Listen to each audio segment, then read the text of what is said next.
more than $200 billion in market capitalization. The drop came despite Meta reporting better than expected profit and revenue in the first quarter. In other news, the yen has weakened beyond the 155 per dollar mark, and that's the first time that it has hit this mark in more than 3 decades. And there's now an expectation that the Japanese central bank will intervene. Officials there have said repeatedly that they will take action to address excessive moves if the yen if it is needed. The authorities have emphasized a focus on the pace of the currency's depreciation rather than a precise level.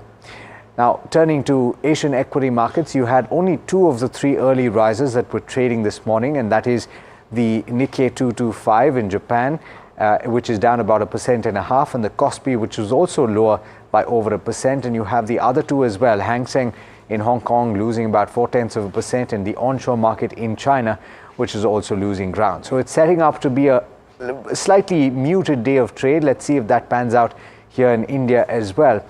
But before that, let's focus on the big story, and that has to be the Reserve Bank of India training its guns at Kotak Mahindra Bank and directing the private bank to stop onboarding of new customers through online and mobile banking sites, and also barring the bank from issuing new credit cards.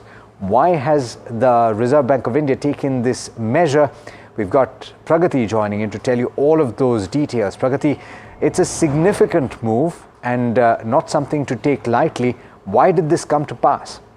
Right, Alex. Very good morning to you. Significant move indeed. 2 major steps have been taken by the RBI on Kotak Mahindra Bank. One, of course, it has asked the bank to stop the issuance of fresh credit cards. And second, it has asked the bank to stop customer onboarding on its online and mobile banking channels. Now, 3 major points as to why RBI took this action. First, RBI found significant concerns in its IT examination of the bank over 2 years almost, that is over 2022 and 2023. Now, that is not a short period of time. That is quite significant.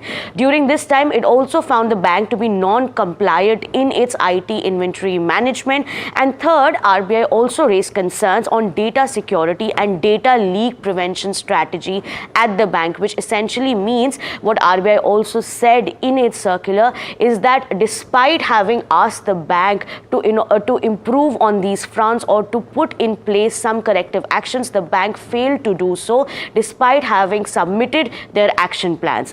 The way ahead for this for now, from what we know so far officially, is that the RBI has called for a comprehensive external audit by the bank, but how this will go about, what the bank will do, is yet to be clarified. Despite RBI action, the bank came forward and also issued a statement which was uploaded on the exchanges last evening. They said that as of now, they don't believe any material impact on its overall business. However, they are taking cognizance of this thing and they are trying their best in order to improve the IT infrastructure of the bank. We must also remember that the curbs that the RBI has placed on Kotak Mahindra Bank are not new on a regulated entity. Over the past month and so, and even NDTV Profit has covered it extensively, whenever RBI has found regulatory or supervisory lapses on part of a regulated entity, it has resorted to strict action in terms of business curbs. For example, it happened in JM Financial, it happened in IIFL Finance, and of course, Paytm Payments Bank is a big example in that space. We'll get you more details as to what is expected going ahead during the course of the day. Absolutely. Thanks so much, Pragati, for getting us those details. Indeed, we're going to be talking about this in a lot more detail in just a short while. In fact, India Market Open, that is going to be the focus and the thrust before the start of trade today, so I'd encourage you to tune in for that. For now, let's turn to the Nifty earnings that came in post-market hours yesterday, and all 3 Nifty companies that reported earnings came in post-market hours. Let's start with the banking space, and let's talk about Axis Bank, which reported a beat on its profit number, and that has grown by as much as 17% from the comparable period. But let's look at the fine print, and Mimantsa is joining in to tell you just that. Mimantsa, what are the key details to focus on here? Morning. Yeah, good morning, Alex. So, Axis Bank reported a rise in net profit in Q4, primarily due to a 12% rise in other income on sequential basis to around 6,700 crores. The management also talked about the strong fee performance driven by retail fee growth and significant gains in trading income. Now, this is the rise that has led to to return on assets rising to nearly 2% mark, and strong traction in the fee income is expected, and as well as the trading income is expected to keep return on assets around 1.8% in the coming quarters as well. The key positive is the marginal NIM gains despite increased cost of funds, while higher OPEX growth continues to remain a key concern. The year-on-year figures for Axis Bank are not comparable because of the Citibank's consumer business acquisition that happened in March last year. If we talk about deposits, the management expects deposit growth to remain constrained in the current liquidity conditions, and the loan growth is also going to reflect the same. Building strength and quality of deposit franchise, which is what the conversation has been in the banking system over the past few months, that has been a key focus for the bank, and the bank has continued to build that quality of deposit franchise over the past 2 years, and the trend is likely to continue in FY25 as well. On advances front, the demand from corporates is broad-based across sectors, and incremental demand from corporates is expected to continue, but the management expects the income on the wholesale bank side to come through fee income, like I mentioned earlier, as corporates are borrowing more from the debt market instead of going to banks. Asset quality remains stable. One very important point that I would want to highlight here, Alex, is in the light of what happened yesterday with Kotak Mahindra Bank. Axis Bank in its call has pointed out that on tech infrastructure, the management of the bank is splitting some of its core banking systems to manage high velocity and low value transactions, so that they can manage those kind of transactions separately, and they're continuously building resilient IT infrastructure. But this is an area that can come as a surprise as any day, so the bank is being very, very careful about it, so as to quote them verbatim. Absolutely. Thanks so much, Mimantsa, for getting us those details. Certainly, that is going to have a bearing on the rest of the banks as well, that Kotak update, and we'll talk about the implications with the analysts later in the day. But let's shift focus to the IT space, where seemingly the slowdown that is being witnessed by its peers was reflected in the earnings of LTIMindtree as well. It reported a not so good profit number, and revenue growth was also muted. In fact, it shrank sequentially. Rucha is joining in with the key details. Rucha, what can you tell us?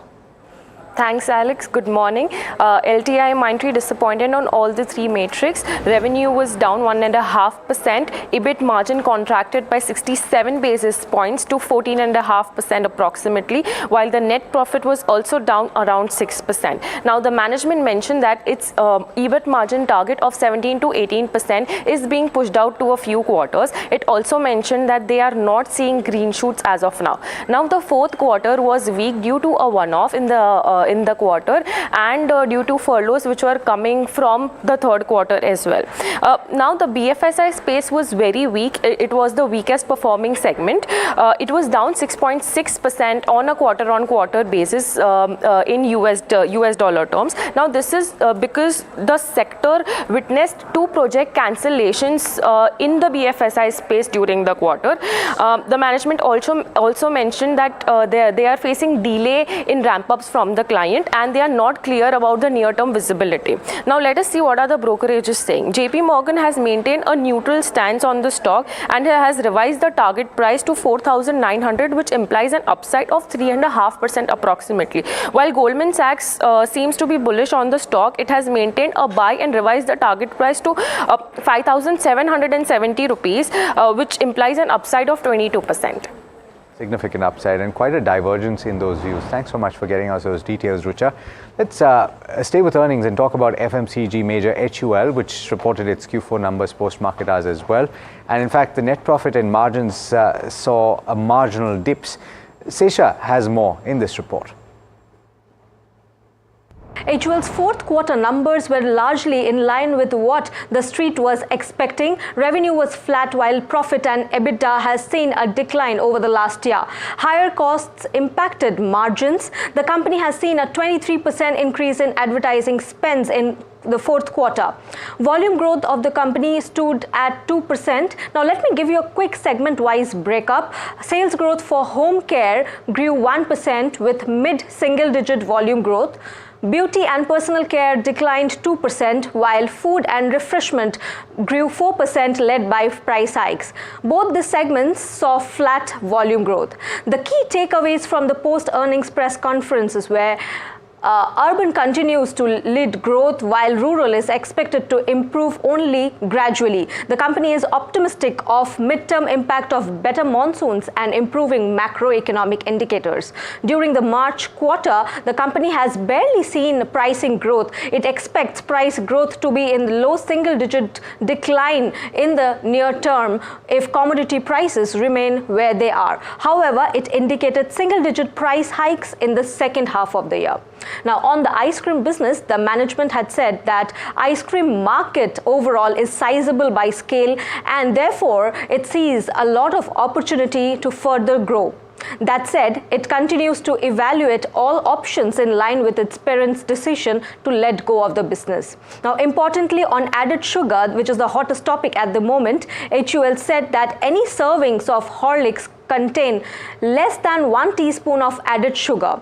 It also said that HUL uses the least amount of added sugar as compared to any other brands in the industry.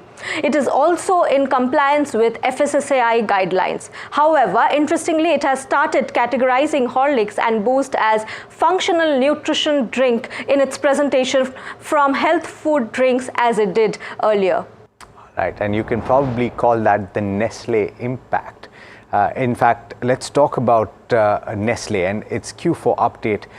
The key to watch, however, I think is going to be the commentary with regard to the latest controversy that has to do with the added sugar in its baby foods products. We've got Mahima joining in to give you some perspective on the numbers, though. Mahima, what can we look out for? Absolutely, Alex. So as you rightly mentioned, the lookout for will be what the management has to say about the added sugar in the baby food. But with respect to numbers, Nestle is expected to post strong numbers in terms of revenue and profit. Both EBITDA and net profits are expected to be growing at 13%. Now, in terms of margin expansions will take place on account of deflation in palm oil and milk. Palm oil prices have fell 7% in the past quarter, and milk prices have dropped around 20%. And in terms of operating leverage, there were price hikes that Nestle has taken place. So because of all of this, margins are expected to rise. In terms of volume growth is expected to grow in mid-single digits, and as I earlier mentioned, price hikes have been taken place in low single digits. Now, in terms of demand trends in the FMCG sector overall are expected to be subdued.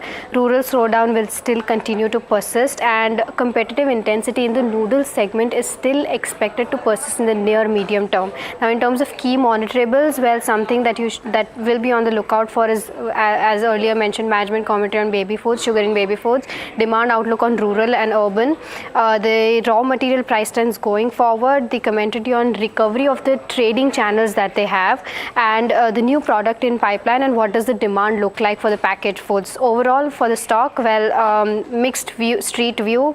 16 say buy, 14 say hold, and 8 say sell, and 12 months target price is around 2593, which is with an upside of around 3.5%.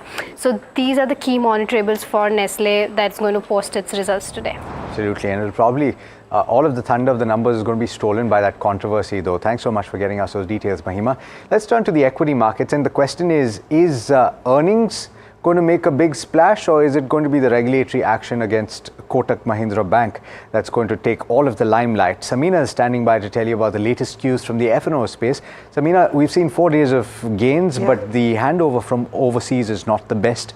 What can we expect? Yeah, it seems like it's well timed, right? We've got a bunch of negative cues coming in this morning. The markets have had a good run. Yesterday in close, there was a little bit of a struggle on the Nifty to hold on to those gains. But the good news is the breadth of the market's been actually pretty solid over the last couple of days. And the broader markets are doing well. Bank Nifty, interestingly, managed to eke out a pretty decent rally. More importantly, its expiry. It's been a volatile series, but towards the end of the series, it's actually turning out to be not so bad. Well, the Ratsa rollover picture stands stands at about 51%. So that's healthy rollovers at this stage. Open interest has seen a 15% decline, very obviously and evidently indicating that there is some nervousness for bulls at higher levels. May open interest, though, on the other hand, is up by about 25%, clearly stating that bulls are willing to take positions and, of course, rolling over positions for the May series. On Bank Nifty, what you're seeing right now is a premium. So yesterday's move was pretty healthy. Bank Nifty managed to close above levels of 48,000, 48,189 is what we had. And this morning there's a premium on Bank Nifty. Across banks, it's PSU and private sector banks that have been doing too well. But remember, today with the news coming in on Kotak and Axis Bank reaction, you may see Bank Nifty taking a little bit of a hit. But in terms of F&O data, it doesn't look as bad. Well, what interestingly happened is while you've seen a lot of activity around 23,000, yesterday, the trade that we are currently playing out is you saw maximum writing taking place at levels of 22,500 and 22,700. 23,000, member, has been seeing a lot of activity by the bulls in terms of adding open interest on the call side. But for now, it seems like 2,500 becomes the immediate level of resistance for the Nifty. That, of course, will be followed by levels of 22,700. So bit by bit, and once we take those levels out, 23,000 is also looking quite active. But the range, remember, has moved between 22,500 to 22,700 on the upside. On the put writing, we've seen aggressive amount of put writing at 22,000, and that's pretty much been the trend all through the week. Remember, this indicates that this is a very strong support coming in for the street. This very obviously, like you can see, is followed by 22,000 and 22,300. This is going to be the immediate support for the Nifty. And what we did pick up in trade yesterday is maximum put writing was seen at levels of 22,300 and 22,200. 22,000 has been active for the last couple of days, remember.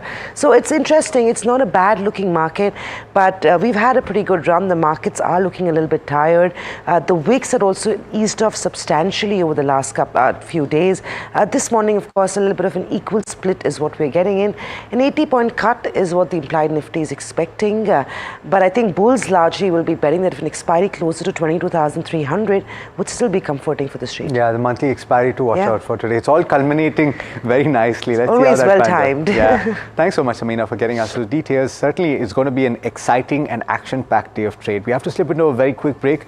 On the other side, we'll take you through the stocks that you should watch out for. So do stay tuned.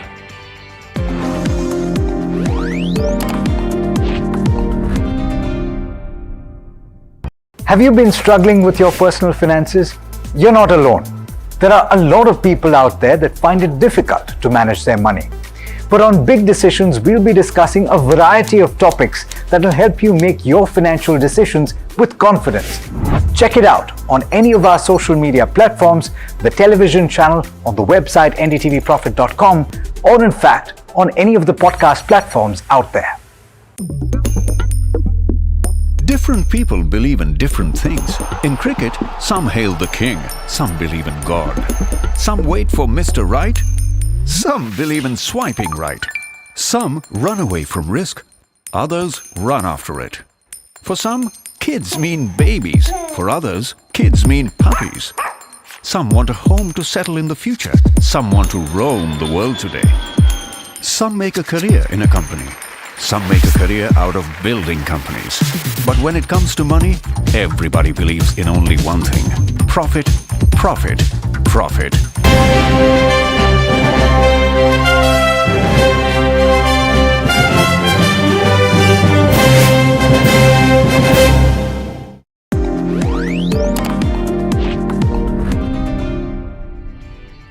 Welcome back. We've taken you through some of the key highlights, but let's take you through some of the stocks that could buzz in trade today on the back of earnings. Anushi is joining in with the key details. Anushi, what are the companies that you're focused on? Hey, morning Alex. I would like to start off the list with a real estate player over here, which is Macrotech Developers. Quite a good set of numbers over here. Revenue seeing about a 23% of a growth, while EBITDA about 35% growth. However, the net profit did see a dip this quarter, about 10% of a downfall over here. But this is on the count of higher depreciation costs and tax expenses which took place, which I would consider as a one-off, because overall if you look at the FY24 net profit, that went up by about 200%. Other than that, the pre-sales clocked in about a 40% of growth, while collections went up by 20%. Guidance going forward, they have continued to maintain the 20% growth guidance in the pre-sales number. Now moving on to next is Indian Hotels. It marginally did miss street expectations over here, despite seeing some revenue and EBITDA growth over here. So again, focus remains on how the street perceives this quarter. In other key operational highlights, occupancy went up to about 79%, while average room rates and revenue per room rates also saw some improvement. Next on the list is Syngene now. Now Syngene has reported a revenue downfall of about 7.8%. Now this is on the count of reduced demand that they are seeing in their research and development services within the US biotech stemming. Again, they expect this revenue growth to move upwards in FY25, seeing about a high single digit to low double digit growth. But on the other side, the EBITDA and the margins have improved. Margins went about the 360 bips, showcasing at 35.7% compared to 32% clocked in earlier last year. Last on the list now is Dalmia Bharat over here, wherein overall if you look at the results, margins did miss estimates, while the revenue, if you are looking at about a 10% of a growth over here, but the EBITDA was down about 8%, while the margins moved from 18% to 15% this quarter. So the company is stating this is due, one of the major reasons of this drop that we are seeing is the unexpected drop in cement prices. So focus remains on the trajectory of this going forward. Also the total expenses went up by about 13%, so that also led to the margin pressure that we are looking at. Overall, if you look at the volume trajectory, which has supported the 10% growth, sales volume has increased by about 19% to 8.8 million tons in this quarter, while if you look at the overall FY24, about 12% of a sales volume growth over here. So these are the four key earnings call that we should be watching out for trade today. Thanks for summing that up for us, Anushi. And in fact, let's talk about some of the stocks that will be in focus on account of order wins and the like, certain other updates as well. And Varsha is joining in to tell you about Rail Vikas Nigam as well as Ask Automotive and a couple more. Varsha, morning. What are you picking up? Good morning, Alex. So let's start with Rail Vikas Nigam, wherein they've got two orders. One is a JV with KRDCL, which has emerged as the lowest bidder from Southern Railway. Now, this project is for redevelopment of Thiruvananthapuram Central Railway system on EPC mode, for which the contract value is 438 crores, which need to be executed in 42 months. Since this is a JV, RVNL share stands at 49%. The other project that they've also emerged as lowest bidder from Southern Railway. Again, this is for the provision of automatic block signaling system, wherein the project cost is around 239 crore, and this needs to be executed in next 900 days. Then we have Ask Automotive, wherein they've announced joint agreement with AISIN group companies. The agreement is to market and sell auto components in independent aftermarket for passenger car products. Now, this collaboration will expand footprints across India, Nepal, Sri Lanka and Bangladesh. And lastly, we have Jubilant Pharma, wherein US FDA inspection at Radio Pharmaceuticals Manufacturing ended with 5 observations. US FDA concluded audit on 23rd April of Jubilant Draximech, which is a subsidiary of its wholly owned subsidiary Jubilant Pharma Limited. So these all are all the stocks which need to be watched out for today. All right, thanks so much, Varsha, for getting us those details. Now, do remember that as this morning, the big story is the regulatory action against Kotak Mahindra Bank by the Reserve Bank of India. And there are certain key details that have emerged that my colleagues will bring you in just a few minutes. All of that and more, the analysis, particularly in India Market Open. So do stay tuned for that. This is NDTV Profit.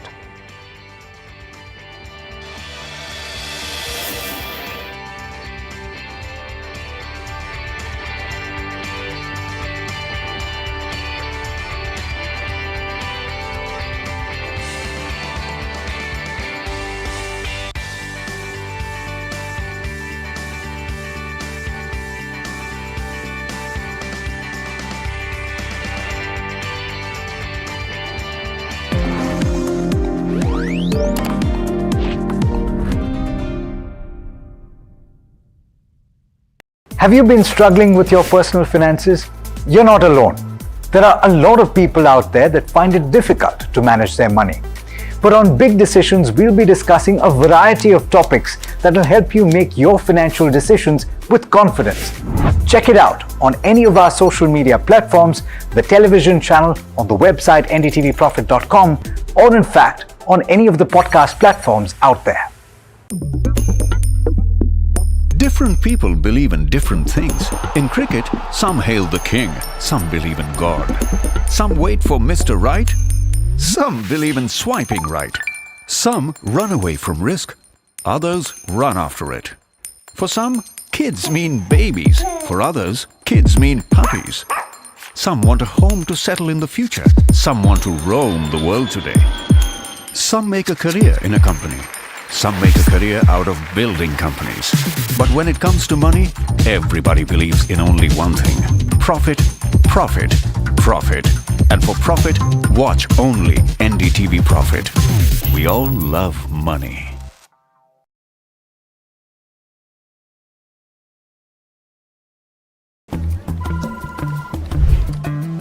Bro, what are you doing? I'm trading FNOs. So, have you made any money? Oh, it's simple. If you think the market is moving upwards, just buy Nifty call option. But if you think the market could slide downwards, simplifying futures and options trading. Don't worry about the future. We've got your options covered. Futures and options strategy that will help you move with the tide. An unmissable trade. If you want to be in the money.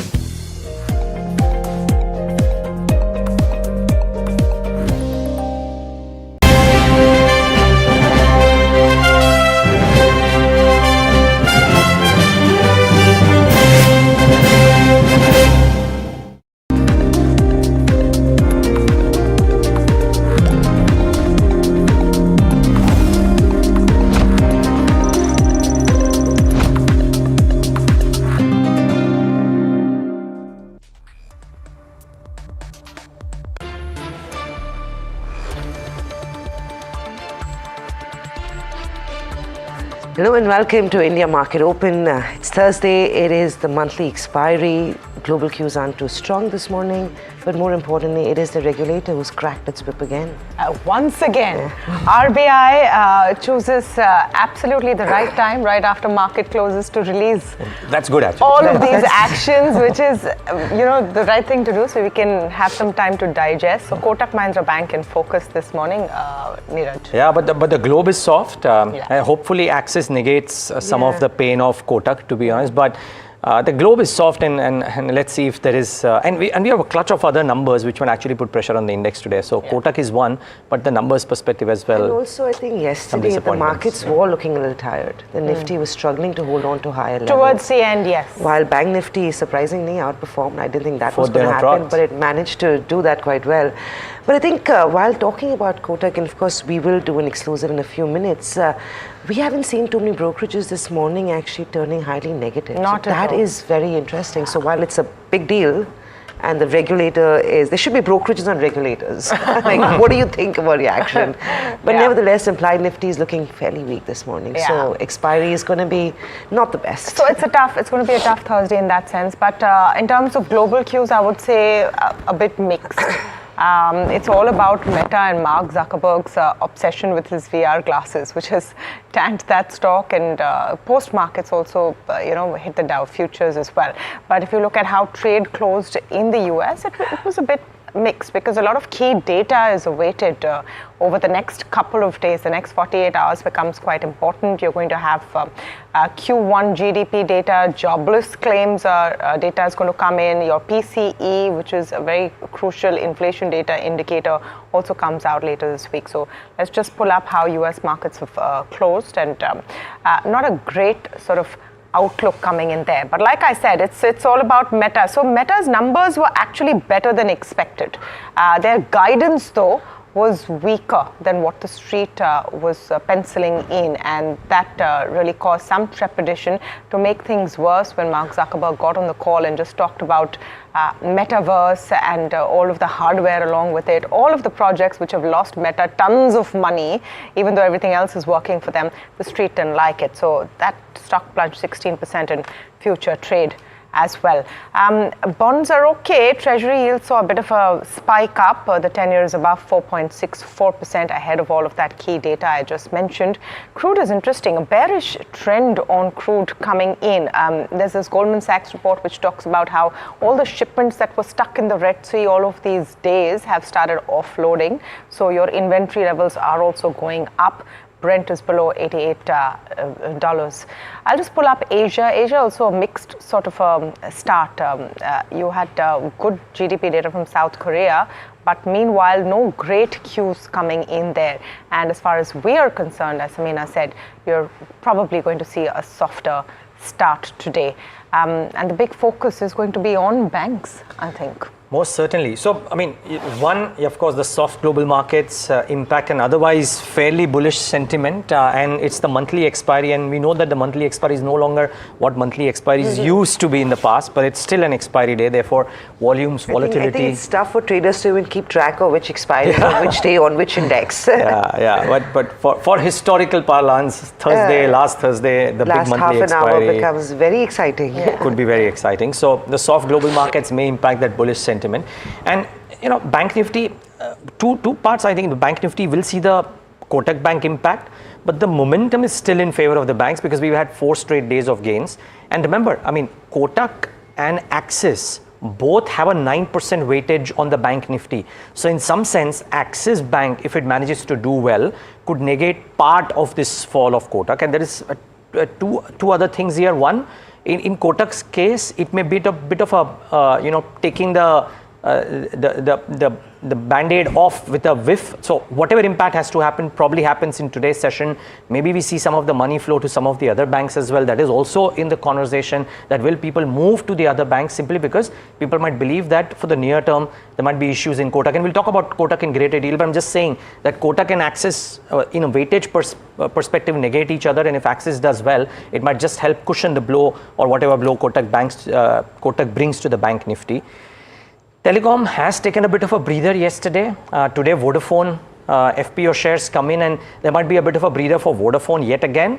Also, maybe for some of the others, but most participants are bullish on Telecom with a slightly medium-term perspective, which is 3 to 6 months. So maybe a couple of days of a pullback, but then the winning ways might return. But the other interesting thing, and while we'll talk about all the numbers, the other really interesting thing is what's happening in chemicals, guys.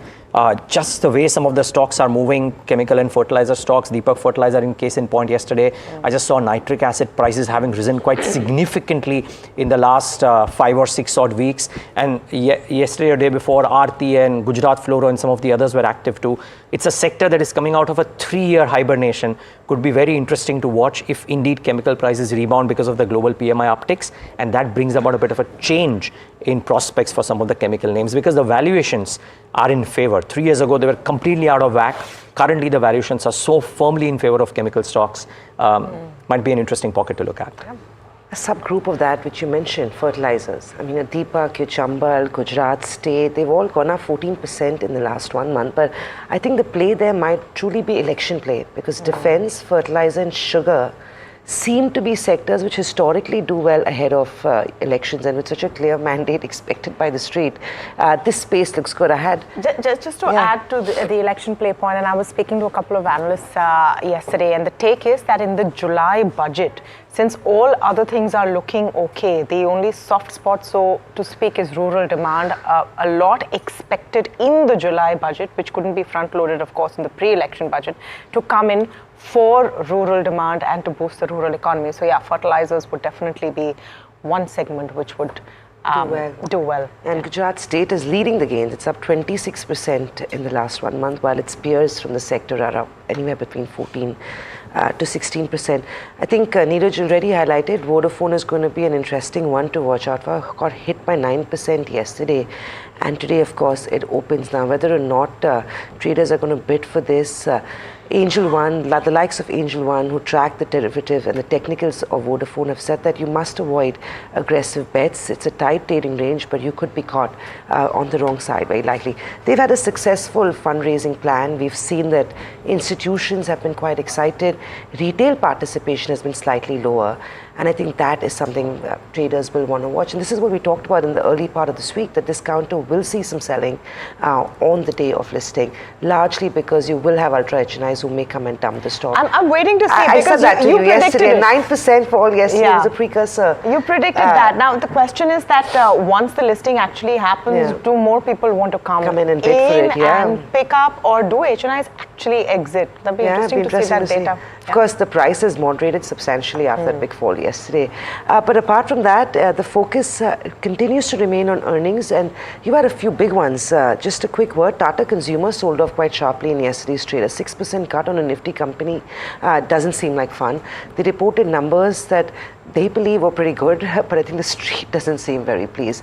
But just moving on from there, the ones that we are watching out for this morning is going to be LTI Mindtree. It's been another rough quarter for LTI Mindtree. Post the merger, things have been tough for the merged entity.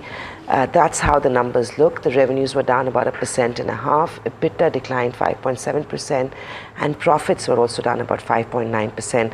Vertical-wise performance, healthcare and public services contributed 13%. BFSI continued to see a shrink, down about 6.6%. Consumers remain flat. Across geographies, North America did okay. Europe again declined 3.6%. So they're not really seeing an uptake in markets ex-America. In fact, the rest of the world as well was down about 8%. Brokerages, interestingly, aren't too disappointed, which is actually a good thing maybe.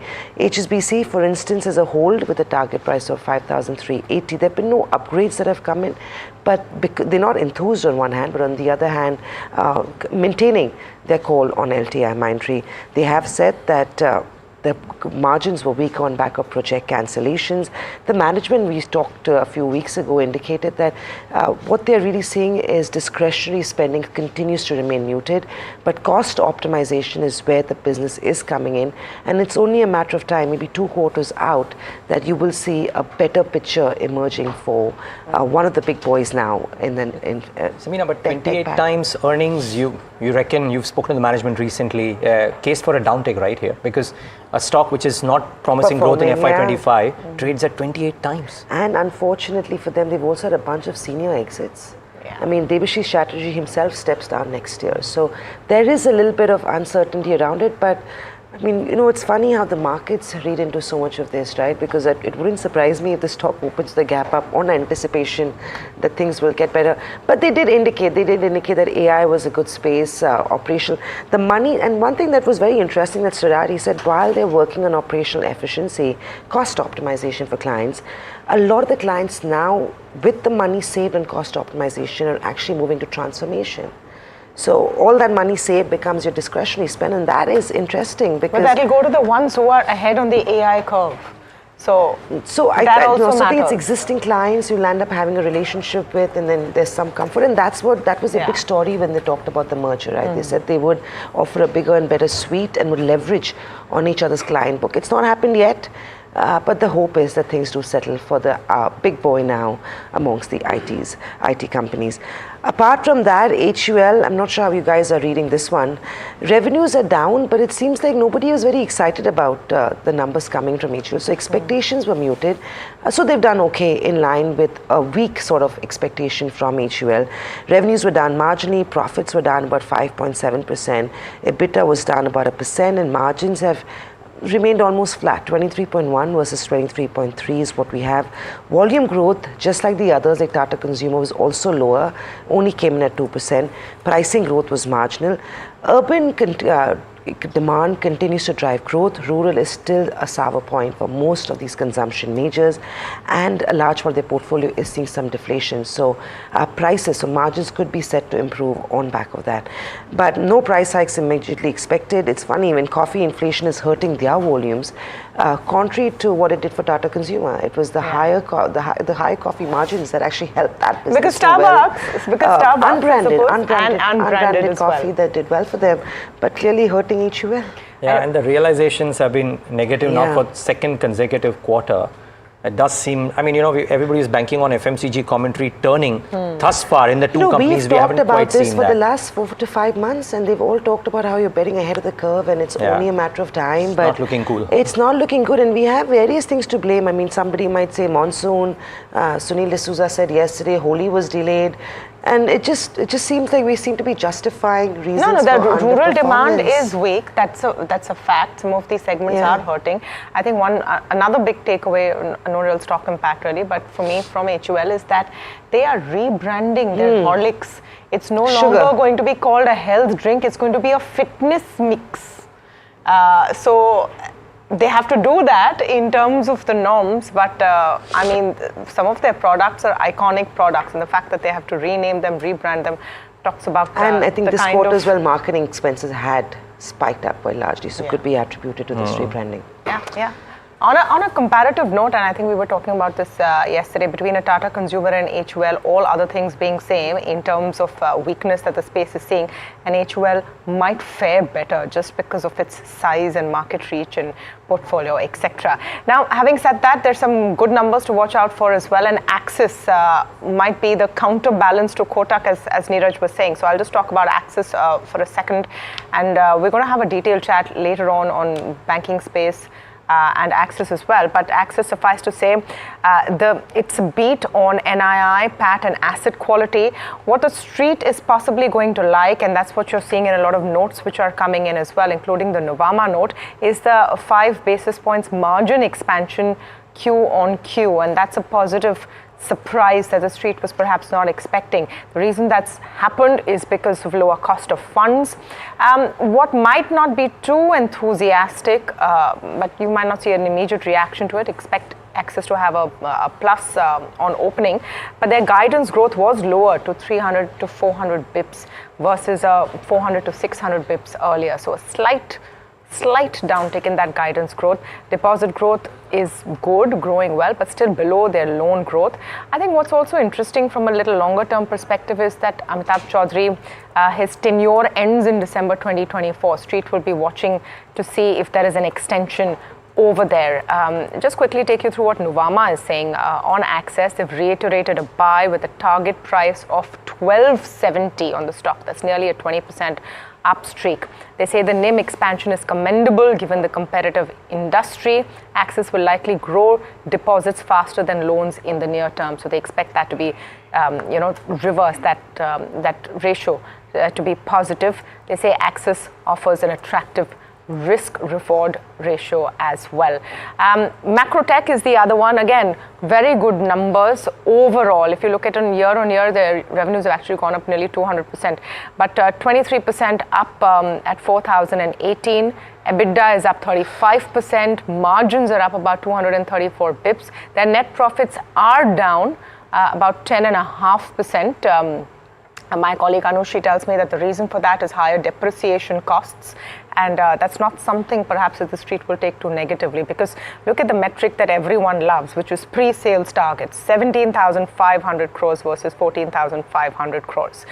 So real estate is that one bet that no one wants to go against, even if the numbers don't look great, and in their case the numbers are actually pretty decent. So expect maybe a positive take on a Macrotech. Yeah, the guidance is very strong on Macrotech. You know, from 14,500 this year to pre-sales of 17,500 crores. Yeah, that's what I just said. That pre-sales number is what everyone loves. Yeah, so the number was very. I just want to know where all this money is coming from. Is it the equity market that's fueled a lot of wealthy people who are going on and buying homes? Because that's usually how the cycle works, right?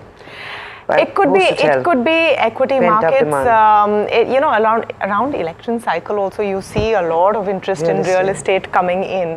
But could be one way or the other. People want those big homes, and just small little segue. Every new ad you see for a new property development will be with decks, larger homes, all of those frou-frou premium kind of things, and Macrotech is up there. Indian Hotels is the other one. Revenues up 17%, EBITDA up 23%, a little lower than what the street expected, but on the face of it, good numbers. A couple of, I would say, not too bad brokerage notes on it. Margins up 167 bips, and net profits also up 29%. The average room rate was up 4%, and revenue per available room was also up 10%. So, Indian Hotels, decent set of numbers, I would say. We'll be talking to the management a little while later in the day as well. Yeah, but what worries me, the valuations out there, but depending on whether you take 12.5 or 13 rupees EPS, trades at 50 times. It's an expensive stock. Let's see how it trades out today. You know, speaking of expensive stocks, 3 stocks on my list. OFSS has rallied quite a bit, but look at the quarterly performances, and we saw this happening with Nucleus as well. Banking product companies haven't had a great quarter. OFSS revenues down 10%. EBIT margins at 43.6 versus 46.6, and PAT down 24%. So one more stock that could correct today. In fact, I have bad news. So OFSS is one. 5 Paisa Capital, brokerages have done really well. 5 Paisa on the revenue front has done really well. But look at the EBITDA margin, 18.2 versus 30% quarter on quarter, 28% YOI. PAT as a result down 61% at 6 crores. Versus 15 crores. I mean, that's a substantial pullback in profitability, and the sharp decline in profitability for 5 Paisa Capital is due to higher employee cost and the higher customer acquisition cost. So that's principally the reason why 5 Paisa Capital Q4 numbers disappoint and the stock could likely react. And guys, Dalmia Bharat, the last one, I mean, revenue is up 10%, but the PAT down 47% YOY, EBITDA margin at 15.2 versus 18%, and because EBITDA per ton was down 22%, 7.5% drop in realization per ton ahead in a busy season. Something's gone wrong with Dalmia Bharat. Very likely that this could be a large reaction in the session today as well. 3 stocks that stood out for me. Yeah, but the stock this morning to talk about is Kotak Mahindra Bank. And so much action happening there. Now, just to break down exactly what the RBI has said yesterday and what those concerns are. In fact, my colleagues Pragati and Mimans are in the studio with us with exclusive details. And here was the question, guys, because the RBI note and the press release basically said IT systems weren't up to the mark. But what exactly was going wrong? Right, so Kotak Mahindra Bank's curbs, everyone knows RBI has put them, and like you rightly mentioned, 2 major points that we are trying to look at here is, of course, one in terms of customer onboarding that has been stopped in terms of the online and the mobile banking channels, and the next that we are looking at is the stopping of the issuance of fresh credit cards. Now, sources told us that we are looking at primarily 5 major concerns as to what RBI found in terms of the IT infrastructure at Kotak Mahindra Bank. These are the 5 big concerns that the RBI raised issues on. The first is the scalability of the core banking system. Now, RBI's press release did mention that the core banking system of Kotak Mahindra Bank had significant troubles and significant issues. So, sources told us that the scalability of that core banking issue, that is the extent to which the core banking system could be developed or be used, was one of the issues that RBI raised concern. The second point that we are looking at is the multiple outages or the downtime that were happening on the online and the mobile banking system of Kotak Mahindra Bank. Sources said that at least 30 to 40 hours of outages were being reported in a year, and that is a significant downtime which was causing a lot of inconvenience to the customers. But why exactly this downtime was happening? Why don't you tell us? Like you mentioned that 30 to 40 hours of outages in a year is a big number, and anything that is more than 30 minutes of outage is considered to be a sort of disaster for a bank's digital banking channels. So on April 15 was the last time when Kotak Mahindra Bank had faced a system outage on UPI transactions particularly, which had brought a lot of backlash from customers on social media as well.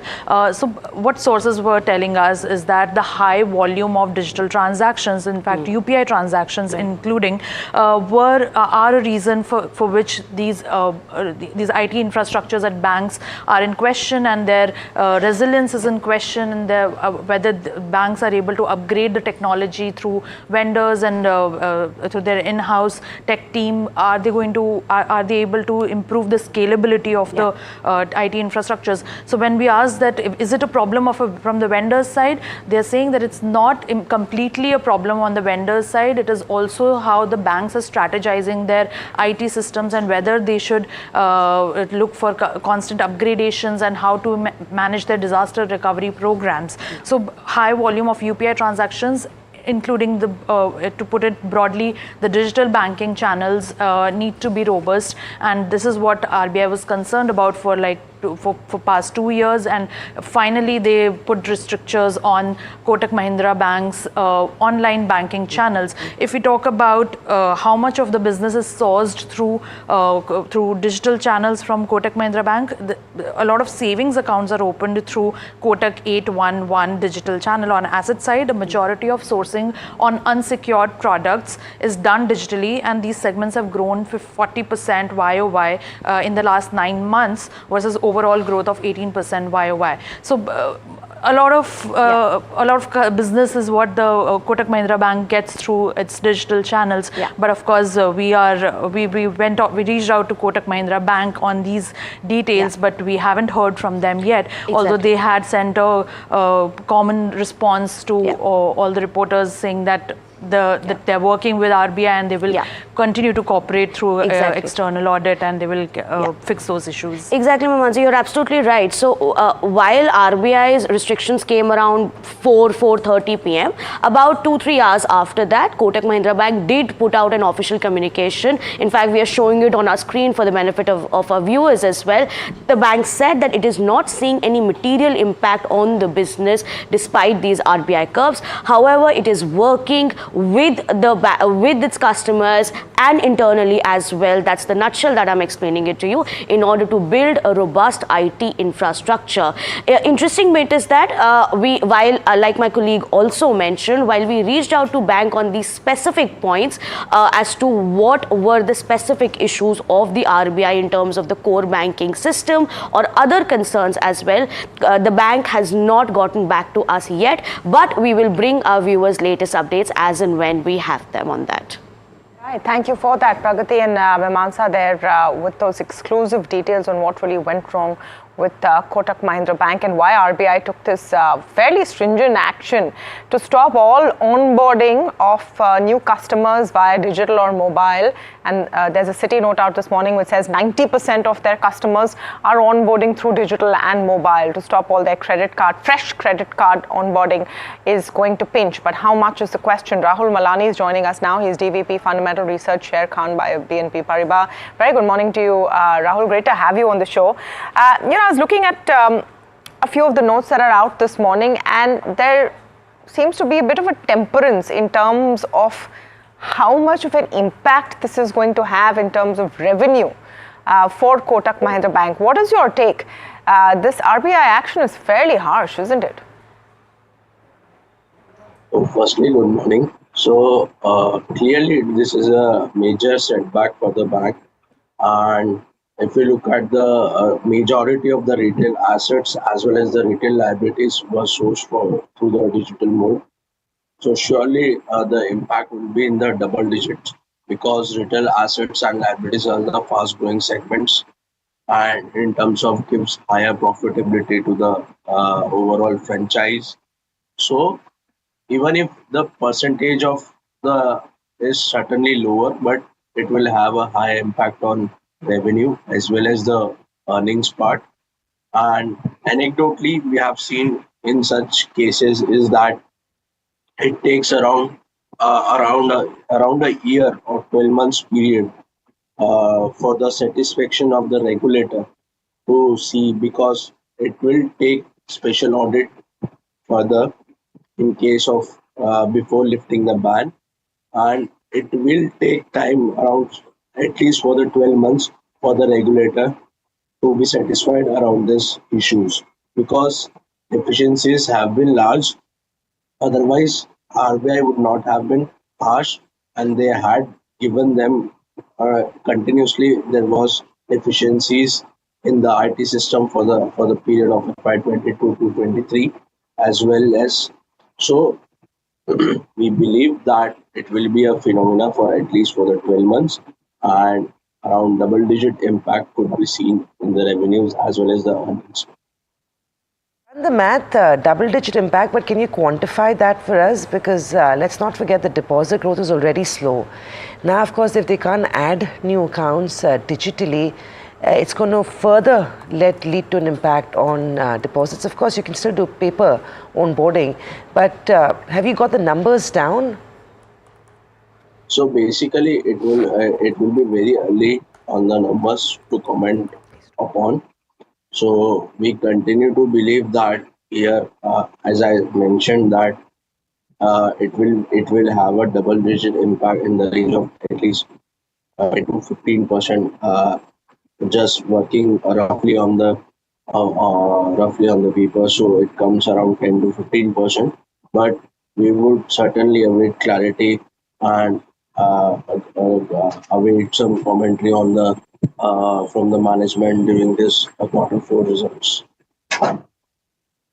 Rahul, I'm wondering how long this kind of pain will last. Let's hark back to HDFC Bank and maybe not the exact same issue because we don't officially know what is this IT problem that the RBI was unhappy with as far as Kotak is concerned. What we know is that it's been going on for 2 years. There were enough conversations between both the sides and there was no solution found. But eventually, HDFC Bank also fixed the situation. And that would be my question to you. What would you do with the stock today? You are likely to see a negative sort of an impact on opening. Is there an opportunity to accumulate? Would you wait for things to sort of even out before you take the next step? See, as far as a strong stock buying idea is concerned, see, this is one of the first instances in the history of Kotak Mahindra Bank, and during this digital era, the technology risk and all this digital risk is of utmost important. And we believe that whatever instances in the past have been taken, we believe that this is one of the few instances this is the first instance for the Kotak Mahindra Bank. Surely, market would react negatively because the impact of earnings and the revenue impact on the revenues and the earnings is quite major. So we believe that after a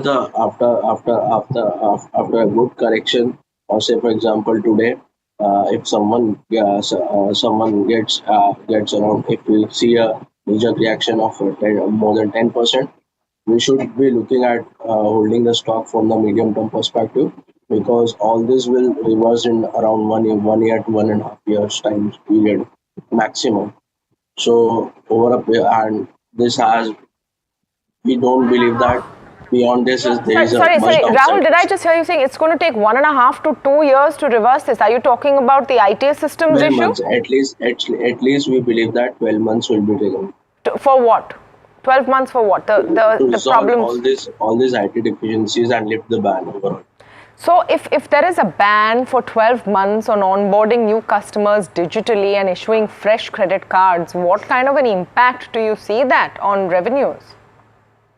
So basically, I think that there will be certainly a bank may enter into certain of the partnerships, or if it is not able to get the individual on digital onboarding. So a lot of more clarity has to be received, and what substitutes can the bank garner during this period. Rahul, just one quick question. I mean, the timing of this is rather unfortunate with the new CEO taking charge as well, Mr. Vaswani. Do you think this could hence be a double whammy for them? Because the first job, I guess, that he'll have to come up and take up is try and get Kotak out of this RBI ban. And given the fact that he's not an insider, how are shareholders going to look at this? Would they get punished a little bit more in terms of, the idea of what you want to do with the stock? See, definitely it will be a first and topmost priority task for the new MD CEO. And all these things, he has a good digital background also. So we believe that it will be a tall task for the bank, but I think so that they will be able to manage all those things within a reasonable period of time. Right.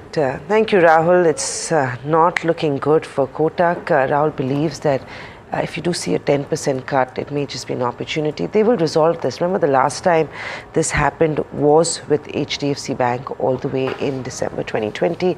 It took HDFC Bank 15 months to fix the tech and for RBI to lift the ban on them.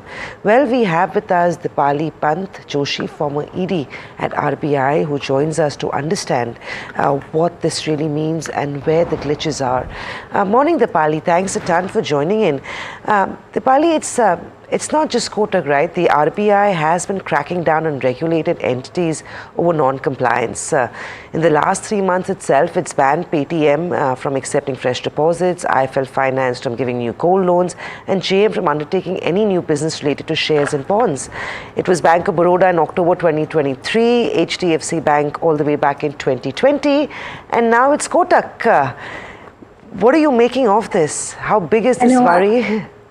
I'll just explain. You see, the RBI as the regulator has your interests at heart. I mean, the customer's interests come foremost with the RBI. The trigger for this was that on the 15th of April, for 12 hours, just imagine if you were coming from abroad and you just had your card with you, your Kotak card, you could not access banking. You could do nothing. And that sort of shakes confidence in the banking system in total. So the RBI inspected Kotak for 2 years consecutively. They spoke to Kotak and found serious deficiencies in sustained non-compliance. What was at risk? Their information technology, their risk management, and their information security governance. Now, they were in a rush to grow the retail book, so they kept onboarding the customers, but they failed to build IT systems and controls commensurate with the growth. So now the issue is that this under Section 35A, what is Section 35A anyway? It actually confers on the Reserve Bank the power to issue directions which have the force of law. So now the RBI has to assure itself that the company on which it is imposing these directions is in a position to pay its present or future depositors in full, as and when their claims accrue, that the affairs of the company are not being conducted in a manner prejudicial or detrimental to the interests of the depositors. So at heart is the information technology, security, risk management, which Kotak was found deficient in. Who does that put at risk? First of all, let's see, why did the RBI take this action? There were concerns which arose out of 2 inspections, 2 consecutive years, 2022, 2023. What were the deficiencies? Serious deficiencies, non-compliance. 1, IT inventory management, patch and change management. 3, user access strategy, which you just saw happen on the 15th of April. And you also see vendor risk management, that you're completely dependent on the vendor. And most importantly, data security and data leak. Now, you definitely want your data, any customer wishes her data not only to be confidential, but the bank was just not taking heed. Now, the important and emerging concerns are know your customer concerns, which were also there. The second thing is that you see, Kotak by itself can jeopardize the entire financial system, which is fragile if there is no settlement finality of transaction. I mean, you initiate a transaction, I am waiting for the money to come in. Right. It doesn't come in. There's a gridlock. Madam, if I may, Dr. Pant, if I may. So, understandably, completely, RBI has to protect the consumers, the customers. The question is that the extent of the action. The RBI has now stopped onboarding of all new customers digitally. That's about 90% of how customers are coming on. All fresh credit card issues have also been stopped. Is it proportional? Is there proportionality to the action? Yes, absolutely. Because you see, you are not able to manage your existing customers. We keep telling you that, there can be a data leak. Your KYC will lead to prevention of money laundering, anti-money laundering concerns, which will overwhelm the entire Indian banking system. You do not have a robust IT infrastructure and a IT risk management framework. Now, in this grim scenario, if you do not take this seriously and keep on onboarding new customers, you are threatening the new customers. The RBI has used very strong language. It has said you must cease and desist with immediate effect onboarding new customers through online and mobile banking. What does the Kotak Bank say? It says our branches will continue to onboard new customers. At least that's what I've read in the Indian Express. Now, if this is the blaze or blasé attitude which the bank has, then please also note that the RBI at the end of the direction says that you are not able to render efficient customers, you are threatening the financial ecosystem of digital banking and payment systems, and this is not prejudicial to any regulatory, supervisory or enforcement action. That means we can do anything to you if you do not wake up. And, as I keep saying, stitch in time saves 9. For 2 years you've been engaging, coming for n number of meetings with the RBI, and all that we get our platitudes. Right. Dr. Pant, it's going to impact their business. You're right. And I think they're also making an example of this, because you're right. It's the interest of a customer, of a citizen that is, so the intent clearly is very clean for the regulator. More than that, there is not only a demonstration effect, there's what is called a domino effect. Right. One by one, the dominoes keep falling, and where is your banking system then? Right, no, point noted. Kotak, we need to ensure financial and payment ecosystem insulated from risk, and internationally we want people to trust our banking system. No, you're right, absolutely. And Kotak it's really a perilous situation. No, you're absolutely right. They will have cash burns. They will do a system audit. You're right.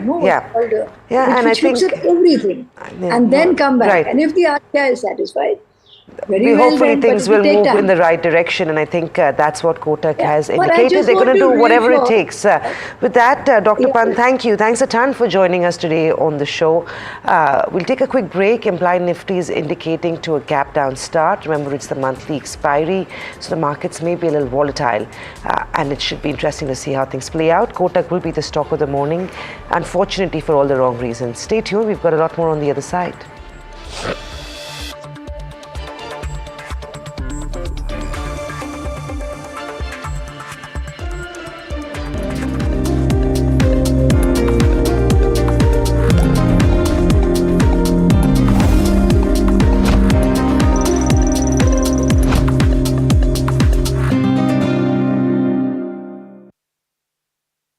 Have you been struggling with your personal finances? You're not alone. There are a lot of people out there that find it difficult to manage their money. But on Big Decisions, we'll be discussing a variety of topics that will help you make your financial decisions with confidence. Check it out on any of our social media platforms, the television channel, on the website ndtvprofit.com, or in fact, on any of the podcast platforms out there.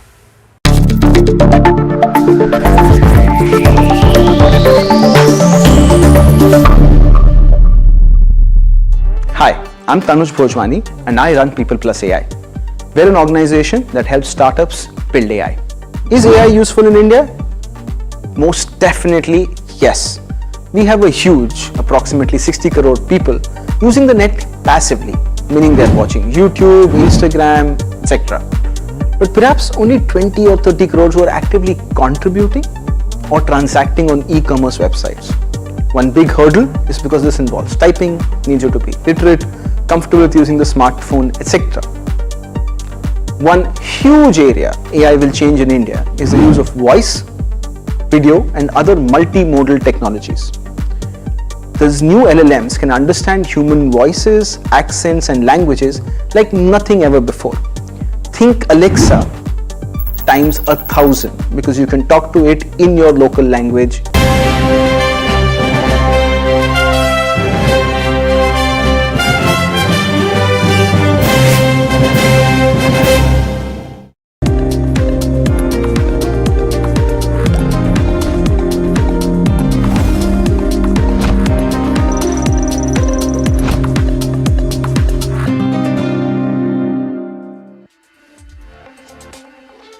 Back with India Market Open. If you missed the first 35 minutes of trade, we've spoken about the trade setup and the key stocks that will react, and we've done a 15-minute conversation on the Kotak Bank saga and how Kotak Bank might get impacted in the session today.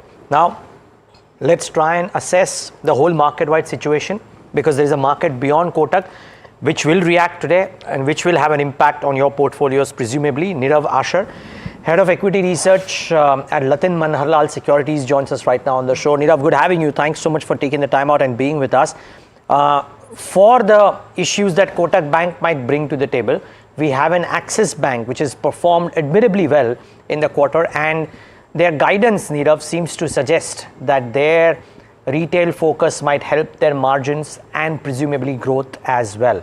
Just trying to understand what have you thought of both, but particularly Axis, which might actually react positively today. Good morning and thank you for having me on your show. Yes, actually, looking at banking, I think the divergent trends which we have seen since yesterday, I think the strong regulatory action against Kotak, which we have seen, of course, is going to be a big setback as far as the stock is concerned in the near term. And as far as Axis is concerned, it's a very, very pleasant surprise on the numbers. We have strong operating income. We have strong core operating fee-based income. And we have a strong NIM, net interest margins. And the deposit mobilization has also been quite strong. The CASA ratio is amongst the best in the industry. So I think all the operating parameters have improved. And in a way, I think if we are looking at the kind of regulatory action which might be detrimental to Kotak, it could work out to the advantage for banks like Axis Bank, ICICI Bank, and even SBI to some extent. You missed out HDFC Bank, Nirav, out there. So just trying to understand if you think that HDFC and the others will benefit. That's the point you're trying to make, right? What is Kotak's losses, others gains? Okay, fair call. So that's on banking, and that's one thing out of the way. The other set of earnings, Nirav, that I thought were kind of stand out was LTIMindtree, large cap, nifty name. It was a miss on almost all counts. The stock still trades about 27, 28 times. Fundamentally, for a business which has pushed out its growth and margins to FY26 at the very least, right, in such a fluid environment, would you pay 28 times, or would you believe that it deserves a lower multiple? Can LTIMindtree correct today, and what are the multiples that you would give it? Definitely, if one were to look from a valuation perspective, I think it looks slightly expensive. If one were to take into account the fact that the large cap names have also been trading in and around that valuation, or even at lower valuations for that matter. So I think I would wait for some time for some better valuations. I think there is a possibility of getting a bargain over there as far as the stock is concerned. But fundamentally, yes, it's a good call. But from a valuation perspective, there is a possibility of a bargain, considering the fact that IT stocks have been under the pressure. We've seen whether it is TCS or whether it is Infosys or whether it is Wipro, whether it is the likes of Tata Elxsi, Persistent System, most of these stocks have come under pressure post the announcement of results. So I think one can wait for a bargain. All right, Shivangi Sharda is also with us today of MOFSL. Shivangi, great to have you on the show. Very good morning to you. Kotak Mahindra Bank, Axis, Vodafone, three stocks that we will see maybe very interesting moves on, opening trade. What would be your call on all three of these? Before I, of course, come to indices, picks, etc., let's start with these three. Very good morning. Thank you for having me. So we have seen that, Nifty and Bank Nifty is backed by a lot of action from the bulls. And of course, these three heavyweights will be in quite a lot of action, especially after we've seen that HDFC Bank has also, seen that action. Among the three, I would say Axis is the most preferred pick over here because it is quite, sustainable. Although, Kotak is known for its wild swings, but then again, we are seeing that, it needs to hold above 1850 zones for these for this leg of rally to continue. So the safest would be Axis Bank over here, which is now getting ready to cross its 50 daily exponential moving average. And we've seen that RSI is also showing signs of positive divergence over here. So this is one stock which is on radar, and we are looking at 1100 levels as an immediate level. Now, apart from this, PSU is also looking quite attractive in this space. Right. Well, that's looking attractive in this place, in this space. Well, of course, the markets itself are not expected to see a very, very sharp up move. Shivangi, on the index, today is expiry, and it's been okay, to say the least, but for some reason, global cues aren't too strong, and the markets were showing some signs of tiredness yesterday. What would be the trade on the index and on Bank Nifty? Bank Nifty, in fact, has had a pretty good run for the last 4 days. So, as far as the index is concerned, we are trading above its, weekly weighted average levels, and also today's monthly expiry. We are slightly near about its, monthly VWAP, which indicates that overall positive bias should be intact in the market with some sort of an upside gap, because we have seen that India VIX has dropped to record low levels. So this will, create some sort of a squeeze in the option premiums as well.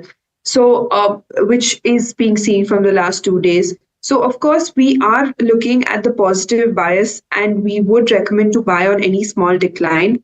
Now, talking about the levels, immediately we are looking at 22,550 zones and 22,222 as a crucial support zone. These two levels would be important to watch out for. Now, put-call ratio is above 1, which is quite comfortable for the bull. So over and above, we are expecting a positive stance for the index for the expiry day. What about top picks, Shivangi? What's on your radar this morning? So first on my radar is Concall. We have seen that the stock is now getting ready for a good move. A good amount of volumes are being added over here. And this entire space is in a lot of action and buzz. And a good amount of rollover is also being seen adding over here as we are, approaching the monthly expiry. So recommending a buy here. The targets are 1,010 levels over here on an immediate basis and 950 as a crucial support zone. Now, the second pick on my radar is HAL, in the entire defense space in action, and we have seen that the momentum is intact after the consolidation breakout in this stock. After 17 weeks of consistently moving in an upward sloping channel, this stock is now showing good signs of buying over here at these levels as well. So recommending a buy here. Now, interestingly, 22% open interest addition have been seen in the long side with the price surge, which indicates that this positiveness is going to continue for the next series as well. Now, 4,100 is the next targets, which we are looking at here, 38.70 as a stop loss. Okay. Shivangi, a lot of stocks which were active in trade yesterday, I wonder how the momentum appears. So you've spoken about HAL, I presume, but yesterday some of the shipbuilding stocks, Garden Reach Shipbuilders, Cochin Shipyard, etc., had a very strong run in trade. Do any of them look interesting either on the charts or the derivative positions? Absolutely. We talk about GRSE or Cochin Ship. Both these stocks have shown, massive follow-up after the breakout. And, on the technical side, if we, look at both the stocks or entire stocks in this space, Cochin is one stock which is quite reliable, because in the previous times we've seen that after the breakout, this is one stock which continues its rally. So this is one stock which is on radar. And also there have been impressive volumes from the last 2 days, which will ensure that the upside is, continue to intact. So 1325 would be the immediate level to watch out for in this stock, with a support of 1250 zones. Okay.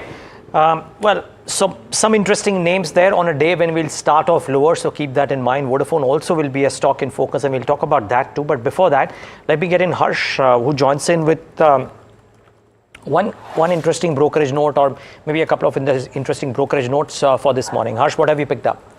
Well, yes, good morning, Neeraj. I'm going to focus in on Kotak today and what brokerages are suggesting on that stock, because that's one counter which is seeing some amount of interest, especially from the investor community.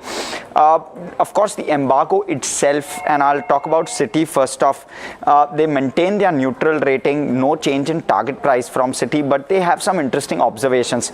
First off, they are suggesting that 95% of the PL loans, 99% of some of the other unsecured loans, and 79% of the buy now pay later loans were disbursed digitally. Now this is roughly 5% of Kotak Mahindra Bank's portfolio. 3.7% of the portfolio is the credit card portfolio. So in all, that comprises 8.7% of the total portfolio of Kotak Mahindra Bank. 11.6% of the portfolio is unsecured loans. This piece was expected to become 15%. So it was supposed to grow at an accelerated pace. Something like 30+% plus is the kind of growth rate that has been clocking on a regular basis, on a low base, of course. So that, according to Citi, will impact the growth numbers for Kotak going forward till this issue is resolved. So that's one piece to keep in mind. The other one is, because this is unsecured, it's a higher margin business and therefore is a more profitable business. And that will also impact profitability going forward. Citi is expecting a 2% odd knock. Now, just in addition to this, Citi is also suggesting that 90% of new investment and 70% of FD and RD accounts were opened digitally. So another drag will be on the deposit side of things. Keep that in mind as well, because that will also have a knock-on effect on loan growth outside of the unsecured loan growth, which will get impacted. So all of that will have a knock-on effect on Kotak Mahindra Bank. Now, quickly on to the next one. Jefferies has maintained its hold on Kotak Mahindra Bank. Target price is 1970. They've lowered it by around 80 rupees from 2050 earlier. They are suggesting that this will take around 9 to 15 months to clear, and they've trimmed their earnings estimates by again 1 to 2%. So some amount of negative sentiment, but nothing major that brokerages are doing on Kotak, at least at the moment. These are the two meaningful ones. Of course, Investec maintaining its numbers, and there are some other brokerages which have maintained their target prices, not changed it, and maintained their ratings as well. Harsh there, and talking about Kotak Mahindra Bank, that's the big one. Now, Nirav, you gave your view on Kotak Mahindra Bank. Let's hear, what you have to say about Axis. The street pretty perhaps will be excited. Brokerages are also bullish on the fact that their margins have improved 5 pips Q on Q. That was unexpected, all things considered, and in contrast with what's happening with Kotak, perhaps Axis looking even better today. Yes, definitely, because I think the biggest challenge for this banking industry has been the deposit mobilization. And I think that if one were to look at the figures of Axis Bank, that has started improving in a substantial way. And we've seen the CASA ratio, which is quite well ahead of the industry. So I think the core operating income has also gone up. We've seen an improvement in the net interest margins. So I think all these factors augur well as far as Axis Bank is concerned, and I think it's on the comeback trail. So I think definitely this stock is poised to get re-rated in the near term. All right. We'll take a very short break, but we're coming back with the pre-open rates. We'll also get our experts' views on Vodafone that FPO will list today. Essentially, you've seen all the top bosses. You've seen Dinesh Khara and Kumar Mangalam Birla talk about it as well. Is it a buy at this point at all? All of that coming up after the break.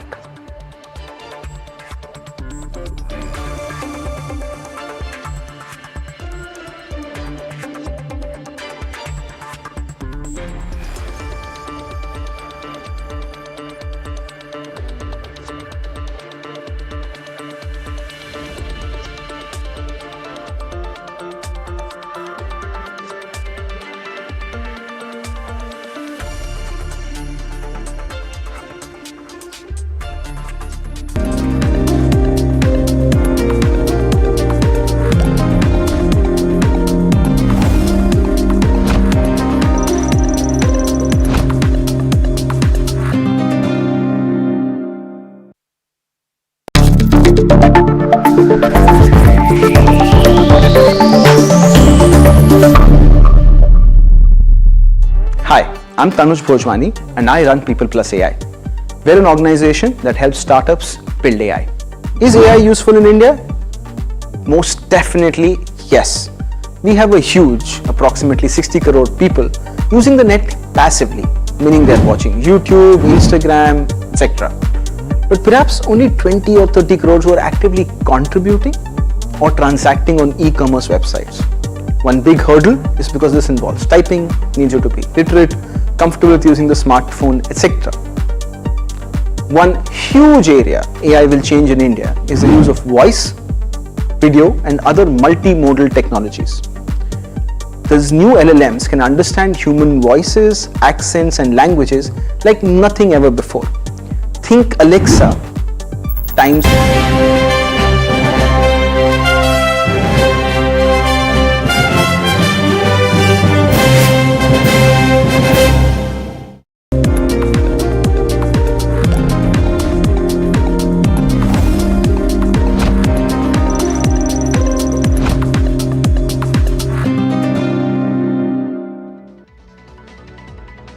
Welcome back. You're watching India Market Open. It's expected to be a muted start for the street. A little bit of weakness is what we're expecting. It was a little bit of a struggle as well towards closing, where markets were struggling to hold on to their gains. This morning, a 50-point cut is what we should be expecting. Neerav, I'll come to you with some of these election play names. So all your fertilizer names have ran up quite sharply. Defense, every single day, shipbuilding, defense is up anywhere in the range of 5 to 10%. I mean, some of these guys are up 30 to 40% in the last 3 to 4 weeks itself. Is there any opportunity left for a further upside on these counters over the next 6 weeks? So, of course, from what we have analyzed, I think we've seen a strong momentum in 4 sectors: power, metals, defense, and realty. And I think all these sectors are expected to perform better as we see the earnings come through.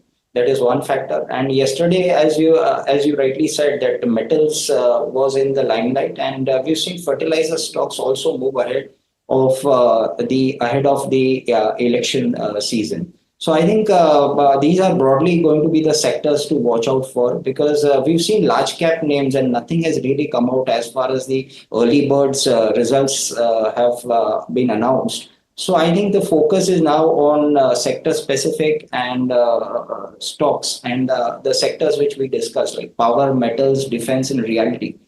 These are the sectors to watch out for. Right, Shivani, on the charts, how does some of these fertilizer or defense names look? HAL, BDL, BEL also yesterday have all done exceptionally well. Garden Reach, Mazgaon Docks, Cochin Shipyard. I don't know what's not done well here. And if you can share your top pick with me in the defense pack for the May series. So absolutely, these stocks have been in action, and we've seen that they have, some of them are touching their lifetime high levels as well. And, there has been a massive consolidation breakout. So the stock, looks for a good potential upside from these levels as well. So on my radar is definitely HAL and BDL. HAL, the one which we discussed recently. And BDL is something which is also quite attractive at these levels, because we have seen that the stock is respecting its key exponential moving averages. And after, 3 months of roundabout moving in a, narrow range, the stock is now coming out and showing good signs of buying over here at these levels. So recommending a buy here. Now the targets for the May series that we are looking at, it will be 2200 zones with a stop near 1980 level. So on BDL at current prices, Shivani's got a buy call 2200 for the May series is what she's expecting.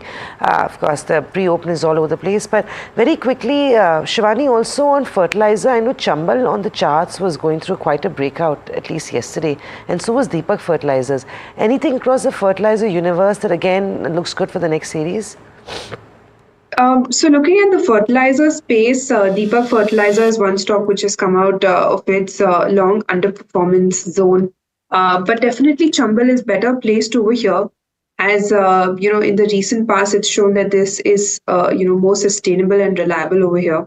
Now there was a cluster zone of near about 380 odd levels, which the stock has surpassed, and this price volume surge is going to take the stock higher.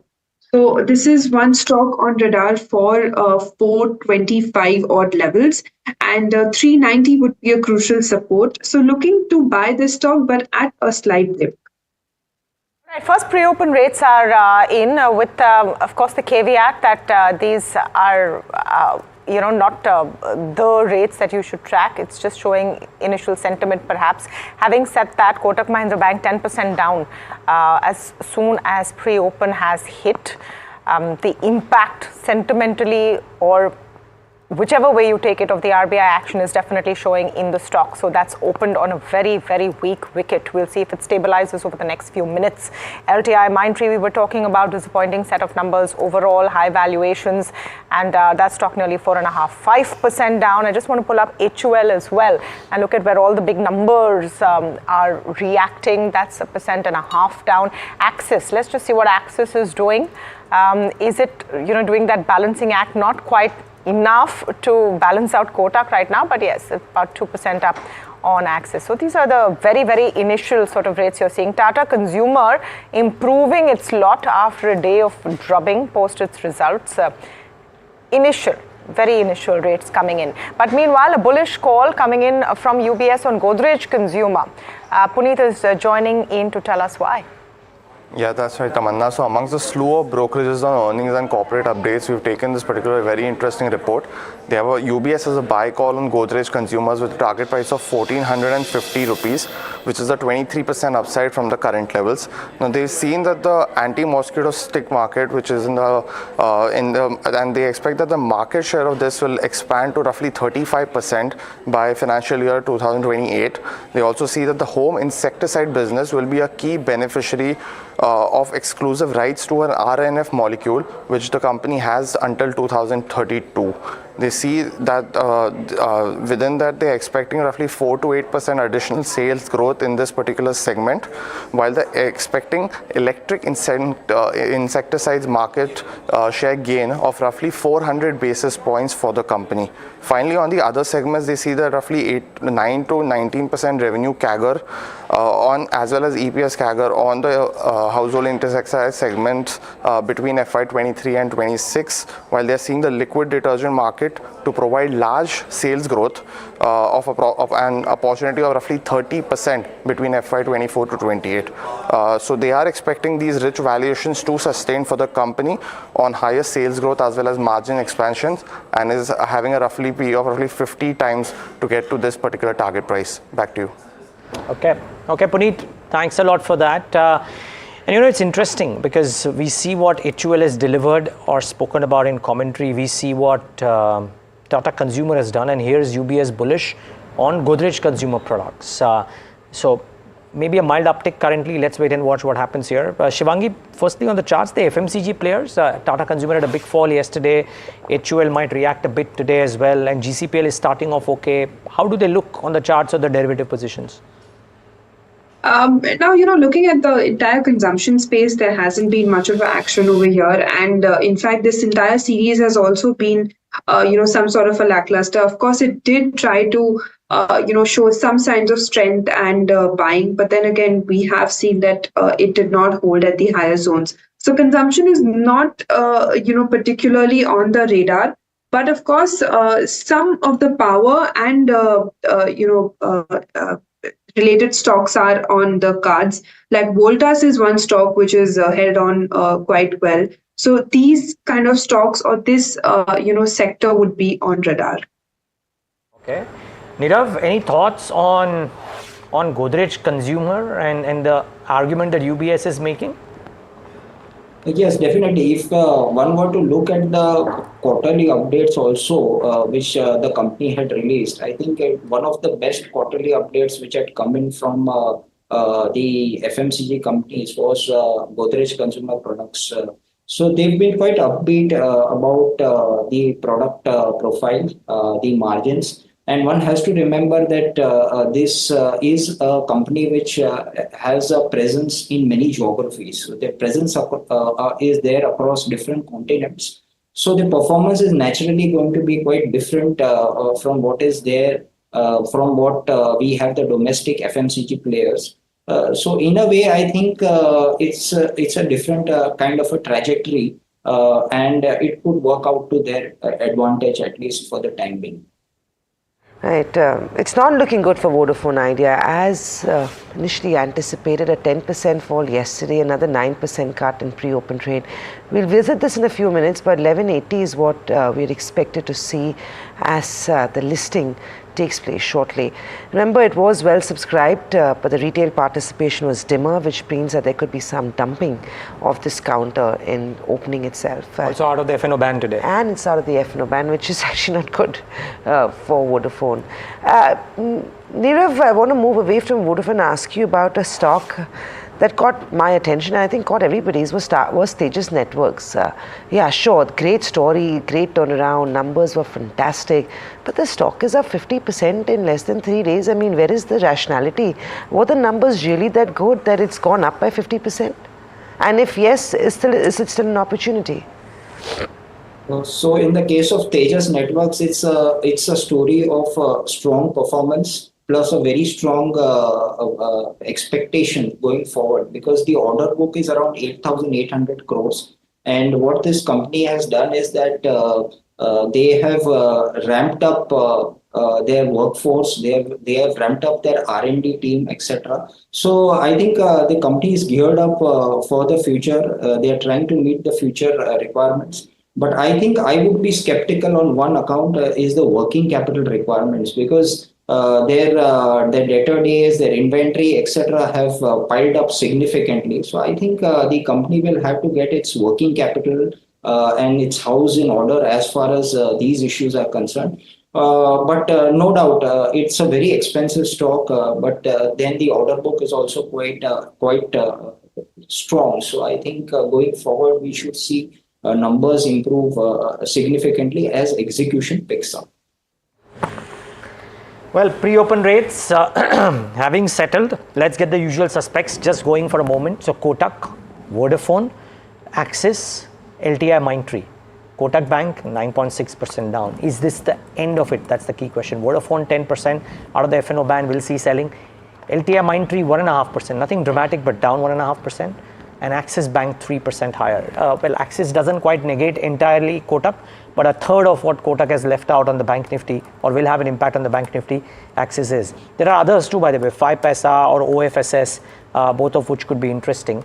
5paisa capital is down 10% on that higher cost, and Oracle Financial down 3%. Nirav, very quickly on Oracle Financial. Now, after a very strong Q3, quarter on quarter, Q4 will look bad. Can it bounce back, and would you use this weakness to buy into OFSS?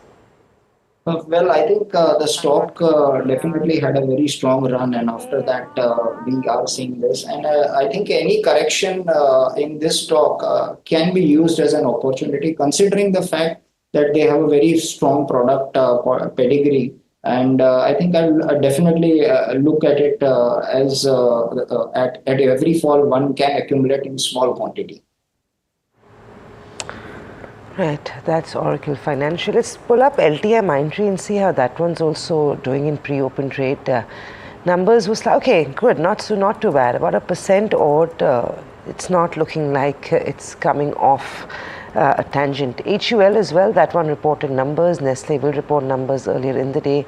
HUL as well indicating or expected to see a flat start from the way we look at it. Apart from that, you've got Kotak also still trading with the 10% cut. Spark continues to look bad. We'll of course talk about all that very shortly. But Shivani, you want to come in on Nuvama? The stock was looking very good in yesterday's trade and has had a good run over the last few days as well. Constructive on Nuvama at these levels, or it's a miss now if you're looking to go long? Now, of course, looking at this stock, we have seen that there has been a lot of action. But then, there are, better stocks in the space itself which are, on radar. And also we should focus on the, better stocks that are in action. Right. Nirav, what about you? Anything in the capital market space? I know we've talked about this often, but the fact remains that the buying still persists across the Nuvama and Angel One, 361 WAM. We saw those numbers; they were fantastic, to say the least. Are you buying the space? I mean, I don't even know what the valuations anymore justify the kind of numbers these stocks are trading at. No, we've not been buying into these stocks because somehow we've missed the rally at every point. So I think it's kind of futile trying to play catch up at this point of time. All right, last pre-open calls from Shivani on what you would want to bet on today. Anything in the financials that you would pick up? So definitely in this entire financial space, SBI is one stock which is on the radar. We've seen that Bank Nifty is quite a lot supporting, and there is a lot of action from the PSU space itself. Now, the most attractive for SBI is that good rollovers are being added over here. And we've seen that, week on week, we've seen that there has been gradual longs that have been added over here. Now, the stock has recently, retraced at its crucial level and now showing again, good signs of movement. So we are looking at this for 820 odd levels. So SBI is a buy right now, Shivangi says. Shivangi, can we just look at what you would do with counters like, say, Jubilant, Pharmova, Dalmia, Bharat, some of those also in news today and down in pre-open sessions. Anything that's a buy here? See, the sector in action would definitely be cement space. So ACC is on the radar, and I think we should be, with the best of the lot. Even Grasim, for that matter, is quite positive, and one can look out for that. Okay. So Grasim one would look out for as well. Nirav, would you look at, opportunities to buy for a Vodafone today? It's looking like it'll list lower. And anything else in the telecom space? Telecom space overall has already moved up, waiting for those possible tariff hikes post-election. What would be your order of preference if I looked at a Bharti Airtel, a Vodafone and an Indus? So I would stay away from Voda Idea, and I think, but what has happened is that this FPO, which has been oversubscribed by around 7 times, has worked out to the industry's advantage. I think it's given a fresh lease of life to the other stocks, because if one were to look at the implications of this oversubscription, we will see that it's had a positive impact on Indus Towers. It's had a very positive impact on the AB Birla Group as such, because Grasim had an overhang of funding this company, etc. So I think Grasim has also moved up if one were to look at it from that angle. And we've seen very good performances from Jio platforms also, and Bharti Airtel. So I think in order of preference, of course, I would the highest order would be Bharti Airtel. And of course, we like the Jio platform story also very much, and would stay away from Voda Idea. Okay, I would stay away from Vodafone Idea is what Nirav Asher is saying. Remember, there are equal measure of people who put in large sums of money to work out there too. So it'll be interesting to see how this shapes up over the course of the next few quarters, if you will. But Shivangi, stay on. We'll need to take in one top opening comment from you as well post-market open. But the market's likely to start off slightly sluggish, courtesy Kotak Bank predominantly. But even some of the others like LTI, Mindtree and HUL aren't quite setting the stage on fire. But here come the first trades. This Thursday morning, about 1/3%, nothing too dramatic, but 1/3% in the red. Bring up the Bank Nifty, that would be sulking courtesy Kotak, about 1/3%, again nothing dramatic again. So some of the stocks like Axis and others might be giving some support. Mid caps flat, in fact moving into the green, small caps in the green, but flattish essentially. Let's get the heat map, and we know what stocks will be down here. So there is Kotak Bank, which is down 9. There is HUL and LTI Mindtree, which are down about 1.5%. Tata Consumer continues to sulk after yesterday's performance, and today Bharti, second in a trot now, is seeing a bit of a pullback yet again. But after such a stellar rally that it has had, you would expect that this is what will happen to an Airtel. So that's one key thing. equal number, even Stevens of the advanced decline, maybe a slight more number of declines as opposed to advances. What's done well? Actually only Axis worth mentioning, about 3%. iShares is flattish. Remember the big brokerage call yesterday as well on iShares, but about 0.75%, some strength for Hero MotoCorp and HDFC Bank marginally in the green. So I think Axis, HDFC Bank, maybe ICICI Bank is not in the red. That could be helping, but it's essentially Axis Bank with a 3% uptick, which is taking the cake. And Kotak is down, but LTI Mindtree too, about a couple of percentage points lower. So not surprising the reactions that we're seeing. It's just very interesting. Tamanna, the data consumer continues to sulk. 5% yesterday, another % today. Yeah, absolutely. It's a tale of two banks this morning. Kotak on one end and Axis on the other. Axis with better than expected margin expansion, and Kotak, of course, with that RBI blow. But let's talk about some of the other stocks in the broader markets that are responding this morning. And we'll just pull up the indices also very quickly. Look at what's happening with the mid cap and the small cap. Definitely weakness on the front line. And no great shakes here either. Just marginally somehow in the green. So it is a day of weakness. I would say compared to the implied Nifty, not that bad at least so far. Let's pull up Vodafone. Vodafone is the other big story this morning. Of course, apart from a Kotak, the FPO has listed. We've had a lot of guidance and forward-looking statements from the management, etc. About 2% down. So not too bad compared to how it got hammered yesterday, but we'll have to wait and see how Vodafone really settles, and is it something that you would want to accumulate at this price of 12.90. Remember, the FPO was at 11 rupees. Indian Hotels is the other one that we should look at. The numbers were okay, but they've missed Bloomberg estimates. About 1.5% down on Indian Hotels in the opening session. Dalmia Bharat, again, a lot of action on numbers. It's either numbers or then, you have something like a Kotak, which is because of news. But Dalmia Bharat on numbers is doing okay. Actually, the numbers were quite disappointing. Mass Financial also, numbers were good. That's why it's positive. I want to look at Macrotech and what's happening with Macrotech this morning. Profits were down, but overall their guidance for pre-sales was just superb. The numbers are okay. The stock is about 1% up right now. Jubilant Pharmova is the other one, which was on the radar because there was a US FDA inspection of their Canada facility, and that had about 5 observations, but the stock not responding too negatively this morning. So an okay sort of a start of the day, and it's all about Kotak and Axis this morning, isn't it, Samina? Are looking quite weak in trade this morning. In fact, Kotak is your biggest loser. We've already highlighted that enough. Down about 10% and no surprises there. It's Spark again down 5%. If you can just pull up Spark and see what it's done over the last 10-12 days, I'm guessing it's probably half of what it used to be about a month ago. The stock trades the cut of 5%. Real estate is seeing some profit taking. Indian Hotels numbers maybe is down about 2.5%. LTI Mindtree is not taking it too badly this morning. It's down, but it's not taking on its chin, about 1.7% off on LTI Mindtree. Apart from that, you've got Us Financiers, again, earnings related 1.5% cut there.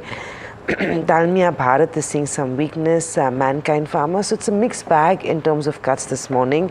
In terms of winners, Bharat Forge is up 4.5%, Steelite is up 5%. Axis is enjoying its day in the sun, good earnings. The stock gets a thumbs up to 4% higher as we see it. Sugar stocks continue to do well, so Sri Renuka is up 3.5%. You've also got Z Entertainment that's up 2.5%. It's in the band, but not looking too bad. Railway counters continue to see some buying, so the likes of a Jupiter Wagon are up 2.5%. You've got Sterling and Wilson that's up 2.5%. Let's take a look at Tejas, only because the rally has been so sharp on this one. It'd be interesting, still not doing too badly. So there's been no profit taking emerging on Tejas Network. Vodafone Idea, if we can get that one up and see what it's getting up to. It was supposed to open weak. It's opened flat to lower, not the kind of losses that we'd expected it to see. But still, with the 1% cut on Vodafone Idea is what we have. Along with that, you have Macrotech. I do think Tamanna's highlighted a bunch of these stocks, but nevertheless marginally higher. So you're not getting a runaway gain in most of those earnings related counters. It's muted with a little bit of a downtick or a downward bias, at least in early minutes of trade. A quick check on BDL and HAL and BL and Paras and Coach and Shipyard. Those have been the flavor of the markets. They're trading flat this morning. So Bharat Forge is the stock of the morning. Opportunistic investment is what you might see investors or traders coming in with at some point. We've highlighted most of those counters. Sign DLM again, that was a big gainer yesterday on back of strong numbers. This morning, finding its peace, trading flat. So it's okay. The market. I like the line, finding its peace. Yeah, it's all doing okay. There isn't very, very sharp moves on either front, and I think this is not something we should complain about. A little bit of a pause is always good. It's Kotak. Yeah. Really, Kotak taking the piece of action, really. Well deserved. 10%.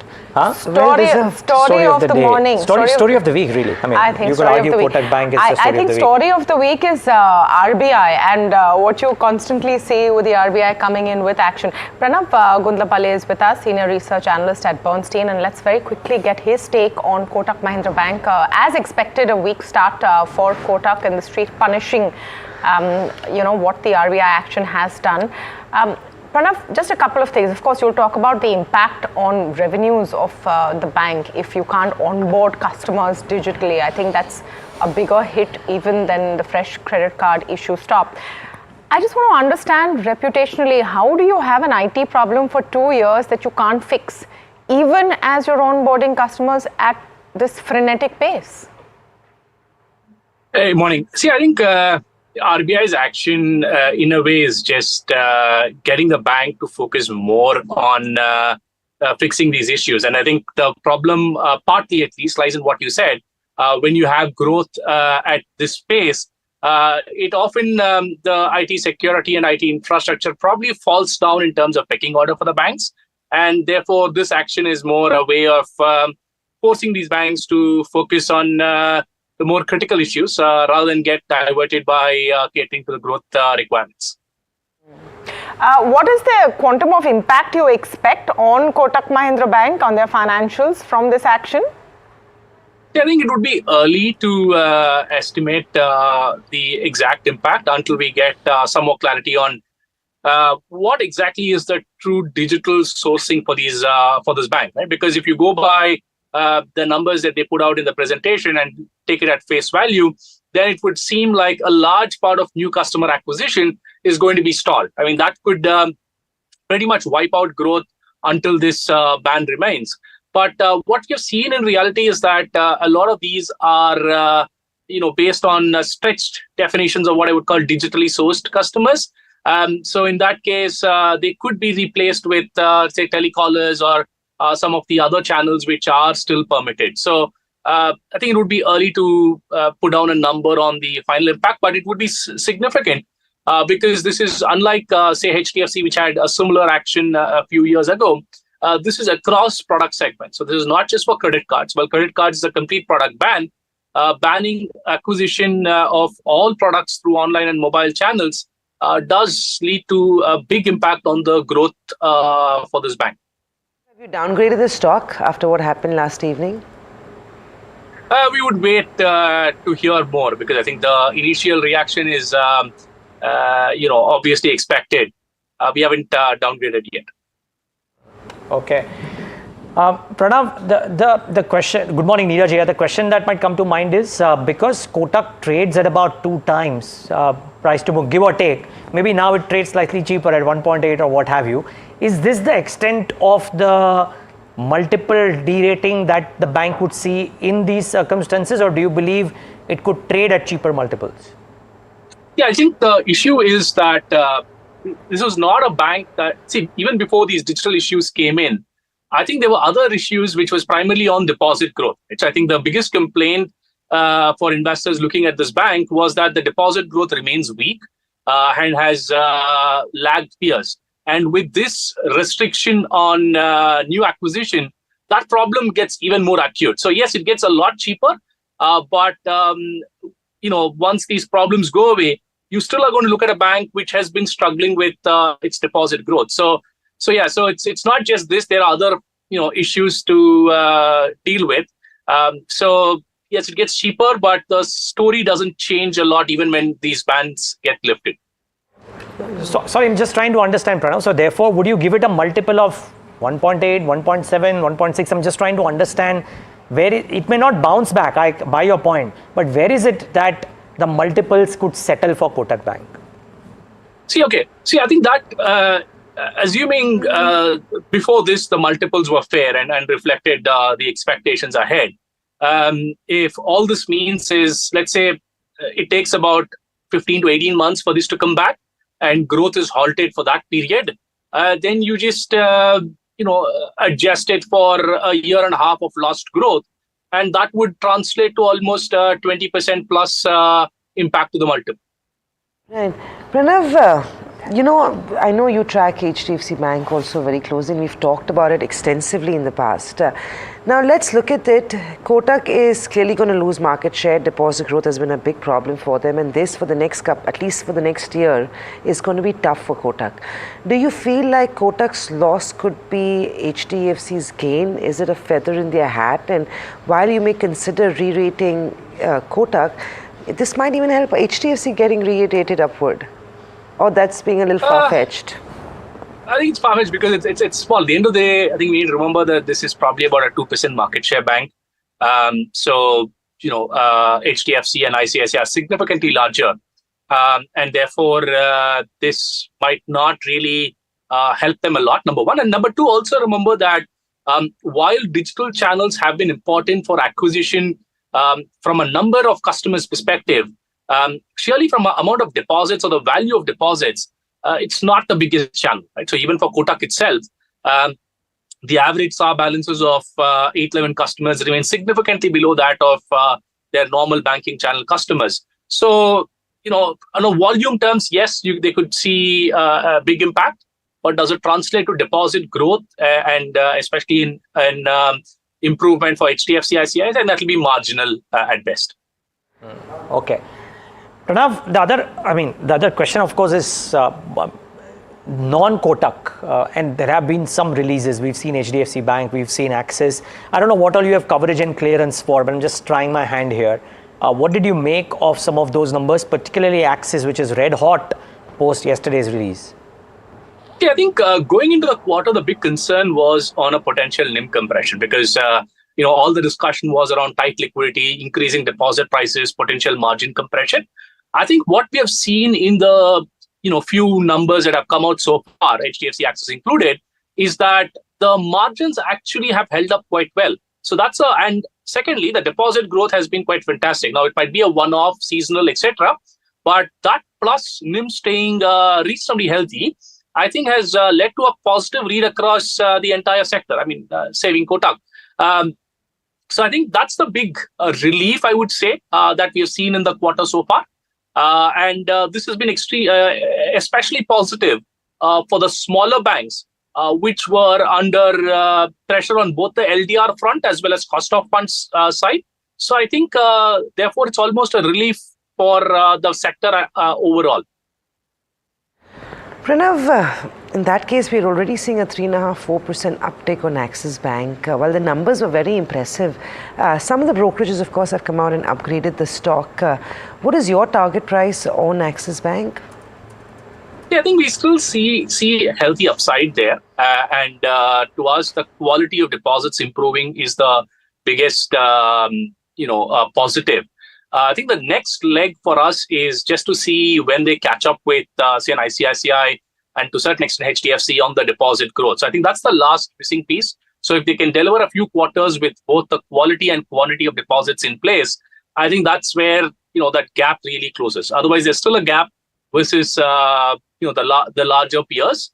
I think that's the next step that remains. And what they've done really well is, of course, maintain their ROEs and. Which thanks to their optimal capital ratios, I think that's really helped them, so far. That's true. Pranav, the larger story of, at least at the start of 2024, was that rate cuts will come in that will lead to whatever changes in NIMs that they lead to for banks as well. Now that story gets challenged a little bit in the mind, if not actually, till the end of this calendar year at least. Does that in any way alter whatever thesis you may have had earlier on banks versus what you may have now? Earnings notwithstanding. Yes. So I think two things, right? So the impact of a rate cut was always going to be marginal, because I think even at the start of the year, the expectation was for a shallow rate cut, 25, 50 basis points for the next 12 to 15 months. So I think the rate cut coming in was the secondary risk. The primary risk was the margin compression as the deposit repricing happens. I think now with this, improvement in deposit growth, I think that's the bigger risk, which is starting to look less likely to play out. The rate cut, I think, just helps them keep their margins intact for a bit longer. But even when that comes in, the impact could be quite limited. So you're talking about less than probably 5 basis points. Even if you have a 25 basis points cut on rates, you might see a less than 5 basis points this year. So might not be a big factor as such.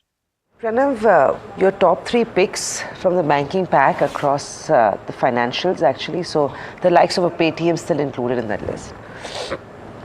I would keep the two separate. I think for the larger banks, it would be HDFC, Axis, and then ICICI.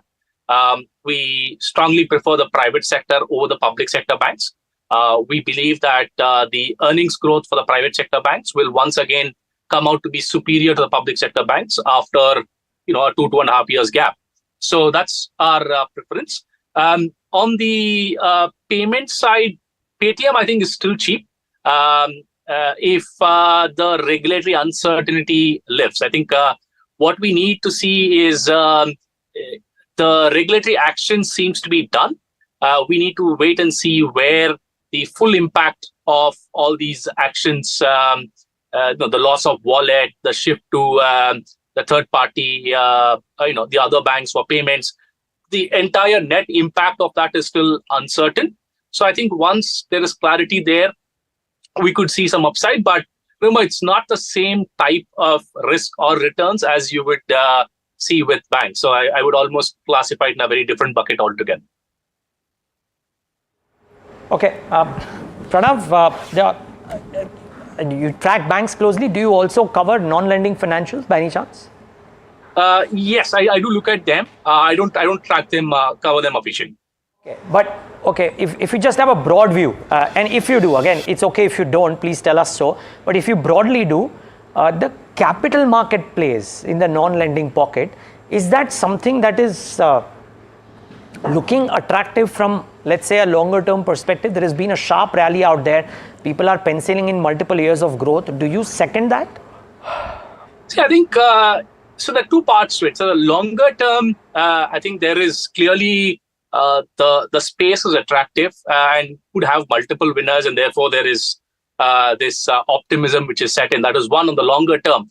I think the shorter term, from my conversations, a bit more interesting because there is an expectations of an earnings reset for the banking space because the NIMs are higher, so everybody expects a rate cut, some repricing. So if you look at the consensus estimates for next year, the EPS growth is quite moderate across banks, whereas for some of these capital market players and the non-lenders, those expectations are a lot healthier. So even from a short-term perspective, there is therefore some interest to look at non-banks. So that's something we hear across conversations, but don't look at the individuals' names to make a strong comment there. Right. Thanks, Pranav. It's always good having you on the show. Your perspective is much appreciated and valued for us and our viewers. In the meantime, the markets are trading largely flat. It is Kotak that's taking the cake this morning, down 10%. HUL reported numbers, LTI reported numbers. Those stocks are also seeing a little bit of movement, but nothing as compared to the cuts that we're seeing on Kotak. LTI is down marginally, down about 2%. You've also got a little bit of a cut coming in on, if you can get HUL up, that should be helpful. Along with that, Vodafone Idea has also reversed some of its morning losses. The stock had opened down at the 2% cut, now trading fairly flat. that. We'll take a break. We'll come back following a successful 18,000 crore rupees FPO listing. What is the road ahead for Vodafone Idea? Here's what Kumar Mangalam Balla had to say. I think the big one now is to spend the money on capex. The three big parts of that is to increase the size of the network. The second is to densify the network in areas that we are present. And third, of course, is implementing 5G selectively across the network. So that's a task cut out for us. I think that we're very happy. This is a new life for Vodafone Idea. And we look forward to being an outstanding service provider to our customers.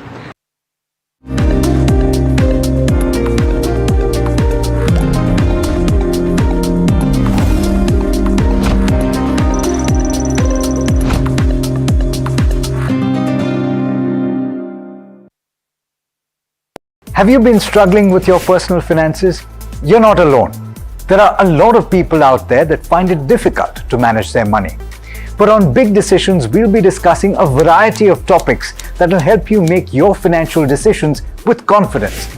Check it out on any of our social media platforms, the television channel, on the website ndtvprofit.com, or in fact, on any of the podcast platforms out there.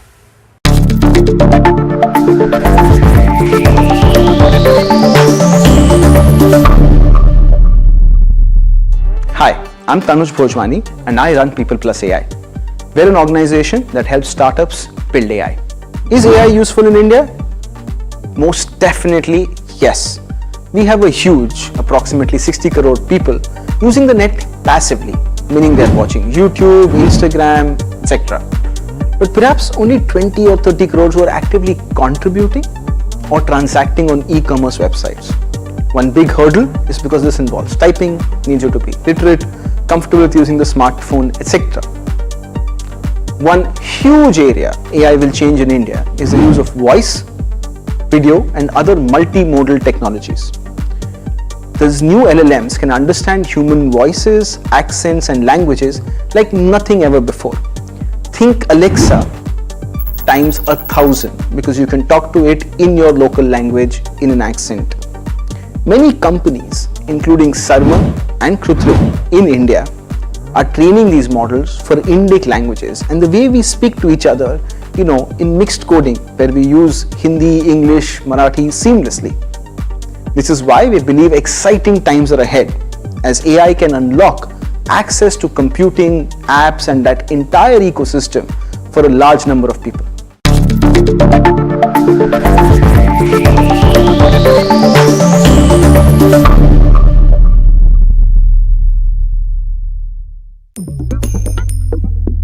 Different people believe in different things. In cricket, some hail the king, some believe in God.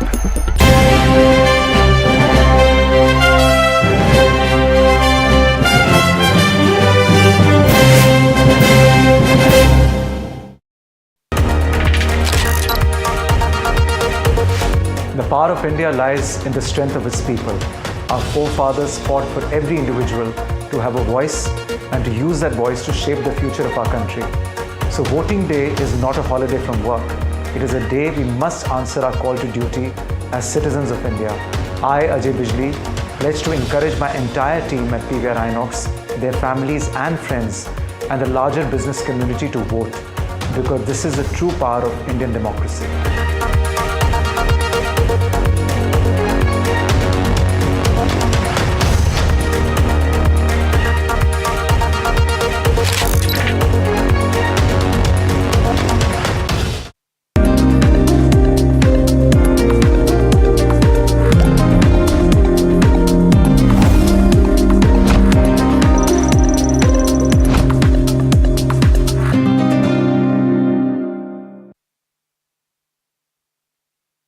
Right, pleasure is mine to bring on board Mr. P.N. Vasudevan to, for a conversation around the Q4 numbers of Equitas Small Finance Bank. Good morning, Mr. Vasudevan. Welcome to NDTV Profit. Good morning. So, sir, just want to try and understand with regard to what's happening on the margin front. your yields, when I'm looking at it, not going up significantly, in fact staying pretty much flat. Cost of funds continues to rise. Margins, would you say, have now bottomed? Yeah. So if you see our disbursement yield, it's actually gone up by almost 1% in FY24 compared to FY23. And if you see the disbursement yield between the third and the fourth quarter, it's remaining steady at about 18.75%. The disbursement yield is steady between the third and the fourth quarter. Now, if you come down to the yield on gross advances, when I say gross advance, I'm kind of taking in the securitized book also. When you look at the gross advances book, the yield for the fourth quarter compared to the third quarter has come down by about nearly 9 to 10 basis points. And if you look at my interest cost, that's actually gone up by a similar 8 to 9% basis points between the third and the fourth quarter. So that's the reason why you see the NIM also dropping between the third and the fourth quarter. The fourth quarter NIM was about 8.16%. That's the exit NIM that we had for the fourth quarter. The other impact on the NIM, of course, we all know is the CD ratio. And, we had a 100% CD ratio in the beginning of FY24. And by end of FY24, we actually managed to bring it down all the way to about 87%. So there's a lot of work that we did on the CD ratio, which is basically that we raised extra deposits and put it into investments to help improve the CD ratio. But of course, that has a collateral impact on the NIMs. So going forward, the question you asked in terms of whether the NIM has got bottomed out, I would say that, the CD ratio, we still want to bring it down to about 85% by March 25, which is another 2% that we want to reduce over the next 12 months. So it may not have a dramatic impact on NIM any longer.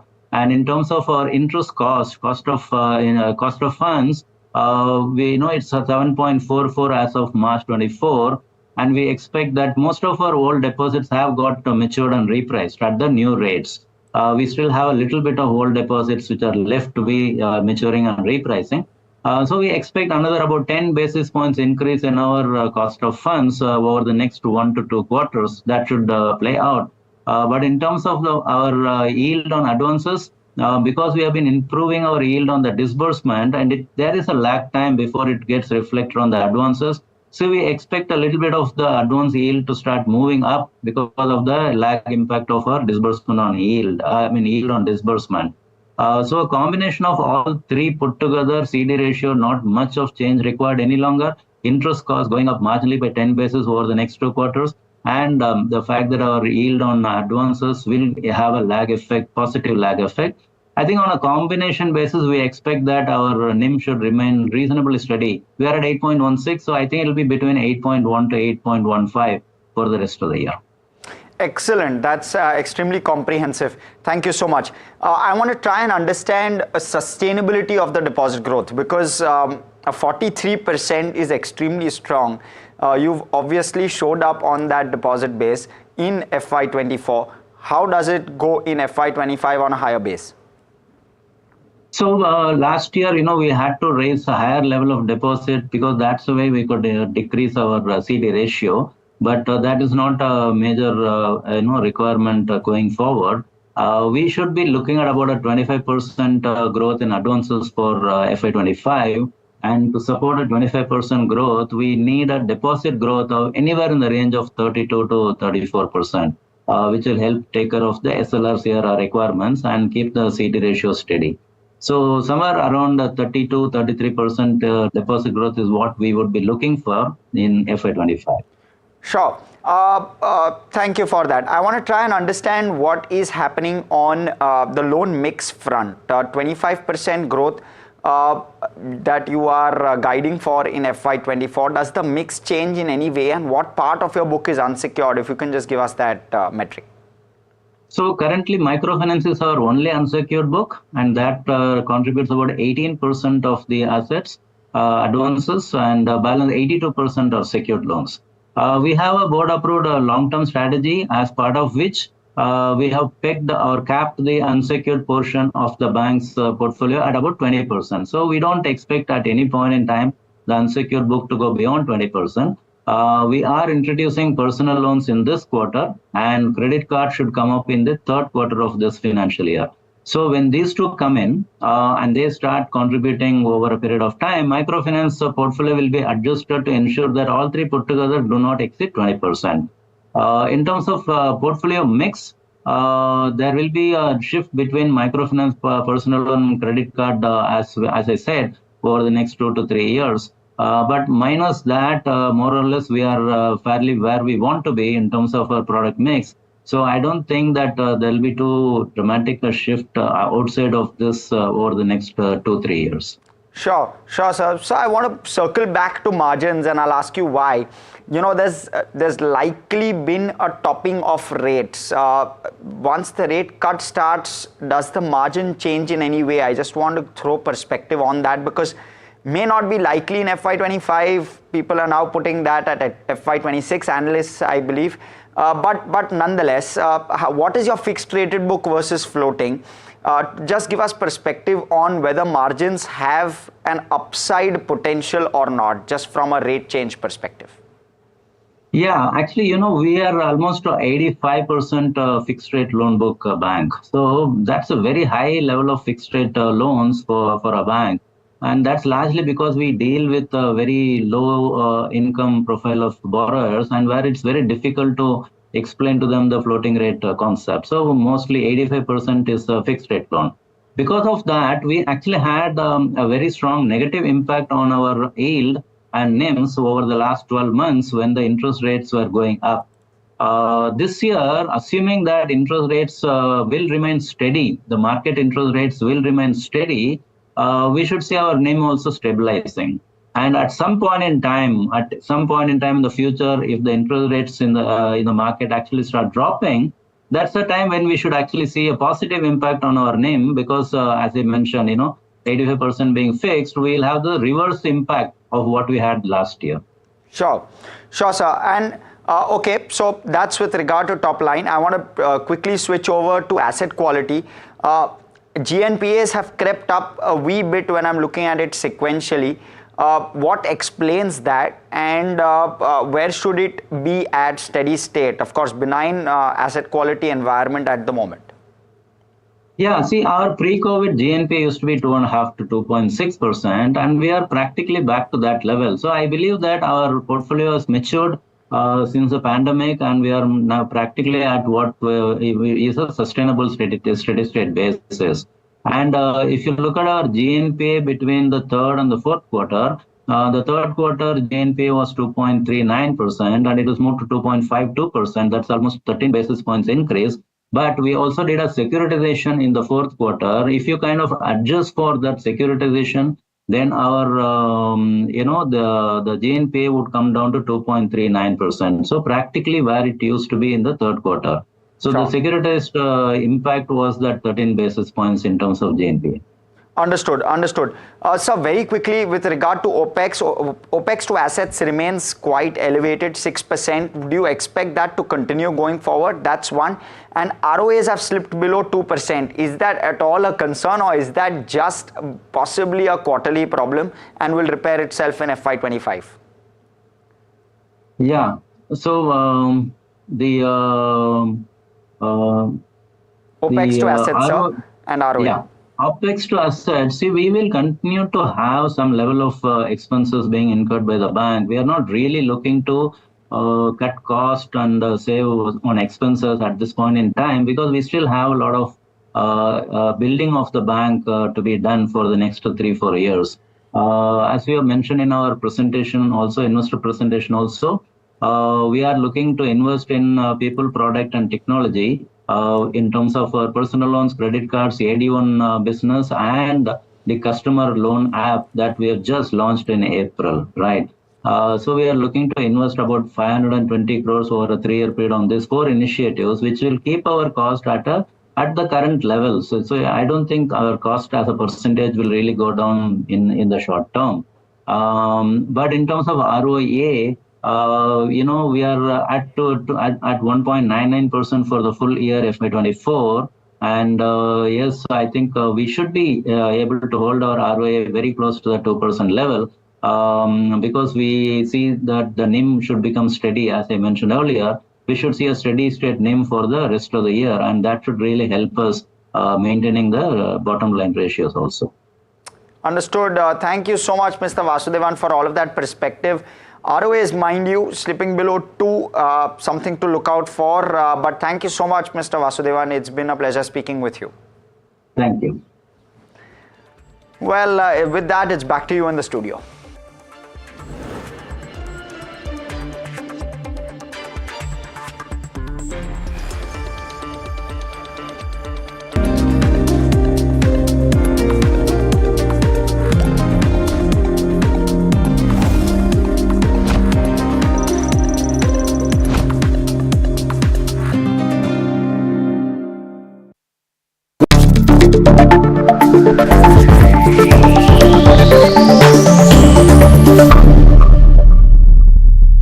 Hi, I'm Tanuj Bhojwani and I run People Plus AI.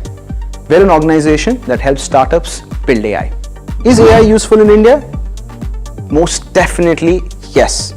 We have a huge, approximately 60 crore people using the net passively.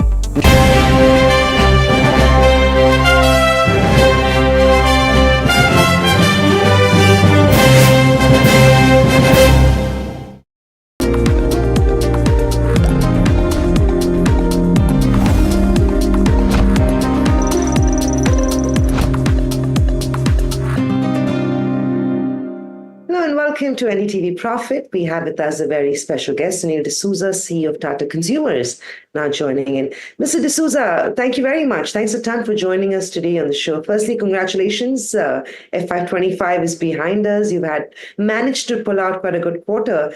A couple of areas that we'd like you to start with. Firstly, of course, comment on the quarter behind us. Revenue was largely in line with street expectations. Margins have seen an uptick. International business is finally picking up. And you've got those substantial acquisitions as well now behind you.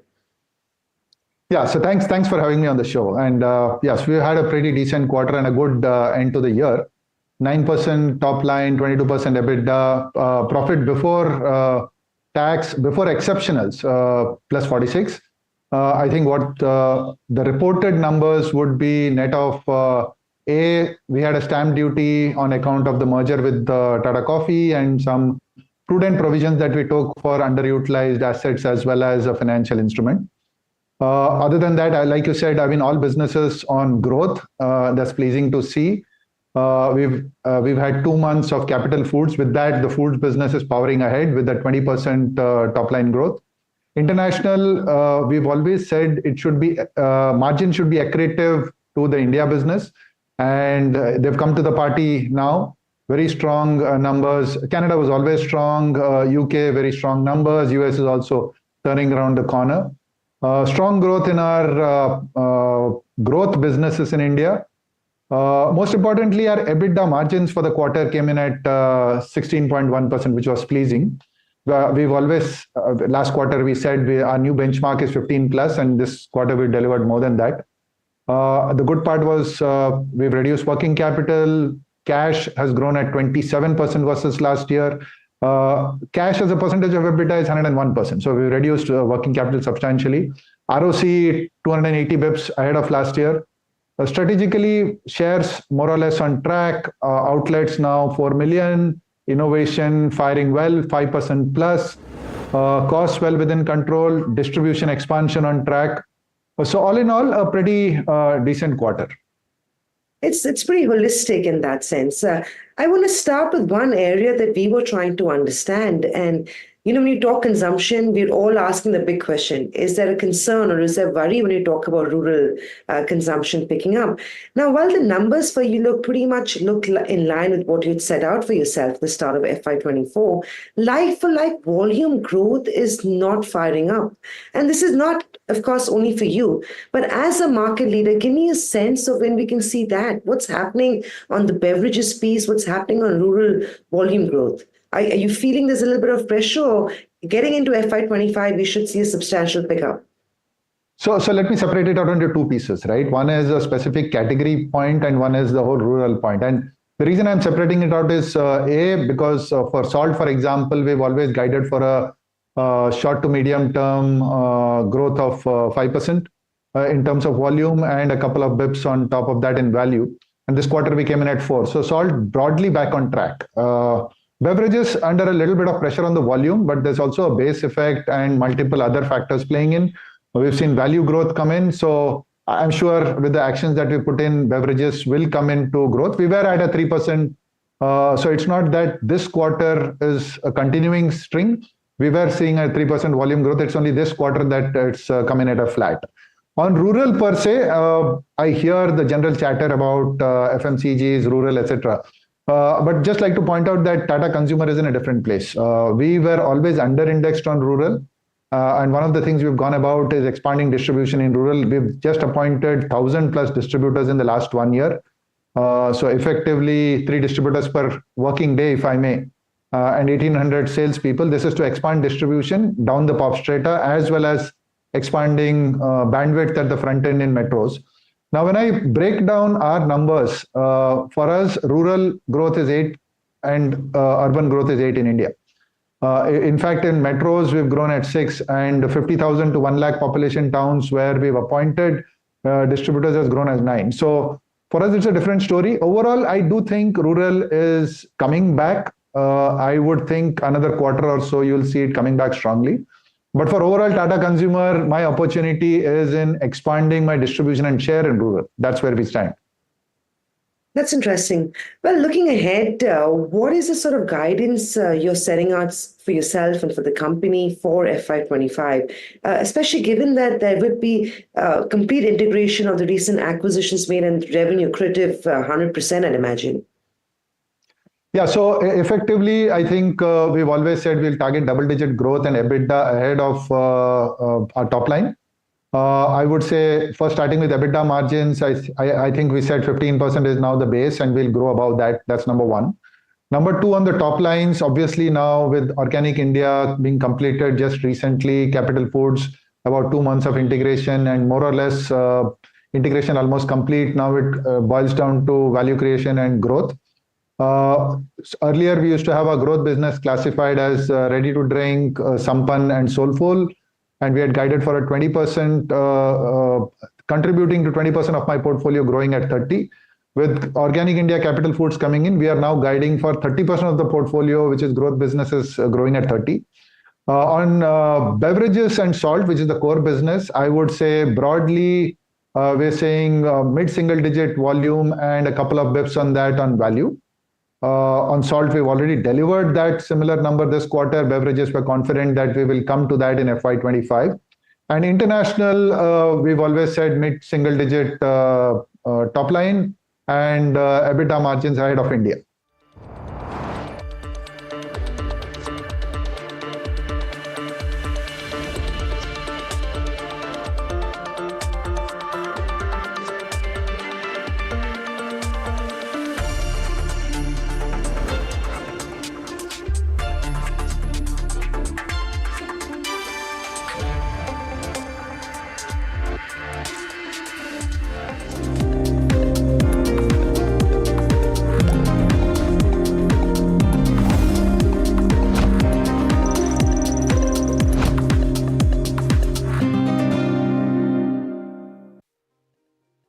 Have you been struggling with your personal finances? You're not alone. There are a lot of people out there that find it difficult to manage their money. But on Big Decisions, we'll be discussing a variety of topics that will help you make your financial decisions with confidence. Check it out on any of our social media platforms, the television channel, on the website ndtvprofit.com, or in fact, on any of the podcast platforms out there.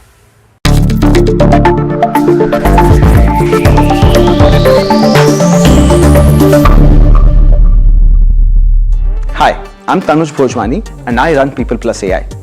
We're an organization that helps startups build AI. Is AI useful in India? Most definitely, yes. We have a huge, approximately 60 crore people using the net passively, meaning they're watching YouTube, Instagram, etc. But perhaps only 20 or 30 crores who are actively contributing or transacting on e-commerce websites. One big hurdle is because this involves typing, needs you to be literate, comfortable with using the smartphone, etc. one huge area AI will change in India is the use of voice, video, and other multimodal technologies. These new LLMs can understand human voices, accents, and languages like nothing ever before. Think Alexa times 1,000 because you can talk to it in your local language.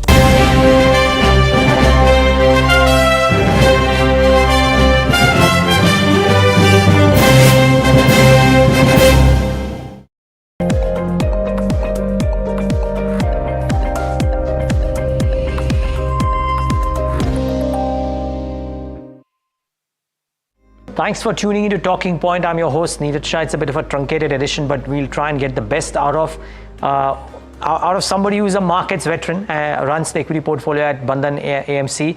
Manish Gunwani needs no introduction. Manish, great having you. Thanks for taking the time out. Manish, at the outset, just trying to understand, is this market surprising you as well? Because it seems to be climbing every single wall of worry, be it local or be it global. I can count 7 instances in the last 9 months wherein everybody's called that this is a top, the markets correct a little bit and then tend to bounce back very, very smoothly. Yeah, I think last 1 month in particular has been surprising given that we had a correction in March based on regulator statement, and globally also, if you see the whole thesis of interest rates coming down globally, that has broadly gone for a toss. So the US 10-year yields are back to where they were probably 3-4 months back. See, we felt that the Indian macro, obviously, both on a relative sense versus other emerging markets, and in absolute terms, in terms of what has been happening to India's current account, which we felt was leading to Indian currency outperforming massively versus other currencies, this would lead to a liquidity flow, and which is why we've been relatively more constructive on small caps with a medium to long-term view. But yes, the pace of the last 1 month has been quite strong. And clearly, in terms of pockets of value, you're running out of ideas you can buy comfortably, right? So the other thing about this market is also that whatever's performing continues to perform, and whatever's not performing doesn't turn around, right? So whether it is power, real estate, capital markets, autos, that has continued to perform month after month, and IT, private banks, that is still struggling month after month. So the polarization in valuation is obviously increasing. Now you can obviously say that this is a cycle, and a lot of these segments had done badly for many years before this bull run. So yeah, it is a bit of a challenge now how to get ideas to put fresh money in. There's no doubt about that. But at the same time, we are seeing a lot of change across the world in terms of technology, in terms of policy. And I think you have to work hard to get those niches where you think India is heading, where the world is heading. Find those niches. They're not very big sectors which will grow very fast to my mind, which is why I think selectively small caps with a medium to long term view is still where I think the alpha will be there. But yeah, the number of stocks that look attractive obviously going down as the market heats up. Yeah, can imagine. I'm going to ask you where is India heading, as you said, but just before that, actually let me start with that and then move on to the hot topic, which is telecom as well. But you mentioned that the idea to build a portfolio is to try and figure out where is the world heading and where is India heading. Where is India heading?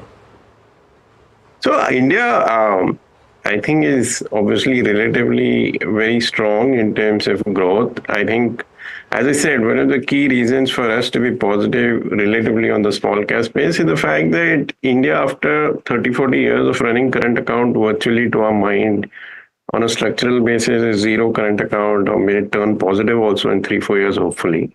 And that obviously will draw in a lot of capital from It need not be only FI equity. So FI equity probably is one part, but you have debt, you have FDI, you have NRIs buying real estate, you have NRIs putting in fixed deposit or whatever. So there are various ways foreign capital will come in, which is clear. If you see RBI's forex reserves also have been very strong, given that dollars appreciated and US yields have gone up. So on a mark-to-market basis, the forex reserve should have not done well, but they've done well, which means their flows are quite strong. So my point is this, that one is India, I think, will get a lot of liquidity in medium to long term from the global capital pool. Second is that given our base, given whatever policies are there, we should continue to grow anywhere between 5.5 to 7.5. I don't think when global growth is going to be tepid, we can grow much beyond that. And our view is also that global growth is going to be tepid for the next 5-10 years, purely because of demographics and debt. Now, in that scenario, India, because it is domestic driven, not very dependent on commodities, relatively will stand out. The other thing is, and again, this is specific to India in intensity, but I also think that it's probably happening globally, is that there is a reshoring that is happening in a lot of industries where countries, in terms of strategic industries like semiconductors or defense or various other manufacturing segments, it could be steel, it could be a lot of other things. Countries are trying to reduce their dependence on external supply chains. This is a kind of reversal again after 25-30 years. So that is why I say that there is so much change, whether it's technology, whether these shifts in reshoring, shift away from China sourcing. So unlikely that a lot of these changes will be captured in very large companies. Okay. And Manish, the other aspect is, from things that are becoming really hot, I want to also talk about something newsy, right? And telecom is firmly in the thick of things. I'm just trying to think of whether you believe, I mean, it's maybe not a very large sector, but large enough representation nevertheless. Do you think that the next 3, 4, 5 years will be different from what the preceding 5 years have been for telecom, which has largely been a two-player market with a third player struggling, to maybe now, because of this Vodafone NFO, or rather the Vodafone FP or rather, and success might make it a strong 2.5 player market, if you will?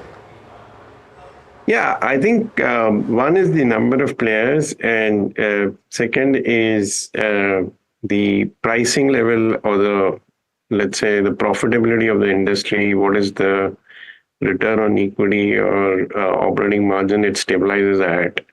I think the recent run-up in valuations is predicting that if the third player gets capitalized, it will not be just enough the external capital, but there needs to be a step shift in profitability of the industry, where there'll be a lot of tariff hikes, and the third player also may reach a point where it is stable. For that, I think you need significant pricing improvement in that industry.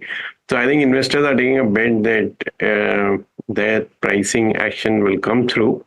I'm not neither very underweight nor overweight, because these are very, very difficult decisions to predict. Good part is in the current market context where valuations are high, it is a good defensive sector, that it is an essential item. No one's going to decrease its usage if economy turns down or if interest rates go up. So it is a defensive sector. Free cash flow yields if you assume these tariff hikes come through, are reasonably good. But again, it's not a high growth sector. I mean, every citizen in the country broadly has a phone in his or her hands, and therefore the penetration levels are high.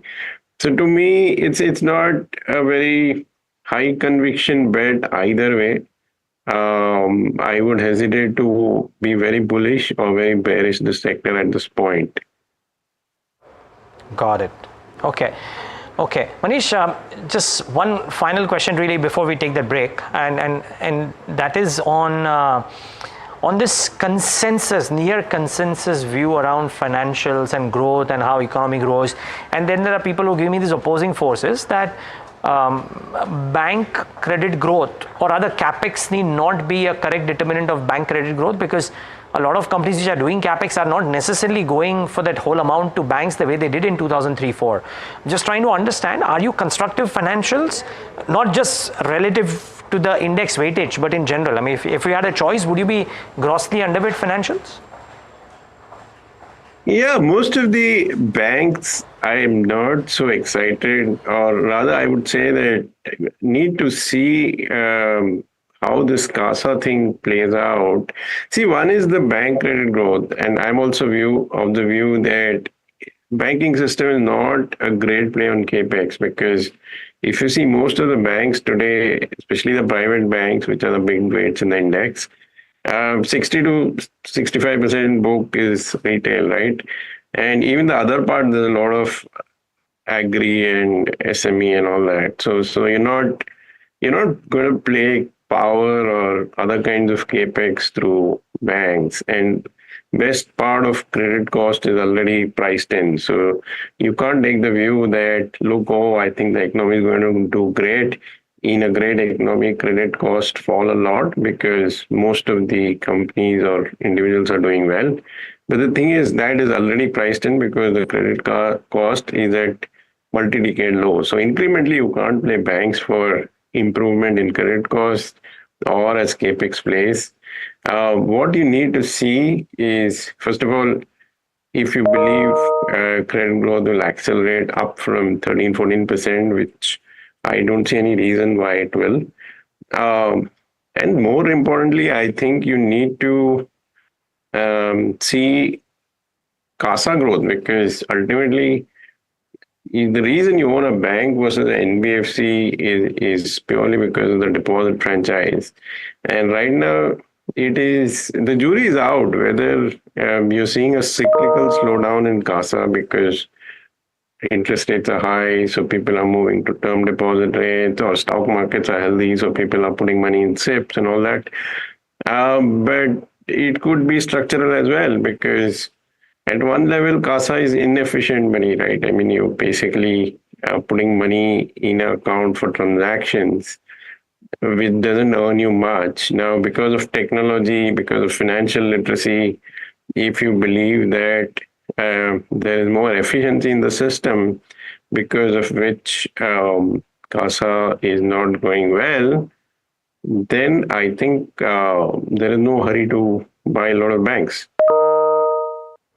Got it. Okay. Manish, thanks for that update and really appreciate you giving us a sense of the market. Viewers, stay back. We'll be right back with Talking Point. Don't go anywhere.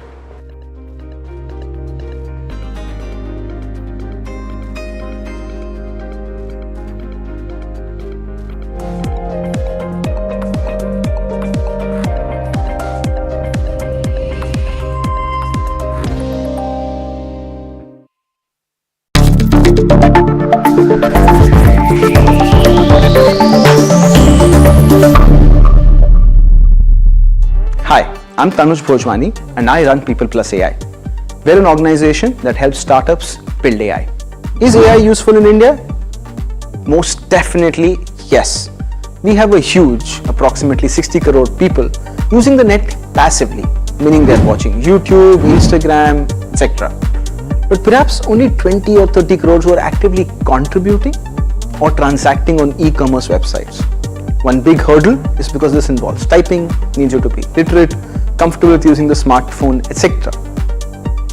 One huge area AI will change in India is the use of voice, video and other multimodal technologies.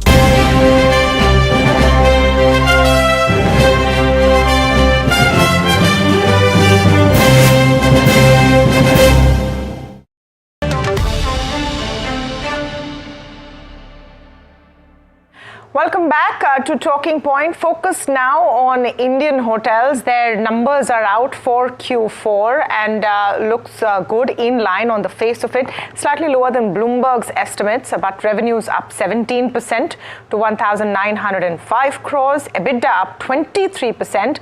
Margins have grown at 167 basis points, and net profit looks quite healthy at 29%. Puneet Chhatwal, Managing Director and CEO of IHCL, is with us now on the show. Mr. Chhatwal, thank you for speaking with us here at NDTV Profit. Let me understand what has worked this quarter and what perhaps has not, because ARRs have grown well at 4%, but slightly below the levels that we've been seeing so far. Not really. Ours is, firstly, thank you for having me and good morning. Ours is a bit of a seasonal business. So Q3 is always the best quarter and will remain in the foreseeable future. Q4 is the second best quarter. And as the base keeps increasing, the percentage rise will start declining, because just imagine coming out of COVID, where we had almost nothing. We started showing growth in like triple digits, and then it went to high double digits, and at some point of time it has to come back to single digit. Important is to look at the CAGR of last 5-6 years, and if we looked at that, then we are showing and demonstrating, both as a sector as well as our company, a very high and a very healthy growth. What is the sort of outlook you see, or a sustainable growth trajectory for ARRs? I know that there's no guidance that has come in for Q1 FY25. I'm wondering why, and overall what the outlook is, any kind of perspective that you can provide? We have kind of held back a guidance just on ARR. So we have given in our press release a guidance, and also to the investor community, of a double-digit growth in the top line for the next financial year. And that is very good, because as I said, the base is large. And why not just on ARR? Because only 50% of our total reported revenue comes from rooms business. We are still, enjoying very healthy growth on the food and beverage side, on the wedding business, with the Prime Minister's appeal of Wed in India, and spiritual tourism. So there is a lot of that kind of impact that is important in the top line growth. On top of that, we have very strong not like-for-like growth. So last financial year, we opened 20 hotels. This year, we have guided to open 25. And all these new hotels that come in, they start at a lower average rate or occupancy, because it just takes 2, 3, 4 years to ramp up any business. So giving a guidance on a high growth company on just ARR or occupancy is not, in our opinion, a very intelligent way of providing such inputs. Okay, so ARR has been held off because you have a lot of new properties which need to ramp up. Understood. Let's just talk a bit about capex. And when we spoke last quarter, Mr. Chhatwal, the focus was a lot on saving costs, cutting costs, operational costs, and that had worked. Is that leg going to continue in conjunction? Can you give us your outlook on the kind of capex that you will see in the next financial year? The channel is not that old, but it seems like long time ago that I said on cost optimization. We all did that during COVID. So maybe that was a conversation you and I had. But on this channel, I would say that it's very good that all of us have learned to be more diligent with the costs. And that opportunity COVID gave us once in 100 years to relook at every cost. And it would be prudent to maintain that kind of cost base and take out the unnecessary costs that nobody wanted, neither the customers wanted nor other stakeholders wanted. Our focus has been definitely growing new businesses, which we have grown at 35% last financial. Going forward, we have given a CAGR of 30% and keep also the growth at a very healthy level in our traditional business, especially our backbone with the Taj portfolio. And we are investing heavily in CapEx. Our guidance is around 3,500 crore in a 5-year period.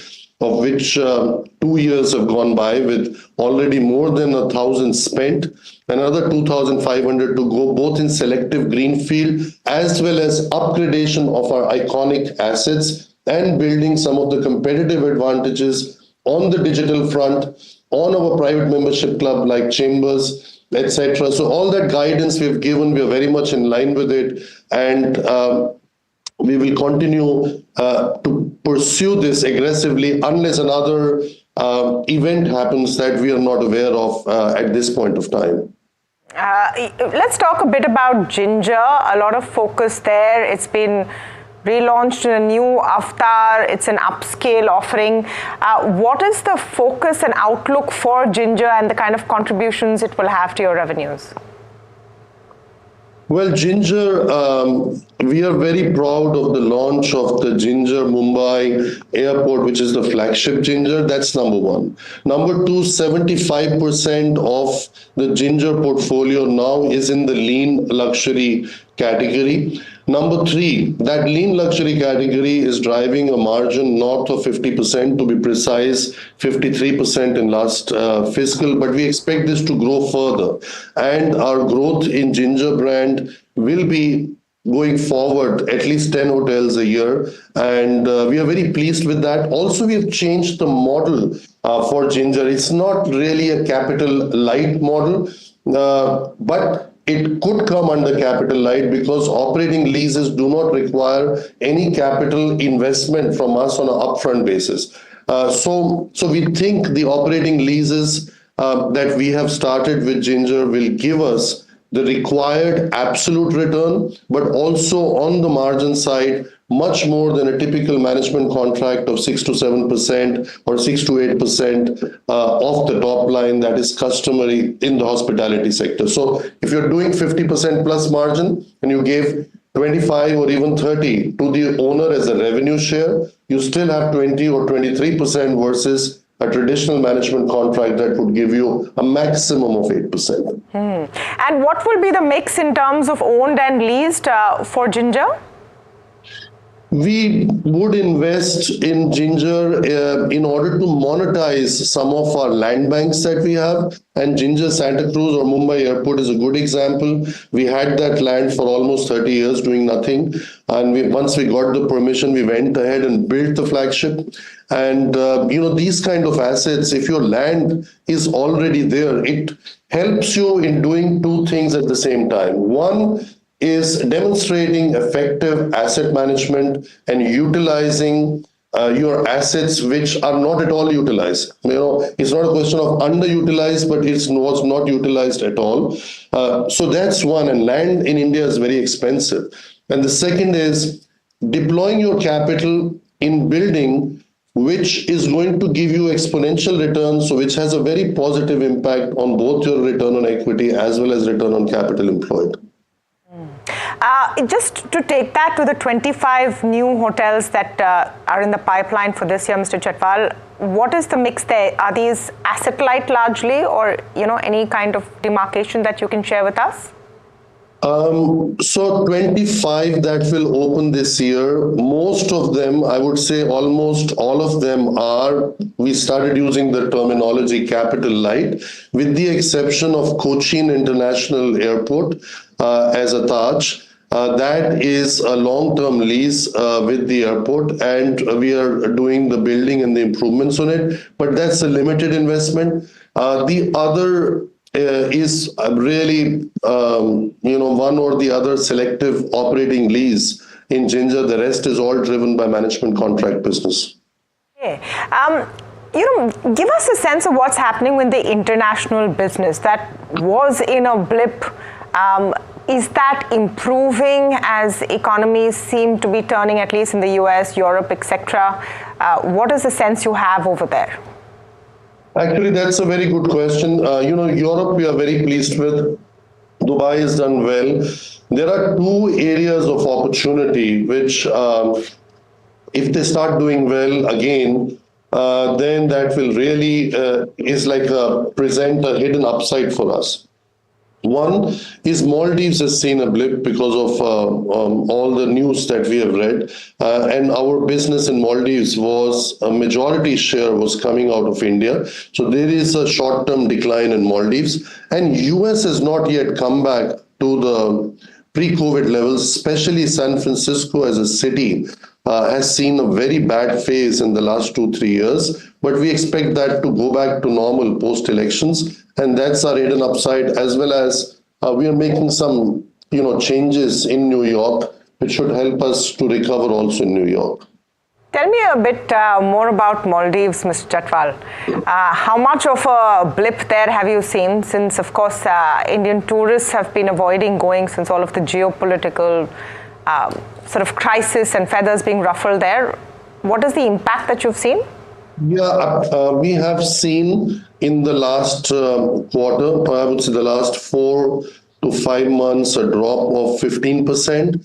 I would say partially it is because of the news you heard, partially also Maldives was the favorite destination during and a little bit post-COVID for everyone. So I think the general traffic has not declined just because of the negative news that you have read, but it's a very normal thing. Everybody went to destinations like Maldives, like Goa, like mountain sector, or which was a bit more exclusive. And that's what Maldives offers with all the villas that it has, that you have your kind of privacy and you are on a small island away from everyone. So I think a part is a normal adjustment and a part is a decline, but at some point this should go back to what it used to be.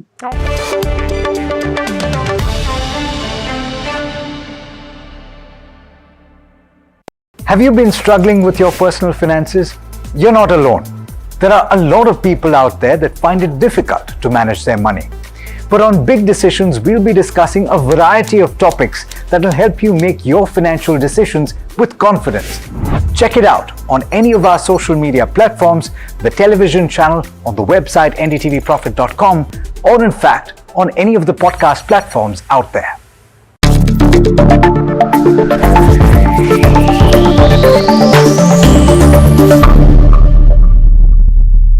Hi, I'm Tanuj Bhojwani and I run People Plus AI. We're an organization that helps startups build AI. Is AI useful in India? Most definitely, yes. We have a huge, approximately 60 crore people using the net passively, meaning they're watching YouTube, Instagram, etc. But perhaps only 20 or 30 crores who are actively contributing or transacting on e-commerce websites. One big hurdle is because this involves typing, needs you to be literate, comfortable with using the smartphone, etc. One huge area AI will change in India is the use of voice, video and other multimodal technologies. These new LLMs can understand human voices, accents and languages like nothing ever before. Think Alexa times 1,000 because you can talk to it in your local language in an accent. Many companies, including Sarma and Krutrim in India, are training these models for Indic languages and the way we speak to each other, in mixed coding where we use Hindi, English, Marathi seamlessly. This is why we believe exciting times are ahead as AI can unlock access to computing, apps and that entire ecosystem for a large number of people.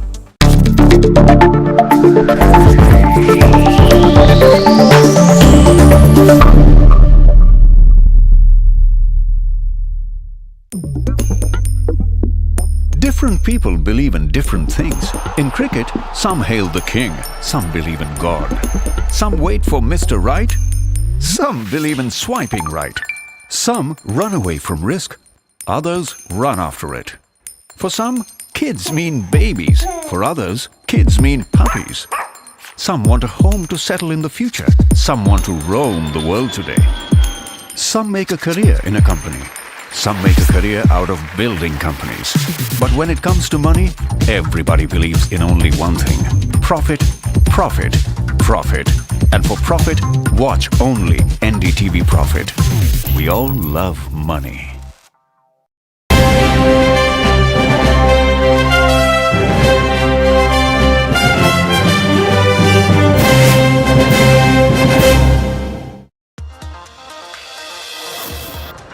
Benchmarks come off lows to trade flat. Nifty trades at 22,400 while the Sensex crosses 73,900.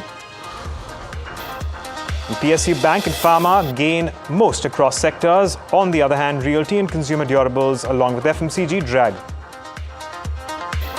And Kotak Bank falls over 10% as RBI finds serious lapses and halts new online customer acquisition and credit card issuance. Meanwhile, Axis Bank soars over 4% on the back of stellar Q4 numbers, whereas Hindustan Unilever falls nearly 2%. Its profit and revenue take a hit. And more earnings to watch out. Nestle India, Tech Mahindra and Bajaj Finance are set to report their March quarter numbers.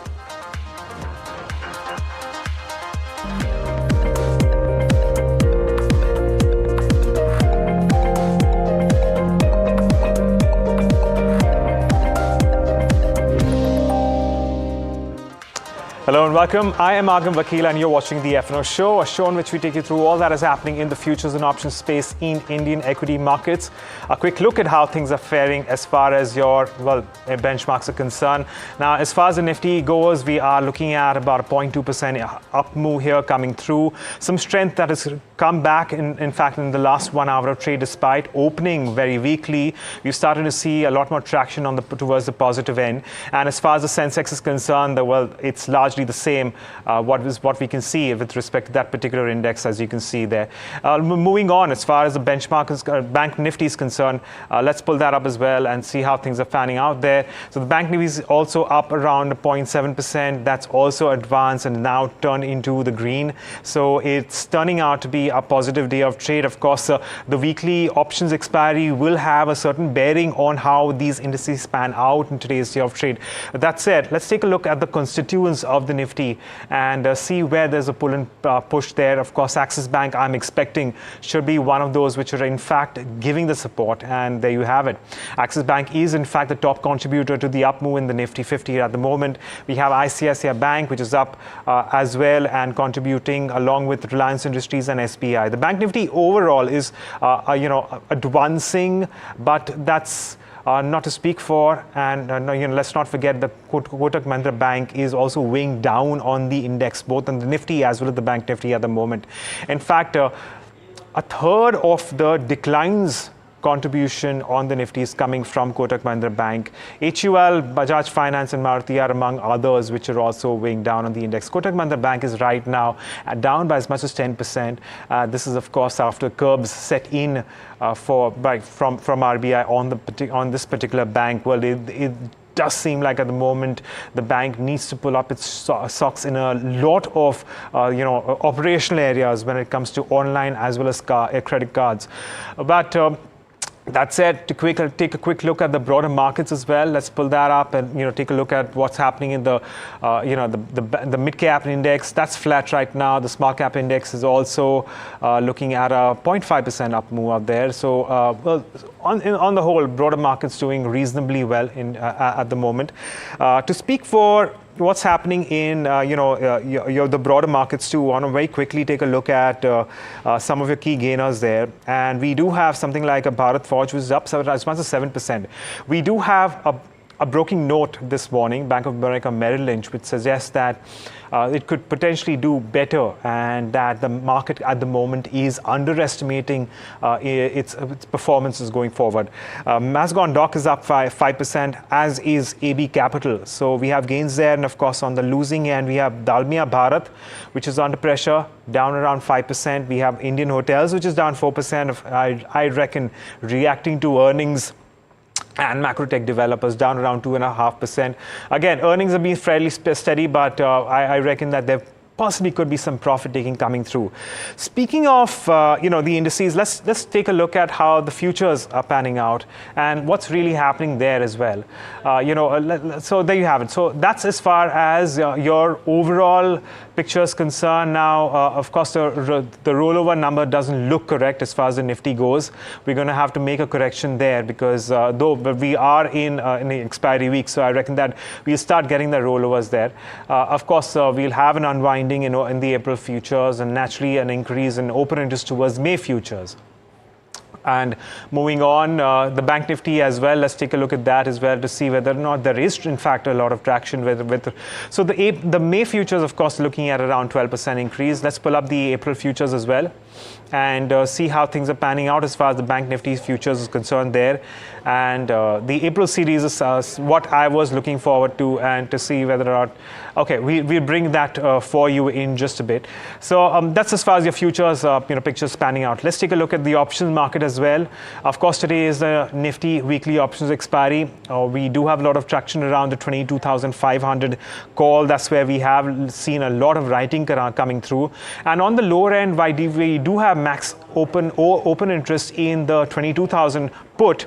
We have a standardized, open interest distribution across 22,000 all the way through 22,400 strikes. So I reckon that we will see some amount of resistance around 22,500 on the higher end, and on the lower end, well, it's anyone's call, I guess, at the moment. Do remember that we did start off on a weak note today in the markets, and we have seen a lot of covering since then. But on that note, let's bring in our experts for today. We have Brijesh L of IDBI Capital and Nilesh Jain of Central Broking, who's joining us on the show. Good morning to both of you. Thanks so much for joining in. Nilesh, I start with you. Your view on the Nifty at the moment. How are you trading this one? Very good morning to you, Agam. Yes, so certainly we have seen a good, in fact, I would say smart recovery from the lower levels on the back of monthly F&O expiry today for the Nifty. Now, if you look at the derivative data, that shows that 20,300, 22,400, these were the strikes where we have witnessed huge amount of put writing. And looking at the overall setup, I think Nifty is likely to expire in the range of 20,400 to 22,500. It seems a little difficult to cross 22,500 as of now. But if at all we see any decisive breakout above the same, then there will be a huge amount of short covering that will again open up for 100 to 150 point upside towards 22,500 to 2600 to 22,650. But as of now, looking at the overall setup, I think Nifty should expire in the range of 22,400 to 22,500. Okay, that's a view on the Nifty. Brijesh, good morning to you as well. Your view on this particular index? Hi, good morning. So even my view goes positive for the market. The way the market has recovered in the last half an hour, if you see the data, there's continuously buying is been seen in the Nifty index. So I believe this momentum is going to continue. And I do agree that at current price, there are 22,500, there is a call writers are extremely active.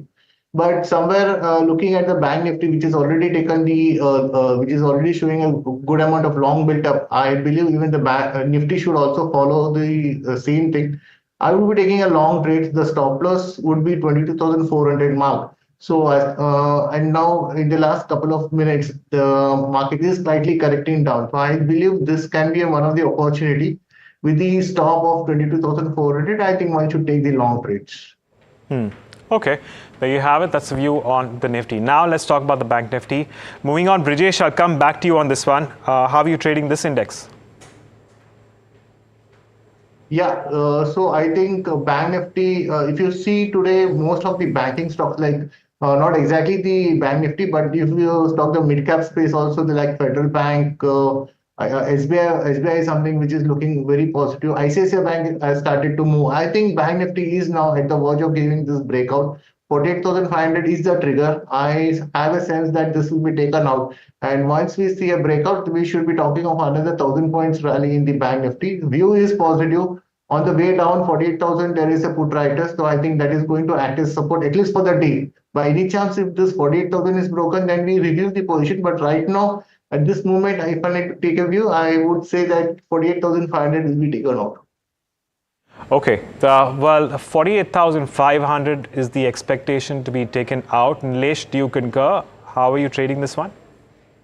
So Agam, surprisingly, in spite of Kotak Bank down 10%, we are witnessing a positive action in the Bank Nifty. So somewhere index management is going on. And looking at the counters like Axis Bank, ICICI Bank, where we are witnessing a positive action. So a good breakout can be seen in Axis Bank as well. So I think even if we see a small pullback in Kotak Bank, then Bank Nifty is likely to move towards 48,500 to 48,800. So structure-wise, it is still looking positive. today's low could be a sort of a panic low that we have seen somewhere around 47,000, 48,000 in the future. So that will be the immediate support, and that should be the stop loss, I would say, for the long position. And looking at the overall setup, I think it is likely to inch towards 49,000 mark from next weekly expiry point of view. So structure looks positive with a buy and decline approach. The target would be 49,000. It's 39 million shares which have already been traded on Kotak Mahindra Bank at the moment. It's down by as much as 10%. This is a huge knock for any bank in terms of any standard. And at the moment, if you look at how things are panning out, just look at the intraday low for Kotak Mahindra Bank. Its intraday low is all the way down to 1,602 rupees per share. And of course, it's still down by nearly 10%, but its intraday high is at around 1,697, around 1,700 rupees, if you can call it that.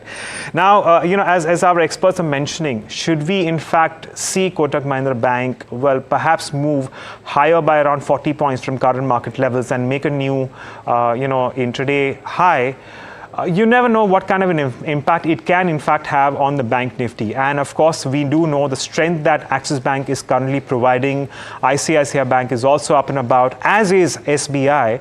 That could perhaps change things for the bank nifty as a whole, as pointed out by both our experts. So that's something to keep an eye on. Let's pull up that list of the constituents of the bank nifty and see where there is in fact traction, because that'll give us an idea about where things are in fact going on. So there you have it. HDFC Bank is flat right now. We're not seeing too much change in open interest there either. But ICICI Bank is up for 1%. There's an increase of 9% in open interest there.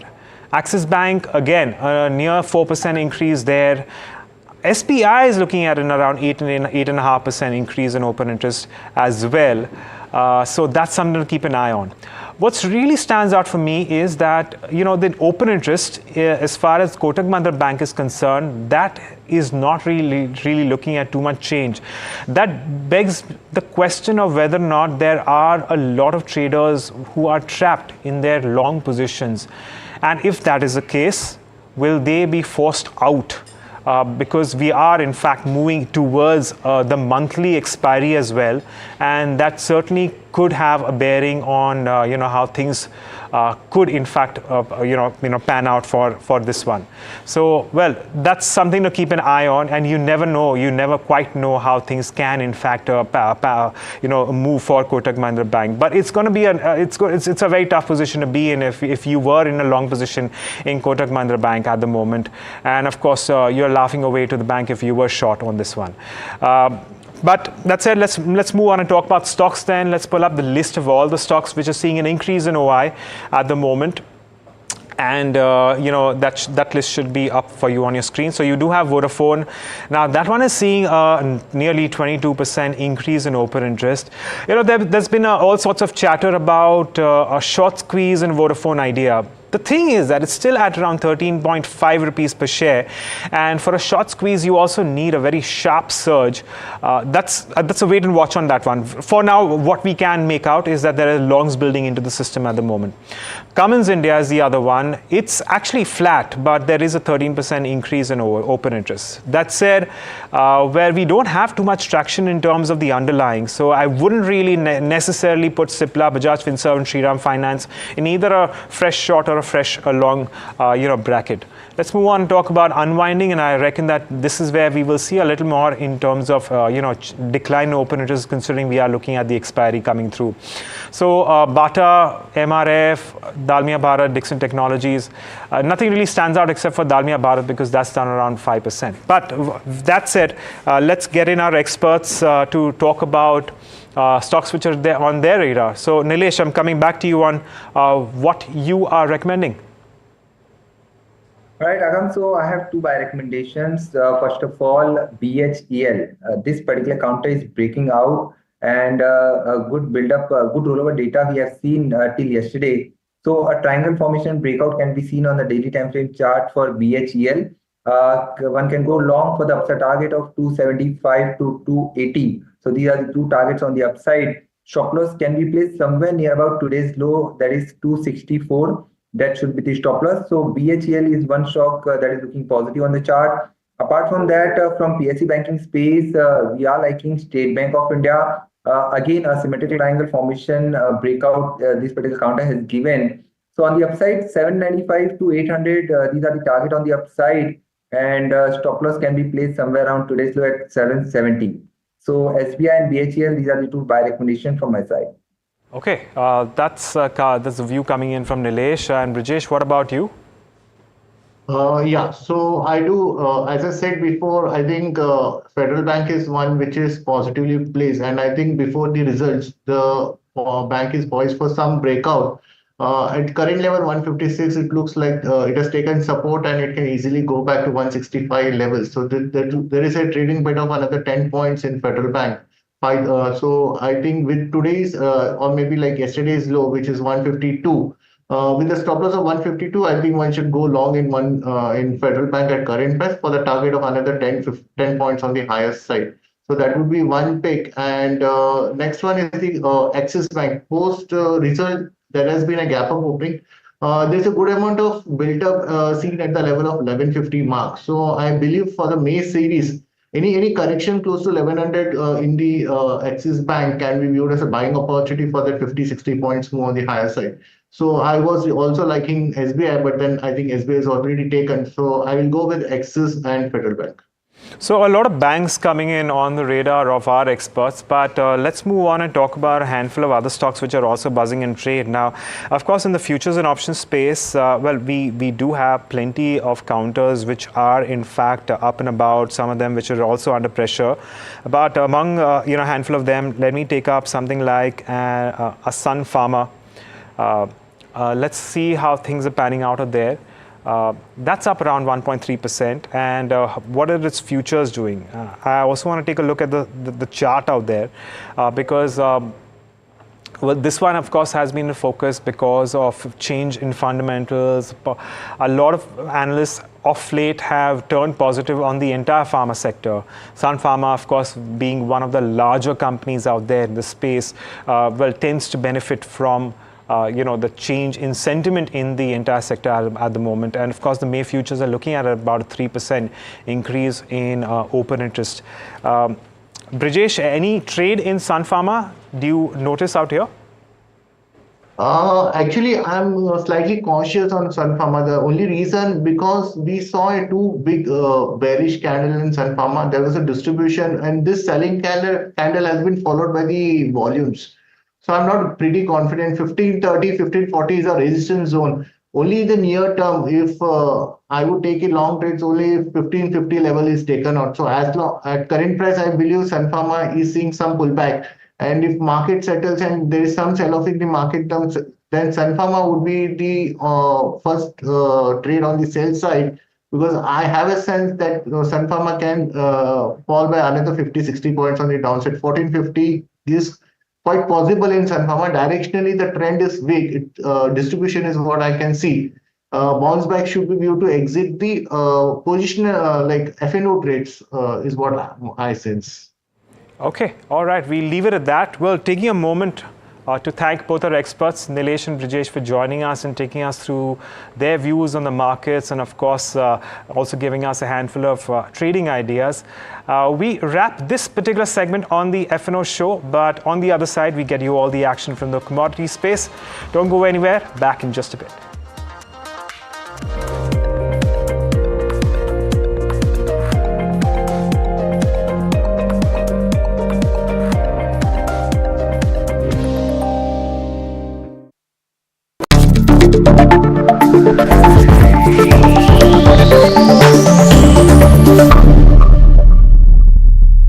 Hi, I'm Tanuj Bhojwani and I run People Plus AI. We're an organization that helps startups build AI. Is AI useful in India? Most definitely yes. We have a huge, approximately 60 crore people using the net passively, meaning they're watching YouTube, Instagram, etc. But perhaps only 20 or 30 crores who are actively contributing or transacting on e-commerce websites. One big hurdle is because this involves typing, needs you to be literate, comfortable with using the smartphone, etc. One huge area AI will change in India is the use of voice, video, and other multimodal technologies. These new LLMs can understand human voices, accents, and languages like nothing ever before. Think Alexa times 1,000 because you can talk to it in your local language in an accent. Many companies, including Sarma and Krutrim in India, are training these models for Indic languages and the way we speak to each other, in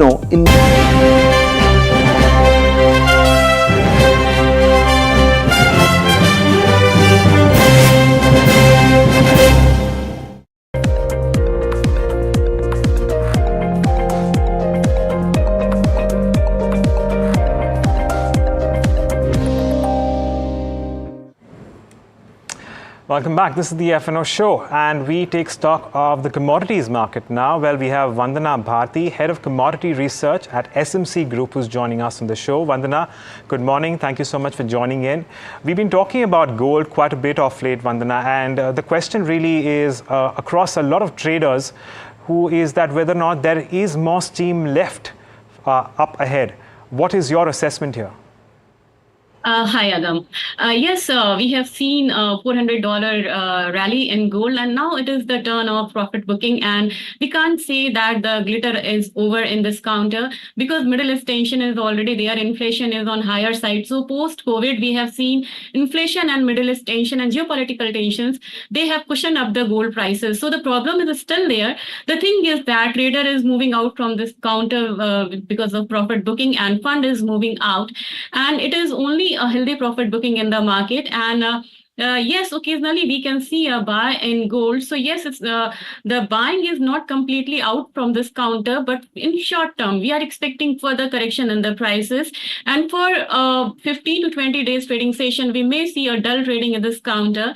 And in international market, we can expect a correction towards the level of $22.80 to $22.70 in this counter. But yes, at that level, buyers, they are ready to again accumulate long position there, because when physical buying, people, they are waiting for correction and they will buy at any correction, whether it is 4% or 5% in gold. All right, that's a view on gold, but let's talk about crude as well, Vandana, and for the same reasons, at least fundamentally, your view here? Yeah, because of geopolitical tension and Middle East, we don't see any kind of supply side risk in crude oil. Because of that, it didn't give any reaction despite the attack of Israel and Iran. And it was in a range. But yes, now it is coming towards is traditional triggers, and that is inventory. And US crude oil inventory is giving a message that this is the time for build up in strategic reserve ahead of that peak summer demand. And yesterday we have seen there was larger drop down in inventories, US crude inventories, than expectation, and market crude oil prices has cushioned up there, and we have seen a jump in the prices. So yes, it can oscillate between $87 on higher side, $82 on lower side. On MCX, we can expect that this commodity can touch the level of 7,000 to 7,020. So yes, for a couple of trading session, we can recommend a buy in crude oil, and we can expect a moderate buying of around 2 to 3% in this counter. All right. And Vandana, coming down to other commodities, perhaps if we can talk about metals, ferrous or non-metals, how are you going about them? Anything that stands out for you in terms of trade? Yeah, of course. Copper is stealing the shine of entire base metal counter, and in fact of steel as well. And we have got this fact that, okay, because of AI, there will be a huge demand of copper in coming future. And because of that, and there is still a supply side tightness in this market. So yes, we have seen buying in copper on every dip. And now we are expecting that on MCX, it can break the record level of 886. But for today trading session, I'm expecting a fall because on in US, the GDP data is scheduled and it is expected to come weaker than expected and previously. So yes, because of that, we can see a correction in copper and zinc prices, and we can go for sell in this counter. And on MCX, we can recommend a selling position near 842 for the target of 837 with a stop loss of 847. So yes, a brief correction can come in copper, but overall it is a very bullish metal. All right, Vandana, we'll leave it at that. Thank you so much for joining us and taking us through your views on the commodity space. Of course, plenty to keep an eye on out there, as explained by Vandana out there. But, I'm going to go back to the markets at the moment, and I want to pull out the intraday chart of the Nifty futures specifically, because there was a sharp spike decline there. And I believe that a lot of stop losses have been taken out of the picture at the moment. In fact, while this is just a bar chart, while this is just a line graph, if you actually consider the bar chart, it's hit an intraday low of around 22,314, which means that in just a matter of 3 or 4 seconds, it's sharply gone down and recovered from there. But, this is no market for anyone who's a newbie, because it's turning out to be increasingly hard for you to be an option seller at the moment, and in fact even hard for anyone was dealing in derivatives. At the moment, there's been a sharp spike downwards. There's been a little bit of recovery from day's low, but it's a market where you can't really make out as to what's been happening right now. If you consider just where this potentially could have gone wrong, I want to once again pull up counters like Kotak Mahindra Bank and see where there is in fact some sort of an issue here. Well, not really, because that continues to be on a decline around 10%. Maybe if if we could have pull up the list of all the banks once again and see if there has been a change in in the price there. So we now do see, in fact, a little bit of a coming off in terms of price for ICICI Bank. Now, that's up only around 0.7% as against earlier. Look at IndusInd Bank, that's also under a tad bit of pressure. And HDFC Bank has now moved into the red. So that's where a little bit of pressure is coming as well. We've seen a little bit of loss in strength in terms of SBI as well. And of course, I've already mentioned ICICI Bank. So we're looking at some amount of volatility return to the banks, and that's likely seen volatility will come and result in the Nifty as well. Well, we'll continue to give you all the traction as well as action that comes through on a very crucial day today. And on that note, it's a wrap on the F&O show, but lots more lined up on the other side. Stay tuned. You're watching NDTV Profit.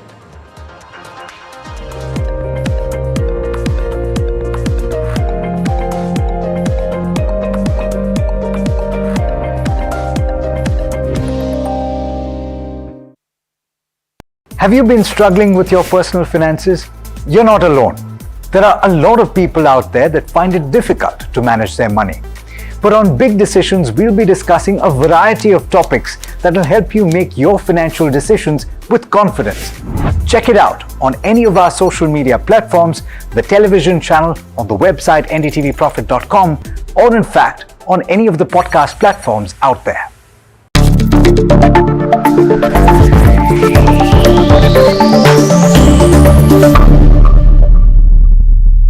Hi, I'm Tanuj Bhojwani and I run People Plus AI. We're an organization that helps startups build AI. Is AI useful in India? Most definitely yes. We have a huge, approximately 60 crore people using the net passively, meaning they're watching YouTube, Instagram, etc. But perhaps only 20 or 30 crores who are actively contributing or transacting on e-commerce websites. One big hurdle is because this involves typing, needs you to be literate, comfortable with using the smartphone, etc. One huge area AI will change in India is the use of voice, video, and other multimodal technologies. These new LLMs can understand human voices, accents, and languages like nothing ever before. Think Alexa times 1,000, because you can talk to it in your local language in an accent. Many companies, including Sarma and Krutrim in India, are training these models for Indic languages.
Welcome, you're watching the Small and Mid Cap Show. I am Mahima Vajrajani and with me is Harsh Saita. Well, before we speak to our management for today, let's take a quick check on how the markets are panning out to be. Well, in terms of the benchmark indices currently are trading flat. Nifty is being traded in a range of around 170 points, recovering from its day's lows, but currently it is down around 0.13%. Something that's pulling up the Nifty include Axis, Sun Pharma and SBI. In terms of Sensex has been trading in a wide range of around 570 points today, currently trading flat again. In terms of, it's down around 0.07%. In terms of Nifty point contributions, something that's pulling up the Nifty today are all banks. There is Axis, there is ICICI, there is SBI. We also have ITC that's pulling up the Nifty, but something that's weighing down the Nifty is Kotak Bank, of course, HUL posted its result, Bajaj Finance and Maruti. But in terms of broader markets, the broader markets are doing a bit better than the benchmark indices. Mid-cap 150 is down around, in fact, the broader markets have gone down right now. They're down around 0.2%. So they're doing worse than the benchmarks. In terms of small cap 250, it's up around 0.3%.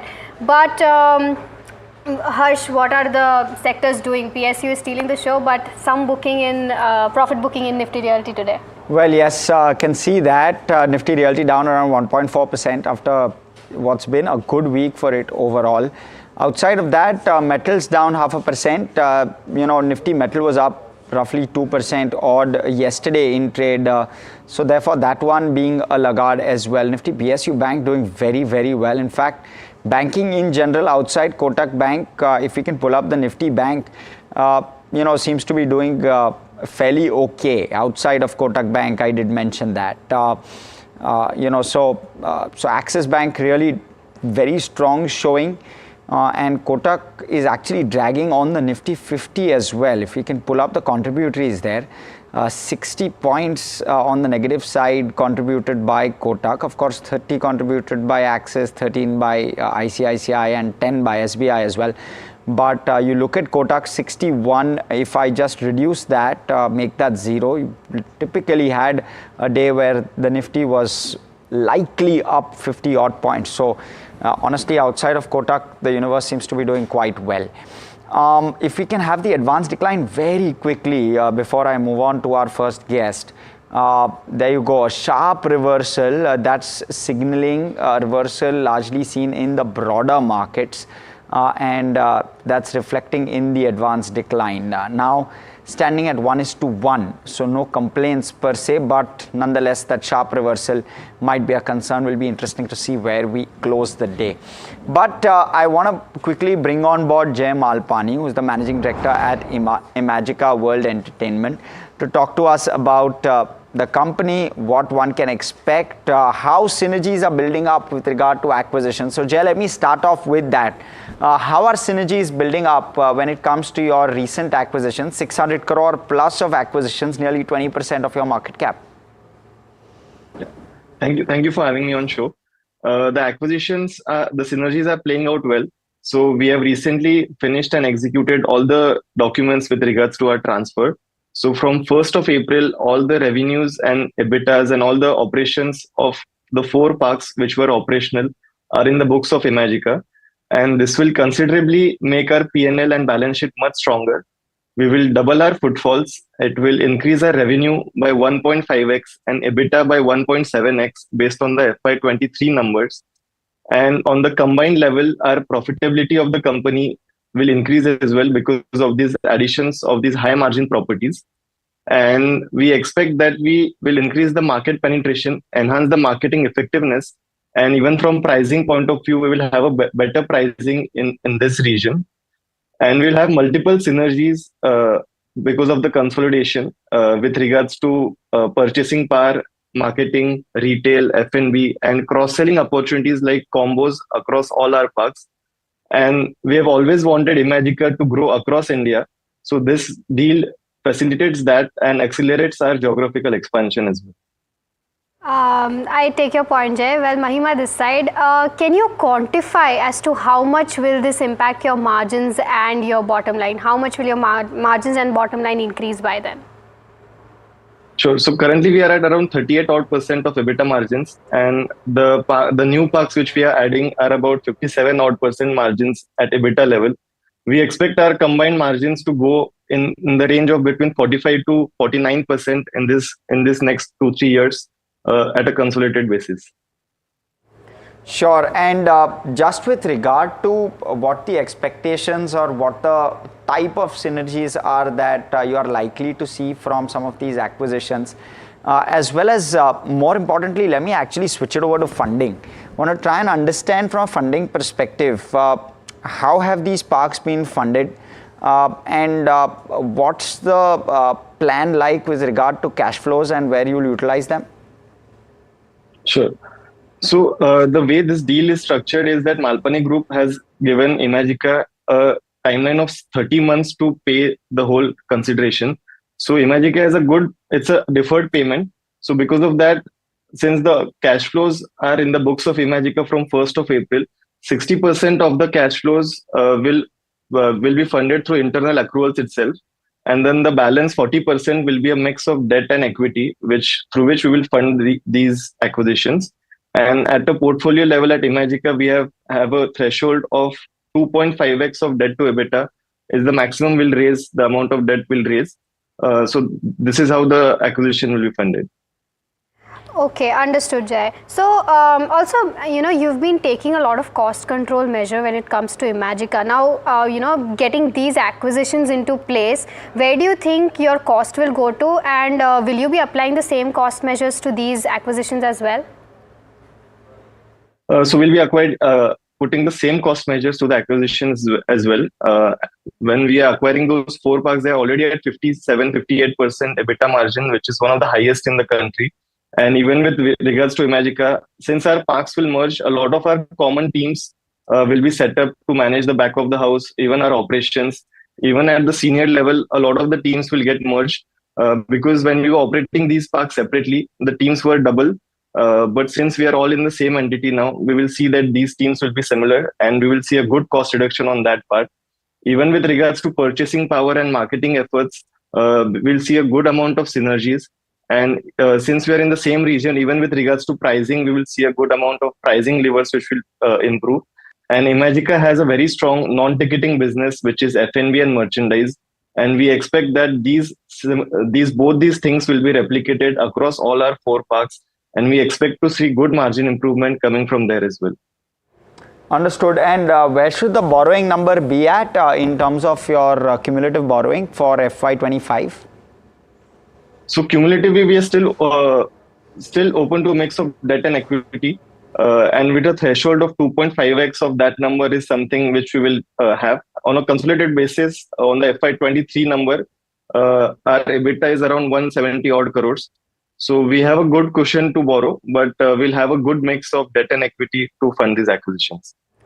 Okay, understood. Jay, I also want to understand, with respect to your other income, from what I've seen is that, in March 23, it was negative 490 crores and then it went to positive 570 crores. Then in September, it was around negative 50 crores and now it's, in December, it was around 0.5 crores only. So what is happening exactly there with respect to your other income, because it's pretty volatile there? So actually the other income are mainly accounting entries which have been there because of the resolution plan which the group had concluded in 2022. So there are multiple legs to the resolution plan, and one leg was with regards to land and the other leg was with regards to the promoter OCRPS conversion which we just finished in April. So these are those entries which are more accounting entries which have been part of the resolution plan. So going ahead, you won't see any big fluctuation in that number, and the number will be pretty stable going ahead. What does this other income comprise of currently, Jay? So currently, I think the one of the thing was with regards to OCRPS conversion, which was there. So part of it is converted and other is written off. So I think that was the number which was there in the other income this time. All right. And with regard to just return on capital, large amount of capital which is expected to be deployed. What's the ROC that you're really expecting on some of these numbers, ROEs, ROCs? What's the kind of return ratio that one can expect? So so the parks are of different size and scales. Even going ahead, we are planning on putting up different parks in various different tier 1 and tier 2 towns across India. So based on the demographic and location we choose, these ratios are expected to vary between 15 to 18%. And in some cases, if the park is a mid-size with a very good location like Sabarmati, which we were just awarded, so the ROCs are expected to be in the range of 18 to 20% as well. But the range is 15 to 18% is what we are considering for these parks. Okay, Jay. And going forward, let's say in the next 4 to 5 years, how many parks do you wish to, build, acquire, organic, inorganic expansion? What are the plans? So we have a good pipeline in place right now. We have 2 projects on the way. A water park in Indore, which should start this year, and a Sabarmati riverfront entertainment hub, which is a downtown project, which will start next year. So our plan is to have 1 park at least every year, which will get added to Imagica. And so that's the plan going ahead. So 2 parks in pipeline, and our plan is to add 1 park every year going ahead.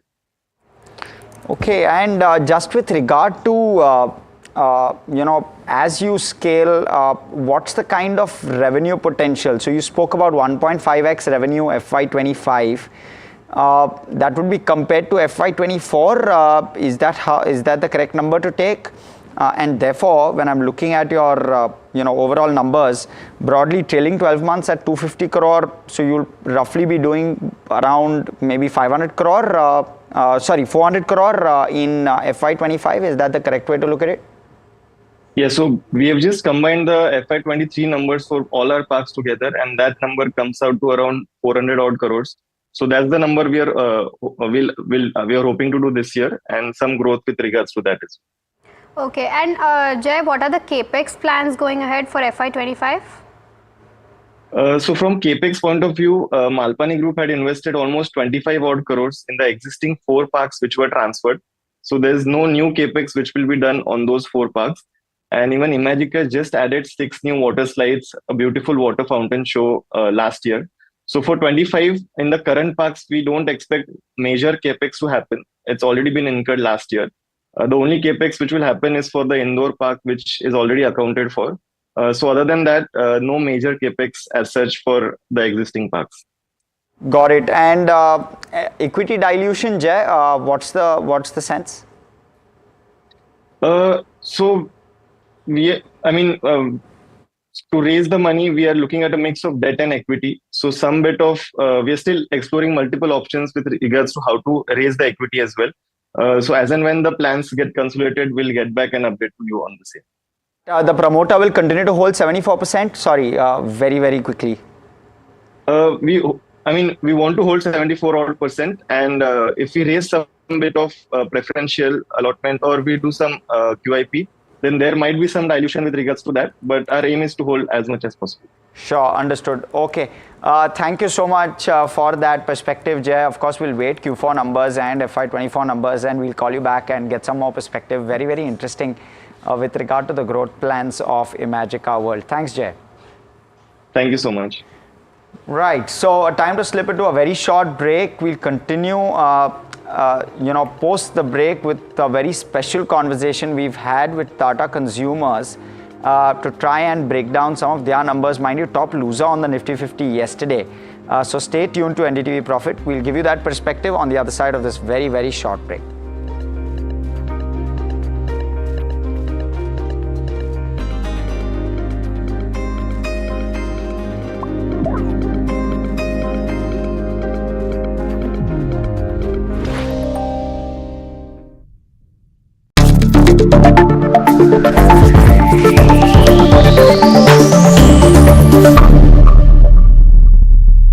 Hi, I'm Tanuj Bhojwani and I run People Plus AI.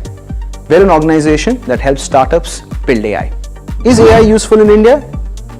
Most definitely yes. We have a huge, approximately 60 crore people using the net passively, meaning they're watching YouTube, Instagram, etc. But perhaps only 20 or 30 crores who are actively contributing or transacting on e-commerce websites. One big hurdle is because this involves typing, needs you to be literate, comfortable with using the smartphone, etc. One huge area AI will change in India is the use of voice, video and other multimodal technologies. These new LLMs can understand human voices, accents and languages like nothing ever before. Think Alexa times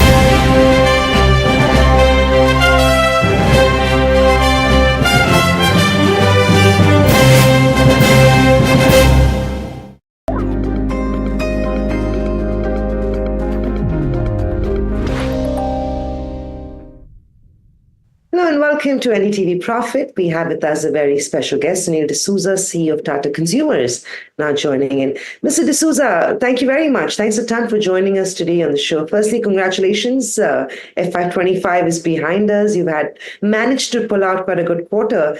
A couple of areas that we'd like you to start with. Firstly, of course, comment on the quarter behind us. Revenue was largely in line with street expectations. Margins have seen an uptick. International business is finally picking up. And you've got those substantial acquisitions as well now behind you. Yeah, so thanks for having me on the show. And yes, we had a pretty decent quarter and a good end to the year. 9% top line, 22% EBITDA, profit before tax, before exceptionals, plus 46.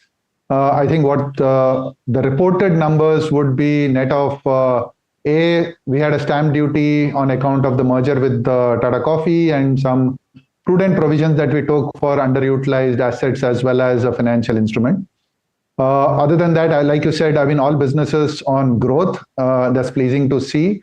We've had 2 months of Capital Foods. With that, the foods business is powering ahead with that 20% top line growth. International, we've always said it should be margin should be accretive to the India business, and they've come to the party now. Very strong numbers. Canada was always strong. UK, very strong numbers. US is also turning around the corner.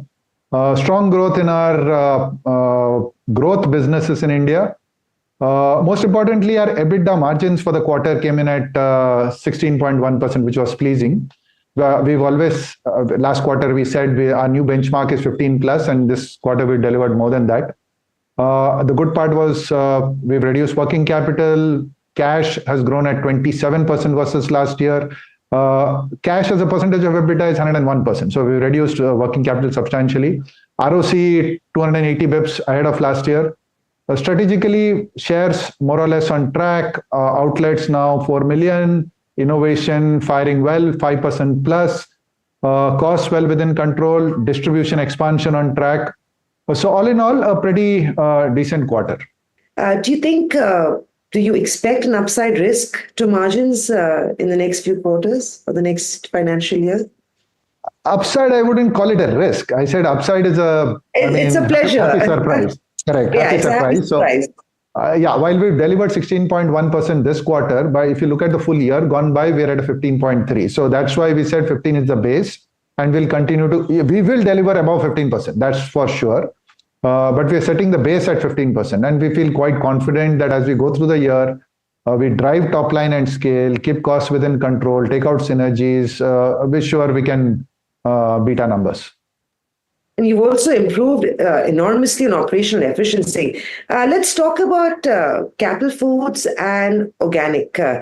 Going into the next couple of quarters, because I'm assuming by then you'll be completely integrated and available at all sort of through your distribution chain, what is the revenue target that you're expecting or working with in terms of contribution from organic and Capital Foods? So, like I said, I mean, Capital Foods was distributed in about 250,000 outlets. I am directly distributed in 1.6 million. So that's a huge headroom. We said we will complete the integration in 100 days. We are on track. We did the acquisition early February, and by end of this month, we should be done and dusted with the entire integration piece. Organic India, we've just started. It was middle of April by the time we finished. So that will take 3 months from there. And for both these businesses, like I said, I mean, now they're part of our growth portfolio. So the growth portfolio itself, 20% of the portfolio was growing 30. Now we're adding this 10% and say we'll grow at 30. So broadly, both Capital Foods and organic will continue to grow at a 30% plus, at least for this year. You know, I want to talk about NourishCo because that's what you also referred to in the con call earlier. The guidance set out for that was close to about 1,000. You've closed in at about 825 crores. Seasonal issues, I believe. When do you see that shortfall getting filled in? Do you think by next quarter we will see a sharper uptake on NourishCo? Yeah, so NourishCo target for FY25. What are you working with internally? So NourishCo actually has been firing on strong cylinders with a combination of distribution expansion, powering up the portfolio, and innovation to sales in NourishCo is close to 20%. In NourishCo, from 650,000 outlets, we've gone to 950. We've already built the supply chain and the distribution to take advantage of this season. And I said last quarter, actually, right up to January, we were quite confident of hitting the 900 to 1,000 crore number. Middle of February onward, we started seeing unseasonal weather patterns. And more importantly, I think Holi this year was shifted by 20 days. And I still remember from my old beverage days that Holi is the onset. It doesn't matter what the outside room temperature is. Holi is the onset of summer for most parts of India. So I think that's what has happened. Summer has come in very, very strongly. So we feel quite confident that we will come back to the same, I would say, 25 to 35% growth rate for NourishCo in this quarter itself. I want to talk to you about Tata Sampann. Great growth there as well. And interestingly, there's so much happening in that part of the industry with everything we're hearing about the regulator, with the Singaporean authorities, Hong Kong authorities cracking on your competition. Now, if I call it a risk, you might question me again, but have you seen that impacting your business? I mean, Tata as a brand is associated with quality. And imagine in the Everest of the world, other masala companies are losing market share. This could be a big gain for you, and we might potentially see an impact of that in the next quarter. See, I wouldn't comment about the other companies, but I would say as an economy develops, as products proliferate, as consumers become more aware, I would start to expect that regulations, the standards will continue to go up. And I think the FSSAI is doing a fantastic job in bringing up the standards overall in the country. That said, I think for us specifically as a Tata Group, we are very, very mindful of the value that the Indian consumer places, the trust that the Indian consumer places in the Tata brand name. And therefore, I mean, irrespective of what it is, we will be following regulations very closely. We will make sure our products are of the highest standard. So Sampan, for example, right? Very simply put, I'll give you a very, very simple example. Just by going to the border on moisture content, I could improve my profitability. But no, I want to make sure that I'm well within the range of the moisture content. We've got internal standards on brokens, type of grains, etc. I know that by moving a little bit, there's a little bit of money to be made. But as a Tata Group company, we value the consumer trust in our product and our quality more than anything else. And we are here for the long term, right? So therefore, I wouldn't be too worried about what's happening. The good part is we just need to double down and make sure we execute properly. Double down and execute properly. So while, of course, top line will be focused, quality, I think, is what the Tata brand is synopsis with. I want to ask you about Starbucks. Growth was slightly tepid for Starbucks. But of course, I mean, in the bigger picture, it's very clear that Tata is serious about this. Starbucks has become a name, a household name for most. How is that sort of doing? What is the sort of expectation you're setting out for yourself there? FY25 target on Starbucks. Do you think the pickup will be more front-loaded over the next few quarters? So Starbucks, yes. I mean, we are playing the long game. Number one, so we made a commitment saying that we'll have 1,000 stores by FY28. Now, just to put that in perspective, I think for the first 8 years of the business, from FY12 when we started to about FY20, we added about 200 stores. And last year we added 95. So in 1 year, we added almost half of what we did in the previous 8 years, and we'll continue at that rate for a long time to come. Now, last quarter itself, I think Q3 and Q4 overall were a bit stressed for the QSR industry itself, primarily driven by lack of traffic. I mean, in Q3, a lot of people talked about the World Cup and that happening, but that continued a bit into Q4. The good news is that March came in at better than February, and April right now is trending better than March. So we remain quite confident of the traffic coming up. But apart from that, right now we are at 421 stores, 60 cities, and as we expand, as we populate the bigger cities with more Starbucks, and as we go down, we are making sure that we are tweaking the business models to make sure that it is stronger and better even in face of slightly lower traffic itself. Average ticket per store has not been the issue, it's only traffic. Like I said, it's improving, and at the same time, we are making sure we're making the right tweaks to the business to drive traffic.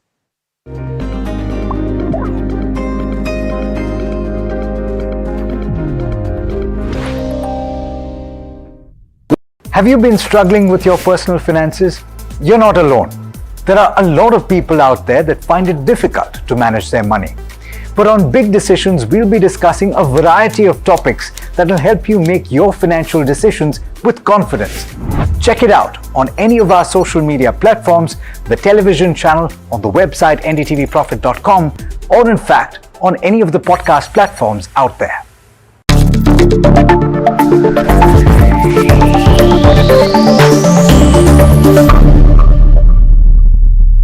Hi, I'm Tanuj Bhojwani and I run People Plus AI.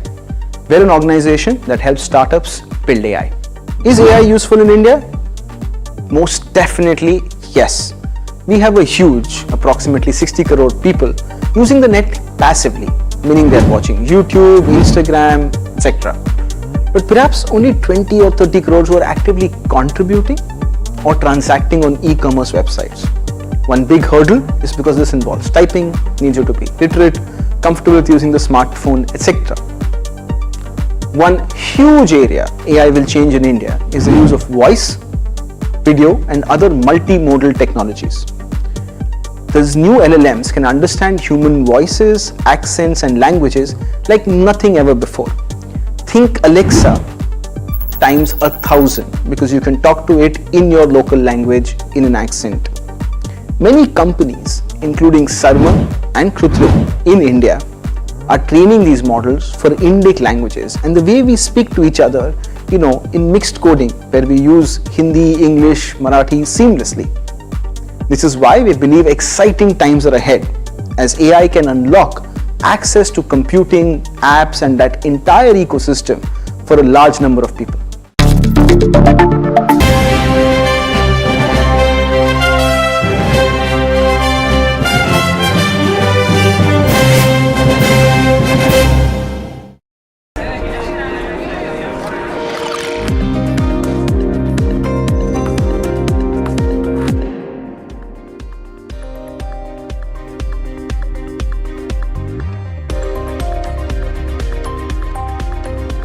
Hello and welcome. You're watching Ask Profit on NDTV Profit. I'm Smriti Chaudhary and with me is Alex Matthew.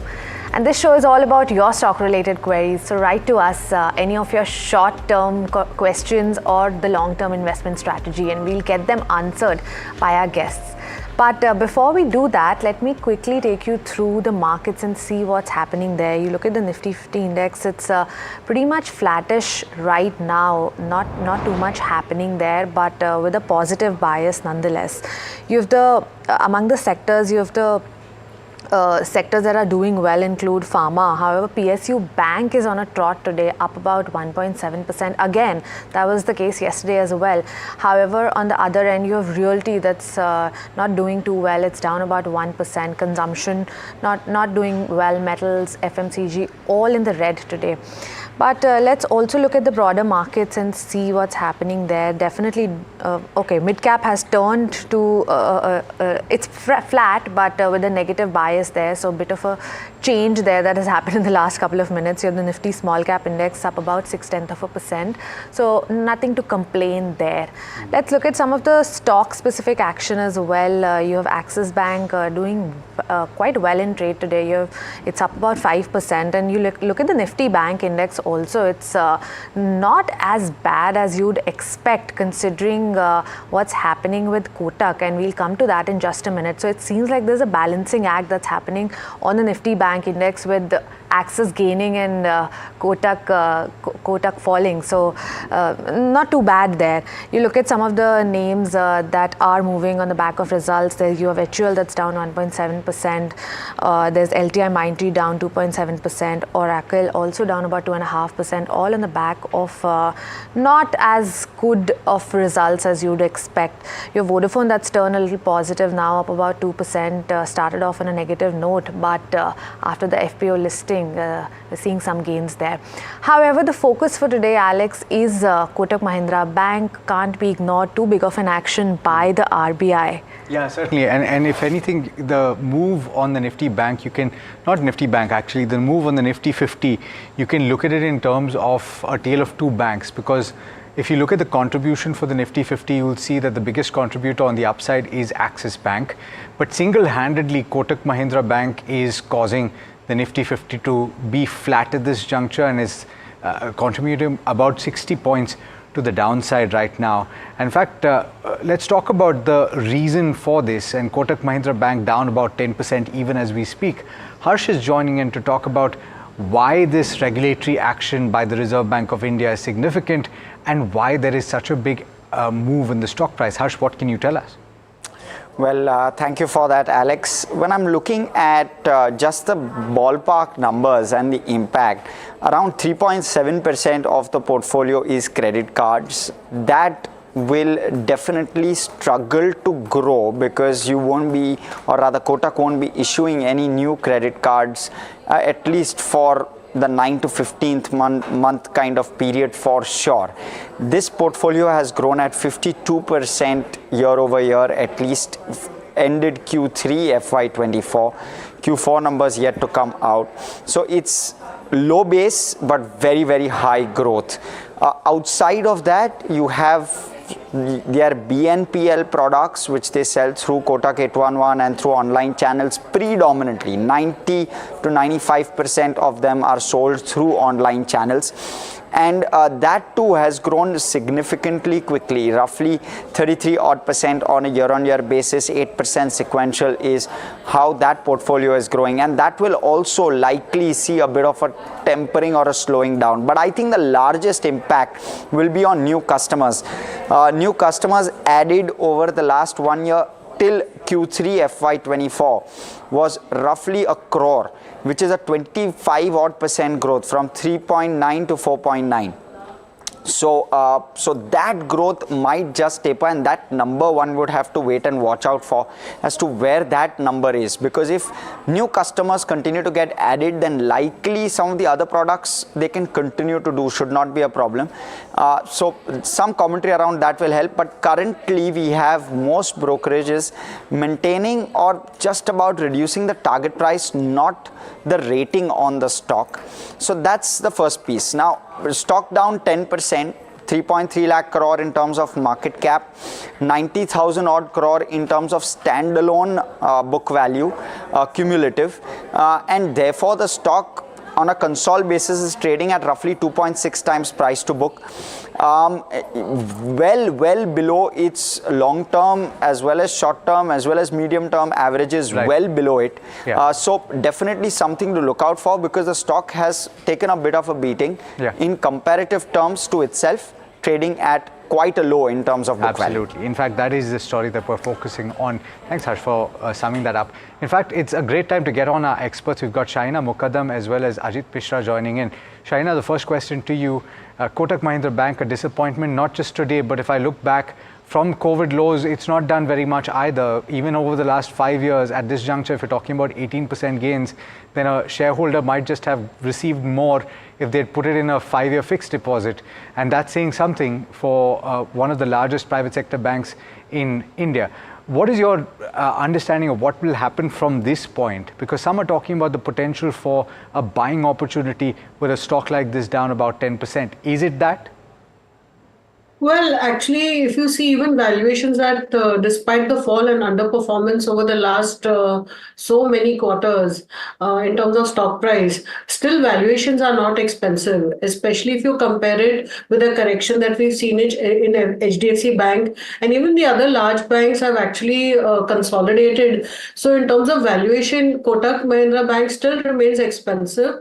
Having said that, you also have these additional restrictions by RBI, which over the next couple of quarters is likely to see the bank trying to put its act in place and, continue to see slow growth. So to that extent, I think it is better to avoid, don't catch a falling knife. Kotak Mahindra Bank, even as of now, it would be better not to, get into that stock. The other stocks in the banking space, you can even look at Axis Bank now, which is more or less the size of Kotak in terms of market cap. There, the numbers were great. Of course, you have HDFC, ICICI Bank and SBI that remain other top picks. All right. So I'm glad that you already spoke about Axis Bank, because that was going to be one of the follow-ups. Let's start with the queries then. And we've got the first one coming in from Mohit. He's writing in from Ludhiana. He's asking about IOC, Indian Oil Corporation of India, which he's bought at levels of 77. Let's pull up the stock and see what it's trading. It's 170, so he's gaining quite a bit of ground. He's looking at the next 2 years. Shaina, should he hold on to this investment? Yeah, I think he can hold on to the investment. We have a capacity expansion that will actually support, any shortfall that we see in terms of the crude oil prices going up and some bit of impact on margins. But still, it looks like a decent bet in terms of valuation, so you can hold it. The next counter we're talking about is Canara Bank. Now, this is from Sheila from Bangalore. They say they bought the shares at an average price of 292 rupees. Considerable upside from there. It's trading at around 611 rupees. Ajit, I'm going to come to you on this. This has given stellar returns in the last 1 year. Would you suggest booking some profits at this juncture, or would you continue holding on to a stock like that? So my suggestion is that we have already seen the worst, especially when it comes to the PSU pack, and now, like within the PSU basket, some of the stock like the top performers, SBI, Canara Bank, Bank of Baroda, they are the one which, reclaiming their, multi-year highs. So just to share the perspective about Canara Bank, that in 2010 we were at the level of around 610, and today means we are trading closer to that mark. So I feel that we have more legs to this up move. And if your time permits, if your investment horizon is, let's say, for more than a year, then definitely you should hold. Upside, maybe, considering the kind of quantum that we have already seen, it might take a breather for a month or two. But positionally, 650 to 670 zone is something that it can test in next 3 to 6 months. So definitely you should hold. Okay, hold. Jupiter Wagons is the next one. I'm coming to you on, Ajit, and this is a question coming in from Rakesh, and he's asking what should be done for the short term. Should it be picked up? It's currently up as much as 10% in trade today. Yes, Alex. So in fact, we have seen a fresh breakout today. The stock has been hovering in a band for almost 6 months now, that 420 to 340. And finally, we have seen the breakout with strong volumes, almost 5 times of the average volume. And the stock is trading at record highs. So everything looks positive. You should definitely hold. You should, one can look for fresh longs also. 410 is now the area where one should maintain the stop. And based on the consolidation range, closer to around 465 to 470, that should be our immediate target. All right. The next counter we're talking about is Polycab. This one's from Sri Kishore Sharma from Bihar. They say they bought the shares at around 4,700 rupees. Shahina, I'm going to come to you on this one. Hopefully the regulatory action on this counter is behind us now, and considerable upside also here from the buy price. But from a fundamental point of view, how do you see this counter performing in the longer term? Well, I think, after the income tax department raid, the stock had seen a substantial correction. But from there on, again, it's bounced back. I think the fundamentals are in place. And I think the revenue growth also is likely to be strong. And we are likely to see margins also improving. So it's a hold from here on. Definitely, you can keep a stop loss. You keep a stop loss of close to about 5,000 rupees. Fair point. BF Investments, I'm wondering if you have a view, Shahina. We've got Satya who's asking about this particular counter. He's looking for a fundamental view. It's currently trading at 582 or thereabouts and up about 1% in trade. Yeah, you can continue to hold BF Investments from current levels also. It's looking good both in terms of fundamentals as well as technicals. So you can hold it, and you can keep a stop loss of close to about, you can keep stop loss at about 500 rupees, which is a deep stop loss. All right. Now this question is picking two stocks from a medium-term perspective. This one's from Jay Krishnan from Kozhikode, and the couple of stocks that they've named are Bajaj Auto, Tata Power, Tejas, and Balaji Amines. Ajit, if you have to pick 2 out of these 4 stocks, which one would it be? So all these stocks, they have already done pretty well. In fact, now we are seeing a bit of a breather in Bajaj Auto. So comparatively, Tata Motors look, better among these names, wherein we may see fresh traction coming in days to come. So definitely, you can hold your longs. You can buy fresh also with 975 being the stop and 1,050, 1,060 being the target area. Tejas Network, we have already seen a very sharp surge in the this week so far. Is up nearly 34%, despite the 2 days of pause or consolidation. If you have an existing position, you may continue to hold with the trailing stop at 950. But for fresh buying, I feel that one should wait and let the stock consolidate or witness a dip around 980 to 1,000 zone. Then one should look for fresh longs. Otherwise, one can refrain from accumulating at current levels. Okay, fair point. That's a point. That's a view on Tejas. And by the way, the stock has been on a bit of a tear in the recent past. It is losing a little bit of steam right now. But we have to slip into a very quick break. We'll be back on the other side to take more of your questions, so do stay tuned.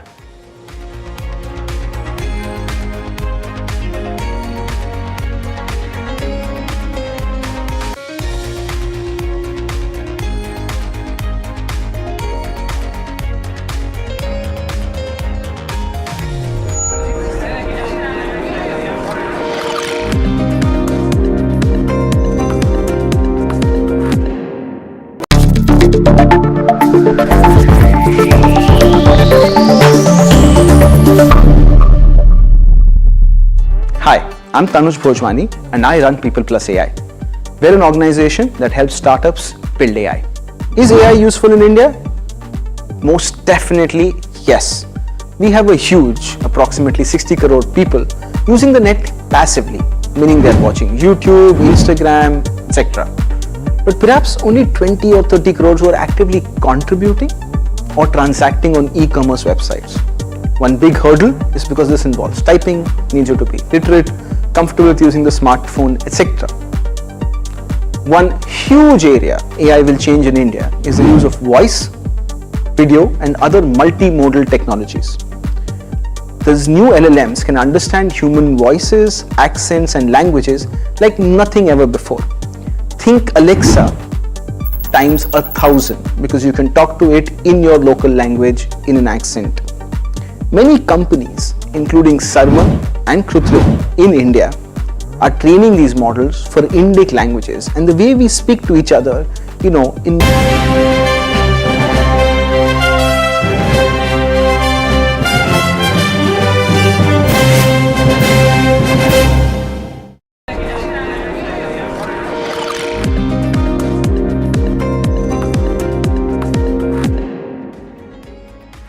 Welcome back. You're watching Ask Profit, and this next question is an interesting one. It's coming in from Multan, and in fact, it is from Chandigarh.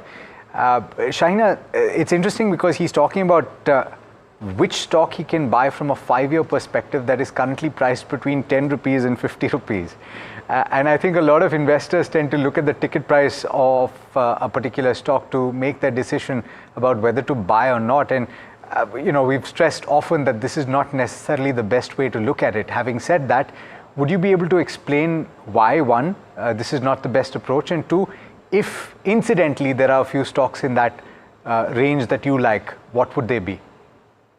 See, one can buy such stocks, but provided it forms a very small percentage of your portfolio, especially if you're looking at it from a, trading perspective, it's fine. You can look at some stocks which are actually belonging to some sector as well as where there is momentum. I personally have got investments in Jaiprakash Power, which falls into this category. And, one can look at such stocks, but only if it's a small percentage of your portfolio. Do not go in a whole hog and put a large chunk of your money in these smaller, I would say, trading type of stocks, because if one is they don't have liquidity. If the market corrects substantially, you would be stuck. That is why create a portfolio whereas you can invest, because some of these smaller stocks give you the kicker over the longer term. Well, thanks for that advice.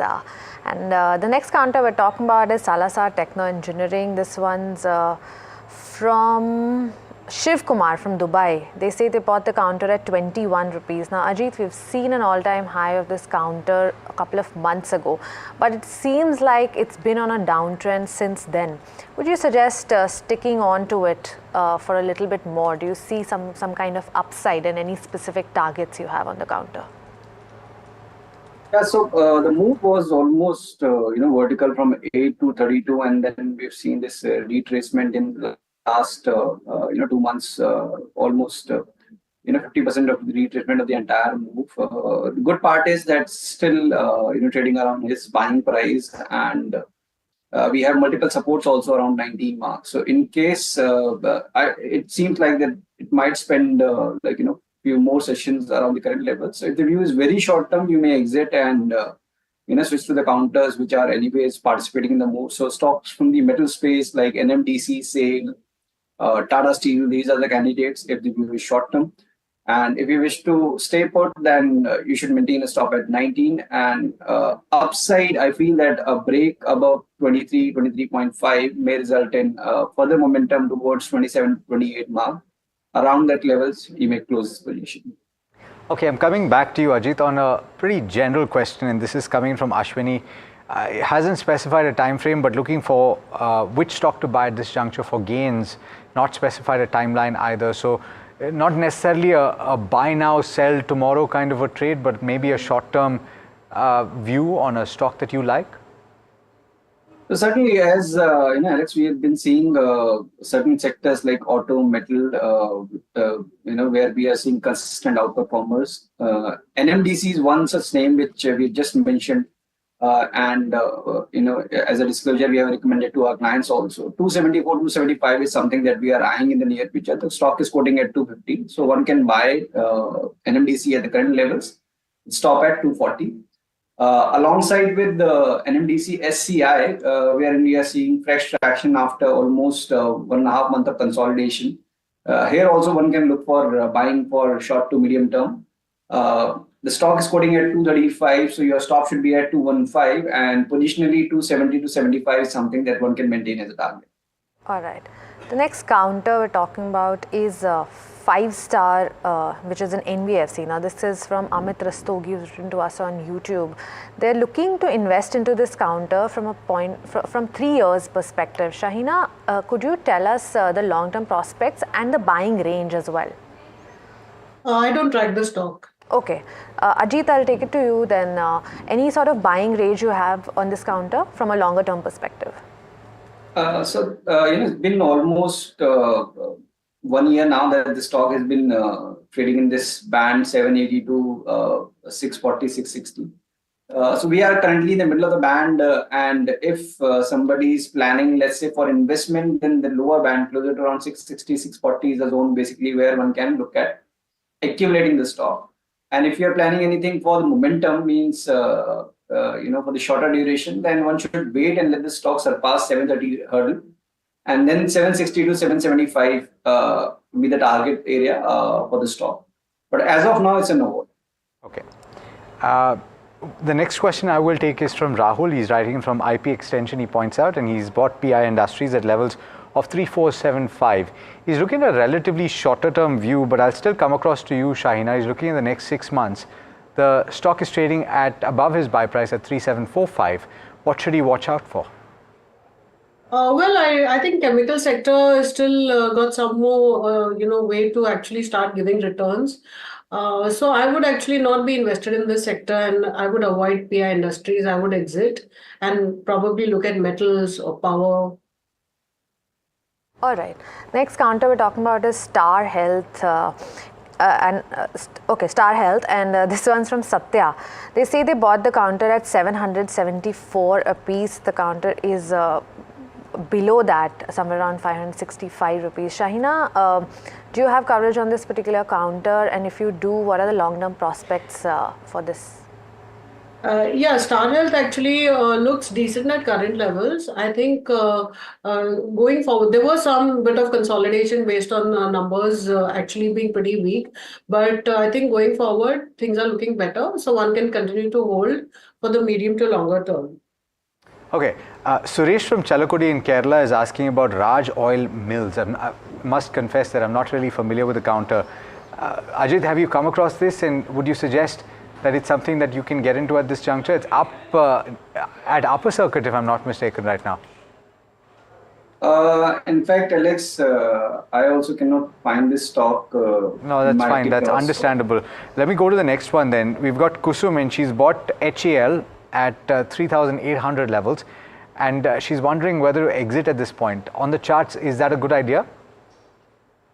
See, the defense-related counters like HAL, BEL, BHEL, they all are doing well. And as long as we are seeing this momentum continuing, one can stay put. And now, since she bought it at 3,800 and the stock is already reached 4,000 mark, she may trail the stock to 3,940 just to avoid any notional loss, and wait for 4,100, 4,150 zone as a target area.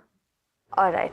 The next counter we're talking about is Irida. Now, a recent listing, but this question is from Mr. Reddy. He's bought the shares at a price of 116, currently trading at 167. Shahina, long-term view on this one. We've seen the stock correct a little bit after the rally post-listing. Well, it's given a fantastic performance, and valuations are stretched, I must admit, at current levels. But given the potential for renewable energy and the trading that is happening there, I think one can continue to hold. He can keep a stop loss of close to about 150, but it's a hold as of now. Okay. All right. It's an interesting question actually from a viewer, Nagaraju, who's writing in from Hyderabad, and it's a space that I don't think has been explored too much here in India, perhaps because it's nascent. Shahina, he's looking at the semiconductor space. We've heard a few, rumors. We've heard some news items, but is there anything that you see existing right now that is listed that you can use to play that semiconductor theme? I think it's too early. But one can look at some of the auto companies if you're looking at, auto power. But I think it's too early to specifically invest in semiconductors as of now. All right. The next counter we're talking about is 361, and this one's from Rahul. Okay, we have already taken a question from Rahul. Let's move on to the another one. I've got the next question. Geo Financial Services, and is it the right price to get into this counter? And I think a lot of people are asking this question. Just take a look at the year-to-date performance of this particular stock, and you will see that it's had an incredible run. So I will come across to you, Ajit, on this one. What would you suggest somebody should do right now? Because if you look at the fundamentals, there are some people that are pointing out that there's a lot that is yet to play out for this counter, though we haven't really seen these businesses move yet. What is the view on the technicals, though? So exactly, Alex. Though the stock prices have been inching gradually northward, and the stock is currently trading to its record highs, I feel that one should be selective, especially when the stock, let's say, corrects 5 to 10%, then only one should look for fresh buying. If planning for the short term, and do maintain a stop also. So let's say we are quoting at 384. So any dip towards, let's say, 370, 75 zone is the area basically where one can look for fresh longs. And a close below 360 might derail the entire momentum that we are seeing in the stock. So one should maintain a strict stop at 360 for any long position in Geo Financial. All right. Next counter we're talking about is Z. This is from Amarnath Reddy. They bought the shares at a price of 140, so close to the current market price. Shahina, we've seen regulatory action. We just saw news about the personal, an insolvency plea that has been admitted against the founder of the company. But considering all of that, what's the long-term view on Z? See, I personally have been holding it for a long time and extremely disappointed with the way the stock has performed. And I think, the issues regarding the promoter don't seem to come to an end. So if you're not really losing money on the stock, I think there are better opportunities available in the media space. You have TV18. So I think one can switch. I personally am holding, but, I don't see where this whole issue is going to end. That's a fair point. All right, that brings us unfortunately to the end of this particular edition of Ask Profit. Shahina as well as Ajit, thank you so much as always for taking the time and for answering all the questions that you did. And viewers, it's practically impossible for us to take all of your questions over the course of just half an hour, but still hopefully the answers that we've got today have benefited you, even if we couldn't take your question. Do stay tuned, lots more coming up over the course of the day, and this is NDTV Profit.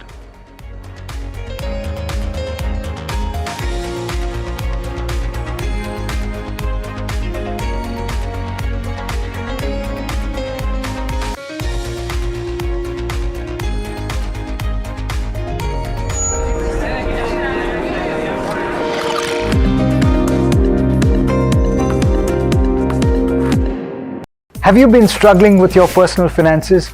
You're not alone. There are a lot of people out there that find it difficult to manage their money.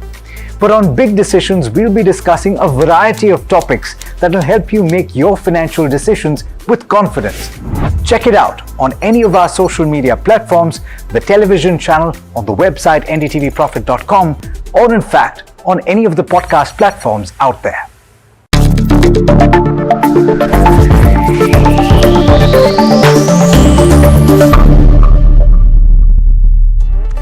I'm Tanuj Bhojwani and I run People Plus AI.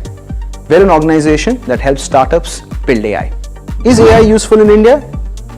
Most definitely, yes. We have a huge, approximately 60 crore people using the net passively, meaning they're watching YouTube, Instagram, etc.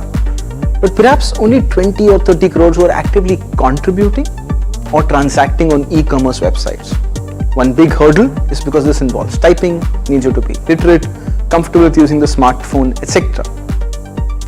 One huge area AI will change in India is the use of voice, video and other multimodal technologies. These new LLMs can understand human voices, accents and languages like nothing ever before. Think Alexa times 1,000 because you can talk to it in your local language in an accent. Many companies, including Sarma and Krutrim in India, are training these models for Indic languages and the way we speak to each other, in mixed coding where we use Hindi, English, Marathi seamlessly. This is why we believe exciting times are ahead as AI can understand.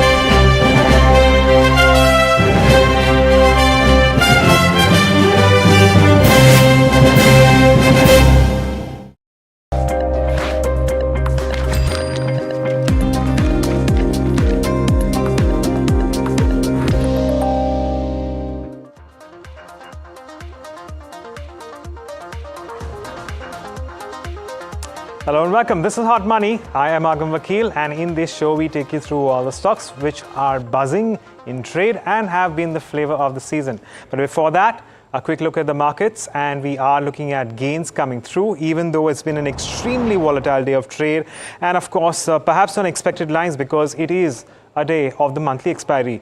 And while the Nifty remains flat at the moment, we have seen plenty of volatility in the respective futures. Now let's pull up all the companies which are in fact leading to the pull and push in today's day of trade as far as the Nifty is concerned. So we do have names such as Kotak Mahindra Bank, which is weighing down on the index. On the other hand, names like Axis Bank and ICICI Bank, well, providing some sort of, I would say, support to the index at the moment, along with SBI, of course, and ITC. But it is largely something like Kotak Mahindra Bank, which is weighing down and, in fact, providing for more than half of the decline in terms of points as far as the Nifty is concerned. But to counter that, we do have several other banks which are, in fact, up and about in trade. Well, but to talk about the broader markets, and at the moment there is a little bit of a mixed trade going on. They're also flat right now. Mid-cap index moving largely in tandem with the benchmark, and the small-cap index, of course, is up by around 0.6%. So we do have plenty of traction there.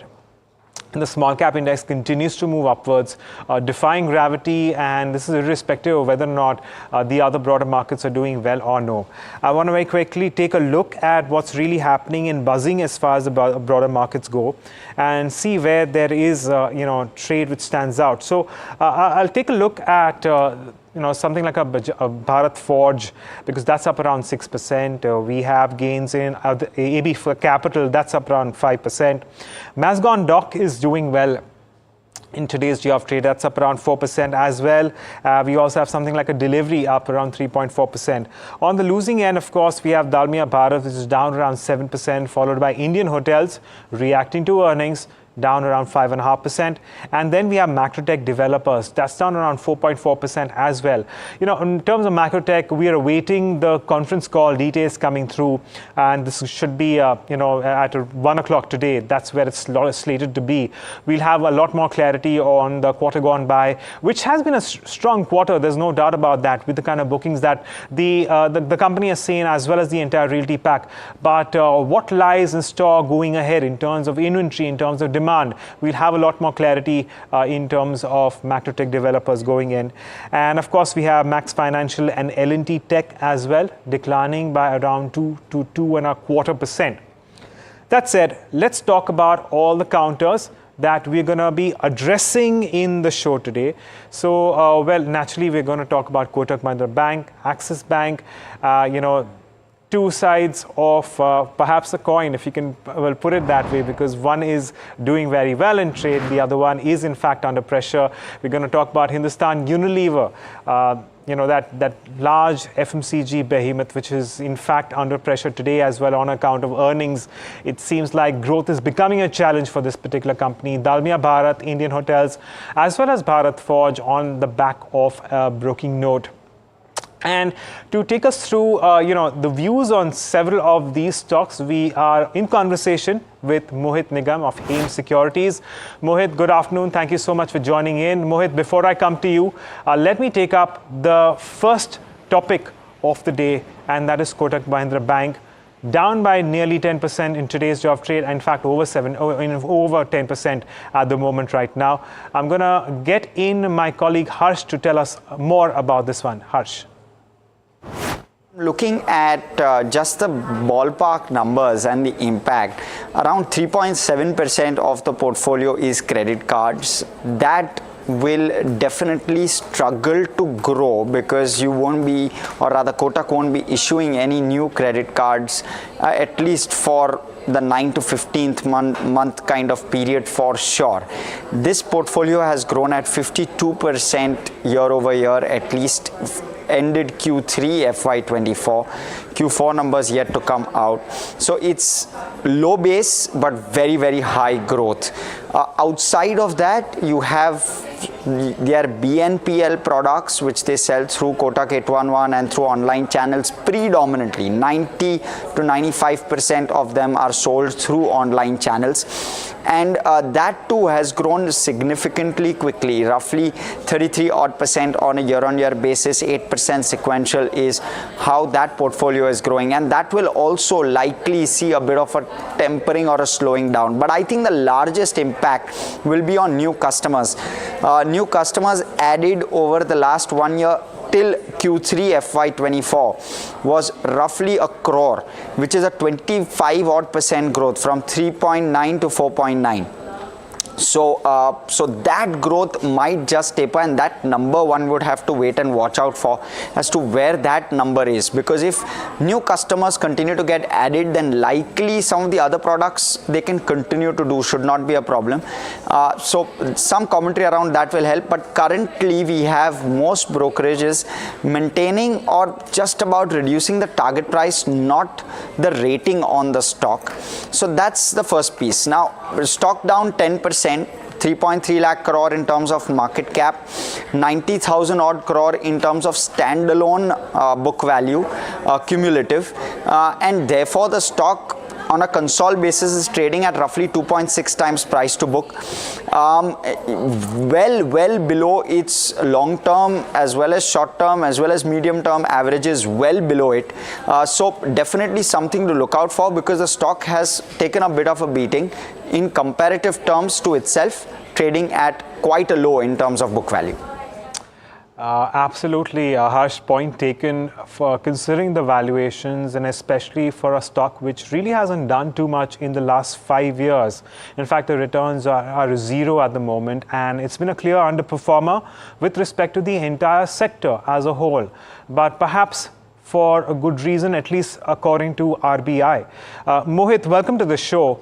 Let's take your view on how you would go about Kotak Mahindra Bank. How are you assessing the current scenario around this bank? Thank you for having me here. So regarding Kotak Bank, as Harsh rightly pointed out, that it is trading around 2.6 price to book, and which is quite low from what it used to trade maybe 1 year, a couple of years down the line, because of the high quality the bank got associated with. I think it's a good opportunity to accumulate this stock for a longer term, but I would rather wait to go gung-ho about the stock's correction right now and wait for some more clarity about the implications of this action by RBI.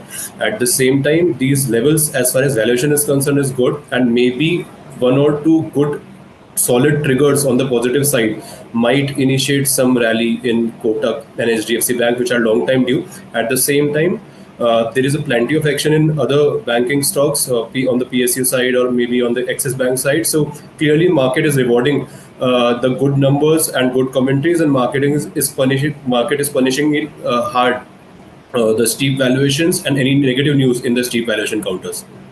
Well, just a follow-up question there. You mentioned, one or two solid positive triggers. For Kotak Bank, what could they possibly be? So yesterday, Axis Bank released its number, and the numbers came out, more than what the market was expecting. Market was expecting maybe 6,300 CR of PAT, and whereas Axis Bank crossed 7,000 CR, and it also gave a positive guidance that they are going to outgrow the industry by 300 to 400 basis points for the next 3 to 5 years. So already we are having a very dream run as far as growth is concerned in India, and we are seeing around 15-16% of credit growth for the last couple of years, which is very healthy. And it looks that a bank which will beat the industrial growth, which will keep the NIM and NPA in check, and which are valued. Mohit, pardon me, I do want to talk about Axis Bank, but my question, I'm really sorry if I had, misunderstood, but my question was to do with Kotak Bank, and, I was a follow-up question on that as to what are the possible, 2 or 3 solid triggers for Kotak Bank going forward. Maybe more clarity on this part, bank acting on the statements issued by RBI, because they have been avoiding this for the past couple of years, as and when these things become clearer, and maybe banks going forward does more on the numbers side, outperforms the industrial numbers, then only we will be seeing a good run up in Kotak Bank. Otherwise, it's lagging since a couple of years, and the guidance on the credit numbers or a very good result can be only savior right now. But these levels are good to accumulate it gradually, and because overall in the longer term, Kotak Bank will prove its name again. Okay. All right, Mohit, stay with us. Before I come back to you, let me get in my colleague Mimamsa to tell us about the Axis Bank numbers. Mimamsa. Axis Bank reported a rise in net profit in Q4, primarily due to a 12% rise in other income on sequential basis to around 6,700 crores. The management also talked about the strong fee performance driven by retail fee growth and significant gains in trading income. Now, this is the rise that has led to return on assets rising to nearly 2% mark, and strong traction in the fee income is expected, and as well as the trading income is expected to keep return on assets around 1.8% in the coming quarters as well. The key positive is the marginal NIM gains despite increased cost of funds, while higher OPEX growth continues to remain a key concern. The year-on-year figures for Axis Bank are not comparable because of the Citibank's consumer business acquisition that happened in March last year. If we talk about deposits, the management expects deposit growth to remain constrained in the current liquidity conditions, and the loan growth is also going to reflect the same. Building strength and quality of deposit franchise, which is what the conversation has been in the banking system over the past few months, that has been a key focus for the bank, and the bank has continued to build that quality of deposit franchise over the past 2 years, and the trend is likely to continue in FY25 as well. On advances front, the demand from corporates is broad-based across sectors, and incremental demand from corporates is expected to continue, but the management expects the income on the wholesale bank side to come through fee income, like I mentioned earlier, as corporates are borrowing more from the debt market instead of going to banks. Asset quality remains stable. One very important point that I would want to highlight here, Alex, is in the light of what happened yesterday with Kotak Mahindra Bank. Axis Bank in its call has pointed out that on tech infrastructure, the management of the bank is splitting some of its core banking systems to manage high velocity and low value transactions, so that they can manage those kind of transactions separately, and they're continuously building resilient IT infrastructure. But this is an area that can come as a surprise as any day, so the bank is being very, very careful about it, so as to quote them verbatim. Right, thanks so much, Mimamsa, for that update on Axis Bank. Mohit, let's talk about Axis Bank now. You were mentioning about all the takeaways from the conference call. Can you take us through your view on Axis Bank? So as a disclaimer to begin with, we have it in our PMS fund, and we have been holding it since quite some time now. We are positive on Axis Bank, and we saw some valuation gap initially, and we saw a really turned around in the bank in the last 3 to 4 years when the top management got changed.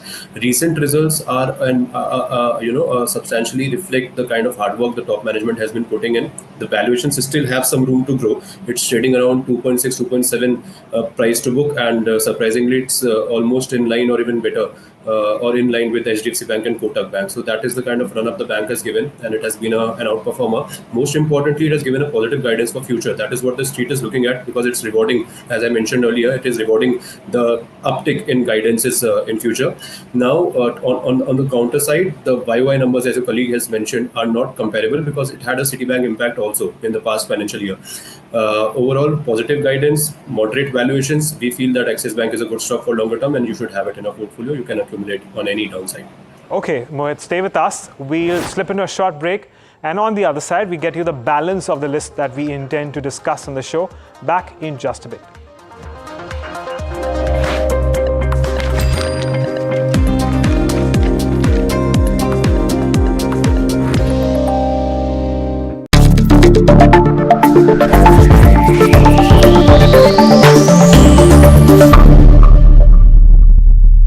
Hi, I'm Tanuj Bhojwani and I run People Plus AI. We're an organization that helps startups build AI. Is AI useful in India? Most definitely yes. We have a huge, approximately 60 crore people using the net passively, meaning they're watching YouTube, Instagram, etc. But perhaps only 20 or 30 crores who are actively contributing or transacting on e-commerce websites. One big hurdle is because this involves typing, needs you to be literate, comfortable with using the smartphone, etc. One huge area AI will change in India is the use of voice, video and other multimodal technologies. These new LLMs can understand human voices, accents and languages like nothing ever before. Think Alexa times 1,000 because you can talk to it in your local language in an accent.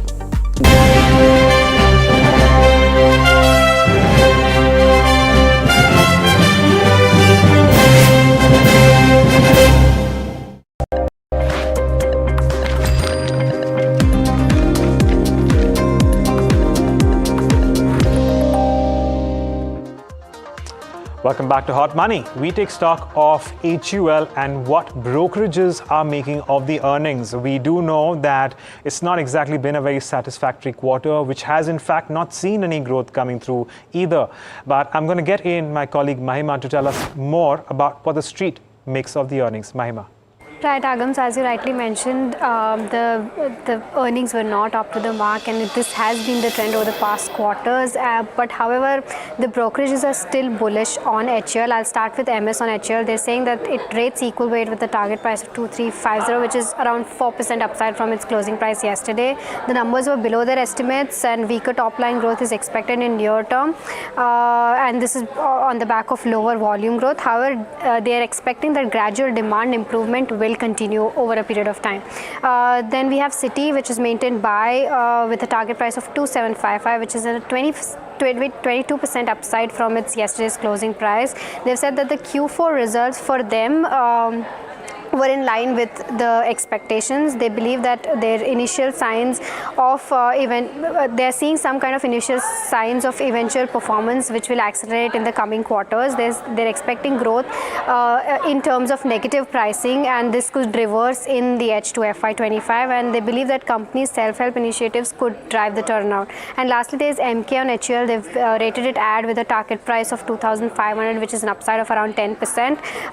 They're saying that HUL struggled to revive growth and recoup margins is reflected in their stock at present. The stock is trading 22% almost lower than its 52-week high, and they're concerned about the demand. However, Q4 results were in line with a flat top line and 3% earnings dip.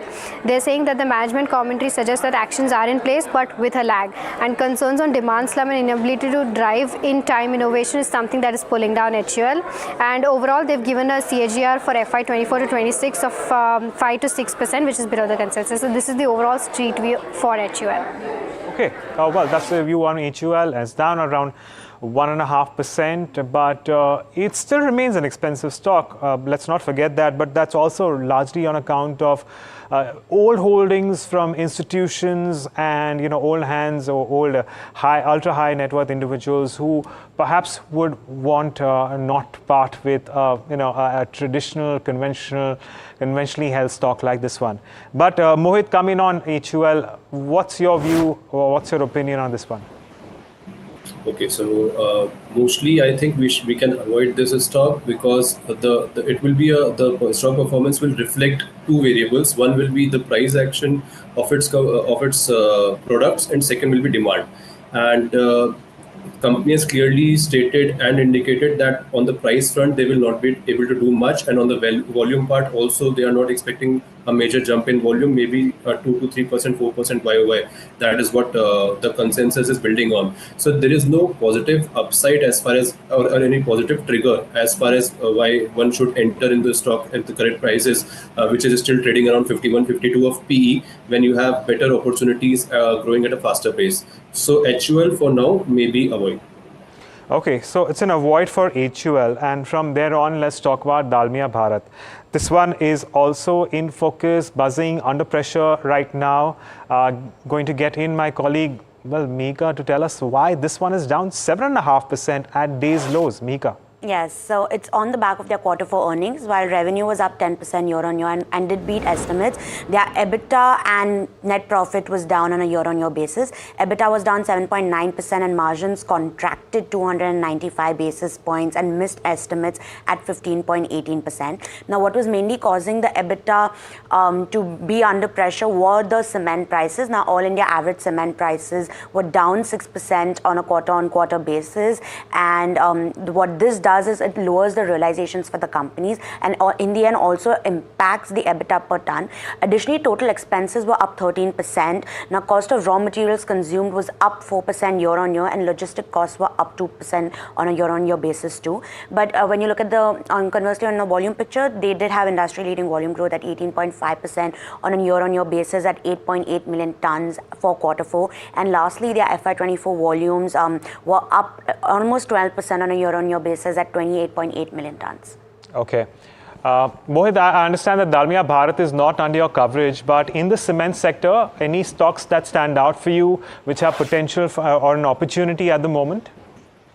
So we are holding Ultratech since a long time. It's the #1 name in this space, and the kind of capacity expansion they are doing, the kind of inorganic and organic growth they are targeting, that stock is something which is in our holding since a long time, and we are still bullish on it. Cement, as your colleague mentioned, cement prices are reflecting a lot of volatility on the realizations and EBITDA per ton of cement prices. Let's see how quickly they pass on, and not to forget the next couple of months can be a slightly less. There can be slightly lesser order inflow as far as new projects are concerned for the cement company. So overall, Ultratech Cements, based on the kind of future outlook we have, we are quite solidly bullish on it. Fair enough. And of course, as we all know, that Ultratech is one of the larger companies in the sector with a steady, geographic footprint in India. But from there on, we talk about Indian Hotels.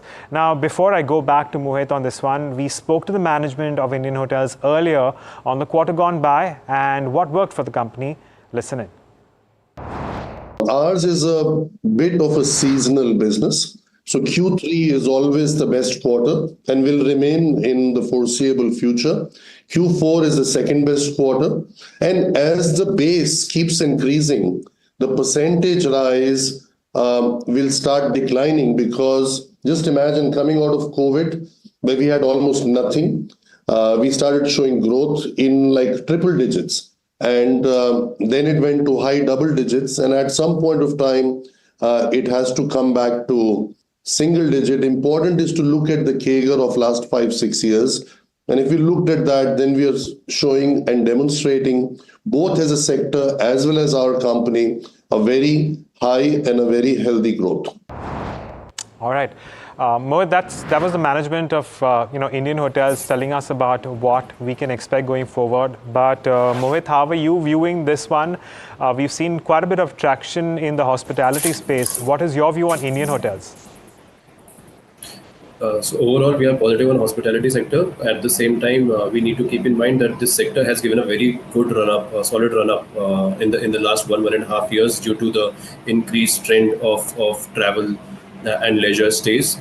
On Indian hotels, we have a positive view. At the same time, the valuations are quite rich now. So wouldn't recommend a fresh entry unless there is a significant correction from these points. Most of the positive factors are factored in. At the same time, the management, as you mentioned, has given a positive guidance about their future, their expansion plans, and the number of hotels they're going to add. At the same time, I think that the valuations are reflecting most of the positives.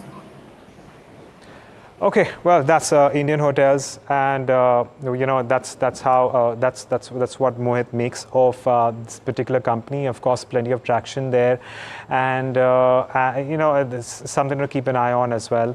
I also want to talk about Bharat Forge, but before that, very quickly, I also want to address what's happening in the markets right now. And we are looking at a flattish move out there, and it's not we're not seeing too much movement now. It does seem like volatility has abated for now in the last 15-20 odd minutes.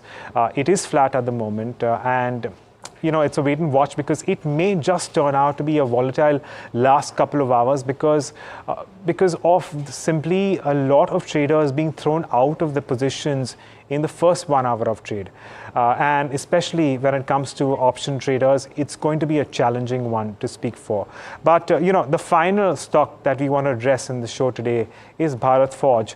I'm going to get in my colleague Puneet to tell us more about why this one is advancing by 7%.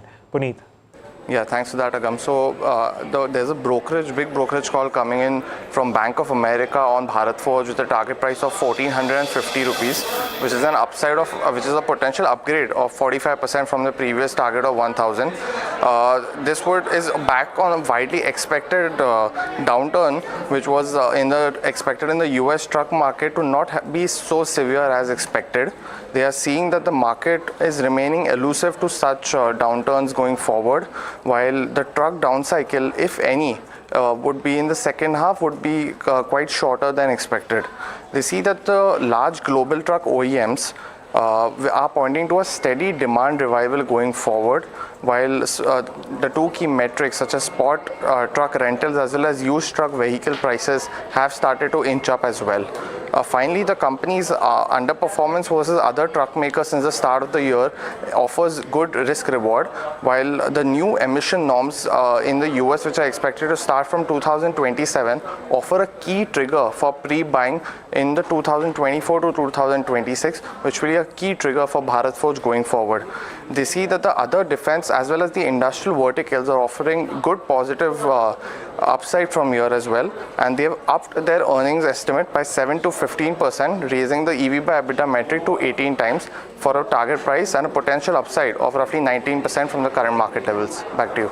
Right, Puneet, thank you so much for joining us and taking us through the latest broking note on Bharat Forge. Also taking a moment to thank Mohit for joining us and for taking us through his views on the several stocks and themes that we've addressed on the show. And with that, it's also a wrap on this edition of Hot Money. Lots more lined up on the other side. You're watching NDTV Profit.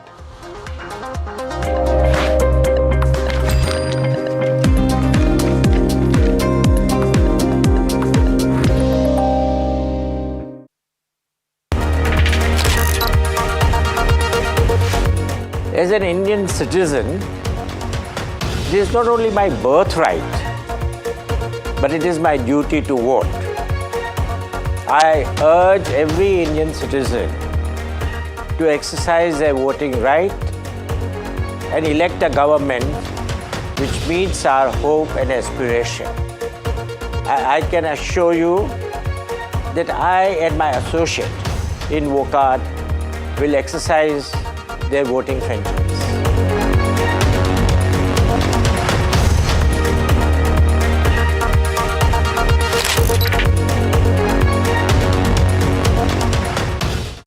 Have you been struggling with your personal finances? You're not alone.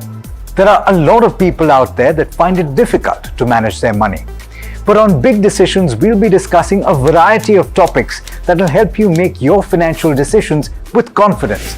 Check it out on any of our social media platforms, the television channel, on the website ndtvprofit.com, or in fact, on any of the podcast platforms out there.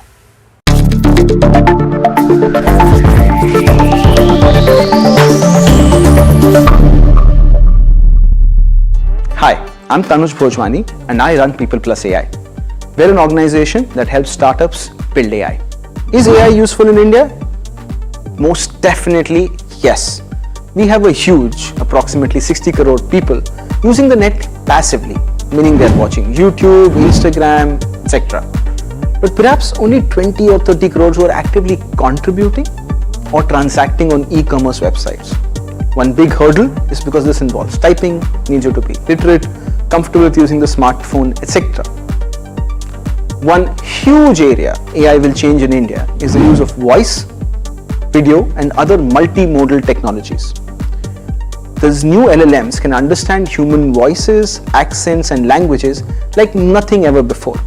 Think Alexa times 1,000 because you can talk to it in your local language in an accent. Many companies, including Sarma,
Welcome. We're talking about Kotak Mahindra Bank today. The big story all through the day and yesterday, especially when the RBI has taken some very stringent action against one of India's largest private banks. The action will have impact, of course, on its revenues, etc. But the big question really is, what does this tell us about the preparedness of Kotak Mahindra Bank and of our banking system to onboard customers digitally? Remember, that's where the issue seems to be. So what has the RBI done? Let's begin with that. The RBI issued cease and desist orders for Kotak Mahindra Bank to onboard new credit card customers. That means no more fresh credit cards will be issued by Kotak Mahindra Bank. But it's not just that. They also cannot get new customers online or through their banking apps. That means no app, no mobile, no digital onboarding of customers. Now, why is that important? Because about 90% of all the new customers for Kotak Mahindra Bank, like a lot of the industry, do come online. The reason is why? The reason is because of IT issues. The RBI found serious deficiencies in the IT system of Kotak Mahindra Bank and has been dealing with them for 2 years. They failed their IT compliance test that RBI routinely has for all banks. They were asked to fix things. They could not, and hence they had to come and take this action. Now, before we get into the details of implications, etc., and also the NDTV Profit exclusive, there are some big questions that I would like to pose. Number one, should it take a large bank like Kotak Mahindra over 3 years to fix IT issues? The management says they will resolve the issues shortly. My clear question is, why couldn't they do it so far? Why should a company with profits over 15,000 crores be deficient in IT systems? Were the right investments not being made? Was it not being given enough attention? And also, should the RBI have stepped in earlier if customers were being onboarded in large numbers with what the RBI clearly thinks is a deficient IT system. In fact, that seems to be part of the problem. As more and more transactions happen digitally and online, the bank system was not able to handle the load. Should the RBI also clarify if there is a risk to customer data? Because in its communication, it talks about, among other things, concerns with data security. What does that really mean for customers? We're going to get into all of those details, but I want to go across first to my colleague Pragati, who's been tracking this story very, very closely. Pragati, it seems the April 15th outage, which was the latest in a series of outages as far as Kotak Mahindra Bank is concerned, was perhaps the last straw. And that really was the problem, isn't it? The whole system wouldn't work for customers. Yeah.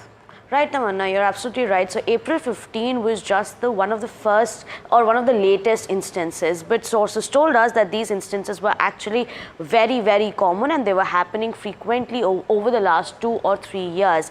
And that was one of the reasons or concerns that the RBI had with the bank, apart from 4 others. But before we delve into that, I would like to inform our viewers this latest NDTV Profit exclusive, that because after the RBI imposed curbs on the bank's new CEO, that is Mr. Ashok Vaswani, has also sent an email to the employees, and that's the latest exclusive that we have for you. Sources told us, in fact, we also reviewed a copy of the email that Mr. Vaswani wrote to the employees, and he said that there is a need of a better IT infrastructure because there has been an explosive growth in the business via all these channels, and that is the reason they need a completely different level of tech infra. In fact, he has also acknowledged the efforts of all Kotak employees, but he has said that the bank will work closely in order to find solutions to the latest problem. Now, let me take a step back now. This was the latest update that we had for you. Let me take a step back now and come to what is the core issue or what caused the entire mess at Kotak Mahindra Bank. In the morning as well, we brought this exclusive to our viewers that there were 5 main points or main issues that the RBI faced with Kotak Mahindra Bank. We have that on screen for viewers. One is the scalability. The next is multiple outages. Third is the detail of these outages. Fourth is the inadequate tech infra. And fifth is an additional contributor to the issues, that is the high volume UPI transactions. If we have to go in depth for all these points, one would be the scalability of the core banking system at the core of this issue. Now, sources told us that while the IT audits or inspections were going on for last 2 to 3 years at Kotak Mahindra Bank, the scalability of the core banking issue or the inability of the core banking system to come to a scale level in order to handle the bulk of these transactions was at the core of this issue.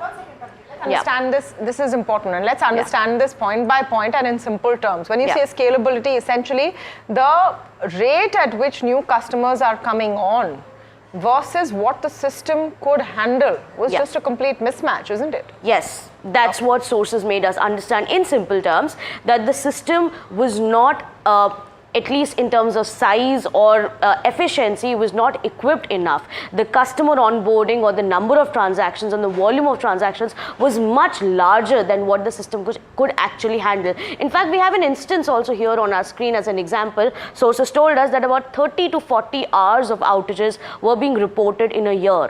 Say outages, that means at that point the customer cannot access their account, apps, etc. Is that the impact of outages? Yes, in broader terms, yes, we can say that would be an umbrella way to put it, because these outages, when we are saying 30 to 40 hours of outages, these outages are a broad umbrella word. Why? It can include inadequate UPI transactions, transaction failure, inability to log into the mobile banking app, and so on and so forth. You know, you talked about the management's commentary. I'm just wondering if they're saying anything or explaining anything on why they couldn't fix it all of this time, because that's really the question. It's a large bank. Yeah.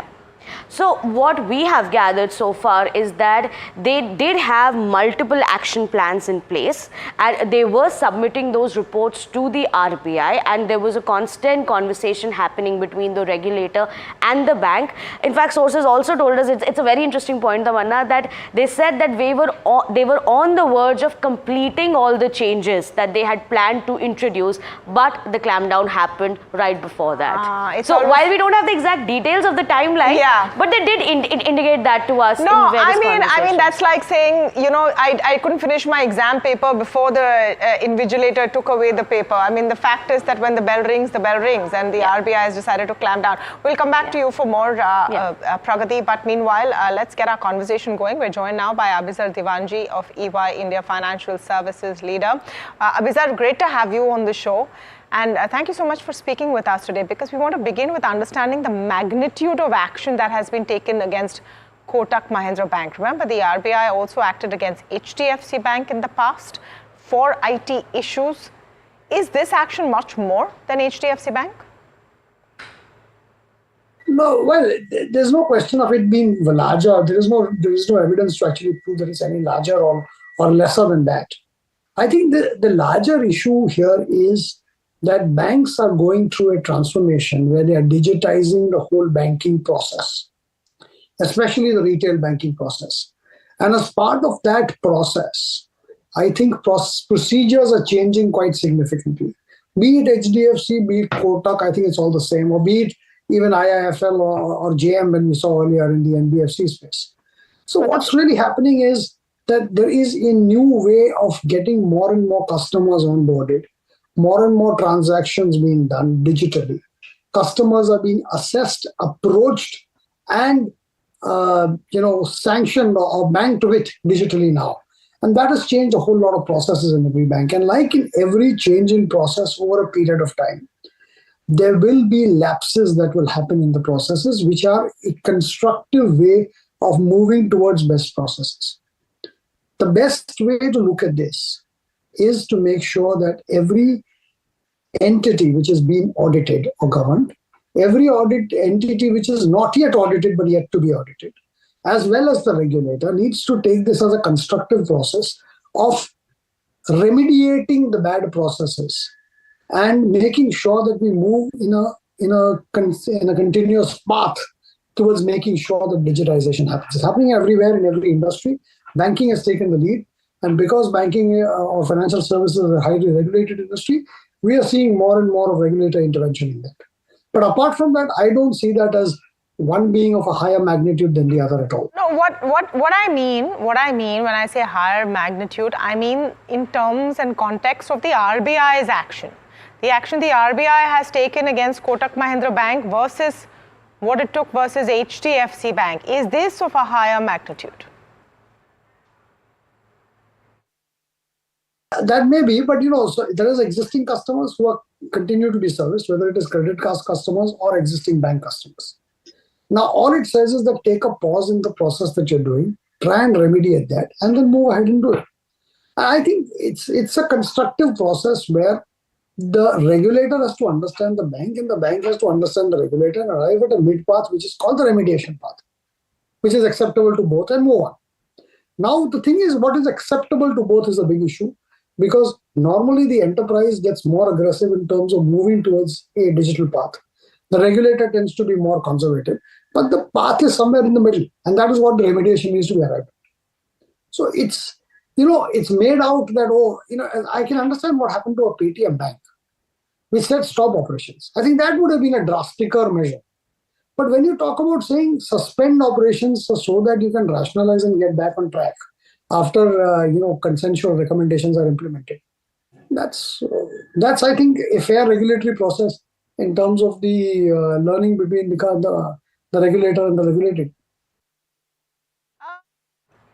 The question though, Abizar, is how was this taking 2 years? Why should it take 2 years? And those are some of the big questions that we've posed. How do we look at it? Does this mean that the bank was not taking it seriously when the RBI kept saying that this is not working out or this is deficient? Or did the RBI act harshly and decide to make an example of Kotak Mahindra Bank? So what happens here is that because these are all newer processes and digitization, as is everything else, is a very, very discovered or discovery in the process of being discovered process. What's really happened as part of that is that the banks would normally have a particular point of view of what is sufficient for them. The regulator on his part will have a particular view of what is sufficient of them. Now, what happens sometimes is that in a particular situation, the regulator as well as the bank may interpret a situation very differently. It could also be possible that in different situations, the regulator may be interpreting something differently for different banks.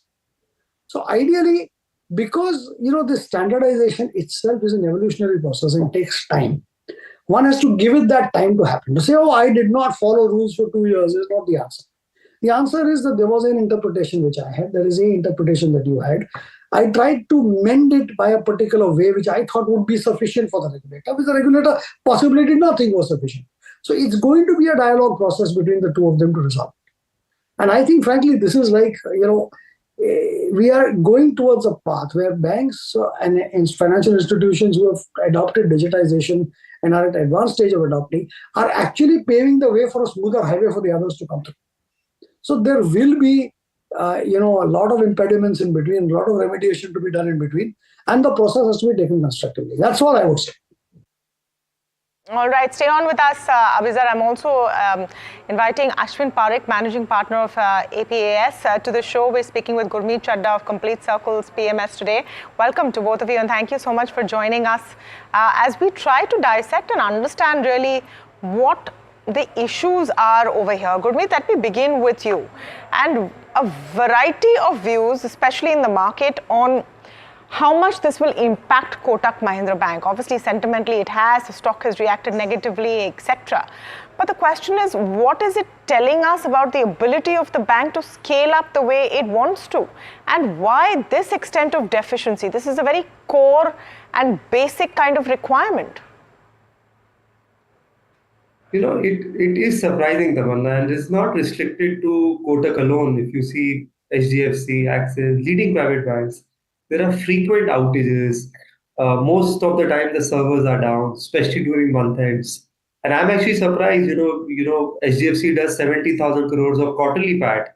Kotak does 3,500 crores. ICICI has 10,000 crore PAT. So the IT spending has to pick up. And this is not something which is new. And if you see the observations, they have also highlighted the 5 points where they found, the observations. One was inventory management. Second was user access. Then they pointed out to vendor management.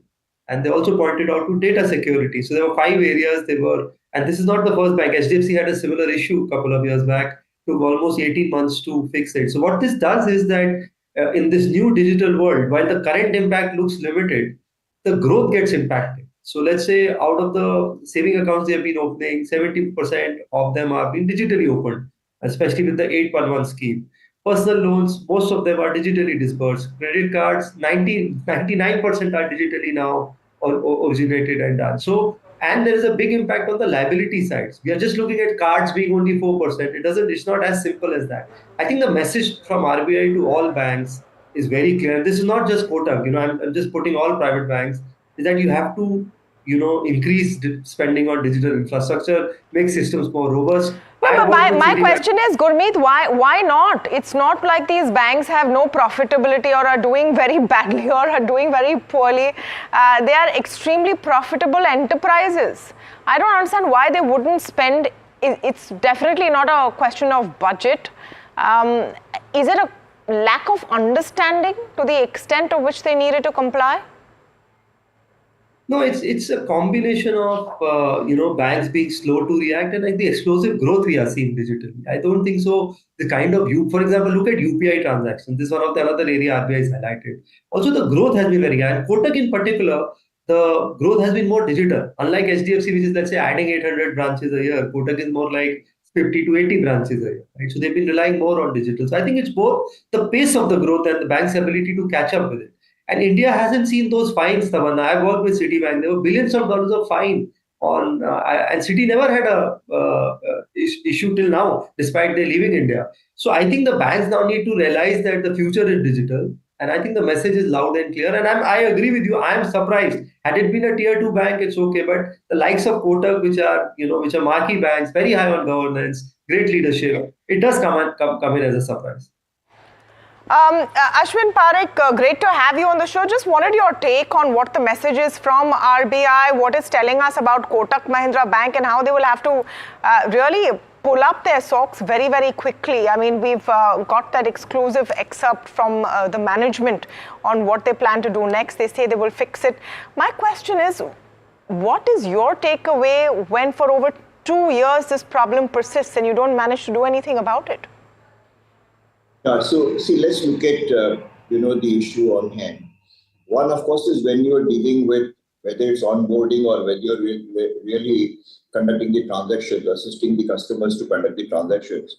When you're doing it online, one thing becomes very particular.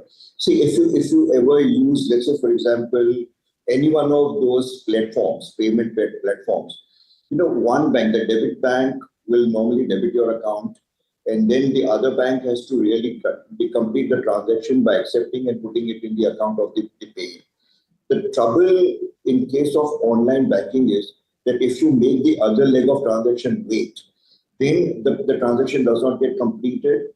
Customers feel very frustrated. Sometimes you wait, let's say on these platforms, whether you're making an online payment or whether you're making even a QR code or a UPI payment, for instance. If you make the customer wait, it becomes very difficult. And then if you reject the transaction, in the sense on account of technology outages, then it does become very complicated. So that was one part of the whole story.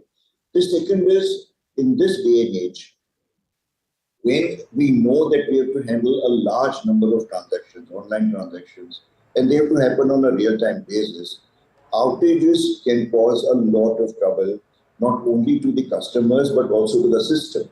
And there are systemic issues that can arise, basically. So, I would certainly say that there are concepts. Like, for example, peak transactions, and when you build your capacity, your scalability is one of the issues we talked about. You build your capacity in keeping with that. You continuously monitor that your scalability is at least 2 to 3 times the peak transactions that you have in a day.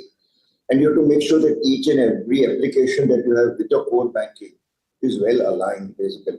So I would still believe that 3 years is a little bit of a too long period. All the excuses about the fact that the number of transactions has gone up or whatever can be very valid if you had a situation like this for 3-4 months and you start paying more attention to it.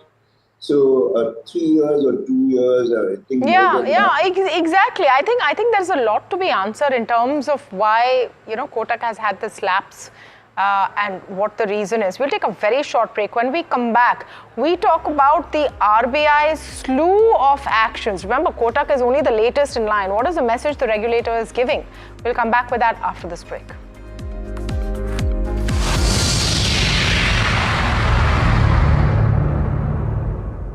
Have you been struggling with your personal finances? You're not alone.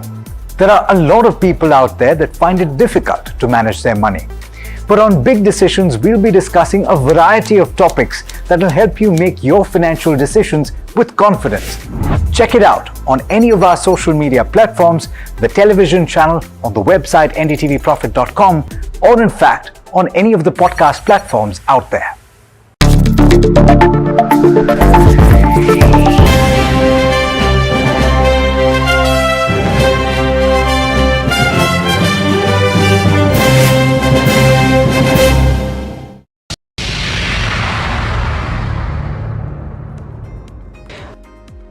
Okay, welcome back. We're talking about Kotak Mahindra Bank, and I just want to quickly take you through this timeline of all of the action that the RBI has taken in the recent past in the banking system. Kotak Mahindra Bank is one of the latest.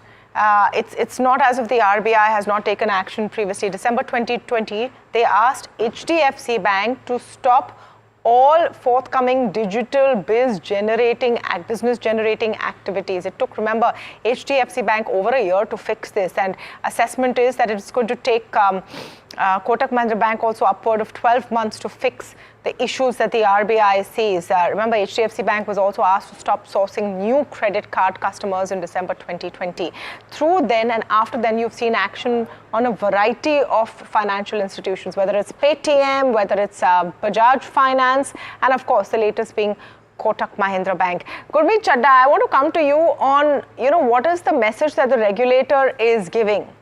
And does that make investments in banks a bit of a risky proposition, because you never know when this is going to come up? See, financials will always have a regulatory risk, especially in the digital age. I think the only answer to that is diversification. On if this can happen to Kotak and HDFC, no entity is safe from regulatory supervision. And I believe the entire industry needs to take note of this, that this is a new era. The business has to be done differently. I think also it would lead to a bit of re-rating and de-rating in few counters. You're assigned a 4 or 5 book value on the growth you do and your pristine asset quality, which Kotak and in general HDFC have also been there.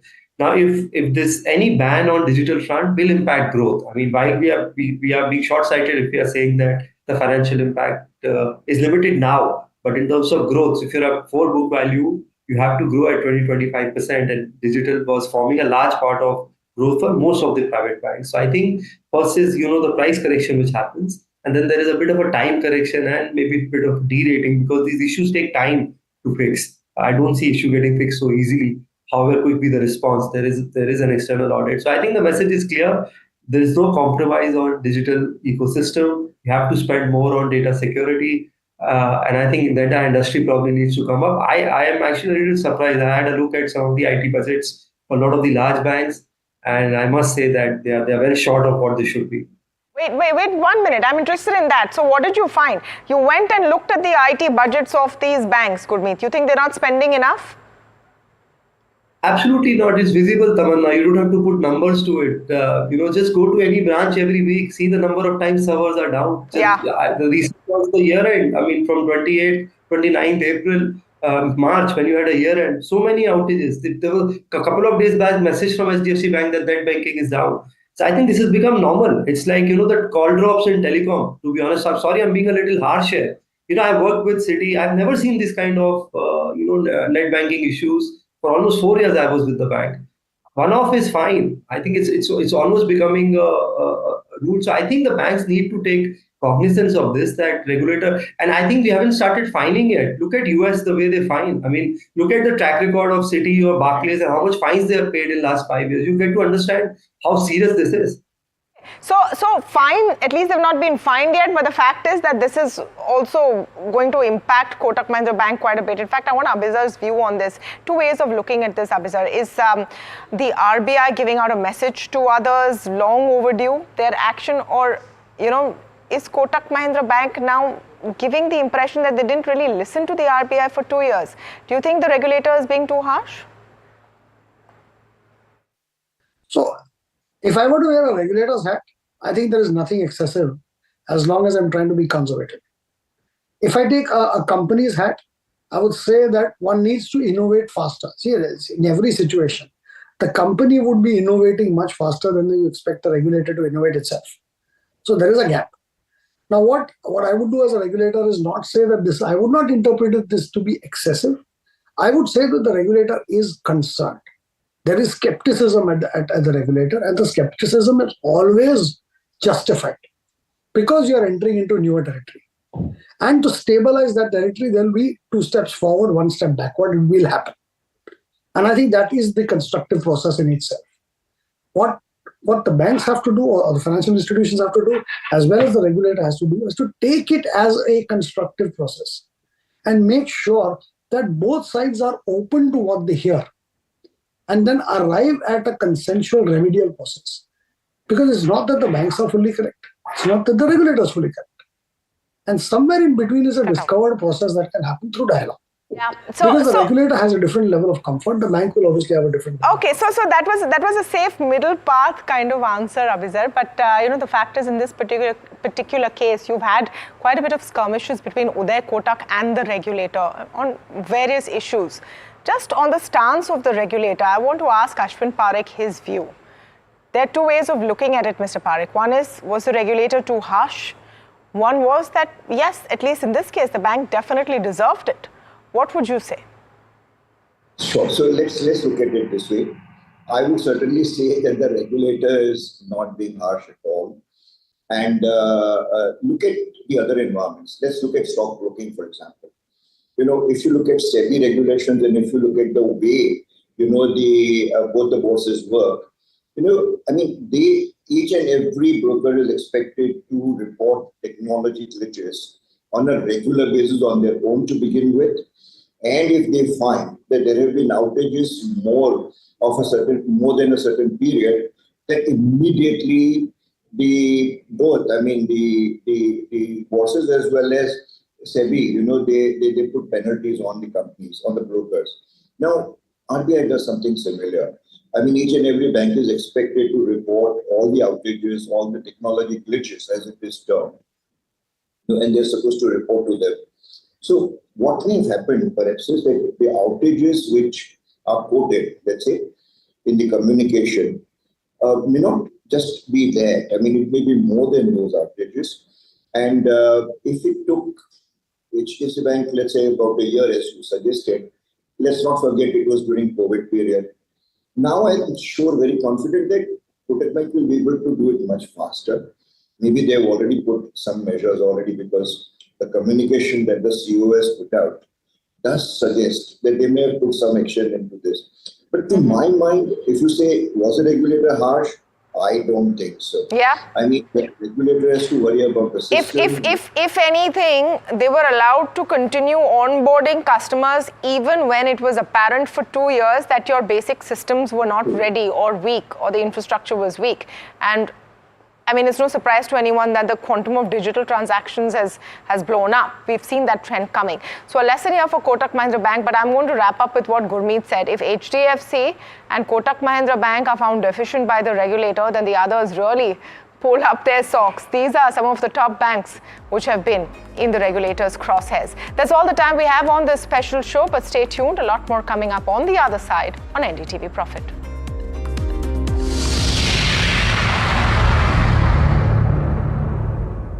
Have you been struggling with your personal finances? You're not alone. There are a lot of people out there that find it difficult to manage their money. But on Big Decisions, we'll be discussing a variety of topics that will help you make your financial decisions with confidence.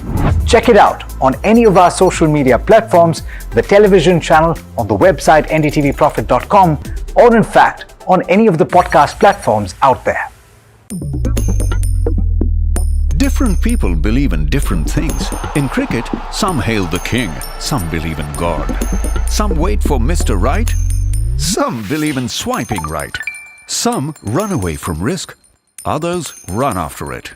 For some, kids mean babies. For others, kids mean puppies. Some want a home to settle in the future. Some want to roam the world today. Some make a career in a company.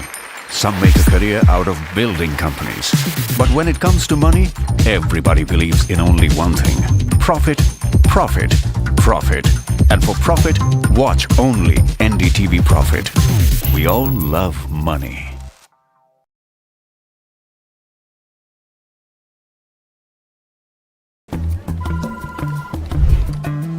Bro, what are you doing?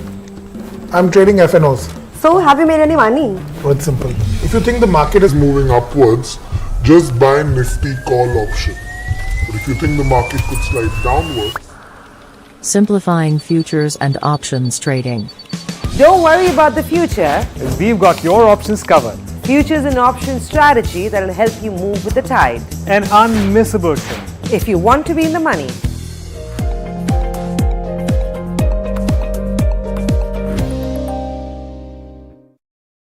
Stock selection isn't an easy task.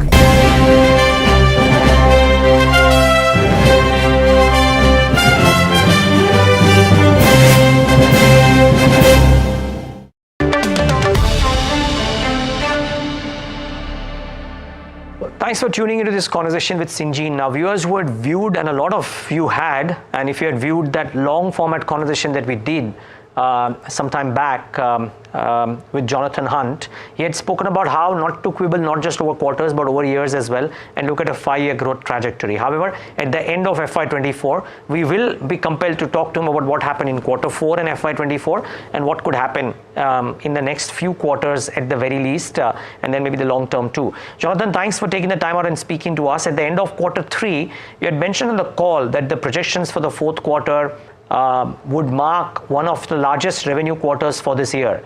It is the largest revenue quarter for the year, but is it a bit soft than what you would have anticipated at the start of the year? Yeah, I think it is. Certainly the largest quarter of the year, so I think second largest quarter ever, but we were hoping for more. And we should really talk about that, take some of the component parts. But let me just reflect before I do on the full year. We came in at 9% growth. Pretty happy with that. Certainly some of the strategic things that we did during the year, building capabilities.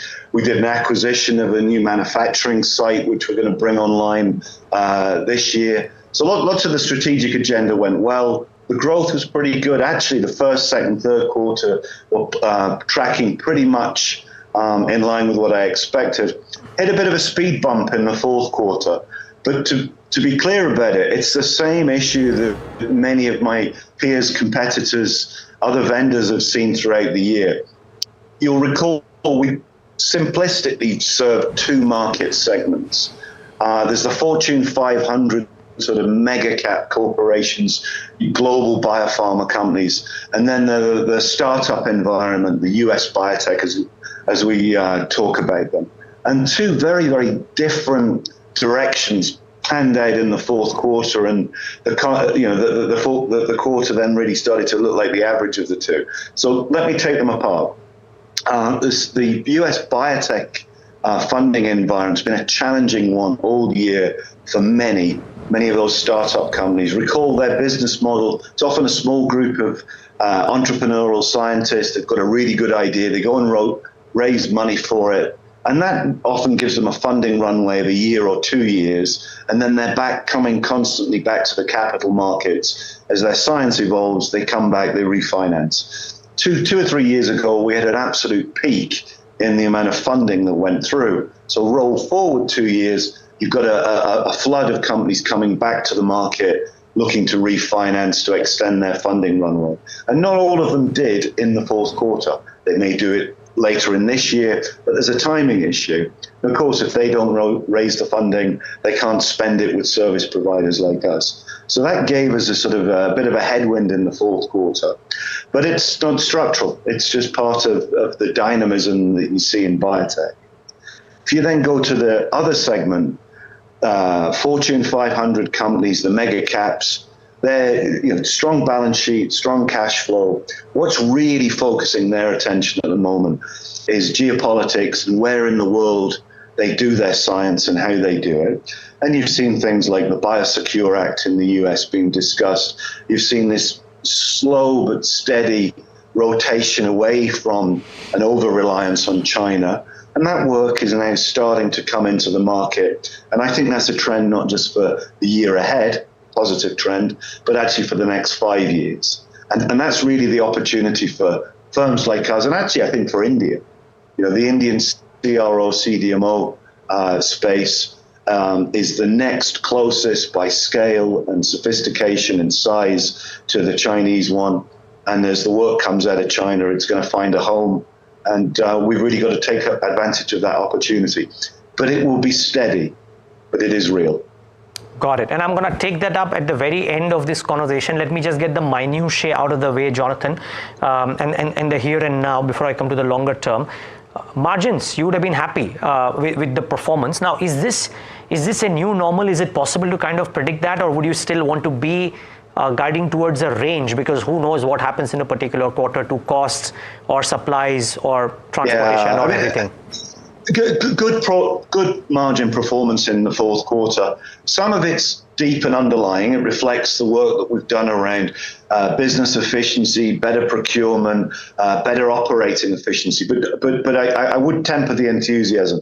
What's the expression? There's only two certainties in life: death and taxation. And of course, the fourth quarter did benefit from a tax rebate. Now, everybody likes to get one of those, whether it's a personal one at a corporate level, but that's some of what was driving that. I wouldn't predict that every quarter in the future we'll have a check coming back from a taxman. So we're happy about it. I don't think it sets a new high. No, but Jonathan, sorry to come in here, but relative to what was anticipated because of the Stelis integration as well, the belief was independent of the tax, and if I strip that out, the margin performance is better than what my analyst was penciling in because of the Stelis costs, etc. Now, do you reckon if you strip the taxation piece out as well from this number, is that something that you reckon you could maintain? Because you see Stelis coming online in the second half. I mean, the guidance we've given for the year ahead is margins around our norm. We tend to operate at an EBITDA level around 30 plus or minus a percentage or two. I don't see anything structurally changing around that. By the way, they're pretty good margins by industry normal standards. Yeah. So it's a stable margin environment. I think the opportunity is more in a bounce back in market demand. We saw really healthy financing environment in the US in the fourth quarter. So while we had some sort of project cancellations and non-renewals because people hadn't refinanced, actually the new flow funding in was really healthy. If that continues, I think that predicts for a dynamic and a vibrant set of opportunities in biotech. And then back to big pharma, it's geopolitics and it's restructuring, and that opens up opportunities for not just this year, but I think the next 5 years for the CDMO and CRO industry, and India's got a good opportunity there. Okay, so just before I go to that, just one word on Stelis. You've reiterated now, comes online second half of the current year. What are the expectations? A beautiful facility, well constructed, state of the art, and it will be available. We'll be showing it to clients in the second half of the year. From a revenue driver, that's a driver for the next 5 and 10 years. I don't see it as a major driver of the year ahead. The guidance we've given assumes that all we really do is bring it online. It's for the year beyond. Okay, and therefore, when you had told me earlier that look at a 5-year performance or a 5-year trajectory of Syngene, and you would double or you would do what you did in the preceding 5, never mind what happens in a year in between here and there, would FY25, because of the low double-digit or single-digit growth, be that year of consolidation and a bump up because of Stelis and other factors coming in FY26? Fair assessment? Yeah, we've built that. Actually, we should do the maths and sort of have a look at the revenue guidance that we've given for the year ahead. So last year, full year reported 9% growth. Take it back to constant currency. Remember, our guidance for the year ahead is on a constant currency basis. So the actual reported for last year was around 6% when you take the currency benefit. The guidance for the year ahead is high single digits to low double digits. Take the two ends of the range, and it tells you it's somewhere between a 50% uplift and maybe a doubling of the growth rate on a constant currency basis. Now, again, I've made comments. I put that in the press release and other sort of statements I've made. It's not all going to be. It's not going to be front half weighted. It will build during the year. The reasons I just gave you, the refinancing in biotech. If they raise money now, it's normally a couple of quarters lag before they start to spend it, which tells you accelerate from the mid-year onwards with a strong exit to the full year is sort of what the implication of the guidance is. Okay, fair call. Because I have limited time, I'm inclined to ask you about CDMO. You've done very well on that aspect as well, quarter on quarter for the last few. You mentioned about the Biosecure Act, the Biosecure War as some people call it, and what it could mean for Indian CDMO opportunity. Talk to us a bit about that.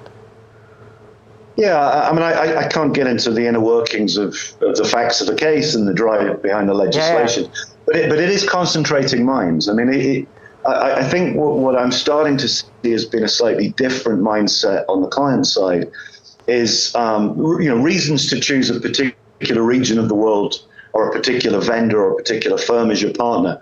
In normal times, those reasons are around service, are around price, are around technology, and we compete on who can do the best job. I think where this is a little different once you go up to the geopolitical level is people are now starting to think about risk and geographical risk.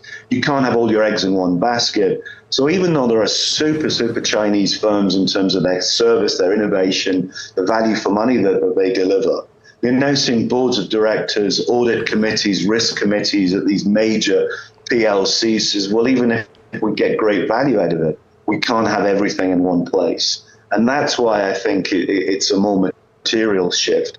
Don't think it'll be a rush. I think it'll be a steady rebalancing, and it'll play out this year, next year, and I think over the next 5 years. But once you do making the decisions from that risk point of view, it's a pretty solid driver of change. So as we wrap up, Jonathan, just one final question. Because India has got the capabilities and the capacities and the talent, of course, and add to that the fact that China for now secures so much of the CDMO spends from the US and some other economies, would it be unthinkable to think of a pure play CDMO business out of India, maybe Syngene, maybe somebody else, being that large, being $1 billion large purely from the CDMO side over the course of the next 3 to 5 to 10 years? Yes, we could. That's possible. I like the fact you gave me the option of 3 to 5 to 10. So with, in a decade, yeah, of course. And of course, you're going to look for Syngene as the leading company in our sector, certainly the leading public company in our sector. Let's make sure we continue to lead. Yeah, I mean, because I was not sure of how fast things move, I gave you the timeline. You were saying it could happen earlier than a decade? No, you gave me the timelines. No. Okay, fair call. Okay. Jonathan, thank you so much for taking the time out, and all the best for the quarters ahead. Appreciate your time. Super, thank you. All right, and viewers, thanks for tuning in.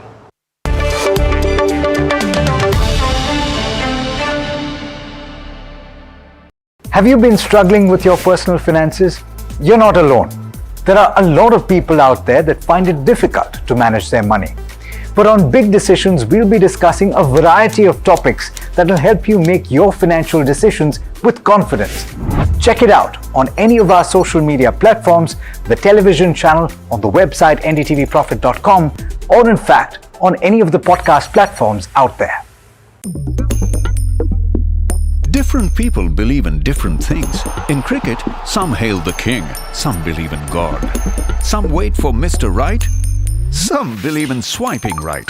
Some run away from risk, others run after it. For some, kids mean babies. For others, kids mean puppies. Some want a home to settle in the future. Some want to roam the world today. Some make a career in a company. Some make a career out of building companies. But when it comes to money, everybody believes in only one thing: profit, profit, profit. And for profit, watch only NDTV Profit. We all love money.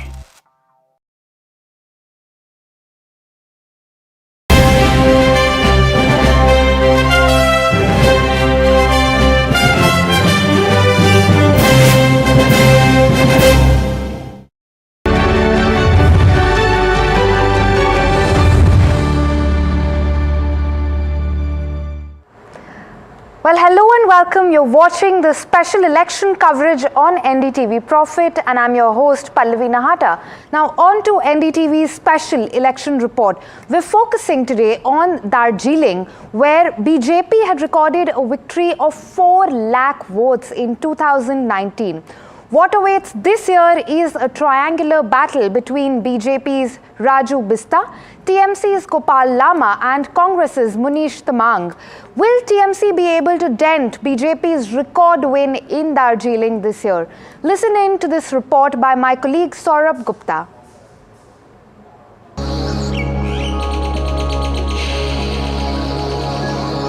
The misty cool weather, the breathtaking mountainsides carpeted by tea gardens are no indicator of the political climate of these hills. As the heat and election fervor rise across India, the politics in Darjeeling is no different. This man, a young Gorkha, was given the ticket pretty late as there was confusion over whether the BJP would field him or former Foreign Secretary Harshvardhan Shringla from this seat. Eventually, his margin of 4 lakh votes last time and his grip over regional satraps in the area worked for him. He now has the support of major parties in the hills like the Bimal Gurung-led Gorkha Janmukti Morcha and GNLF or Gorkha National Liberation Front. Parties that propagate the idea of a separate state of Gorkhaland. Raju Bista is, of course, the BJP candidate from the Darjeeling seat, but his ticket announcement came much later, leading to speculation that whether initially the party wanted to go with him or not. But having said that, he is the MP who won with the highest margin for the BJP in 2019, and he has managed to gain the support of several local satraps who have rallied behind him over the Gorkha cause.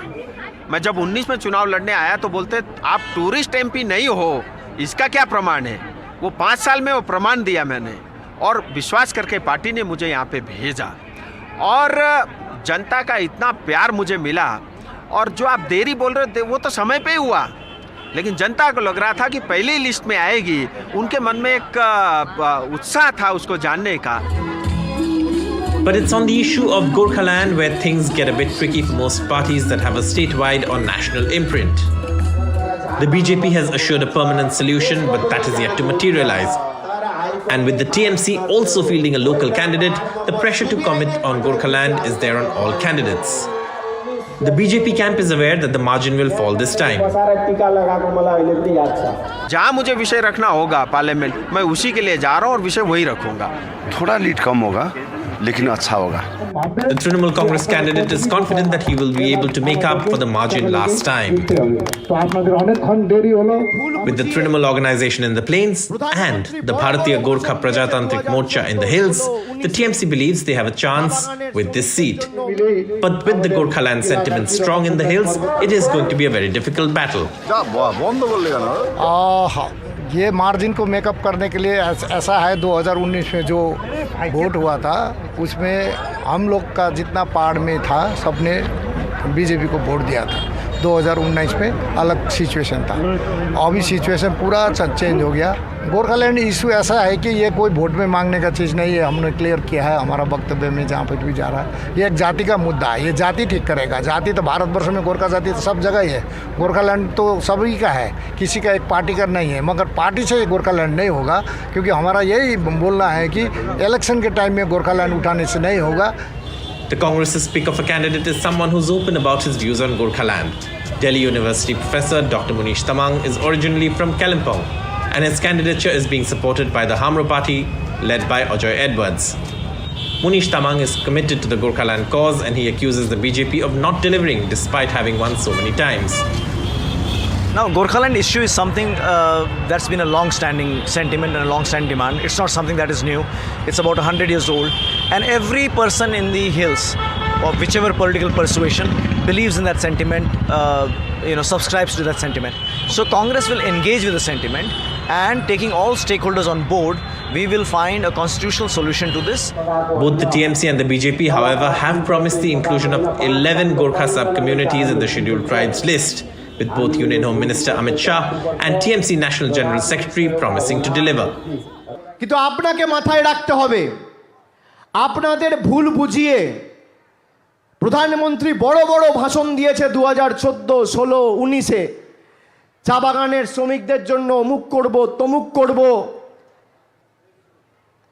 11টা Gorkha জনজাতিকে 2016 সালে বলে গেছিল আমরা তপশিলি উপজাতি তালিকাভুক্ত করব। আমি গত সপ্তাহে শিলিগুড়িতে বসে এদের সাথে সবার সাথে দেখা করেছি, কথা বলেছি। 4 দিন আগে 5 দিন আগে আমাদের ইস্তাহার প্রকাশ হয়েছে। Darjeeling is a unique constituency in West Bengal for various reasons. One, that it includes constituencies from both the plains and the foothills and also the hills, where the demographics and aspirations are very different. But as the BJP hopes to pull off a win this time too, the Trinamool says the battle is still on, as they too have fielded a local candidate. With camera person G.D. Shankar in Lebong, Darjeeling, Saurabh Gupta, NDTV. And in an exclusive interaction with NDTV, P. Chidambaram responds to BJP's allegations of the Congress planning to give quota to Muslims at the expense of SCs, STs and OBCs in Andhra Pradesh. Listen in. Where is that in the manifesto? That we are diluting the quota for SC, STs and giving it to Muslims. Where is that in the manifesto? Every single statement made by the BJP leaders in the last 4 days is completely imaginary. They must show the page, the passage, the paragraph and the words. I've been challenging them publicly in every interview and every tweet. Show me the page, show me the paragraph. None of them is willing to show me the page and the paragraph. Nor are they willing to ask questions, answer questions of journalists. Why are they hiding from answering questions from journalists? I've told several journalists, go to the BJP leaders and ask them to show me the page. They won't answer any questions from journalists. I'm sitting before you, and I'm willing to answer questions on our manifesto. Why are they not willing to answer questions? Right. Mr. Chidambaram, some observers are also saying that you've made huge promises in the manifesto, including income support and also financial support for women. And this wealth, survey or economic mapping is also one way of funding those promises, sir. Listen, we have done our mathematics. We have done our math. We are absolutely confident that each one of the promises can be implemented over the term of the government. Last time, when we said we will waive agricultural loans, we were ridiculed saying there is no money to waive agricultural loans. But our government waived the agricultural loans to the extent of 60,000 crore. When we started Maganrega, they said of all the people of India volunteer for work under Maganrega, where is the money? We have implemented Maganrega, and the BJP over the last 10 years has also implemented Maganrega. We found the money for Maganrega.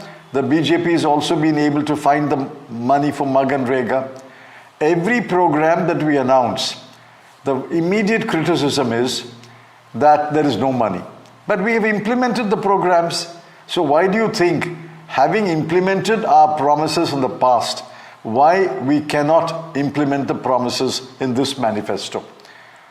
Mr. Chidambaram, my last question to you, sir. By not talking about the UCC or CAA in the manifesto, it seemed to a lot of us that your party made an attempt to steer clear of being seen as anti-Hindu or pro-Muslim. Do you think that this, politicization of wealth, redistribution or economic survey or all that is happening, or the alleged transfer of wealth, do you think that this might cost you politically?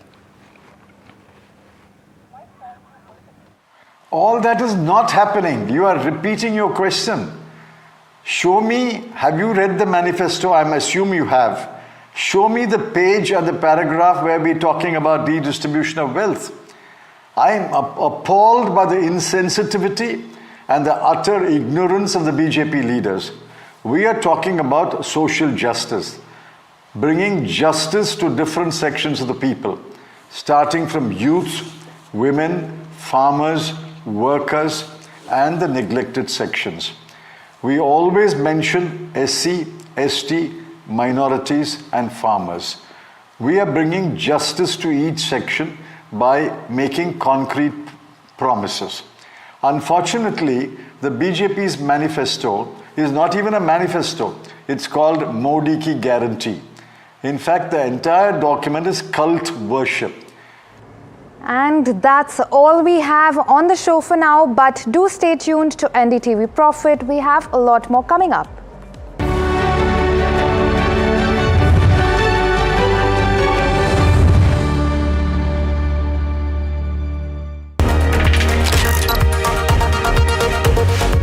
As an Indian citizen, it is not only my birthright, but it is my duty to vote.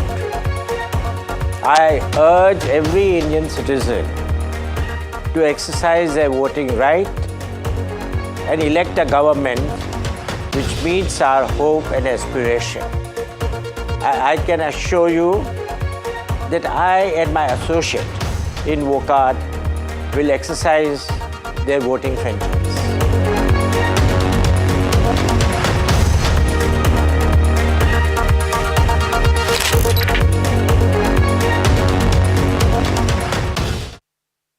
Have you been struggling with your personal finances? You're not alone. There are a lot of people out there that find it difficult to manage their money. But on Big Decisions, we'll be discussing a variety of topics that will help you make your financial decisions with confidence. Check it out on any of our social media platforms, the television channel, on the website ndtvprofit.com, or in fact, on any of the podcast platforms out there. Different people believe in different things. In cricket, some hail the king, some believe in God. Some wait for Mr. Right, some believe in swiping right. Some run away from risk, others run after it. For some, kids mean babies. For others, kids mean puppies. Some want a home to settle in the future. Some want to roam the world today. Some make a career in a company. Some make a career out of building companies. But when it comes to money, everybody believes in only one thing: profit, profit, profit. And for profit, watch only NDTV Profit. We all love money.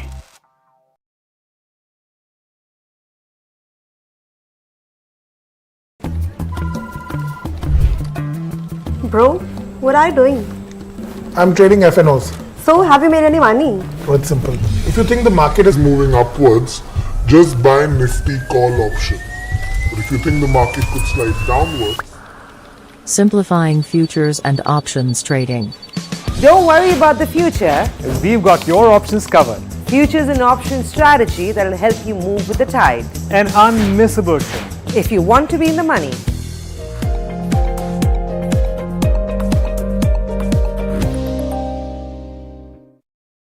Stock selection isn't an easy task. And neither is choosing the right moment to sell. Whether it's a doubt about a short-term trade Or a long-term investment. all you have to do Is ask Profit.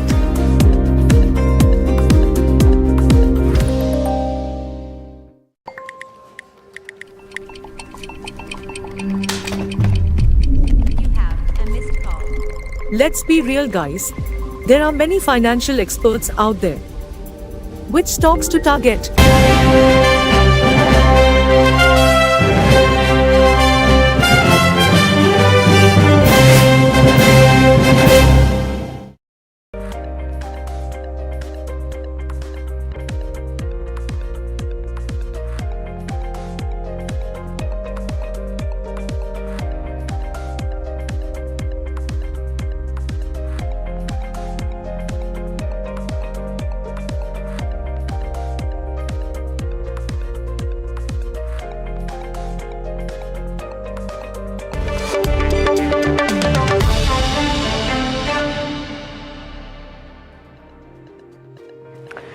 Hello, welcome to Earnings Edge. I'm Neeraj Shah, and let's first figure out, there are some flashes on your screen about our earnings for Tata Teleservices, small number. The stock is lying flat as well, but there is an impact that has come into a bunch of stocks because of the numbers that they have put out, notably Axis Bank. Axis Bank has had a good move in the session today. At least for a better part of the trading day, Axis Bank had a reasonably solid show, and currently, while not at the high point of the day, has certainly done really well. ICICI Bank too should come up on your screen next, and I think that stock too has had a decent enough move, about 1% higher, and combined, if you pull up the Bank Nifty winners and losers, you will see Kotak on one side, and Kotak's 9% weightage impacts the Bank Nifty, but and because it's down about 10.81%. But on the flip side, because Axis, SBI, ICICI Bank are in the green, that really helps the Bank Nifty have a little bit of stability, which is why I think the stock, the index is trading in the green. Bring up LTI Mindtrees, that's the second one, and that stock is really under pressure, about 2.5%, simply because any kind of growth or margin expansion now gets pushed to FY26 from FY25 earlier, as a result of which a stock which trades at 28 times cannot trade at 28 times presumably, and which is why we're seeing a little bit of a pullback in LTIMindtree as well. So that's the second stock on our radar. Then there is a downtick that has come into Macrotech. While the guidance for pre-sales has looked okay, I think the valuations come to the fore again, and maybe, just maybe, that guidance didn't quite help Macrotech stabilize its ship. So 4% lower for Macrotech as well in trade. Aside of that, look at what's happened to 5paisa. The top line was strong, but the operational cost went up for 5paisa, as a result of which the profitability impact was seen. 61% downtick in profitability, and as a result of that, 5paisa capital as well is down in trade rather. Tell you what, let's get up the BSE 500 top gainers and losers on the screen and just show you what's moved at the broader end of the spectrum or market-wide amongst the top 500 names. So on the losing side, Kotak Bank is down. Dalmia Bharat post a very wobbly con call as well, and not the best of numbers, is down about 8%. Spark continues to go lower, and that doesn't surprise anybody, but Indian Hotels is the other one, 4.5% lower for a stock that trades at 50 times or nearly 50 times. I think the street is doubting that because FY25 doesn't have the triggers like a World Cup or India's a large global event that is happening in India, quite unlike what happened in last calendar year. I think all of those factors are playing havoc right now with the Indian Hotels stock. The stock is down though because it is not a cheap stock. On the flip side, MCX on that Motilal Oswal upgrade is up about 7.5%. Mass Financial on results is up about 6%. Aditya Birla has gained yet again about 6% higher. Hitachi is up 11.5%. And then one of the key stocks of the day has to be Vodafone. FPO shares in the market, and at a point of time it was believed that it will correct, but it has not. The stock in focus though is LTIMindtree, and let's get across to my colleague Agam as he interviews the management of LTIMindtree. Client sentiment is actually very similar to what we saw in calendar year 23. We're seeing calendar year 24 on very similar lines. Clients are cautious about the macro environment that they're seeing. The only difference, I think, is that they're getting more used to that this environment is going to be there for some more time, and then they're reprioritizing their spend priorities accordingly. Right. So I want to talk about margins. There was expectation from the investment community where margins would be around 17-18%, or at least that's the aspiration at the moment. The question really is, how many quarters more would it take? And perhaps what sort of business would it take for LTIMindtree to move back to that range? Yeah, 17 to 18% still remains our aspiration. That's what we want to get to. This will come through growth. Essentially, as you can see, we've been consistently talking about investing in growth.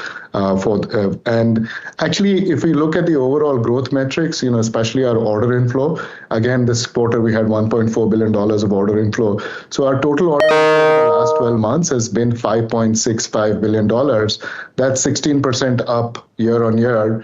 And that's 1.3x to our revenue. So I think, we've got this healthy order inflow that we know is going to flow into this financial year. And that's really the focus that we have, including generating, obviously, new revenue and new order inflow within the year itself. So we've got, tailwind from this order inflow that we are going to focus on. And growth is the route to delivering, those aspirational margins. So that's going to be our focus. Right. Sudeep, there's been a lot of chatter around work from home. From what we understand, at least some of your peers are talking about full-time work from home and work from office in comparison.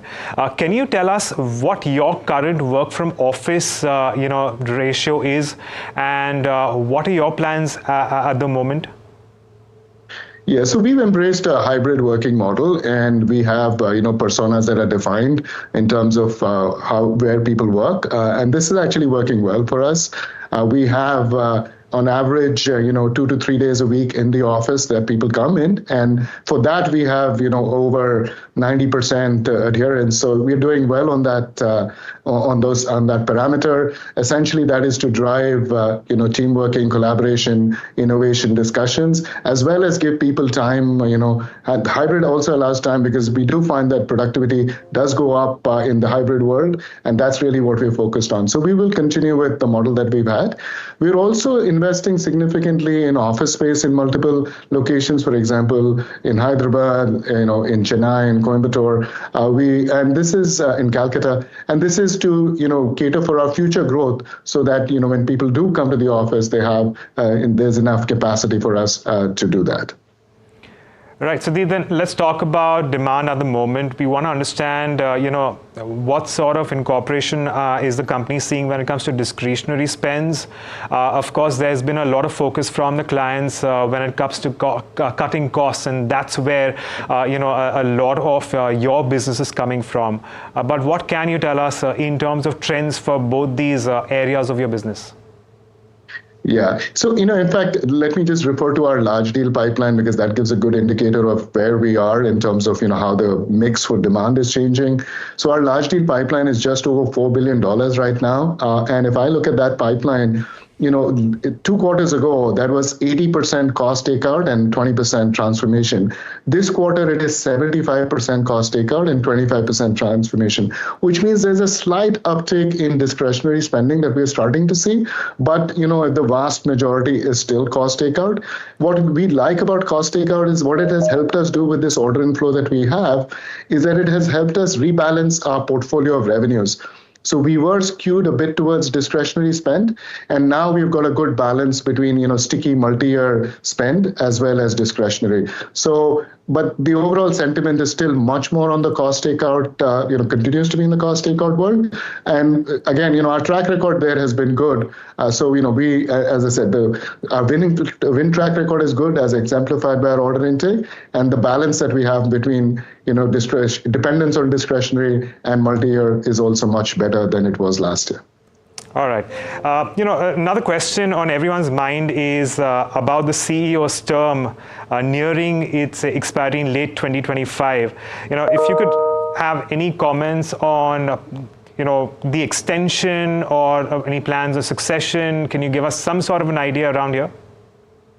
Yeah, DC is a very inspiring leader. He has led us through the merger process, and it is I work very closely with him. So these are board matters, and the L&T board always takes decisions in the long-term interest of the companies and the shareholders. So they will make sure that that is a board decision that the LTIMindtree board, I should say, will take. As I said, for us, succession planning is just a usual part of every company's endeavors as they look to talent. So I would say there is absolutely nothing to read into that.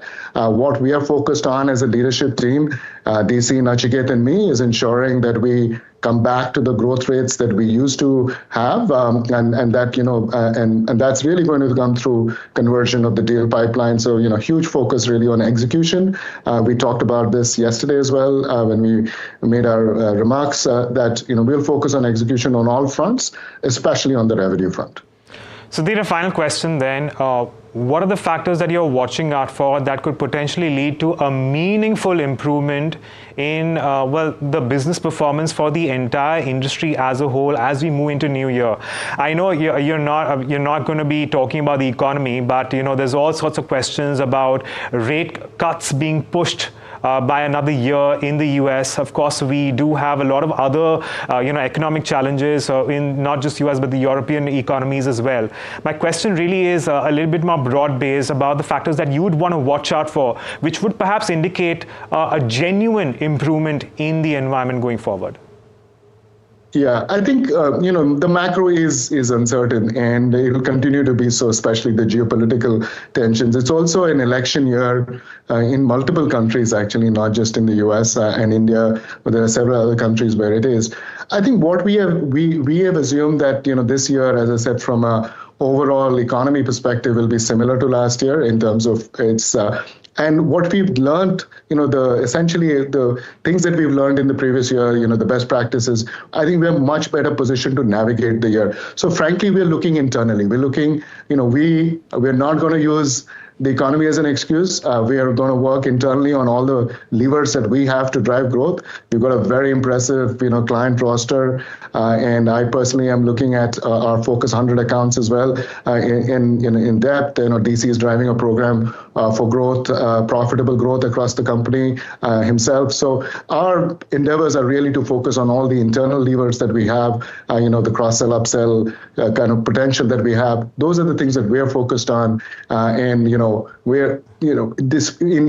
as I said, even in the existing economic conditions, our endeavor would be to come back to the growth that we used to have or that we aspire to have in going forward in FY25. Well, that's LTIMindtree, a weak Q4, and never mind what they've said, I think the street would still believe that it will not be a year, it will be a year of consolidation at best.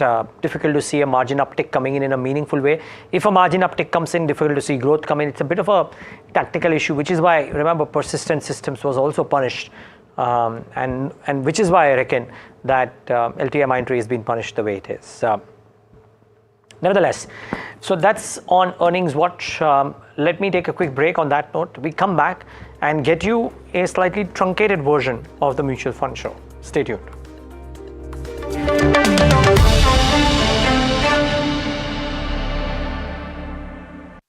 Have you been struggling with your personal finances? You're not alone. There are a lot of people out there that find it difficult to manage their money. But on Big Decisions, we'll be discussing a variety of topics that will help you make your financial decisions with confidence. Check it out on any of our social media platforms, the television channel, on the website ndtvprofit.com, or in fact, on any of the podcast platforms out there. Different people believe in different things. In cricket, some hail the king, some believe in God. Some wait for Mr. Right, some believe in swiping right. Some run away from risk, others run after it. For some, kids mean babies. For others, kids mean puppies. Some want a home to settle in the future. Some want to roam the world today. Some make a career in a company. Some make a career out of building companies. But when it comes to money, everybody believes in only one thing: profit, profit, profit.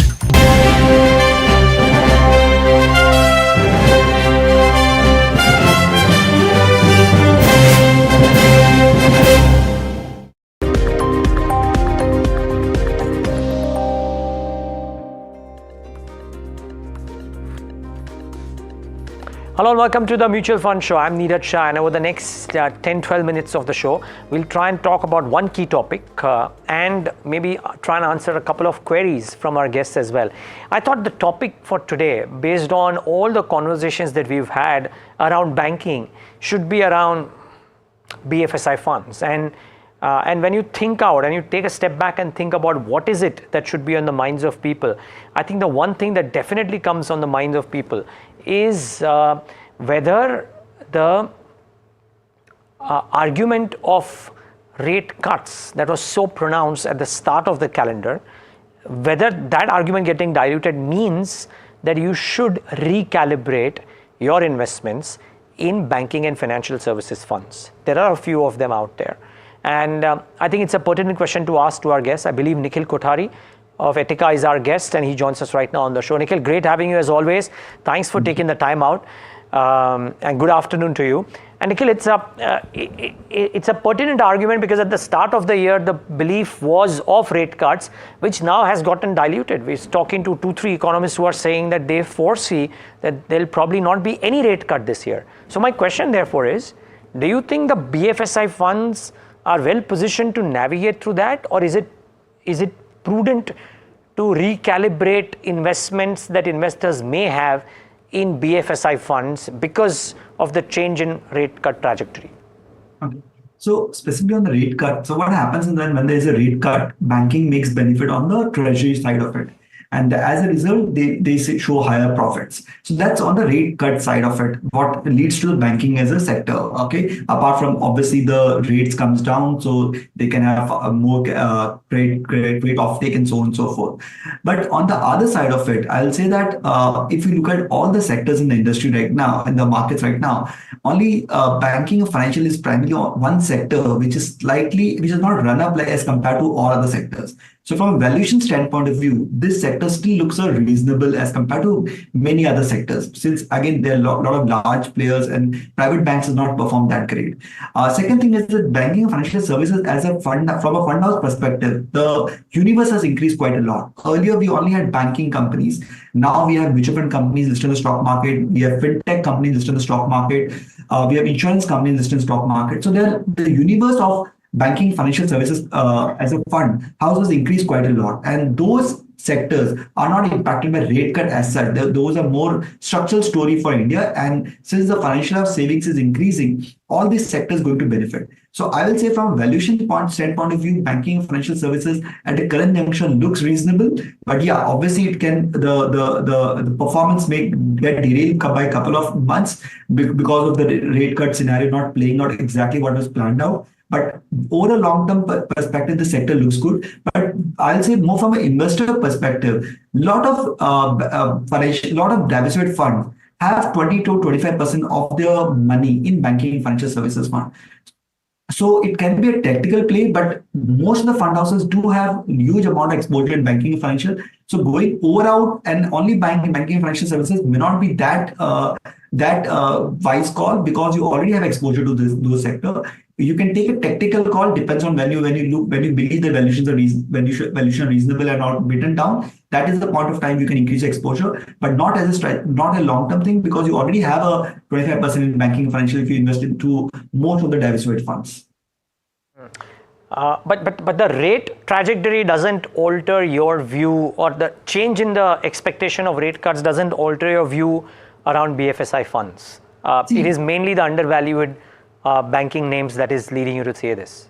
That's right. So I'm saying from a valuation perspective, that's already factored in the market, and that's why they've not run up. So, and since you have all other sectors, like you can participate in mutual fund companies, insurance companies, fintech companies, and those companies are structurally going to benefit once more and more Indians start investing in markets. More and more Indians comes to a financialization of savings. So that is anyway structurally is going to increase this exposure or this component. And second thing is that we have not seen the great offtake happening till now. Once the great offtake start happening, when the private capex start coming in, then you'll also see good amount of increase in the banking and financial services as a profitability for them as a long-term story.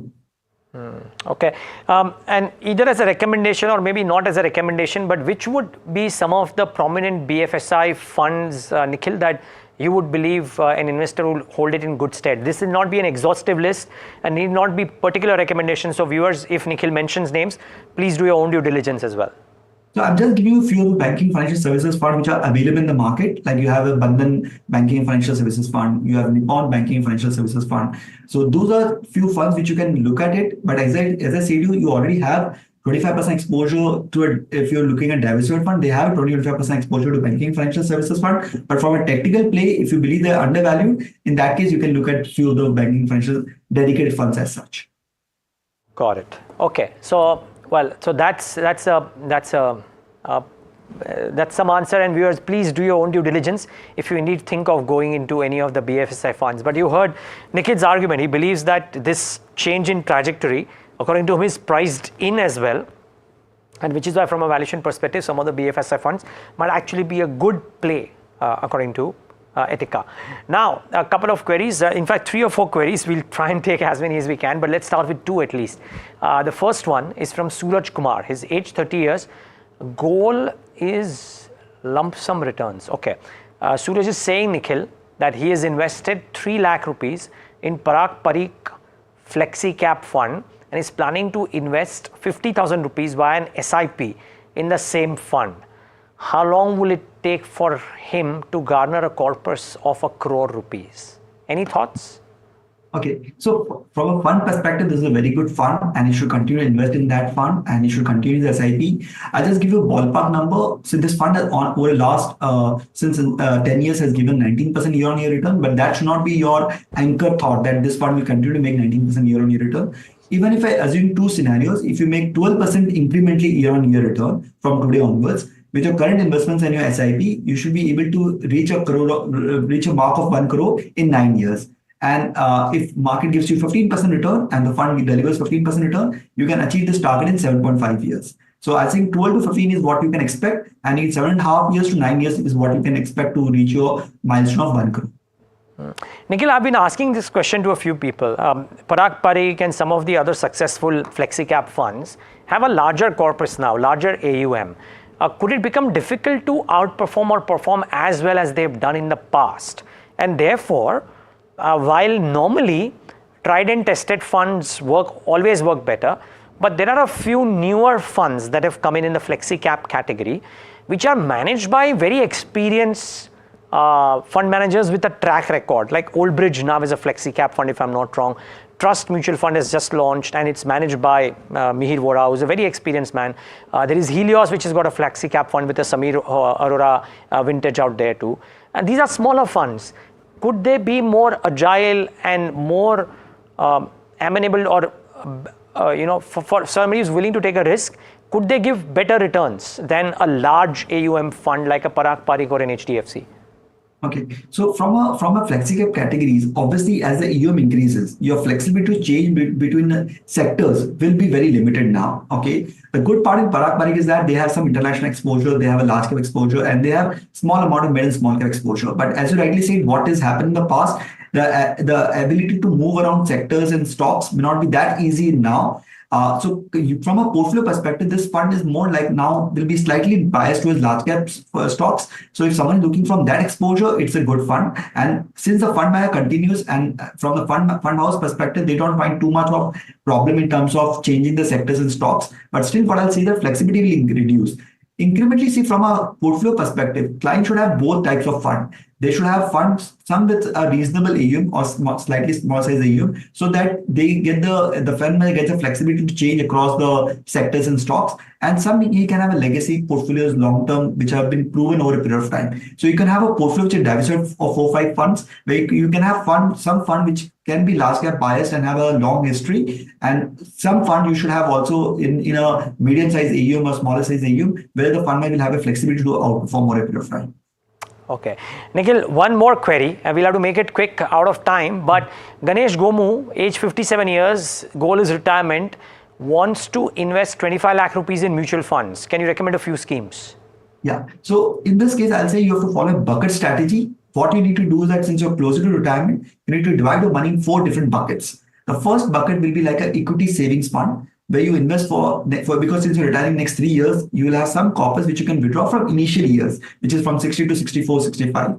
The second set of money you need to invest in a hybrid fund, which has got 65 to 70% in equity and 25% in debt. So which gives you exposure for next 7-8 years. And beyond money which you require after 10 years, that should be in a flexi cap fund or a multi cap fund, which can also beat inflation and grow the corpus over a period of time, which can fund you money for later years. So I'd say that divide your money in 4 different buckets: equity savings fund, hybrid funds, multi cap fund, and a flexi cap fund. Okay.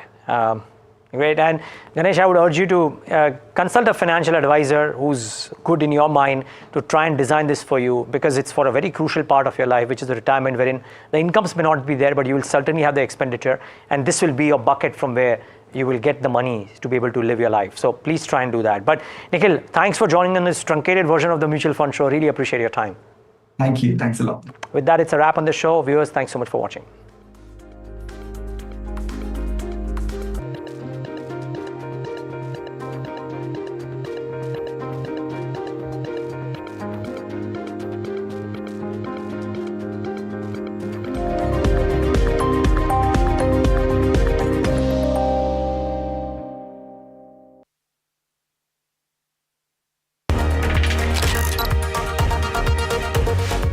As an Indian citizen, this is not only my birthright, but it is my duty to vote. I urge every Indian citizen to exercise their voting right and elect a government which meets our hope and aspiration. I can assure you that I and my associate in Wokad will exercise their voting franchise.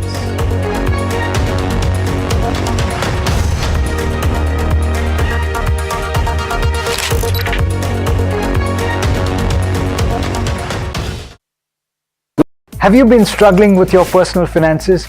You're not alone. There are a lot of people out there that find it difficult to manage their money.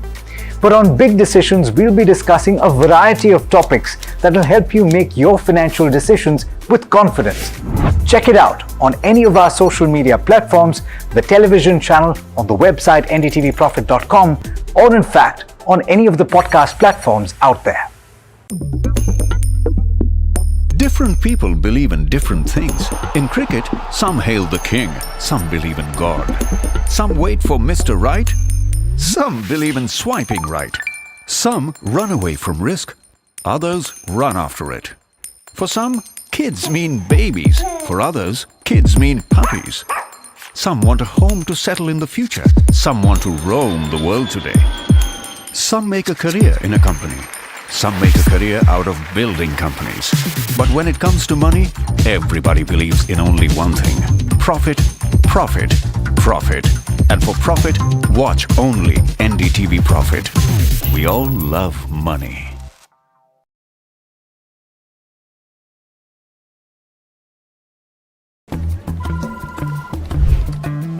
Bro, what are you doing? I'm trading FNOs. So, have you made any money? Oh, it's simple. If you think the market is moving upwards, just buy Nifty call option.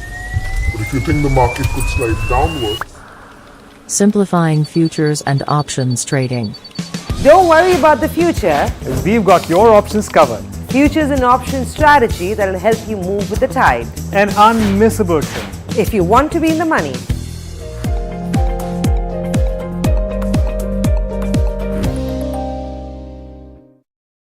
Stock selection isn't an easy task.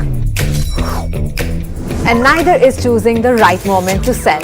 Whether it's a doubt about a short-term trade or a long-term investment, all you have to do is ask Profit.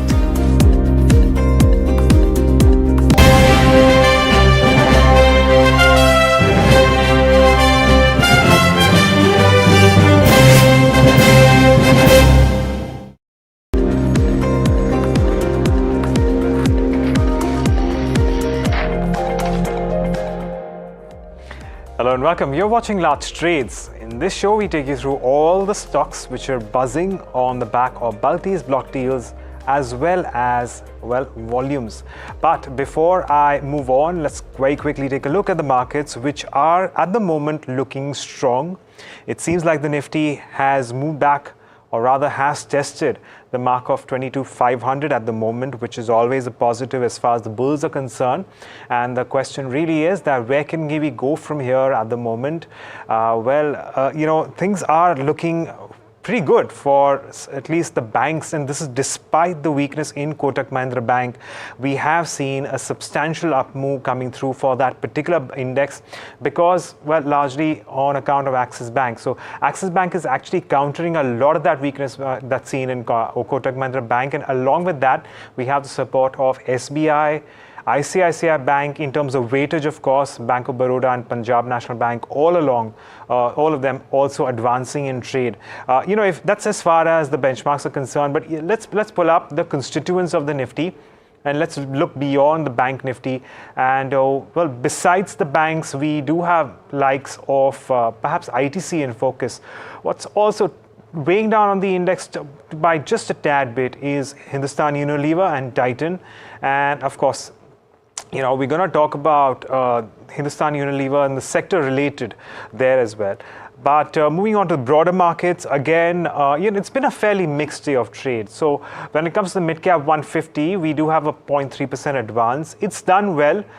It is moving largely in tandem with the benchmarks, but let's move on and talk about the small cap index, and that's where we're actually seeing a good amount of outperformance, up 0.8%, currently at around 15,733, and it continues to do well. In fact, the small cap index has outperformed all the other key indices, and it continues to do so with good amount of strength, and is showing a lot of difference in the returns with respect to perhaps a key benchmark like the Nifty 50.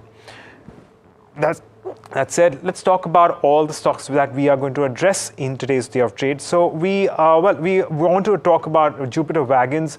We're going to revisit Jupiter Wagons because of the back of volumes, and also another important revisitation in Bharat Forge, which is also up and about, this time on account of a broking note. Besides that, we're considering Neogen Chemicals. It's actually a show of revisitation, because this is something that we have spoken about in the past, but it is buzzing in trade. And Jyoti Labs, the stock is not up as much, but it certainly is looking at a lot of volumes, and this will be in focus since now that we've had a little bit of an understanding of how the sector can perform based on Hindustan Unilever's earnings. So, let's get off the bat and take a look at Jupiter Wagons and see whether or not there is something new in here. Of course, we do know about the strong quarterly update that have come through over the last 3 to 4 quarters, but I'm going to say no more and get in my colleague Anushi to tell us a little more. Anushi.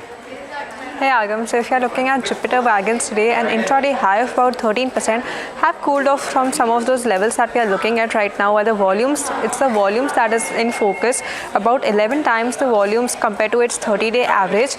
Now again, just to give us short context on what the company does, is it's in the mobility solutions business in the rail, roads and marine transportation. Now in the recent developments, the company was in focus after its acquisition of Bonachance India for a consideration of up to 271 crore and becoming the first Indian rolling stock manufacturer with its own wheel plant. Now this was its strategy to reduce the dependence on the imported wheels going forward. Again, if you're looking at the capex that the company has outlined in the Make in India initiative, about 1,000 crores of in capex initiative over here lined up for over the next course of 2 years. This will enhance its production also going forward. Now coming to the order book, so no recent orders as such in the coming times, but the last time, again, so this is just a brief revisitation on what has happened. An order book of about 7,000 crore as of the December period, and if you had to look at the Q4 order inflows, that stand at about 1,056 crore.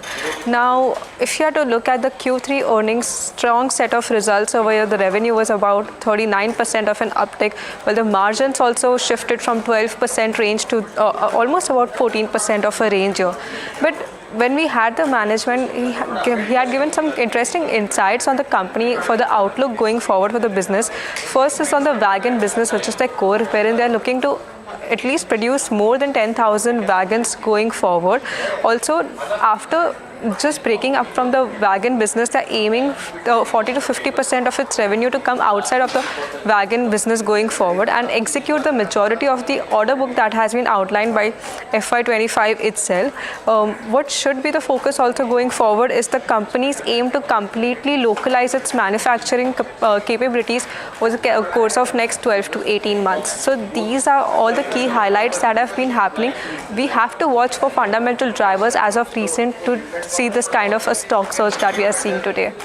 Right, Anushi, thank you so much for getting us those updates with regards to Jupiter Wagons. This is one of those stocks which has had a spectacular run over the last 12 to 15 odd months. Of course, a huge amount of order flows with the government's focus on Atmanirbhar Bharat, but more importantly, the railway segment, it continues to move from strength to strength, and it continues to add on to its order flows. At this point in time, as Anushi has already mentioned, it has a good amount of visibility as well looking forward. And, this is something that a lot of investors will take in but that's something that we're going to continue to keep in focus. But let's move on and talk about Bharat Forge then. Now, we have another positive broking note. Let's get in my colleague Puneet to tell us more about this one. Puneet. Yeah, thanks for that, Agam. So stock is buzzing on the back of this brokerage note by Bank of America. volumes at roughly 3.7 times, and it hit an intraday high of roughly 8%, very close to its all-time high of roughly 1,330 rupees. Now the brokerages is saying that they have upgraded it from an underperform to a buy with a target price of roughly 1,450 rupees per share, which is a 20% upside. Now what they are saying is this is that the upgrade is widely on the back of an expected downturn in the truck market to be remaining elusive, which means the truck market won't be as affected as they had estimated before. They say that the truck down cycle, if any, would be seen in the second half, would also be very short-lived, and recovery would be quicker than expected. They are saying that the large global truck OEMs has pointed out to a steady demand in fundamentals, while the two main triggers that they see, which are basically spot truck rentals as well as used truck values, have all gone up, which is very significant in this particular truck industry. Finally, they see that the upcoming EPA emission norms, which are expected to come in by 2027 in America, will be a key trigger for the pre-buying of the stock between 2024 and 2026. They see that the company's underperformance versus truck makers such as Daimler has been a key risk reward for the company. They have estimated and upped their estimates by roughly 7 to 15% and have raised the multiple to 18 times going forward. The management has also given good commentary in its Q3. They had said that the pre-buying of this before the EPA emission norms come in would be a key significant driver between 2024 and 26, while they estimate that for these 3 years, the volumes of trucks sold would be a 1 million total. And this all is reported in the conference call that the company has said. The other business verticals such as defense as well as industrials are seeing good growth. They had seen roughly 1,000 crores of revenues in FY24, and going forward they have an order book of roughly 2,000 crores in the defense vertical. Finally, the other street views, there are 19 buy calls on the company, while only roughly 2 hold calls and 8 sell calls along with this. So really positive brokerage note coming in for Bharat Forge, and the stock price is reflecting the same at the moment. Back to you. Right, Puneet, thank you so much for getting us those updates on Bharat Forge. Let's pull up the last 12-month chart for Bharat Forge, because this one is another interesting one. And of course, currently at around 1,300 rupees per share. What we really need to actually understand Bharat Forge is it's gone through its own share of the challenges. Now, look at the period between February of last year through now. It's not without its own fair share of chop and churn. It does seem like it's moving back to the level of life highs at the moment, considering the sharp up move today. But it has struggled over the last 5 to 6 months specifically, and a lot of volatility coming in. Of course, notwithstanding, there is also a domestic feud which is going on, which is why we saw a lot of volatility. Certain other operational challenges as well. It seems to have shrugged that off. But along with that, from there on, we move on and talk about the next counter which is on our list, and that's Neogen Chemicals. This one has also, seen quite the spark today. Let's get in Varsha to tell us more about what could potentially have happened behind this one. Varsha. Thanks, Agam, for that. So yes, Neogen Chemical is in focus. If you see, volumes are up 8x its 30-day average, while stock has seen intraday high of almost 13%.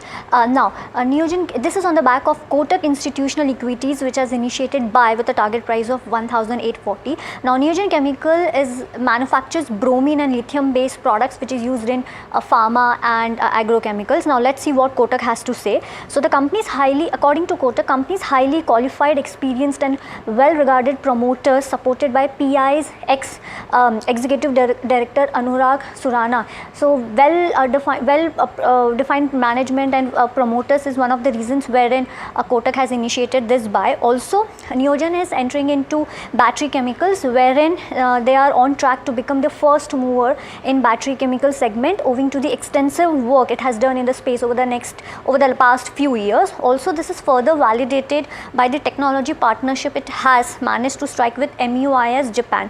Now, Neogen is targeting 30% market share within battery electrolytes in India by 2030. Battery electrolytes are nothing but component of lithium-ion battery. Now, management has stated in the past that the company has a strong pipeline of products in advanced intermediates and CSM. Advanced intermediates, nothing but products used in the process of making a medicine, and CSM is customized synthesis manufacturing, which we normally produce products exclusive for our customer. Now, Bewley Chemicals acquisition is a key enabler for growth, and Bewley Chemicals own the technology to manufacture orgolithium products, which is used in lithium metal. Now, Kotak expects Neogen to sustain 18 to 20% EBITDA margins, and ROC is likely to remain under pressure for next few years, but should thereafter recover to 20% given a healthy underlying economics. Now, the guidance given by company in FY26 from base business, that is intermediates and CSM, is almost 900 to 1000 crores, while they are expecting battery chemical business to clock almost 2500 to 2900 crores by FY28 and 29. The key risk that Kotak sees is aggressive capex plan will further put pressure on balance sheet, and delay in project commissioning and ramp up can be more risks that Kotak sees. So this is all we have on Neogen today. Back to you. All right, Varsha, thank you so much for getting us that update on Neogen Chemicals. Again, of course, one of those counters which stands to benefit from the big changes that await the entire EV space, and Neogen Chemicals, along with its standard catering of your regular industries, is looking at ambitions when it comes to the EV space as well. This one's also up as much as 12%, and the final counter that we have on our list today is Jyoti Laboratories. Let's get in Mahima to tell us a little more about this, perhaps also draw some parallels here. Mahima.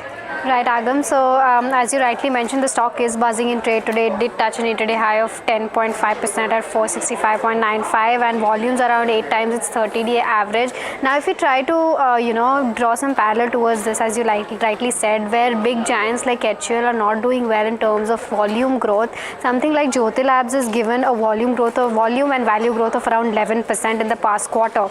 The net sales were up around 10.6% in terms of value and volume growth, and fabric care was up around 12%, dishwash was up around 7%, and household insecticides category was around 5.4%. Their personal care category also grew by around 22%. So all of these segments of Jyoti Labs have been doing pretty well in the past quarters. Now, in terms of margins and efficiencies, where input prices have normalized, and which is why their margins have sustained, and gross profit margins are basically now driven by SKU mix, their favorable product mix, and their introduction of higher margin products. In terms of future outlook, the company has said that sales growth trajectory for FY23 and 24 will be in double digits. For liquid detergents, will become the largest have the largest percentage share in terms of revenue of overall wash portfolio, and they are focusing on decreasing their ad spends, and new product developments is something that will drive the future growth of the company. So this is the overall view of Jyoti Labs for the day. All right, Mahima, thank you so much for getting us that update on Jyoti Laboratories. A bunch of pointers to keep an eye on and pay attention to, even as we start seeing more numbers from the FMCG space. But, well, on that note, it's time to slip into a short break. But do stay tuned. We have lots more lined up. Stay tuned.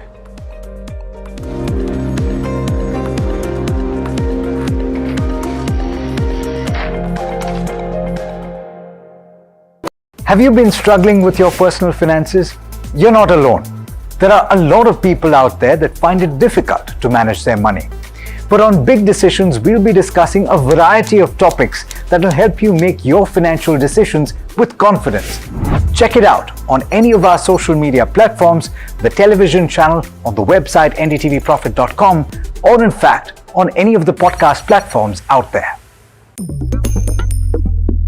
Different people believe in different things. In cricket, some hail the king, some believe in God.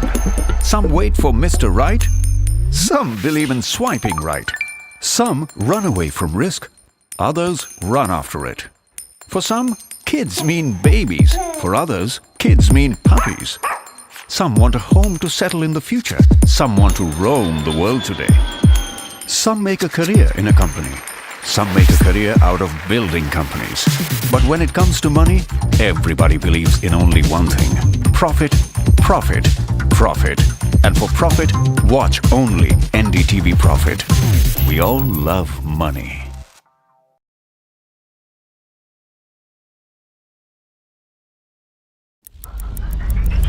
Headlines you start your day with.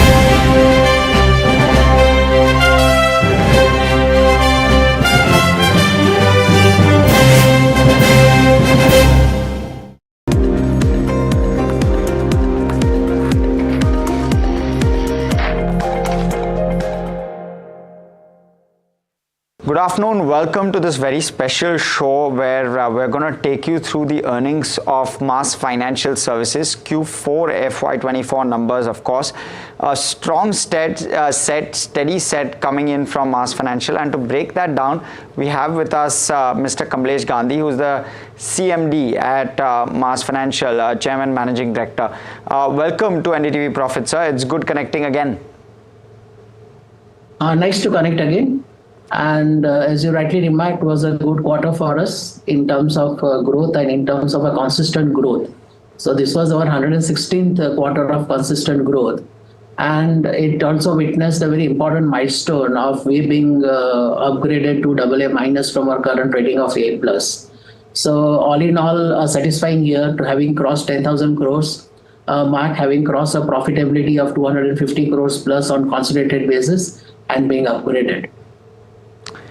Absolutely, sir. So take us through the journey maybe a year from now as well as maybe 3 to 4 years from now. Will this consistency continue just in terms of growth? Any tailwind you see, and what's the strategy? Is it to go deeper? See, if you see, we are a 28 years old company, and as I shared with you earlier, this is 116th quarter of consistent growth. And during this time, we have seen a lot of cycles. So as a company, we believe in prioritizing asset quality, profitability over just growth. So we believe in dictum of not only just determining growth, but also discovering growth from time to times. So as I look now, and as if I can preempt now, I think we are well poised for a very steady 20 to 25% growth for at least coming 3 to 5 years and beyond. And that is what we have demonstrated over all these years. Understood, sir. And so what component of your book is unsecured? Is it just the personal loans? Because there are some pockets of loans which have grown very, very sharply. One is your CV loans, second is your salaried personal loans, and your SME loans is fine, pretty much at par, 25%, which is largely where you've grown at. So if I take you through the asset breakup, we are predominantly MSME financing company. Whereby close to 80% of our portfolio comes from MSME. But having said that, it is a conscious effort on the part of the company to diversify its asset base.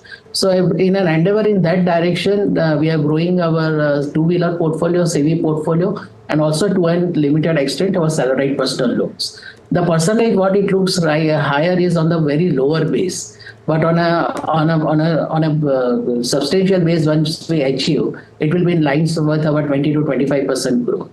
In terms of secured and unsecured, I think majority of the part is secured either through current assets hypothecation or through properties or through vehicles we finance. And of course, salaried personal loan is an unsecured loan, and certain portion of our micro enterprise loan stands at unsecured. Sure. So what would that component be as part of the total loan mix? I think we are at around 65 to 70% in secured and around 35 to 30 in unsecured.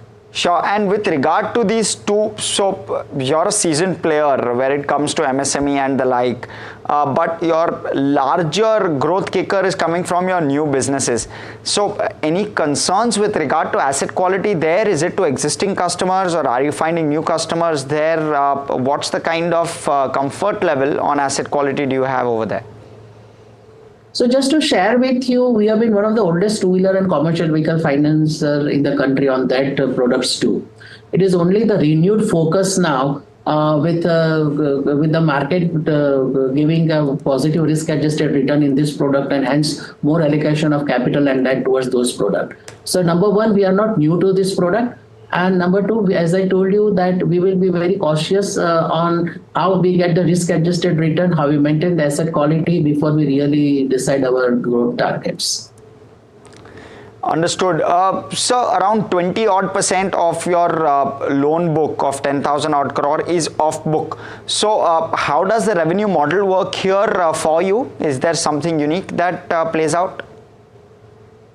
No, so when we talk about off book, it is a bilateral assignment done with the banks, and we service the portfolio throughout the tenure, and we get the excess interest spread, and just like that we get the spread while taking any conventional liability. So it has nothing to do with a different revenue model here when we do off book.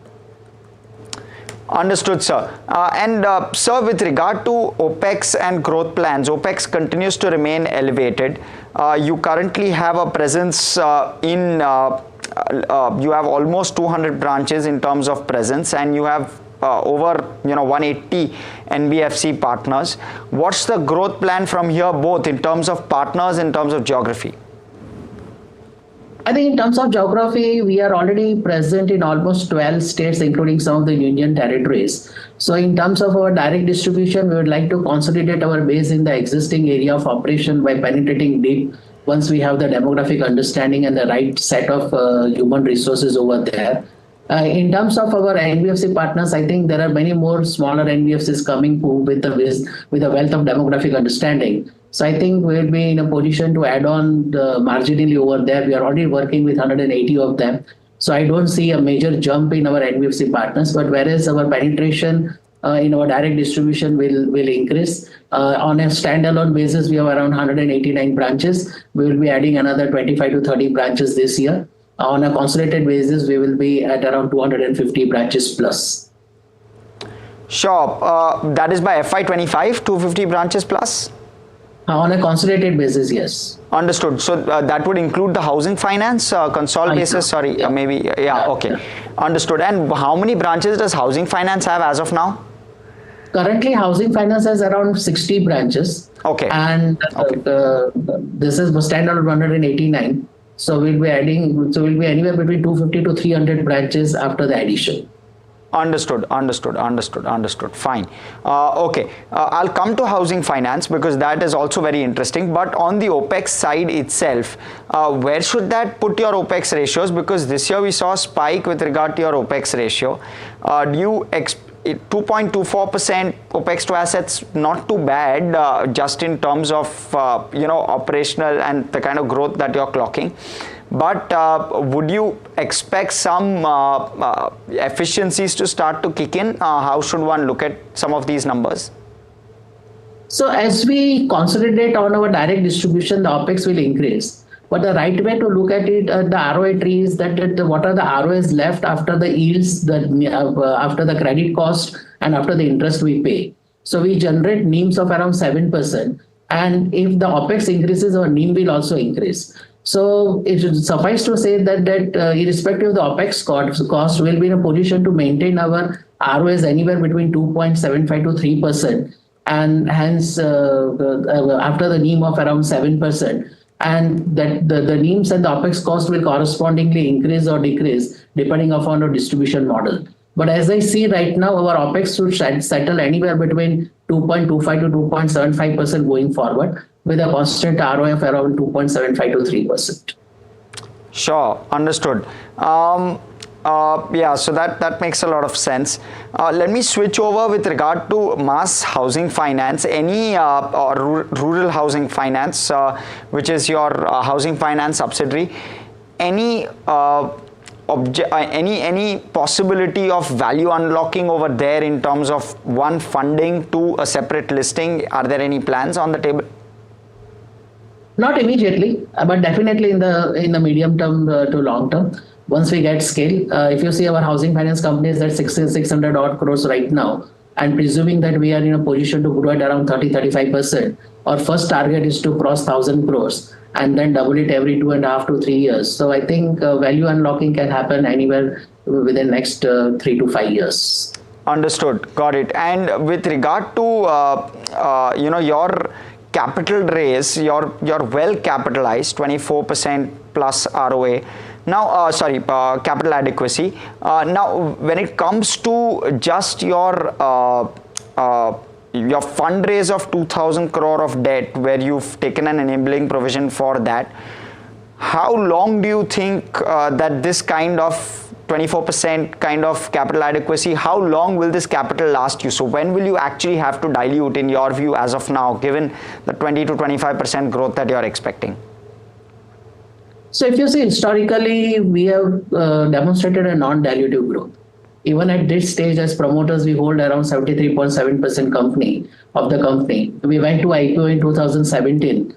And post 2017 to 2024, from 3,000 crores to almost 10,700 crores on a consolidated basis, we have grown through internal accruals. So we have a self-capital propelling model whereby we generate around 16% of ROAs, and we de-risk to the tune of 20 to 25%, and around 3 to 4% of Tier 2 capital. To grow at 20 to 25%, we don't actually need an external capital. But to strengthen the capital base, we already have an enabling resolution of 700 crores, which can be raised in tranches over some time, say over a year or so. Understood. So per se, no real expectation of an equity capital raise. Is that how one should conclude? So we are not in a hurry or requirement to raise the capital. Depending upon the valuations and the right set of investor during a year or so, we might raise some tranche of capital from the enabling resolution what we already have in place. Understood. Okay, very interesting. Again, as always, my conversation with you. And thank you so much for this quick interaction and for giving us an understanding of Mass Financial. Thank you so much. Thank you. Well, that was Mr. Kamlesh Gandhi, who's the Chairman Managing Director at Mass Financial Services. Stock up and away in trade after a solid set of numbers. Good understanding that he's given us with regard to the numbers as well as what one can expect going forward.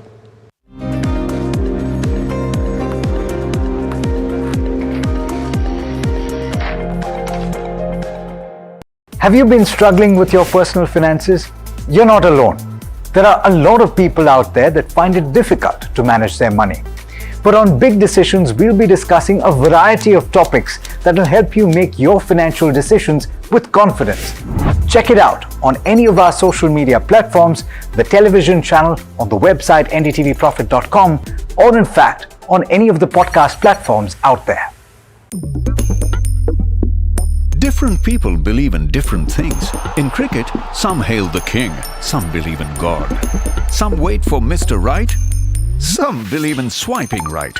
Some run away from risk, others run after it. For some, kids mean babies. For others, kids mean puppies. Some want a home to settle in the future. Some want to roam the world today. Some make a career in a company. Some make a career out of building companies. But when it comes to money, everybody believes in only one thing: profit, profit, profit.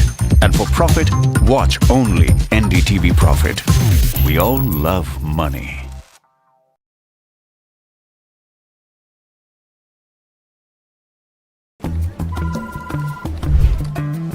Bro, what are you doing?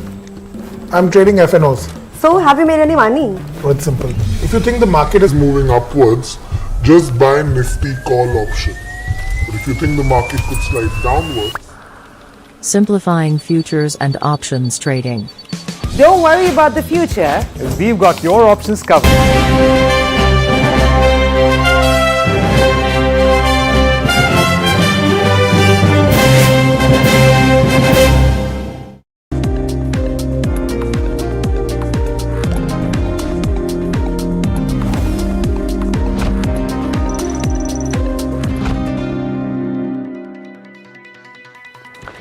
Well, thanks so much for tuning into India Market Close, and it's turning out to be a really strong day of trade.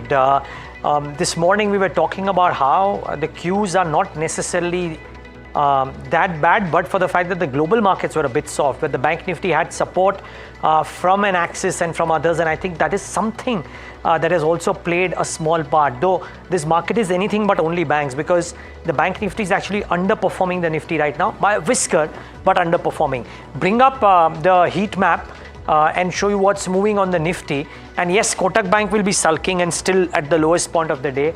Other result boys like LTIM and HUL are sulking and still down there. And Kotak, of course, is now currently at the lowest point of the day. So there is problem here. But aside of that, the gains that have come in on some of the other banks, far outstripping the losses because of Kotak. And yes, Axis and Kotak have equal weightage, so that kind of nullifies it. But SBI, piling on the gains that it has, 4.5% is a very strong move out there as well. Metal names have done well. There is strength in JSW Steel as we see. Coal India is up about 1.5%, so that's also done okay. Tata Steel is up close to 1%. Hindalco is up close to 1%. That's done well. Reliance about 0.93% in the green. Largely, aside of a Kotak Bank sulking in trade, and to an extent, I mean, LTI hardly has weightage, but HUL may be slightly.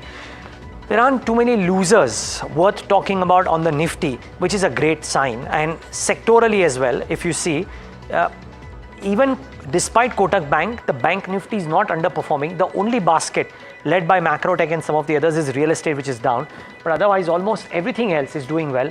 And led by SBI, PSU banks are a space to reckon with on this expiry day. Sure, we may, I don't know if we'll see a bit of profit booking in the last half an hour of trade or no, but for now, the market trending higher and staying at the high point of the day, which is actually a really good sign. Good afternoon, Tamanna. Yeah, hi, Neeraj. What's interesting to me also is look at Nestle's move and ITC's move.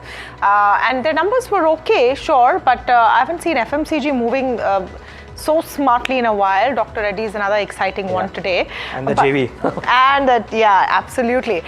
So in the broader markets as well, you've seen quite a bit of an up move. Let's pull up the indices before we start. Not as much as what you're seeing on the Nifty, because you have the big boys there really pulling up the market. Small caps doing okay. All right, specific stocks. Let's talk about Dalmia Bharat. Some of the losers. Cement Pack is having a rough afternoon. Dalmia Bharat, Ramco, JK Cement, all of them down. Dalmia Bharat more than anything else because of its numbers. Numbers weren't exciting. And one of the reasons and what is really giving it pain in terms of realizations is the unexpected sharp drop in cement prices that we saw a few months ago. Macrotech is the other one I want to pull up and see how the street has seen the numbers post the con call. A bit of disappointment there, 3% down, although the numbers on the face of it look pretty good. But profit booking on in Macrotech. Indian Hotels is the other one. They did not give an ARR guidance for Q1 of FY25. We spoke to the management that has said that a lot of their properties are new, which is why it takes time to scale up. So they haven't given that guidance. Stock is 5% down today. So pain over there. Just want to talk about Bharat Forge though, on the other side of things, where you are seeing an upswing of about 8%. There's a BOFA note out on Bharat Forge. They've set a target price of 1450 for the counter, and you're seeing Bharat Forge doing pretty well this afternoon. MCX is the other one that numbers were okay. Numbers were not bad at all, and Motilal Oswal has maintained a buy and raised the target to 4,400. That stock 7.5%. So some smart moves there. Mass Financials, the other one. We spoke to the management today as well, and they've had a good set of numbers that have been rewarded by the street. Neogen, we saw how chemicals are in focus, and we talked about it earlier today as well. Their volumes are pretty high, and there's a Kotak Institutional Equities buy on it as well. I just want to put up Vodafone if we can, because what a seesaw on that stock that we've been seeing all through the last 1 week or so. Pre-FPO, post-FPO, so post-FPO, that stock up 4% in trade. Overall, I think I would say, Neeraj, a good recovery. Also, mid-morning and holding fairly strong. Apart from the blips of a Kotak, etc., everything else is looking pretty decent. Yeah, very, very strong, and a remarkable pullback by Vodafone. A lot of people are extremely bullish on this stock. Be careful and be mindful of the risks associated with a turnaround company. But we've spoken it all along about how this one, now by virtue of some fundamental factors like 2G customers, and there are a few, one or two that I know very well who swear by Vodafone, and once they move to 4G, the automatic revenue uptake that comes into the company. So to be watched out for. Okay, let's try and put this market move into perspective. Rajesh Palvia of Axis Securities joins us to talk about the tech and the derivative end of the market. And on the fundamental side, Hemang Jani, market expert, with us as well. Gentlemen, both of you, good afternoon and thanks for joining in. Rajesh, is this move taking you by surprise? And on the back of this, on a monthly expiry day, what are the kind of trades on the index that you would recommend? Good afternoon, Neeraj. Good afternoon, everyone. No, it's not a surprise for us, as we have seen the kind of data which we were seeing since last couple of days on the Nifty as well as on the Bank Nifty. That was giving us sign that this rally can give breakout of consolidation.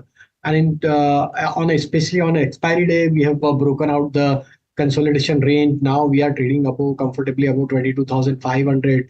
So that clearly giving us sign that now we are again going to register a new all-time high very soon. Maybe next couple of trading session, we could see a new all-time high trajectory for Nifty also, and as well as for Bank Nifty, a very strong recovery. Despite Kotak Bank is down more than 10%, but the way PSU Bank as well as the other private banks have moved up, we believe that this rally can extend for Bank Nifty also, and as we are now comfortably holding above 48,500, so this level is important to watch for next couple of days. If we hold 48,500, then possible rally can extend to 49,000, 49,200 for Bank Nifty also. So both indices, the data is shaping up on the bullish side only. I think at this moment one should ride this rally, trail your stop loss at higher side. For Nifty, your stop loss now should be at 22,500. Upside target is 22,750 to 22,800 in the continuation of this up move. All right, Hemang, let's come to you as well on what you see as the big movers. Just a view on Kotak Mahindra Bank at this point. We've seen sharp downturn over there. The question is there an opportunity to accumulate at these levels? Would you look at this at all? Because at the end of the day, it's one of the large private banks in India. It has a pedigree. They've said they'll fix whatever problems it is that the RBI has foreseen. The experts we've been speaking to say it'll still take about 12 months to come back on board. But would you look at this as an accumulation opportunity, Hemang, or stay away from a Kotak right now? So the move definitely has come as a big setback. I think for any entity, if you're not able to acquire onboard clients, it will have major repercussions both in terms of reputation, business, so on and so forth, and which is what is reflected in the correction that we are witnessing. I think at least near term may be possible that the stock will go through a little bit of underperformance, but market tends to kind of discount it very quickly, and we think that with this kind of a correction, if let's say if it corrects by another 3, 4, 5%, it will surely provide a great entry point. I think it requires a little bit of patience to be able to buy and hold this kind of stories, because just to give you a perspective, IIFL Finance and some companies also had a similar kind of an issue. The stock corrected very sharply, 30, 35%. But we saw a very good smart pullback, after some point of time. So, similar thing could possibly happen in Kotak also, because the stock has not performed for an extended period of time, more than 12 to 15 months. Interesting point that you're making, and actually we have seen that the kind of sharp rebound from some of these counters post regulatory action. Rajesh, do you see the potential of that on the charts for a Kotak Mahindra Bank? So, Tamanna, Kotak, after this fall, Kotak is now trading near to its, trading below to its, important support area, which was placed on, multi-year support area that was at around 1650. And in last 5-10 minutes, we have seen again extended supply pressure below those levels. So if it remains below to 1650, then yes, there could be another supply pressure we can see towards the 1600, even 1580 kind of zone. That's the next level on the downside.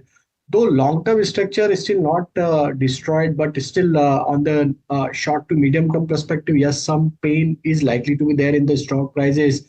Looking at the near-term, short-term structure, 1720, 1730 are the key important supply zone on the higher side. So until the Kotak not manages to cross above 1720, 1730 level, it may remain under pressure, and maybe we could see furthermore supply pressure towards 1600 to 1580 kind of zone for the Kotak on the near term perspective. So, let's get a view from Harsh as well. He's been tracking that story very, very closely on RBI's crackdown of Kotak Mahindra Bank. It is, of course, the stock of the day. Harsh, what struck me is that brokerages are not that negative on Kotak Mahindra Bank vis-a-vis what the impact of this will be, isn't it? Yeah, you're right, Tamanna. So when I'm going through pretty much all the brokerage notes, you have maybe a couple of brokerages. One, Jefferies, they've reduced the target price on Kotak Mahindra Bank. MK is probably the only one who's reduced their rating on Kotak Mahindra Bank. But outside of that, a lot of the larger houses, including the likes of a Citi, likes of a JP Morgan, they've not really done anything with regard to changing their stance on Kotak Mahindra Bank. They've suggested some concerns, definitely, possibly in the shorter term more than the longer term, and they've also suggested that EPS may be impacted 1 to 2% odd as a result of the credit card business going out. With regard to customers, I think is the key, and that's probably why the reaction on the stock. Customer count has gone up from 3.9 crore Q3 FY23 to 4.8 crore Q3 FY24. That's sharp growth. And how much of that is digitally acquired customers will be one of the key factors which will probably determine as to whether that growth rate that Kotak clocks of 20% plus can continue. And that will probably hold the key, because outside of that, in terms of asset quality, in terms of growth, it's a great bank. It's always been a phenomenal franchise. In terms of just relative valuations, just want to cap this point off. 2.6 times trailing 12 months book price to book, maybe 2.3, 2.2 times is the consensus 1 year forward price to book. Never traded at these valuations, Kotak Mahindra Bank, at least not in the last 2 decades. So clearly at an attractive price point currently from a fundamental perspective. We had a conversation today with Complete Circle's Gurmeet Chadda. We also spoke with Bernstein's Pranav Gundlapalli on how this move impacts the stock price and the bank. Listen in. It is surprising, Tamanna, and it's not restricted to Kotak alone. If you see HDFC, Axis, leading private banks, there are frequent outages. Most of the time the servers are down, especially during month ends. And I'm actually surprised, HDFC does 70,000 crores of quarterly PAT. Kotak does 3,500 crores. ICICI has 10,000 crore PAT. So the IT spending has to pick up, and this is not something which is new. And if you see the observations, they have also highlighted the 5 points where they found, the observations. One was inventory management. Second was user access. Then they pointed out to vendor management. And they also pointed out to data security. So there were 5 areas and this is not the first bank. HDFC had a similar issue a couple of years back, took almost 18 months to fix it. So what this does is that in this new digital world, while the current impact looks limited, the growth gets impacted. Early to estimate the exact impact until we get some more clarity on what exactly is the true digital sourcing for this bank, right? Because if you go by the numbers that they put out in the presentation and take it at face value, then it would seem like a large part of new customer acquisition is going to be stalled. I mean, that could pretty much wipe out growth until this ban remains. But what you've seen in reality is that a lot of these are, based on stretched definitions of what I would call digitally sourced customers. So in that case, they could be replaced with, say, telecallers or some of the other channels which are still permitted. So I think it would be early to put down a number on the final impact, but it would be significant because this is unlike, say, HDFC, which had a similar action a few years ago. This is across product segments. So this is not just for credit cards. Well, credit cards is a complete product ban. Banning acquisition of all products through online and mobile channels does lead to a big impact on the growth for this bank.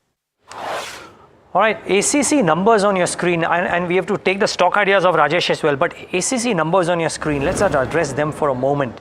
I'm looking at the console numbers. You can look at standalone as well, but just looking at the console numbers, revenues at 5,400 crores versus 4,790, which is fine. But I think operationally, they seem to have done something remarkable because the EBITDA numbers seem pretty healthy really. Just trying to get the math going, but revenues up 13%, yes, consolidated. PAT is at 944 crores versus 235, and yes, there is some tax write-backs that they have gotten, but even profit before tax is at 885 crores versus 331 crores. And if I look at above the operational line items, and even if I add back the depreciation and the finance costs, I think the numbers are rock solid. They have done remarkably well, ACC. Yes, the numbers look better on the bottom line front, the PBT and the PAT front versus EBITDA, but on the EBITDA front as well, they've done okay. And remember, this is coming on the day when Dalmia Bharat has come out and disappointed. ACC was up 4% yesterday, so bear that in mind as well. But the numbers on the face of it look very, very strong. And I wonder, I dare say, if this also has some implications for Ambuja. We should try and pull up Ambuja as well, because the group, and standard disclaimer, of course, ACC and Ambuja are owned by the Adani Group, which also owns NDTV, and you're watching NDTV Profit. So keep that in mind. But with that disclaimer out, I think these numbers look very solid. 79% uptick in EBITDA as well. They've spoken about internal efficiencies coming into play. A lot of efficiencies which were not previously tapped. The Adani Group has said that they will tap into it and gradually up this game. And I think these numbers stand testimony to that. Margins have expanded as well. Yes, 79% uptick in EBITDA, Tamanna. Yeah, pretty stunning, really. So from 10% to 15% expansion in margins as well. And if you look at it comparative to what other cement counters are doing today, not just a Dalmia Bharat Cement, which of course had poor numbers, and that was the reason you saw the downtick, but even a Ramco, Star, all of them were having a fairly tough time. We should pull up more of those cement counters and see what's happening there. Very quick call from Hemang on ACC. First cut of the numbers, and we're relaying it as we're getting it. But if you were to bet on the cement play, how would you rate an ACC, Hemang? Clearly, I think the numbers look better. I have not had a detailed look at it, but the EBITDA that we were looking at was about 835 crore. So I think the numbers that they've reported are, slightly better than this. And I think when you look at the valuations vis-a-vis an Ultratech or a Ambuja, ACC is still at about 12 to 15% kind of a discount with much better quality of earnings and EBITDA margins both. So we have a positive view on ACC. We think that the stock can give another maybe 10-12% kind of an upside. We have a target price of 27.50 for a 12-month third line frame. Okay, that's ACC for you, and of course the flash is now on SJVN, but watch out for ACC. Rajesh, strong stock because it was up 4% earlier this week, up 1.5%. The charts of the derivatives? Yeah, clearly in uptrend, and now stock is approaching to its multiple supply zone that is placed at around 26.20 kind of zone. If stock manages to take out this 26.20 level, then possible rally can extend towards 2700 to 2750 also in short period of time. So overall structure is bullish. So those who are already bought this stock can hold on the position with the stop loss of 25.50. And we believe that that breakout is likely to be there in near-term perspective. So 26.20 needs to keep watch on it closely for next couple of trading session. If it gives the breakout, one can add more position for short-term rally in the stock. All right, so that's the story with ACC. We saw a sharp up move there coming off just for a bit since there, but intraday you can see ACC up after those numbers have come in. Very quick break, but stick around, a lot more coming up on the other side.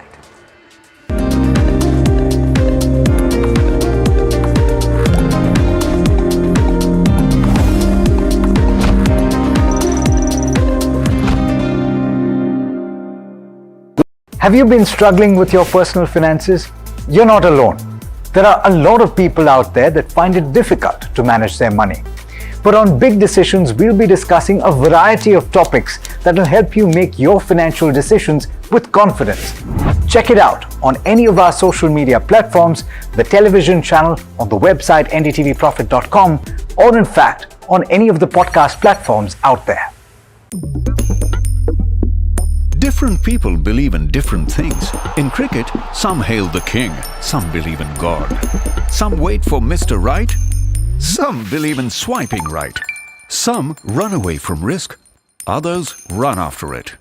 For some, kids mean babies. For others, kids mean puppies. Some want a home to settle in the future. Some want to roam the world today. Some make a career in a company. Some make a career out of building companies. But when it comes to money, everybody believes in only one thing: profit, profit, profit.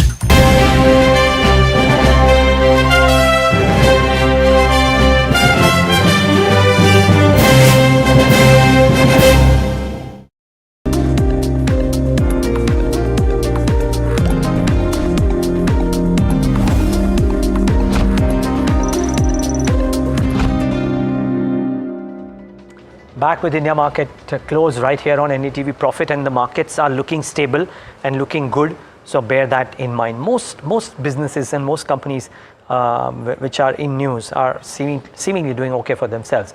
Rajesh, we didn't get a chance to talk about your stock recommendations. Can we start with that? Yeah, surely. So first stock is from metal space. The whole metal space is moving up, and in today's session, we have seen a fresh breakout on JSW Steel. The way stock has managed to give breakout of its previous swing high of January 2024, we believe that this momentum can extend further, and we expect a target towards 935 to 940 for trading perspective. Keep your stop loss at around 895. The second stock that we like at this moment is Container Corp.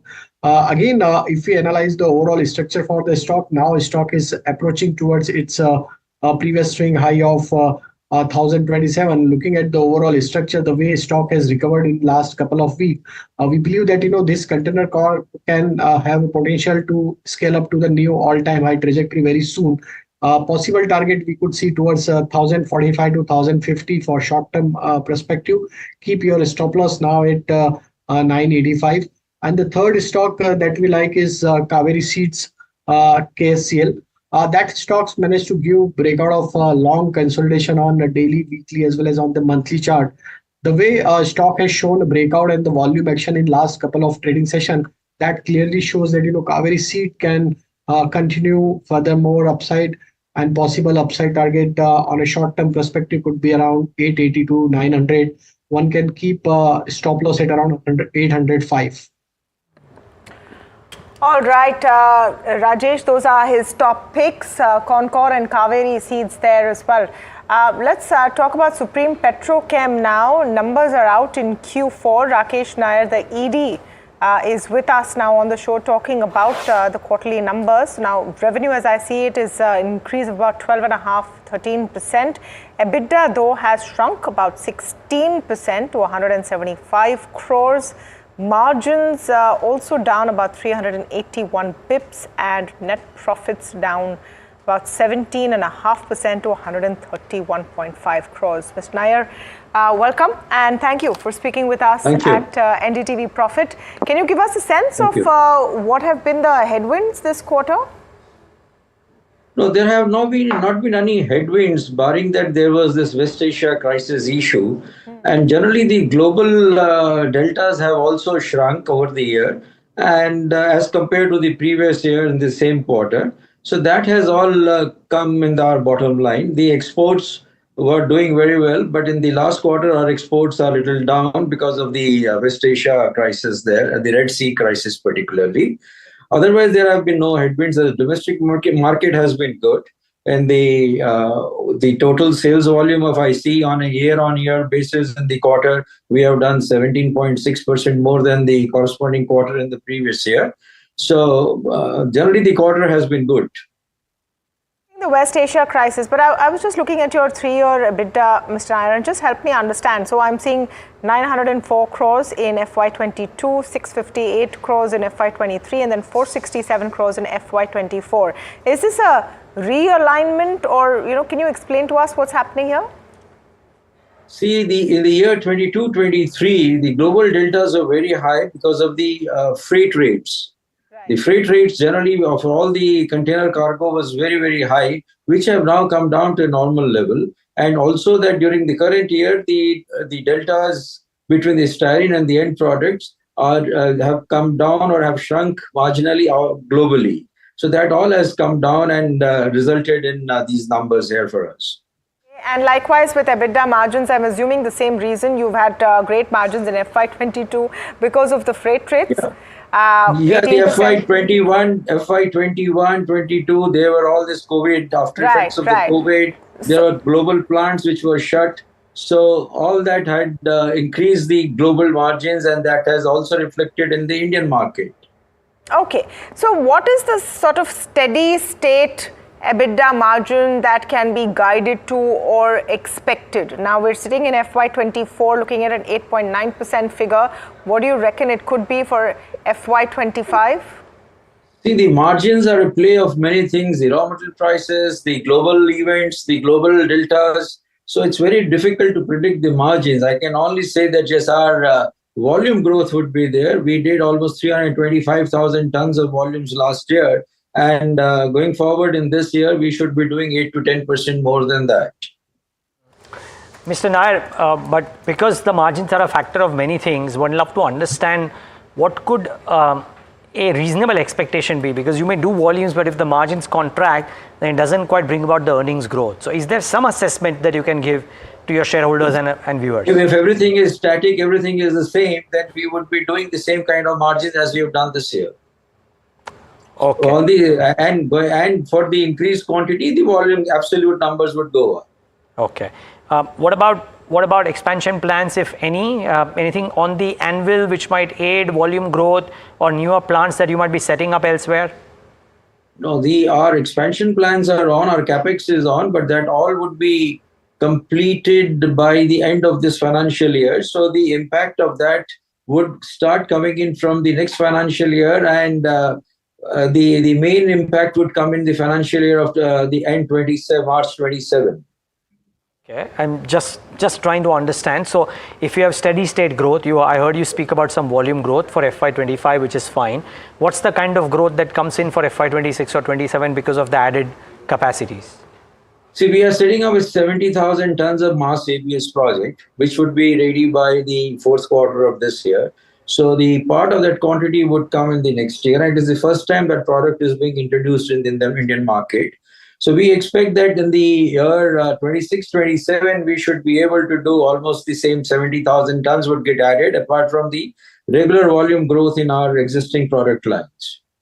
And just trying to understand, what is that addition amount to in terms of, let's say, a percentage over what your normal growth would be? The 70,000 tons additional quantities, today we are doing 325, or this year we'll do more than 350,000. So that 70,000 brings in another 20% volume growth for us. Okay. Mr. Nair, you talked about geopolitical issues in West Asia being a bit of a challenge this quarter. Now, how do you see that playing out? Because once again, this is, in the realm of uncertainty. And if we do continue to have conflagrations, can you just give us a sense of how the impact will play out for you and how it hits you? The West Asia issue, the Red Sea issue, that had an impact on our exports, because now the Suez Canal is not available to us for exporting our cargo. So we have to go through the other longer route, which takes almost 3 weeks more, and the freight rates are higher. So aligning the whole thing with the customers and the getting new orders on the new rates with the new freight rates and all that has taken time. But now every customer in the European market, in the Turkey market, has understood that is the reality. So they all have they kind of going to live with it, and we hope that our volumes in the export market would not be impacted going forward now. Okay, and do you see the first signs of those volumes stabilizing, or do you have an outlook where you see? Yeah, this is what we are seeing now, that the orders are coming in now at the new rates and the new freight rates. So, and now we are also exploring new markets and new customers. So, we expect that our total export volumes would be better than the previous year. Okay. Thank you so much, Mr. Nair, for speaking with us today of Supreme Petro there, talking about their quarterly numbers. Very quick break. On the other side, we talk about Nestle, what their Q4 looked like. The stock is up today. There's a FSSAI statement saying that they're going to look at all of samples of their baby food across the country. It's made no impact on Nestle at all. The stock is up 2.5%. More on Nestle, ITC, HUL, and what's happening in the F&O space. All of that on the other side. Stay tuned.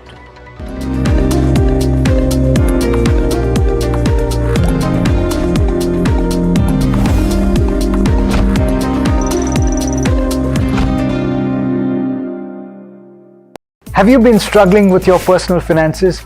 You're not alone. There are a lot of people out there that find it difficult to manage their money. But on Big Decisions, we'll be discussing a variety of topics that will help you make your financial decisions with confidence. Check it out on any of our social media platforms, the television channel, on the website ndtvprofit.com, or in fact, on any of the podcast platforms out there.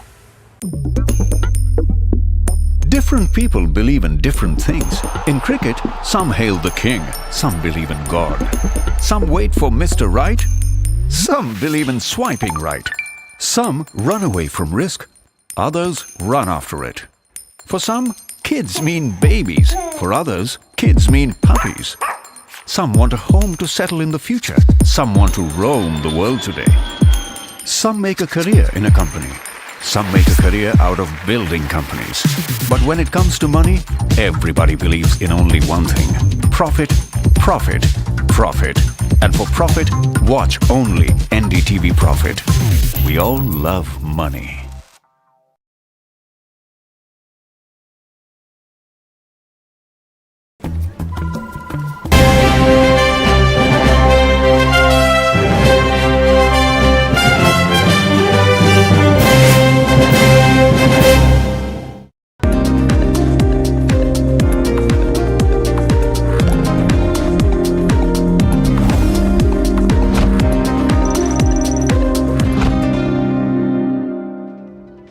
Welcome back. Let's just look at what's happening. The story of the day continues to be Kotak, but apart from that, some very sharp moves coming in on the broader market side as well. I'm looking at an MCX today up 8%.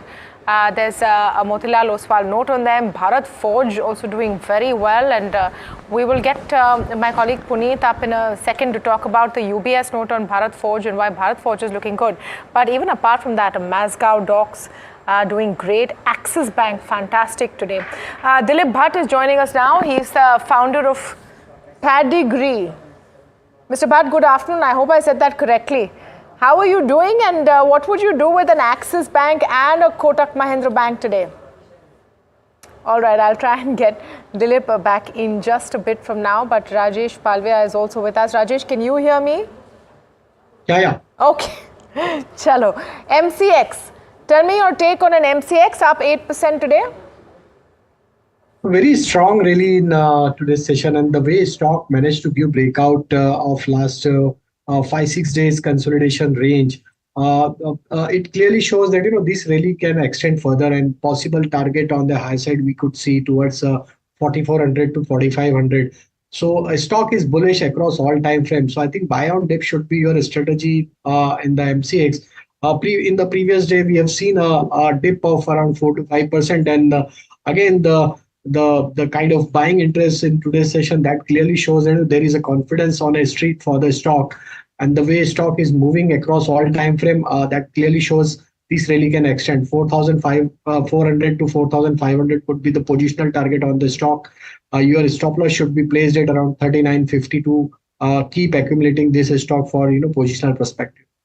I'm just also, since we're talking about an MCX, look at a Motilal Oswal, pull up a CRISIL. Everything capital markets related, 361, up another 5% today. All of these stocks having a great day. AB Capital also not bad at all, 6% up. Now, another area that we should focus on is FMCG. Nestle just came out with a strong set of Q4 numbers with Nespresso and a JV with Dr. Reddy's in the pipeline. That's why the excitement perhaps on a Nestle. The future quarters also look interesting for the company. Mahima joins in to tell us more. Mahima, I'm very excited about Nespresso. I would love to see what happens there.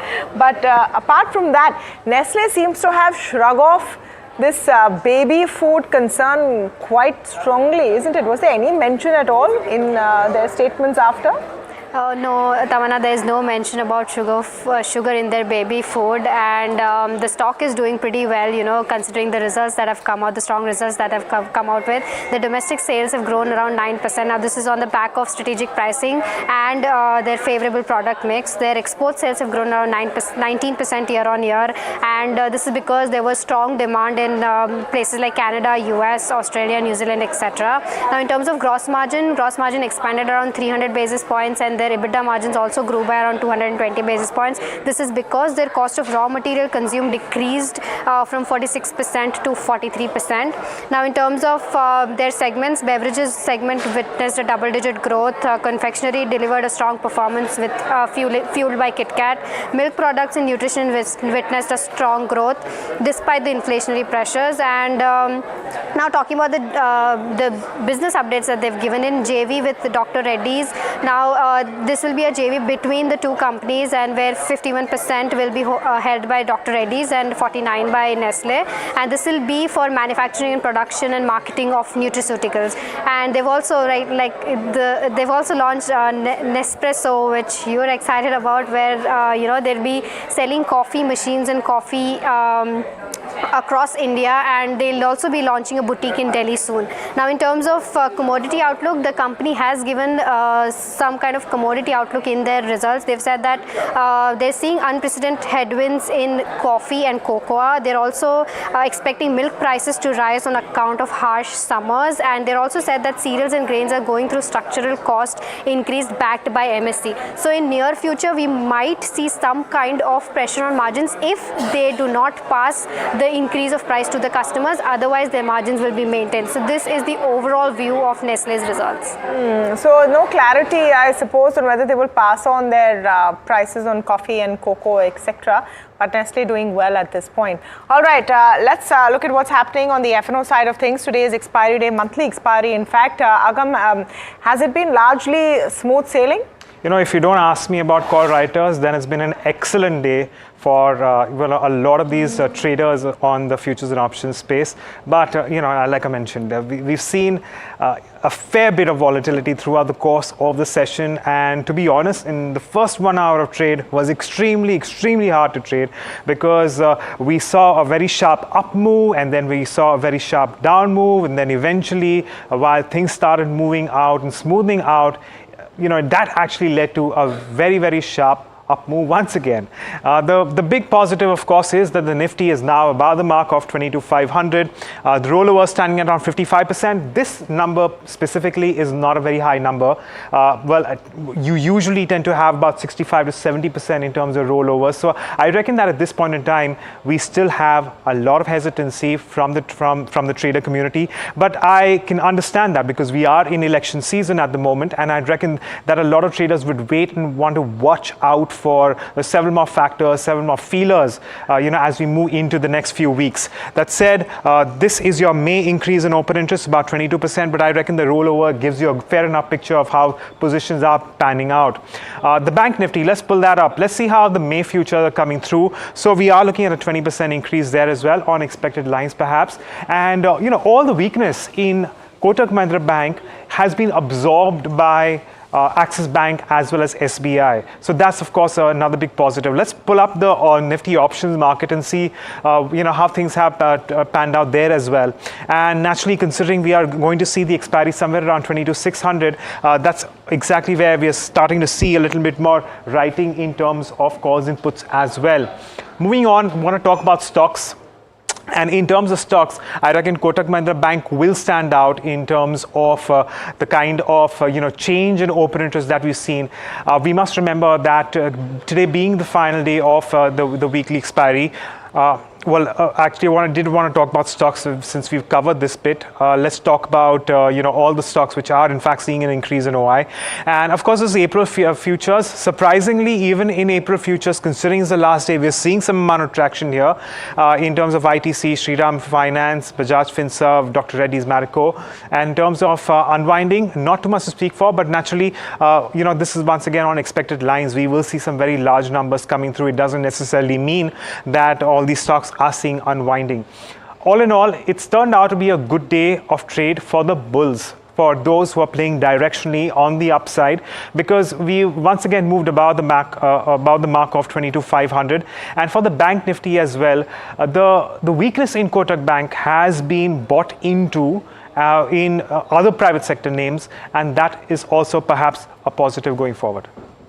Thanks for that, Agam. Well, Laurus Labs numbers on your screen as well, and that should be watched out for just before we get to our guests. And the street would understandably be disappointed because ahead of the numbers, murmurs of margins closer to 21 or 22% had started to come.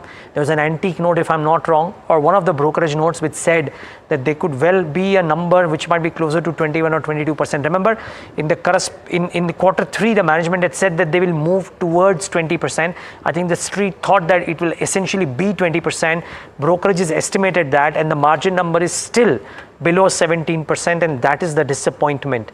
Now, the question is only that on the con call or in the interview that he does with us tomorrow, does he talk about what could happen in quarter 1 in terms of margins being high, because that could help the stock. But otherwise, must say, yes, relative to the previous 3 quarters, the margin performance is strong, but otherwise a bit of a disappointment, if you will, that the street anticipated 20-21%, and that the margins have come in at sub 17%. So 2.5% lower for Laurus Labs in the session today. Yeah, but just Neeraj, net profits also down about 28%, EBITDA down as well about 15%. So yes, margin pressure is there, but something seems to have not worked too well for Laurus Labs this time, because revenues are up only 4%.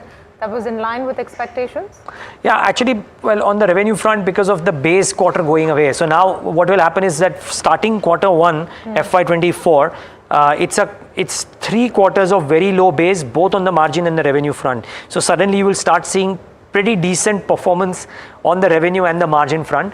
But the problem, Tamanna, I think is this, that somehow the street believed that they will do closer to 20% in quarter 4. They haven't quite done that. Is it a case of a delayed gratification coming in because of the CDMO business turning around? Because Jonathan Hunt of Syngene was talking about the same thing. And Laurus has a large CDMO division now. Can it show its magic in quarter 1 is the key question. Yeah, and that thing about base effect, waiting for the base effect magic to kick in. So Dilip Bhatt is joining with us. We've finally got you on. Dilip, can you hear me? Loud and clear. All right, superb. Great to have you here this afternoon and to speak with you as we wind down closing. The big stories of the day, I wanted to ask you about Kotak and Axis and how you would play both of these, how you see both these counters with future potential right now. I think the price of Kotak Bank has behaved on the expected line. I think the knee-jerk reaction, which was expected, and that has really played out. Now, do I see a further fall from these levels? I don't think so. And I would certainly think of an opportunity to buy this kind of a company around these kind of falls, and possibly for a longer time horizon. At the same time, I know that these kind of problems which the RBI has specified, it doesn't go overnight. It may take a couple of quarters before it settles down and before the RBI gives a green signal, is what broadly I would think. And in the intervening period, maybe some compression in terms of NIMs and some scaling down of the loans. All those things will play out. But from the current levels, I think, yes, I will still look to buy this stock from the current levels, or maybe another 5 to 7% lower. But yes, it looks good. Coming to Axis Bank, I think the profits have not been all that great. the more important thing is the gross NPA and the net NPA. I think they have played out much better than the expectation on an overall basis. So I would say that Axis Bank still continues to look pretty good because it has not done anything big in terms of the price movement. Of course, it has moved up, but not done anything big as compared to if you take ICICI Bank and others. So on a relative basis, yes, Axis Bank in the private sector does look good because it's not even over-owned stock, unlike your HDFC Bank and ICICI Bank. Okay. Dilip bhai, good afternoon. Neeraj here. There is a lot of traction that we are seeing in FMCG, despite the fact that the numbers or the commentary from the two large companies that have come out thus far doesn't seem to be too exciting. Yes, there is a development about Nestle and one more company, Dr. Reddy's in particular, but even the others are kind of doing okay. What do you make of investing in some of these FMCG names, particularly the staple companies? Good afternoon, Neeraj. It's always great to interact with you. Likewise. Neeraj, I think the FMCG space has still to see the volume growth kicking in from the other than urban areas. So other than urban areas, I think the volume growth still continues to be muted. Now, I think Hindustan Lever was very loud and clear as far as this particular aspect was concerned. And I think this issue has been the chronic issue now for almost about 18 months. And we have yet to see the revival in demand, especially in terms of the volumes in other than the urban areas. So what I would say is that there are 3-4 factors have probably loaded in favor of the FMCGs. One is, a lot of things have the lack of volume growth. Everything is there in the price. Now, what can really benefit them is maybe the cooling of inflationary pressures. But as what we can see, that inflation keeps on rearing its head time and again and disturbs the equation. But I think the cooling of inflation is certainly going to be a lot more beneficial for them. They already taken a price increase. So somewhere I think there could be a momentum play in this particular sector, which I think if one is ready to hold on for 3 to 6 months, one can get some kind of momentum play across FMCG and more so in a company like, I would say, Levers. I will say something like even Dabur, and I would say even something like Marico. All these companies probably will stand out in some way. Even Godrej Consumer also looks pretty good and interesting from the current levels. So I think some of these, it should be there on the watch list for 6 to 9 months play. All right. Let's quickly get in Puneet, my colleague who's tracking Bharat Forge. Now look at Bharat Forge has had a very smart move today on the back of a double upgrade by BofA. What is BofA liking so much about Bharat Forge, Puneet? The stock is up 8%, of course, but what is their rationale? Well, yeah, rightly said, Tamanna. So a double upgrade with a target price of 1450, which is roughly an 18 to 19% upside. Now, do know that the stock is very close to its 52-week high of 1330 rupees per share. Now, what is driving the optimism is the brokerage note is saying that the widely expected downturn in the truck market might be elusive, is what the brokerage is saying. They are saying that the expectations of the truck market to do very, very poorly might not be as bad as they thought so. They've said that the truck down cycle, if anything, is expected in the H2 of 2025, and they are saying that this might be short-lived. Now, they have spoken to a few large global OEMs and truck makers.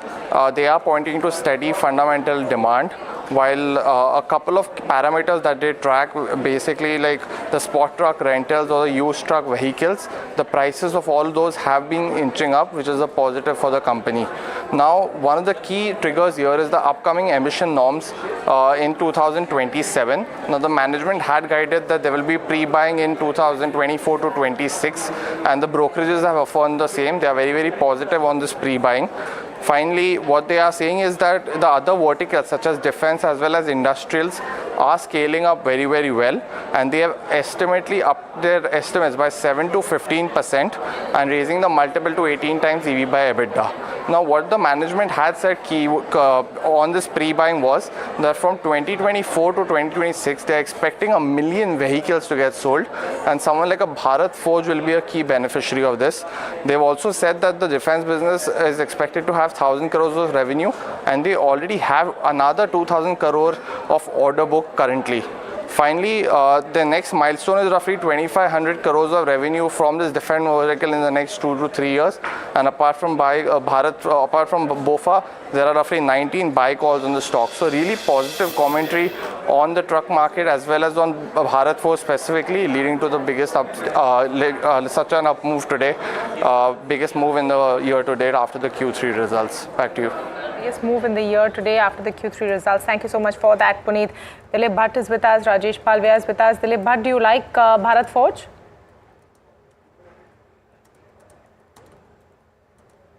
Mr. Bhatt, can you hear me?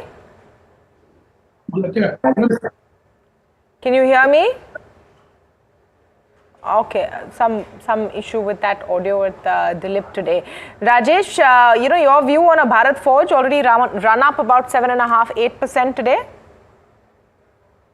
Yeah, so definitely the stock, the way stock is moving up and now stock is approaching to its previous swing high of Feb 2024. Looking at the overall structure, we are holding our bullish view and we expect this rally may extend further and possible upside target we could see towards 1380 to 1400 kind of zone for Bharat Forge. So overall structure is bullish. Those who are already holding the position or willing to buy at current level, they can hold and buy at current level also with stop loss of 1270, and we believe that in short term we could see target towards 1400 for Bharat Forge.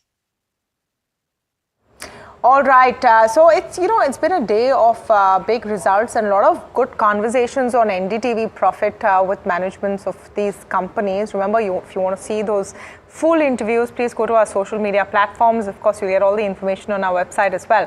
But let's just take a look at some of those conversations we had today.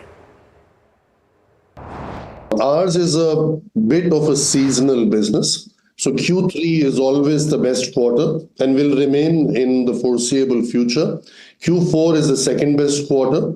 And as the base keeps increasing, the percentage rise will start declining, because just imagine coming out of COVID, where we had almost nothing. We started showing growth in like triple digits. And then it went to high double digits. And at some point of time, it has to come back to single digit. Important is to look at the CAGR of last 5-6 years.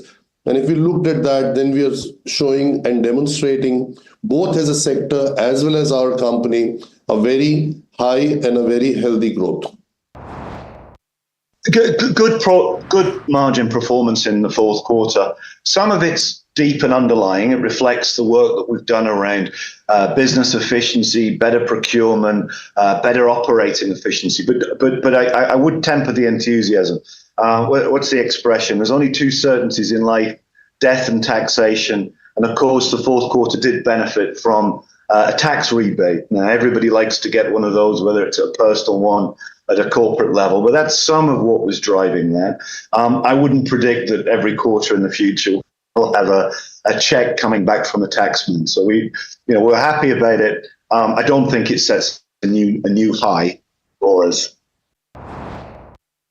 So last year, we had to raise a higher level of deposit because that's the way we could decrease our CD ratio. But that is not a major requirement going forward. We should be looking at about a 25% growth in advances for FY25. And to support a 25% growth, we need a deposit growth of anywhere in the range of 32 to 34%, which will help take care of the SLR requirements and keep the CD ratio steady. So somewhere around 32–33% deposit growth is what we would be looking for in FY25. Client sentiment is actually very similar to what we saw in calendar year 23. We're seeing calendar year 24 on very similar lines. Clients are cautious about the macro environment that they're seeing. The only difference, I think, is that they're getting more used to that this environment is going to be there for some more time, and then they're reprioritizing their spend priorities accordingly. Okay.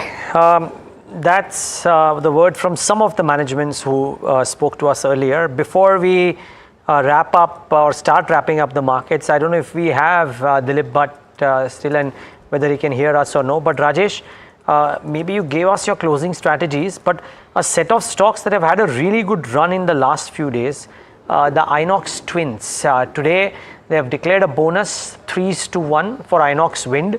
That stock is up 7%. Inox Wind Energy is up 5%. At highs, I believe, both of these. Can Inox Wind do more?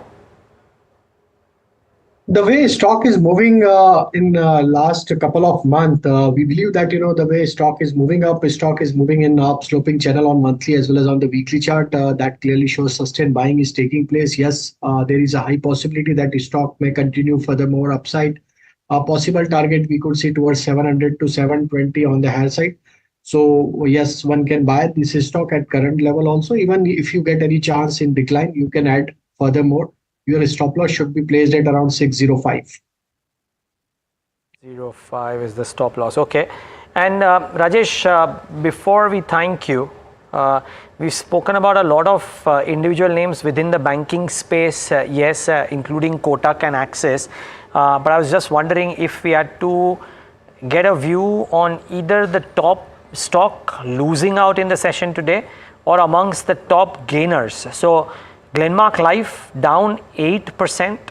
How is that on the charts? And on the flip side, MCX, which is up 8%. So definitely the sentiment and the trend of market is on the bullish side. So I think one should look to buy, look for buying opportunity. And I think MCX is a stock where we are seeing the kind of rally. That stock clearly showing the sign that we could see the continuation of rally towards 4400, 4500 kind of zone for MCX. So that stock is a buy with stop loss of even in the decline also you can add 39702 should be your stop loss to buy and hold the MCX at the current level. What would be your top two BTST calls, Rajesh? So first one is from PSU Bank, that is Canara Bank, very strong buying action in the PSU space, PSU banking space. So Canara Bank would be a stock where we can see target towards 630 to 635. Keep your stop loss at around 609. And the second stock that we like is Raymond. That stock is also showing good traction, and the way stock is holding the ground at higher level. We believe that Raymond can show uptick in tomorrow's opening and possible target towards 2180 to 2200 we can see, and one can keep a stop loss of 20902 by Raymond also. Rajesh, really appreciate you taking the time out and being with us as always. Thanks for your time today. That's the view from Rajesh Palvia. Let's start wrapping up the markets. A minute and a half left for the markets to shut shop. Not a bad close, you have to admit, really. I mean, for the markets to do what they've done. Support from banks, PSU banks in particular, but a lot of others as well. And just quickly, the mid cap and the small cap indices on your screen, just to check whether the market breadth is positive. And yes, it is. I mean, 0.5%, so nothing rara, but the small caps have done well, 0.8%. Let's get the heat map up on the screen and look at the gainers. We know the losers are punctuated by Kotak, LTI and HUL, oh, even Titan. But the gaining list, Axis is up 6%, SBI is up 5%. For State Bank of India to move 5% is quite stunning. But there is also gains for Dr. Reddy's and Nestle on the back of, presumably on the back of this JV. I see no other reason why for nutraceuticals that they have done. It's possibly a win-win for both. Hero MotoCorp does well. Adani Enterprises does well today. So that's a good one. ITC is up about a couple of percentage points. So that's not done badly. And JSW Steel from amongst the metal names doing okay. Essentially a rising tide which has carried almost all boats along with it. But the real action in today's session as well. Actually, you would say that small caps have had as good a day as the large caps have had. Absolutely, and it's all about the numbers, I would say, Neeraj. You just pull up the BSE 500 topics and you see about how it very clearly reflects what's happening with the numbers and if there are positive notes. Supreme Petrochem, we spoke to them. What an up move there. Nearly 9% up. Stock was up about 2-3% when we were talking to the management. MCX positive note there coming in from Motilal Oswal. Bharat Forge positive note there coming in from UBS, and that's why perhaps you're seeing some of those moves over here. Dalmia Bharat, poor numbers. Spark, I told you, permanent residents in the bottom 5% list one more day. Indian hotels, also the numbers left a bit to be desired. I would say cement overall had a poor day, apart from an ACC. I want to see how an ACC has closed up. Their numbers came in and they've paired off their gains, but not too bad at the end of it. Vodafone is another stock that we should pull up as we wrap up the market post the FPO, and I don't know if you can pull up a week's chart, because what gyrations on Vodafone, down 9% one day, up 5% the other day. If anyone's really punted on this, they would be having sleepless nights, I suppose. Net in a week up about 4%, but sharp moves here, very difficult to catch those tides, I suppose. But Vodafone has been another interesting play that you could mention today. Wonder what Loris is closing with the slightly actually a disappointment numbers. Yep, 2.5% lower. So this one is also in the red today. The management's just put out another press release on their outlook, saying that they expect margins to improve. Let's pull up the the chart, the intraday of Loris, and see if they tempered off their losses towards the end. That statement came in just a short while before market close. No, not too much of a relief there as far as Loris is concerned. But yes, buy and buy, not a bad day for the markets, one would reckon. Bang in the middle of the thick of results season. On expiry day. And on expiry day. Actually, expiry day went much quieter than what was expected. So no real complaints here. But I think that's all the time we have on India Market Close. So from Neeraj, me and the team who put the show together, thank you so much for watching.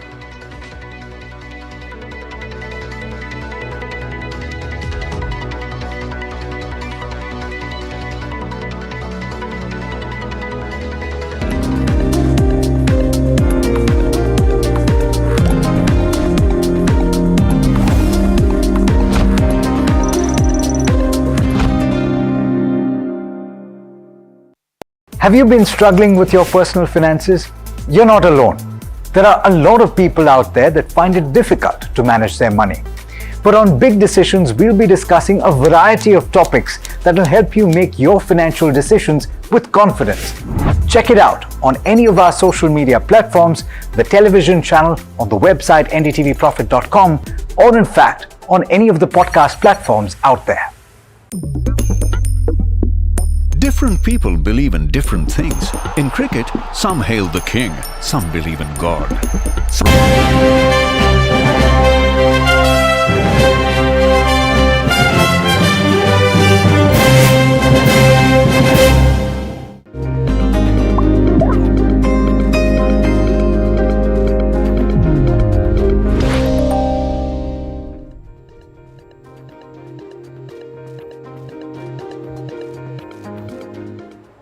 Hello and welcome. You're watching the Small and Mid Cap Show. I am Mahima Vajrajani and with me is Harsh Saita.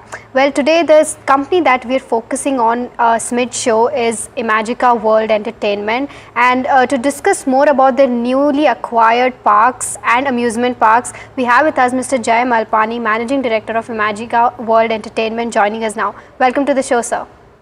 Thank you for having me on show. The acquisitions, the synergies are playing out well.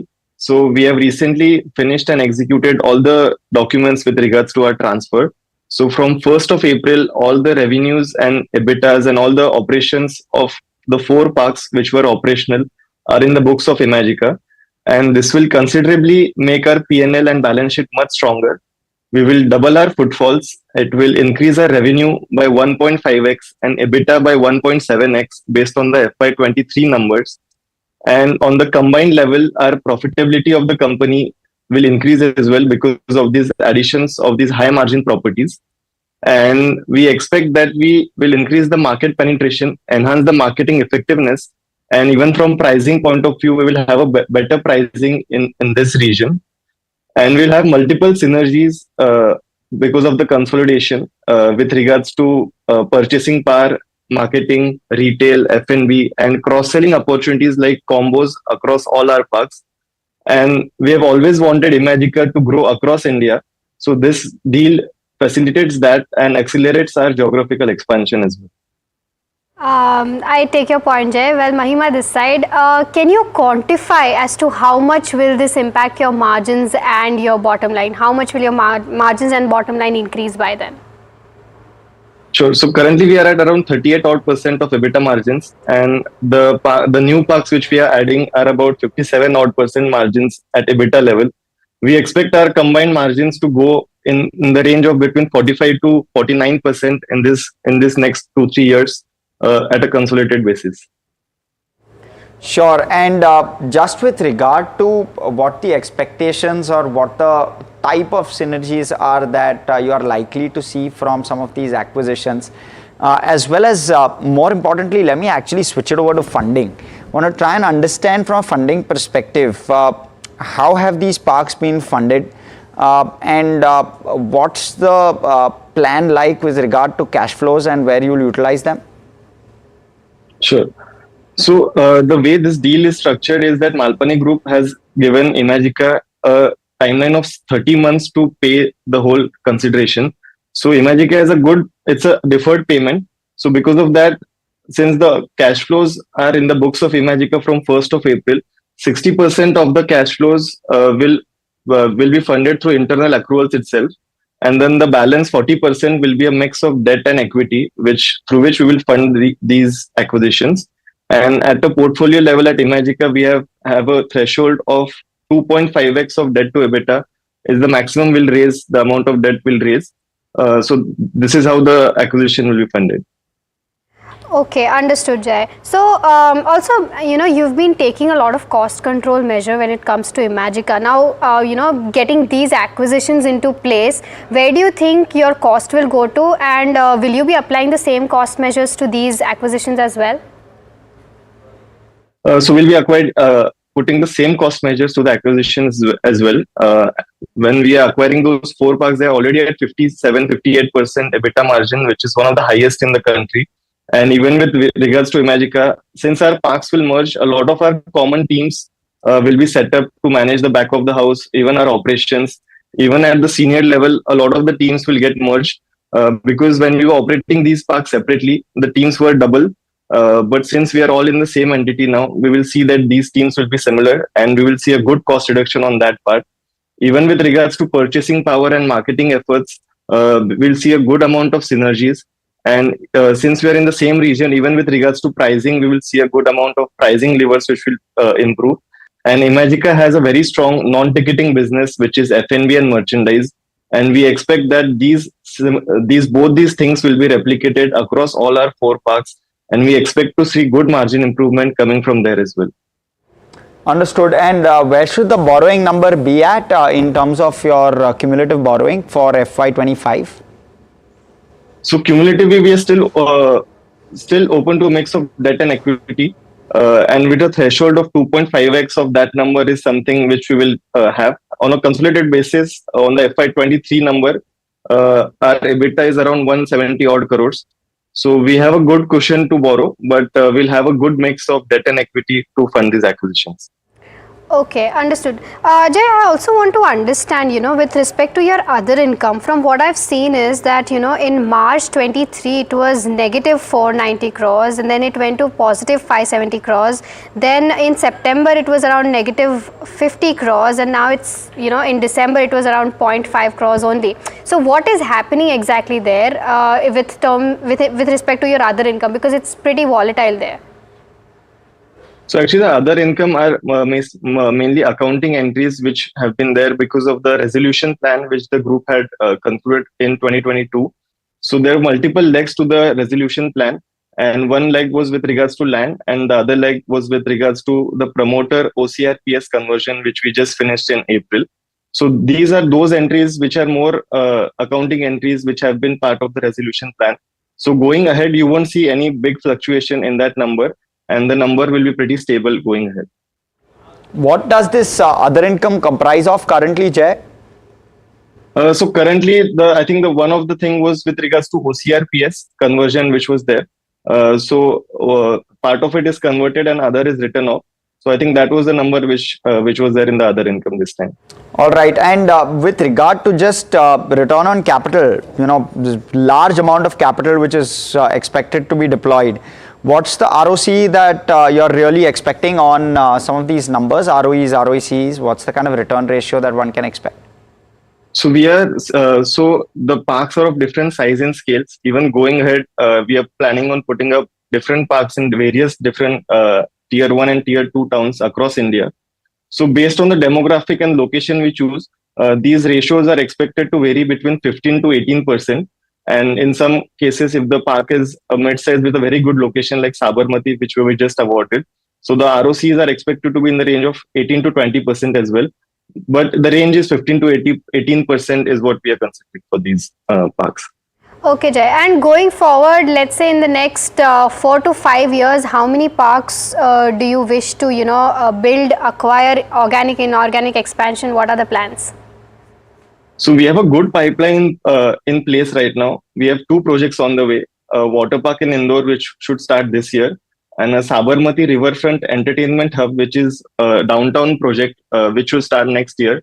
So our plan is to have 1 park at least every year, which will get added to Imagica, and so that's the plan going ahead. So 2 parks in pipeline, and our plan is to add 1 park every year going ahead. Okay, and just with regard to as you scale, what's the kind of revenue potential? So you spoke about 1.5x revenue FY25. That would be compared to FY24. Is that the correct number to take? And therefore, when I'm looking at your overall numbers, broadly trailing 12 months at 250 crore, so you'll roughly be doing around maybe 400 crore in FY25. Is that the correct way to look at it? Yeah, so we have just combined the FY23 numbers for all our parks together, and that number comes out to around 400 odd crores. So that's the number we are hoping to do this year, and some growth with regards to that as well. Okay, and Jay, what are the capex plans going ahead for FY25? So from capex point of view, Malpani Group had invested almost 25 odd crores in the existing 4 parks which were transferred. So there's no new capex which will be done on those 4 parks. And even Imagica just added 6 new water slides, a beautiful water fountain show last year. So for 25, in the current parks, we don't expect major capex to happen. It's already been incurred last year. The only capex which will happen is for the Indore park, which is already accounted for. So other than that, no major capex as such for the existing parks. Got it. And equity dilution, Jay, what's the sense?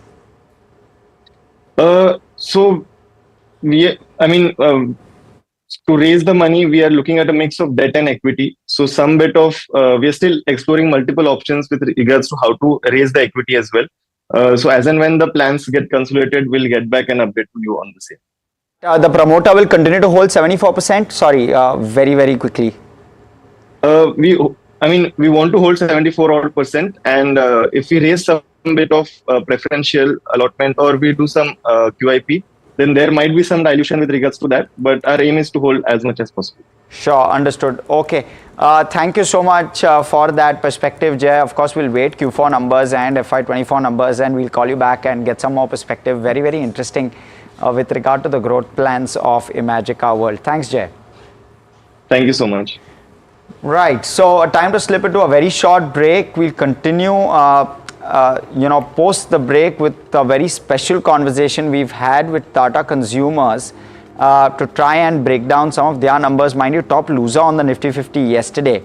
So stay tuned to NDTV Profit. We'll give you that perspective on the other side of this very, very short break.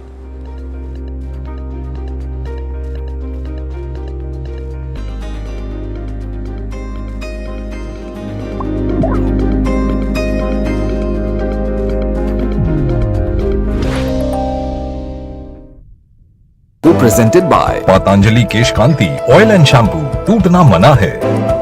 Have you been struggling with your personal finances? You're not alone. There are a lot of people out there that find it difficult to manage their money. But on Big Decisions, we'll be discussing a variety of topics that will help you make your financial decisions with confidence.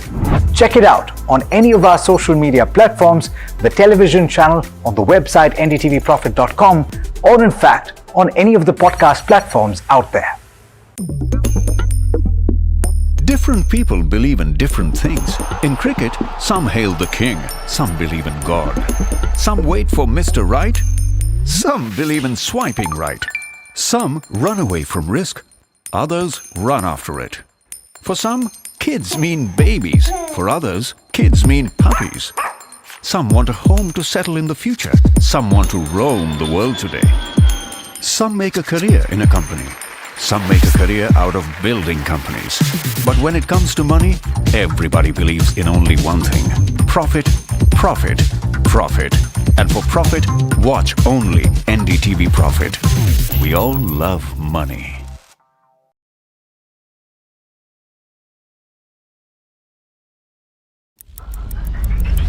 Headlines you start your day with. What matters worldwide is now in the palm of your hands. Get ready to seize the day and maximize your financial potential. Stay ahead of the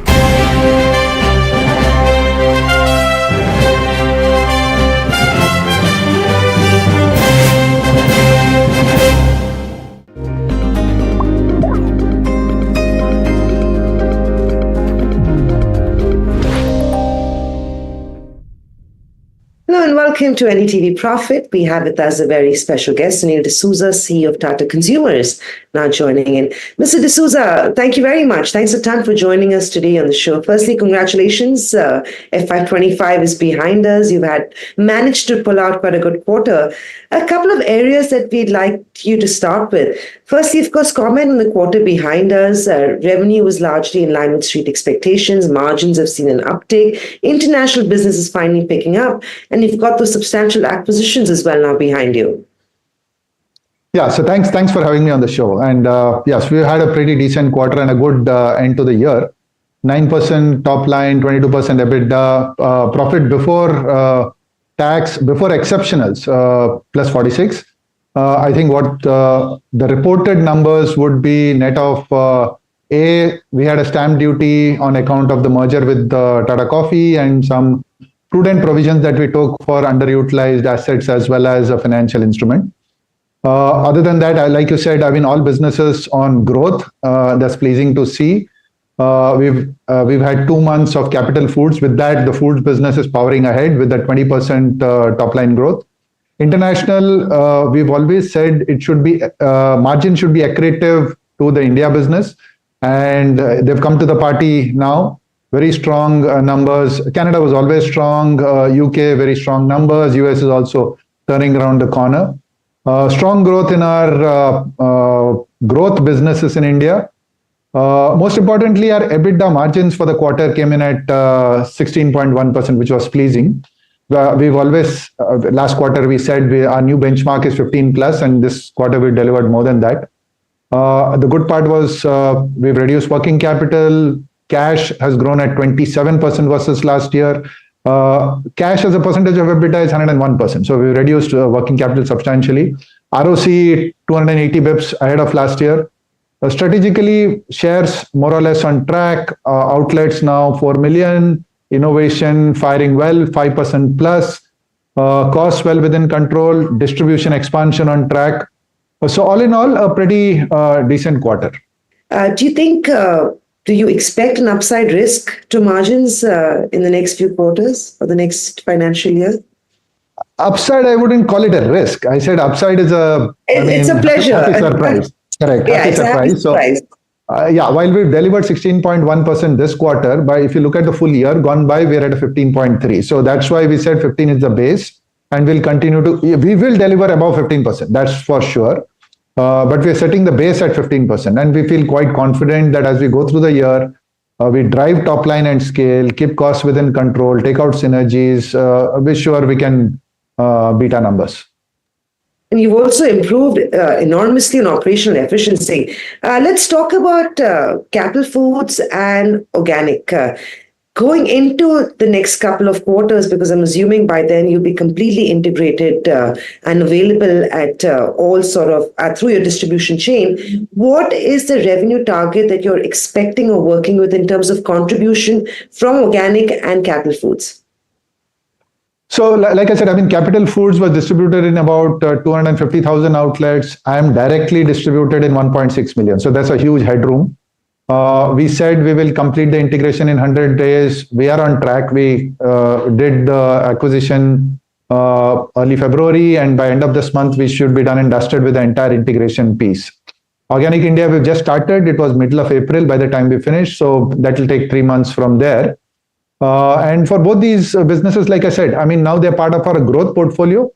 So the growth portfolio itself, 20% of the portfolio was growing 30. Now we're adding this 10% and say we'll grow at 30. So broadly, both Capital Foods and Organic will continue to grow at a 30% plus, at least for this year. I want to talk about NourishCo because that's what you also referred to in the con call earlier.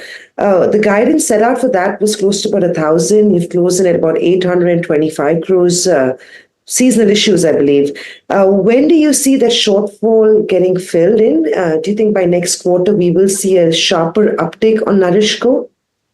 Yeah, so NourishCo target for FY25. What are you working with internally?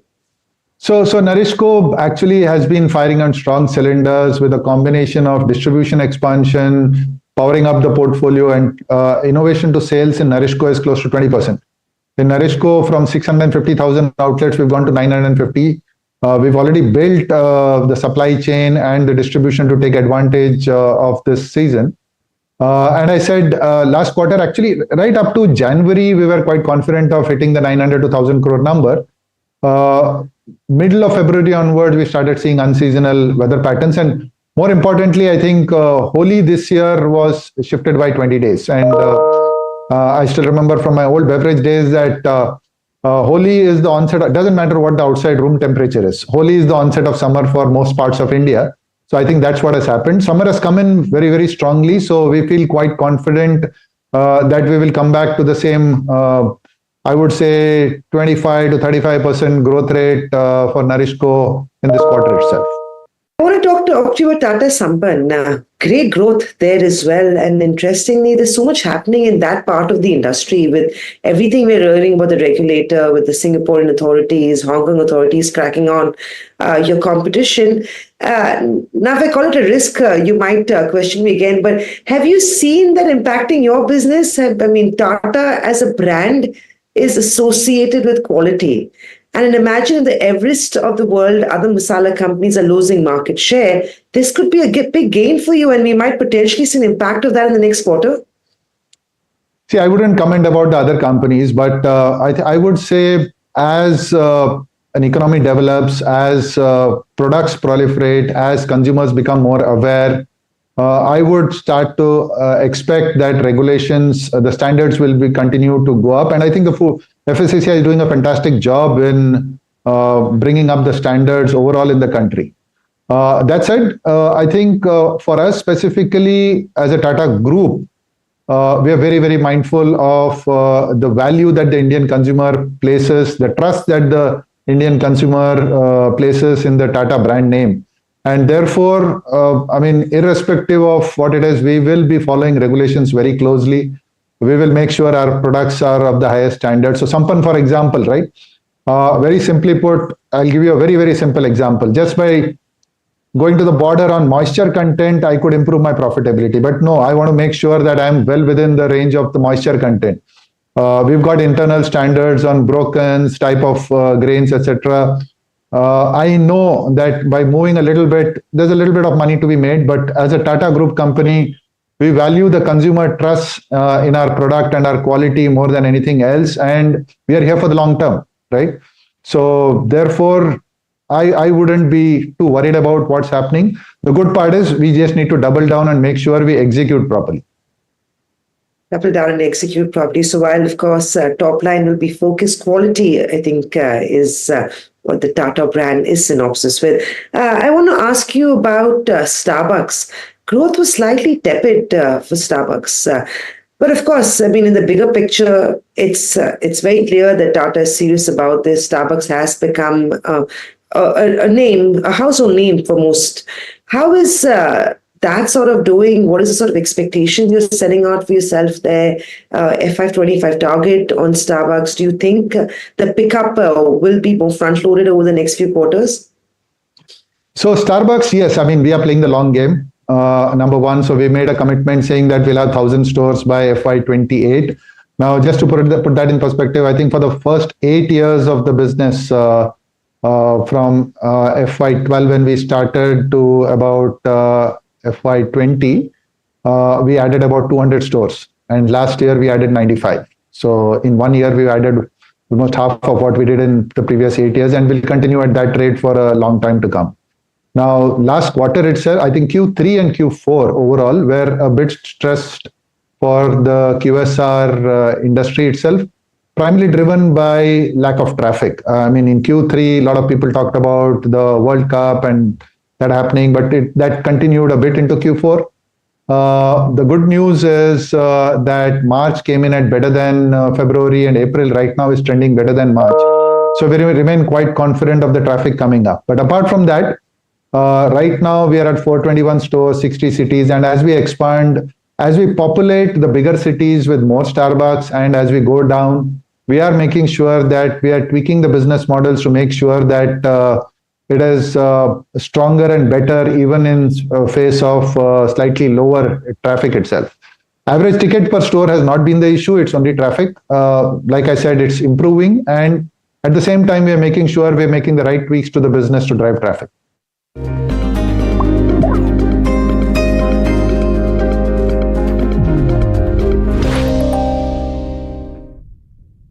Presented by Patanjali Kesh Kanti Oil and Shampoo. Tootna mana hai. Have you been struggling with your personal finances? You're not alone. There are a lot of people out there that find it difficult to manage their money.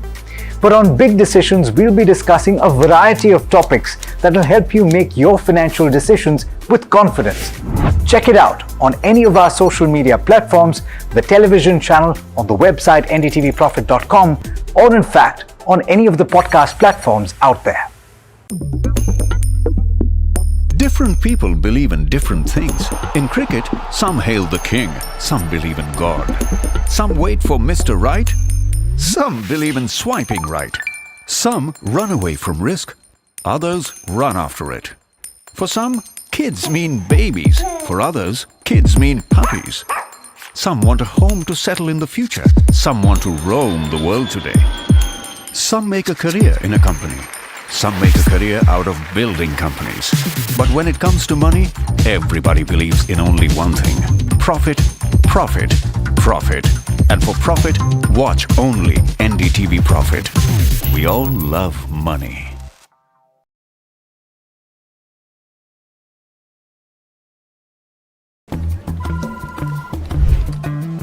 Bro, what are you doing?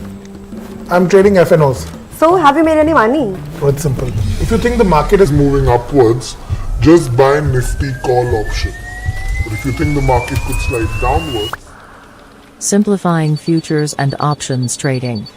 Don't worry about the future. We've got your options covered. Futures and options strategy that will help you move with the tide. An unmissable trade. If you want to be in the money.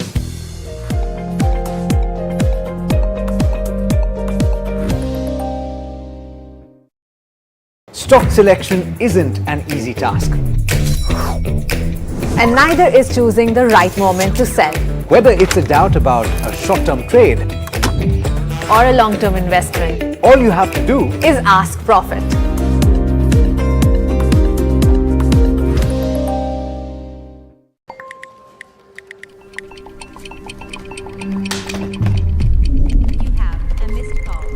Let's be real, guys. There are many financial experts out there. Which stocks to target? What's good for long term? When to buy? When to sell? How do you stay ahead of all the financial noise to achieve your dreams? You can accomplish all your financial dreams. Let us worry about giving you the right investing insights on the Portfolio Manager.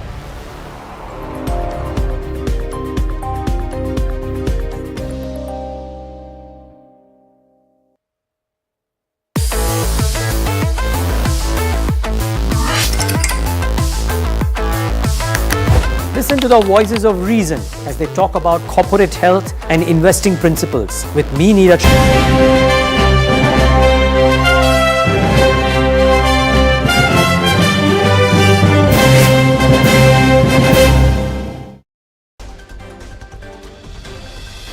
Market extends gains for the fifth straight session led by Axis Bank and SBI. Benchmarks end more than 0.5% higher. PSU banks shine, most sectors in the green. Kotak Mahindra Bank CEO Ashok Vaswani writes to employees after the RBI clampdown. Sources tell NDTV Profit. But what's prompted RBI action? Exclusive details coming up. Vodafone's 18,000 crore rupee FPO lists on the NSE. Kumar Mangalam Birla calls it a fresh lease of life for the company. Nestle reports strong March quarter earnings. Profits top estimates rises 27% on reporting an exceptional gain of 10 crore rupees. Swiggy gets shareholder approval for a 10,400 crore rupee IPO, plans around 6,600 crore rupees via offer for sale and 3,750 crore through a fresh issue of shares. Phase 2 of the Lok Sabha polls will be held tomorrow in 88 constituencies in 13 states such as Uttar Pradesh, Assam, Karnataka, Kerala and Chhattisgarh.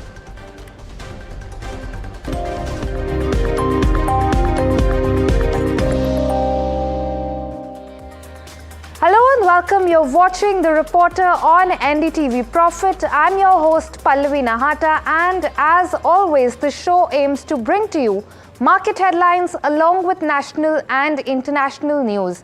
Before we move on, let's have a quick look at how the markets have performed today. My colleague Neeraj joins us for a quick market wrap to share with us all of the intraday action. Neeraj, over to you. Strong sessions yet again. The Bank Nifty up for the fifth consecutive session. The market's doing an encore too. So not a bad day of trade, you have to admit. And the small caps did as well as the large caps did. About 0.8% for the small cap index. So good going really. Pull up the heat map. A splattering of green, very little red, confined to maybe Kotak and LTI and HUL and Titan. Those are the 3 or 4 stocks that stood out. And Kotak clearly the stock of the day, of the week, most certainly by virtue of the action that has been taken and the resulting reaction on Kotak. You know, the interesting thing about Kotak was not once in the day did it show any signs of a bounce back. It just went down, stayed down. The only thing is a lot of people say that the damage done today is pretty much the damage that will be done. Sure, another 2-3% can't be ruled out, but it won't have too much of a problem really, Kotak Bank. What did well and thwarting the losses of Kotak were stocks like Axis and SBI. 6% for Axis, 5% for SBI, strong showing there. There was strength in Dr. Reddy's as well as Nestle because of the JV that they've did. In between that, JSW Steel showing that metals too had a spunk. The index was up about 1%, so strong show for metals too. But essentially, Adani Enterprises, Hero, Sun Pharma, essentially a rising tide carried all boats. The BSE 500 list will come up on your screen next, the winners and losers. Some brokerage notes, some result reactions, the likes of Supreme Petro up 8.5% on strong results. Hitachi and Godfrey Phillips had a good day.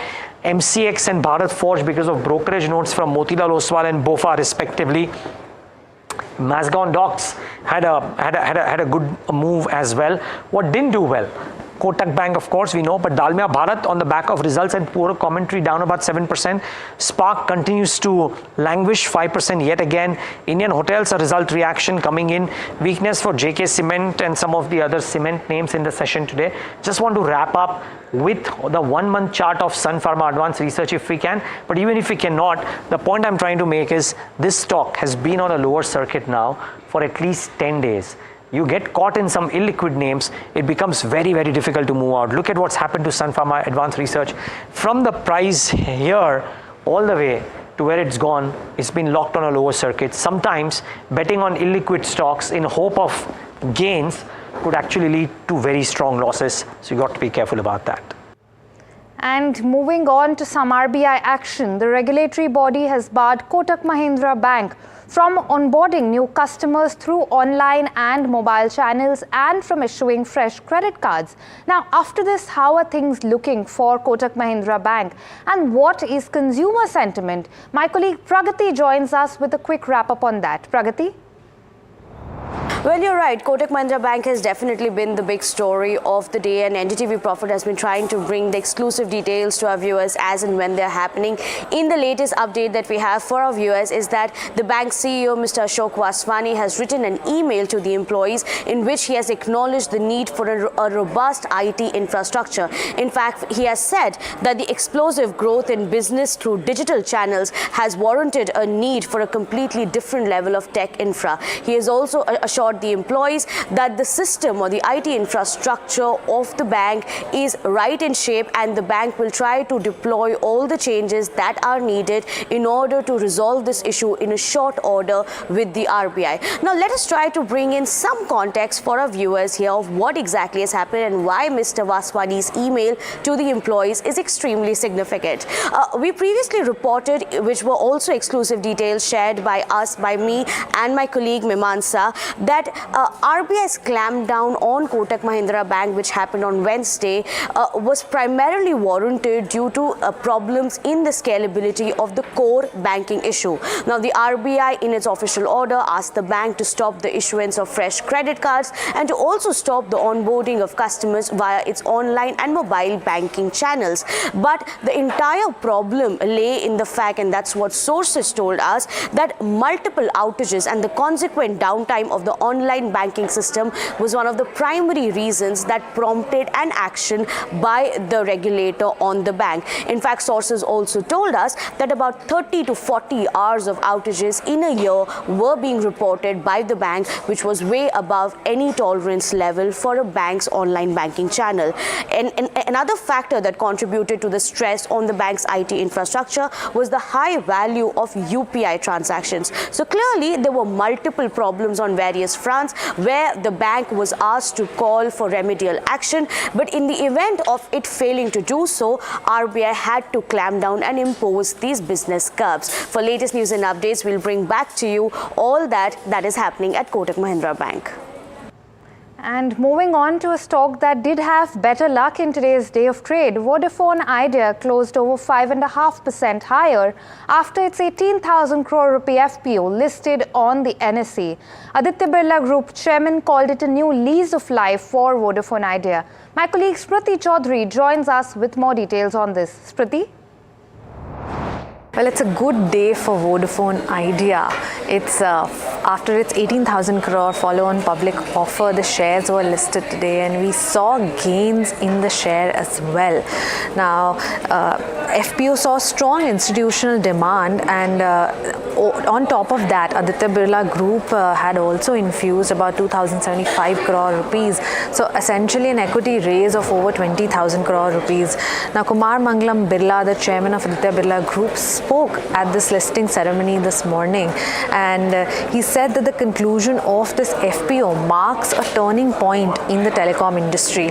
He also pointed out that Vodafone Idea is now set to stage a smart comeback.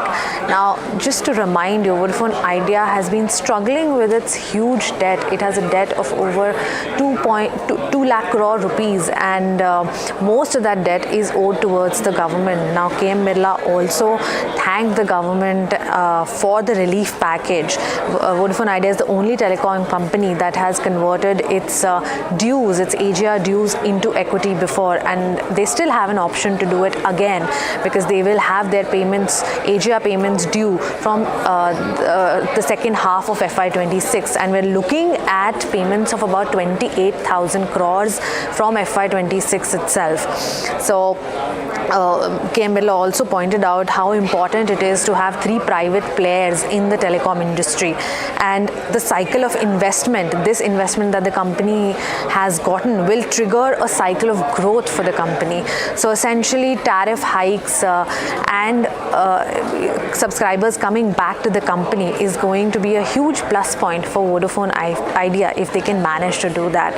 But listen in to what KM Birla spoke at the ceremony today. I think the big one now is to spend the money on capex. The three big parts of that is to increase the size of the network. The second is to densify the network in areas that we are present. And third, of course, is implementing 5G selectively across the network. So that's a task cut out for us. I think that we're very happy. This is a new life for Vodafone Idea. And we look forward to being an outstanding service provider to our customers. And on to the day's earnings. Nestle India's profit for the March quarter rose 27% and topped estimates. The company reported an exceptional gain of 10 crore rupees during the quarter. Let's go across to my colleague Sesha Sen for a breakup of the numbers. Sesha? Right. So a good set of numbers from Nestle in the fourth quarter. Net profit was up 27%, clearly beating the street expectation. Revenue is up 9% at about 5,268 crore. EBITDA is up 23% at 1,349 crore, while margin has also expanded to 25.6% versus 22.7% a year ago. Now, some of the key business updates from the company were that confectionery, particularly the Kit Kat brand, has propelled India to become the second largest market globally. Milk products and nutrition witnessed strong growth despite inflationary pressures. India has also emerged as the largest market worldwide for Maggi. The beverage business for Nestle has also recorded a robust performance. Now, some other key important highlights from Nestle was that they have formed a JV with Dr. Reddy's. The purpose of the JV is to sell nutritional supplements leveraging Dr. Reddy's distribution network. Now, in this JV, Dr. Reddy will hold 51%, while Nestle will hold the remaining 49%. This JV is expected to be operational in the second quarter. Now, Nestle has overall sustained a strong growth in a tough environment due to lower product penetration in key categories. However, there are two key major headwinds. One is, of course, the high prices of cocoa, coffee, and milk that may weigh on margins in the near term. And the other is the FSSAI's clampdown on Nestle Cerelac to assess any violation with regards to high sugar levels. This might cloud returns in the near term. What we know so far is that a scientific committee has been formed to examine the issue, and a detailed report on this will be out in the next 15 to 20 days. Thank you so much for that, Sesha. And with that, let's quickly cut into the press conference for Tech Mahindra that's currently underway. March against a 2.3 billion quarter ending December. This is the mark-to-market accounting policy. We had 23 million gain because of the revaluation of these hedges, out of which 7 million is taken to the P&L, and the residual 16 million is taken to balance sheet as future reserves. Our cash and cash equivalent was very healthy at 949 million ending March, which was an increase on a year-on-year basis, where we were close to 900 million the last year. Moving to a full year performance, we ended the year at $6,277 million US, which is a constant currency decline of 4.7%. In rupee terms, it's 520 billion rupees with a decline of 2.4%. When you look at it from a sectoral perspective or vertical perspective, our communication business declined year on year by 12.4%, driven by the macro trends and some one-time revenue we saw last year. But on the other side, on key verticals, manufacturing and technology both grew year on year, respectively at 7.3% and 1%. In terms of large deal TCV wins for the year, we aggregated at 1.9 billion, which was an increase as we moved towards the fourth quarter. And some of it is driven by some conscious decision we've taken to selectively look at deals as we move forward, which aligns with our portfolio strategy. We ended the year with an EBITDA of 599 million and a EBITDA margin of 9.6%. The EBIT for the full year was 380 million, and the EBIT margin stood at 6.1%. The decline year-on-year basis is predominantly driven by the revenue pressure that we saw, some of the one-time client actions where they reduced their business as a part of alignment at their end. And then from our perspective, we took some action on de-risking the portfolio, which resulted in a reduction in revenue. Free cash flow for the year was very healthy at 676 million, And as Mohit mentioned, the board has approved a final dividend of 28 rupees per share, which coupled with the interim dividend of 12 adds to a 40 rupee per share payout. Thank you. We'll now take it to Q&A. Abhilasha. Thank you. Thank you.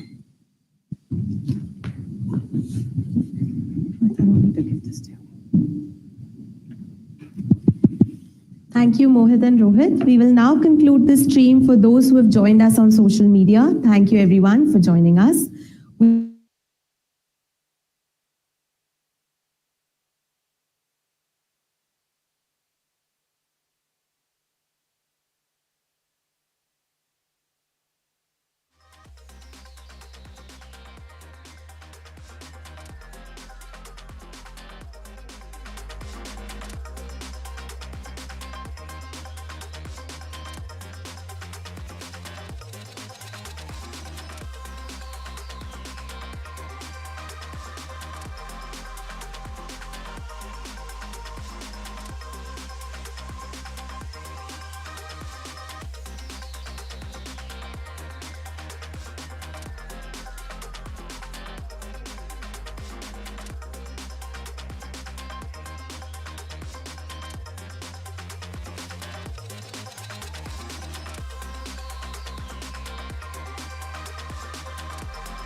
Sort of a mixed set of numbers currently coming in on Tech Mahindra, but moving on to an update on the re-KYC rules for mutual funds. Sources have told NDTV Profit that AMFI is in talks with SEBI on the issue. We also understand that the asset management companies are exploring options to make an industry of fund-wise KYC. My colleague Saloni Kothari joins us with more. Saloni, what are you picking up? Right, Pallavi. So before we get into the details, let me first help the viewers understand what exactly is the re-KYC issues. Now, the mutual fund investors were asked to update their KYC and redo it, especially with Aadhaar by April 1st to meet the regulatory requirements, which was initiated by the regulator last year. Now, many investors were unaware of this update, and now they are unable to make fresh investments on the mutual funds front, and they will have to redo the KYC process based on the KYC validation category that they fall into, and then submit the official documents, especially Aadhaar. Now, based on that, this has created a lot of confusion and controversy on the same, as it's impacting investors as well as the mutual funds industry on the basis of inflows, because that's been stopped as well. So we reached out to a few industry sources who told us that AMFI is in continuous discussion with SEBI to for the whole re-KYC issue and exactly how to go about it. Now, because inflows are getting impacted, as many of the fund houses have stopped taking fresh investments, as many of the investors are unable to do so. And also, however, the redemptions of the verified KYCs are happening normally, but what is happening for the non-verified ones is something that we have to look at. And also, now, based on all this, the industry is exploring options on how to make an industry-wise KYC, which at the moment looks very difficult, as many of the distributors work with different bank accounts. When you actually do an investment, a mutual fund investment and the KYC, it will be very hard for you to remember which distributor did you do it through and which was the first fund house that you did it through. So that looks difficult at the moment, but that's an possibility. And also the fund house wise KYC, which happens currently, but also a detailed version on that. So now SEBI is looking into the ways of doing this. However, this has to do more from the industry front. However, both the parties are involved in the discussions, and they are expecting a digital solution on the matter soon, as it's impacting investors and the industries in a very a drastic manner. So we will be updating our viewers based on the story as and when it unfolds. Thank you so much for that, Saloni. And with that, it's time to slip into a short break, but do stay tuned. We have some election coverage coming up for you on the other side.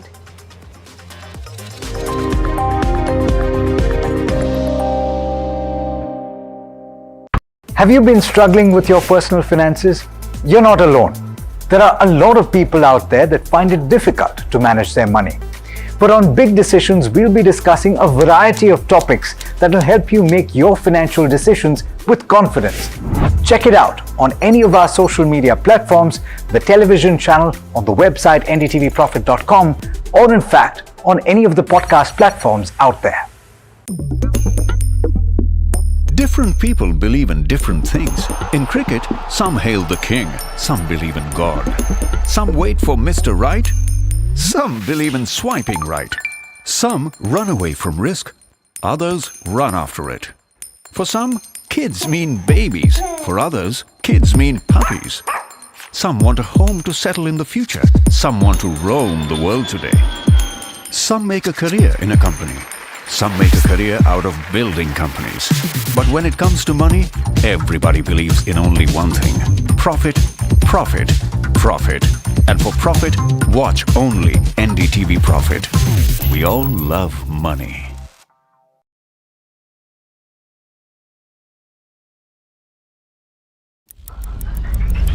Headlines you start your day with. What matters worldwide is now in the palm of your hands. Get ready to seize the day and maximize your financial potential. Stay ahead of the curve with all you need to know on NDTV Profit.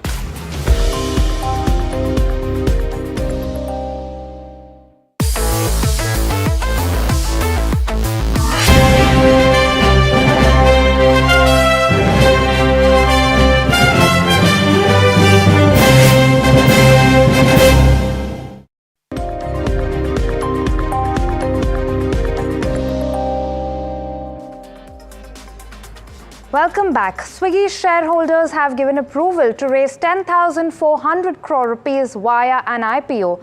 My colleague Rishabh Bhatnagar joins us to give us more details on this. Rishabh, what's the structure of Swiggy's IPO broadly going to be like? That's right, Pallavi. What we have access today are the ROC filings that Swiggy has posted with the Ministry of Corporate Affairs today. What we're seeing is that it can potentially be a 10,400 crore rupee IPO. That means Swiggy could be in the market to raise as much as 10,400 crore rupees. Now, how that is broken down is about 6,664 crore rupees of that would be via the offer for sale route, and the rest, about 3,750 crore rupees, will be via a fresh issue of shares. What it has also mentioned in the resolution is that the anchor round or the pre-IPO, the last funding round that companies usually take pre-IPO, they could mop up about 750 crore rupees in that round as well. These details are very, very recent. The resolution was passed at an extraordinary general meeting on April 23rd. But what we are also seeing is that Swiggy has not filed any of its IPO papers yet with the markets regulator. So it is expected to do that very, very soon. NDTV Profit had earlier reported that it will be doing that by the end of April. Earlier it was reported that it would do it by the end of the financial year, but that has been delayed a bit now. In the run-up to its IPO, Swiggy has also appointed about 4 members to its board, 4 independent directors to its board, and it has also converted to a public company from a private limited company. So we're seeing the process teaming up by Swiggy to get listed on the public markets and actually become a listed rival to Zomato Limited. So we will keep tracking that very, very keenly. Okay, thanks a lot for that, Rishabh. And phase 2 of the Lok Sabha polls will be held tomorrow in 88 constituencies in 13 states, including Uttar Pradesh, Assam, Karnataka, Kerala and Chhattisgarh. Now, as a part of our election coverage, we're bringing to you an exclusive interaction with P. Chidambaram as he responds to BJP's allegations of the Congress planning to give a quota to Muslims at the expense of SCs, STs and OBCs. Listen in. Where is that in the manifesto? That we are diluting the quota for SC, STs and giving it to Muslims. Where is that in the manifesto? Every single statement made by the BJP leaders in the last 4 days is completely imaginary. They must show the page, the passage the paragraph and the words. I've been challenging them publicly in every interview and every tweet. Show me the page, show me the paragraph. None of them is willing to show me the page and the paragraph. Nor are they willing to ask questions, answer questions of journalists. Why are they hiding from answering questions from journalists? I've told several journalists, go to the BJP leaders and ask them to show me the page. They won't answer any questions from journalists. I am sitting before you, and I am willing to answer questions on our manifesto. Why are they not willing to answer questions? Right. Mr. Chidambaram, some observers are also saying that you've made huge promises in the manifesto, including income support and also financial support for women. And this wealth, survey or economic mapping is also one way of funding those promises, sir. Listen, we have done our mathematics. We have done our math. We are absolutely confident that each one of the promises can be implemented over the term of the government. Last time, when we said we will waive agricultural loans, we were ridiculed saying there is no money to waive agricultural loans. But our government waived the agricultural loans to the extent of 60,000 crore.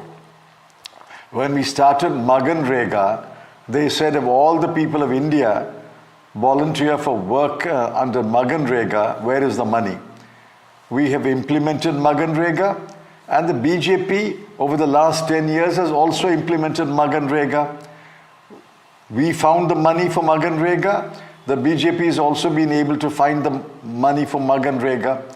Every program that we announce, the immediate criticism is that there is no money. But we have implemented the programs. So why do you think, having implemented our promises in the past, why we cannot implement the promises in this manifesto? Mr. Chidambaram, my last question to you, sir. By not talking about the UCC or CAA in the manifesto, it seemed to a lot of us that your party made an attempt to steer clear of being seen as anti-Hindu or pro-Muslim. Do you think that this, politicization of wealth redistribution or economic survey or all that is happening, or the alleged transfer of wealth, do you think that this might cost you politically? All that is not happening. You are repeating your question. Show me, have you read the manifesto? I assume you have. Show me the page or the paragraph where we're talking about redistribution of wealth. I am appalled by the insensitivity and the utter ignorance of the BJP leaders. We are talking about social justice, bringing justice to different sections of the people, starting from youth, women, farmers, workers, and the neglected sections. We always mention SC, ST, minorities, and farmers. We are bringing justice to each section by making concrete promises. Unfortunately, the BJP's manifesto is not even a manifesto. It's called Modi Ki Guarantee. In fact, the entire document is cult worship. And in more news on the Lok Sabha polls, the Election Commission has sent notices to Prime Minister Modi and to Rahul Gandhi for alleged violation of the Model Code of Conduct. These notices were sent in connection to the political speeches made by them. The poll panel has sought a response by 11 a.m. on the 29th of April. That's all we have on this edition of The Reporter, but do stay tuned to NDTV Profit for more news and updates, and of course our coverage of the general elections 2024.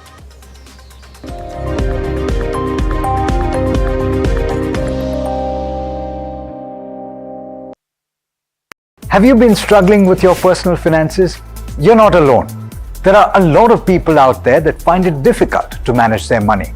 But on Big Decisions, we'll be discussing a variety of topics that will help you make your financial decisions with confidence. Check it out on any of our social media platforms, the television channel, on the website ndtvprofit.com, or in fact, on any of the podcast platforms out there. Different people believe in different things. In cricket, some hail the king, some believe in God. Some wait for Mr. Right, Some believe in swiping right. Some run away from risk. Others run after it. For some, kids mean babies. For others, kids mean puppies. Some want a home to settle in the future. Some want to roam the world today. Some make a career in a company. Some make a career out of building companies. But when it...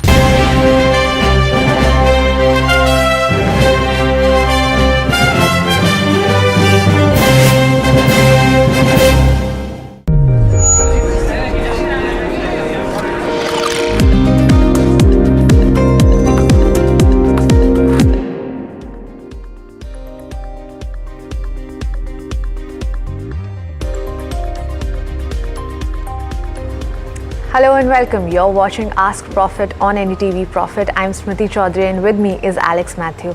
And this show is all about your stock related queries. So write to us any of your short term questions or the long term investment strategy and we'll get them answered by our guests. But before we do that, let me quickly take you through the markets and see what's happening there. You look at the Nifty 50 index, it's pretty much flattish right now, not too much happening there, but with a positive bias nonetheless.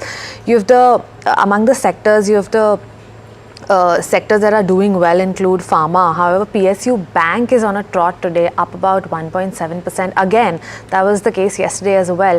However, on the other end, you have realty that's not doing too well. It's down about 1%. Consumption not doing well. Metals, FMCG, all in the red today. But let's also look at the broader markets and see what's happening there. Definitely, okay, mid-cap has turned to, it's flat, but with a negative bias there. So a bit of a change there that has happened in the last couple of minutes. You have the Nifty small cap index up about 0.6%. So nothing to complain there. Let's look at some of the stock specific action as well. You have Axis Bank doing quite well in trade today. It's up about 5%. And you look at the Nifty Bank index also, it's not as bad as you'd expect considering what's happening with Kotak, and we'll come to that in just a minute. So it seems like there's a balancing act that's happening on the Nifty Bank index with Axis gaining and Kotak falling. So not too bad there. You look at some of the names that are moving on the back of results. There you have HUL that's down 1.7%. There's LTI Mindtree down 2.7%. Oracle also down about 2.5%. All on the back of not as good of results as you'd expect. Your Vodafone that's turned a little positive now, up about 2%. Started off on a negative note, but after the FPO listing, we're seeing some gains there.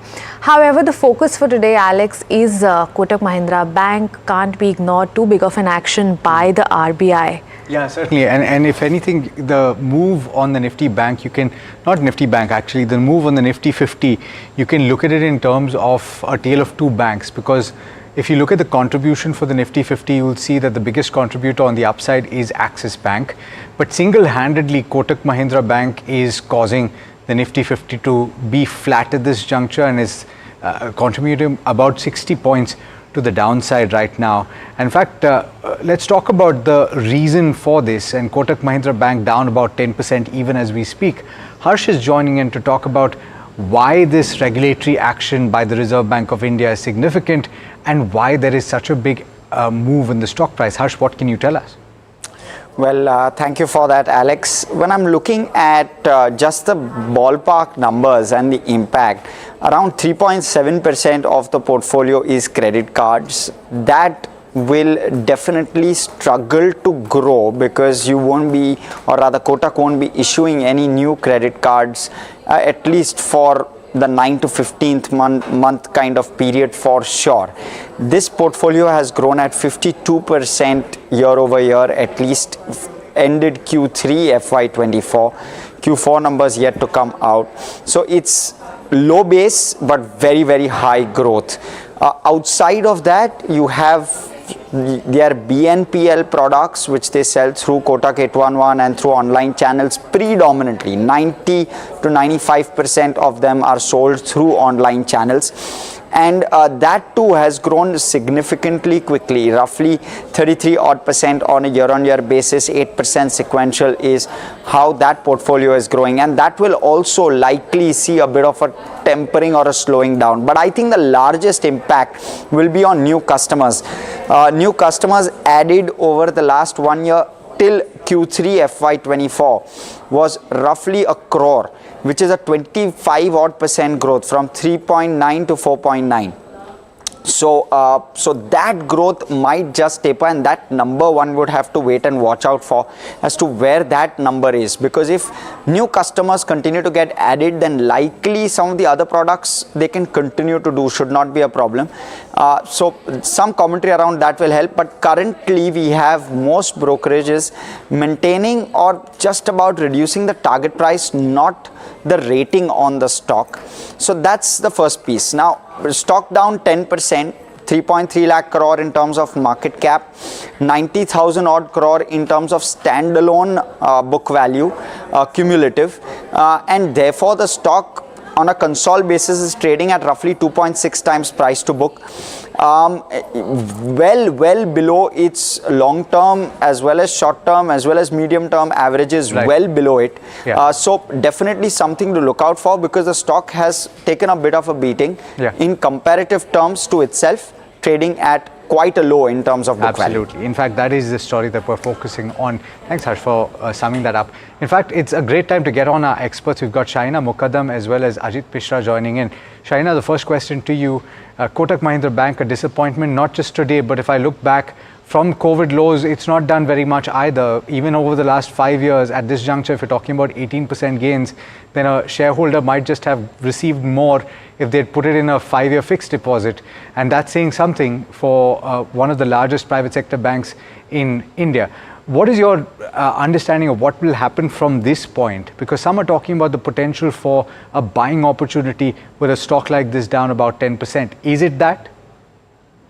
Well, actually, if you see even valuations that despite the fall and underperformance over the last so many quarters in terms of stock price, still valuations are not expensive, especially if you compare it with the correction that we've seen in HDFC Bank, and even the other large banks have actually consolidated. So in terms of valuation, Kotak Mahindra Bank still remains expensive.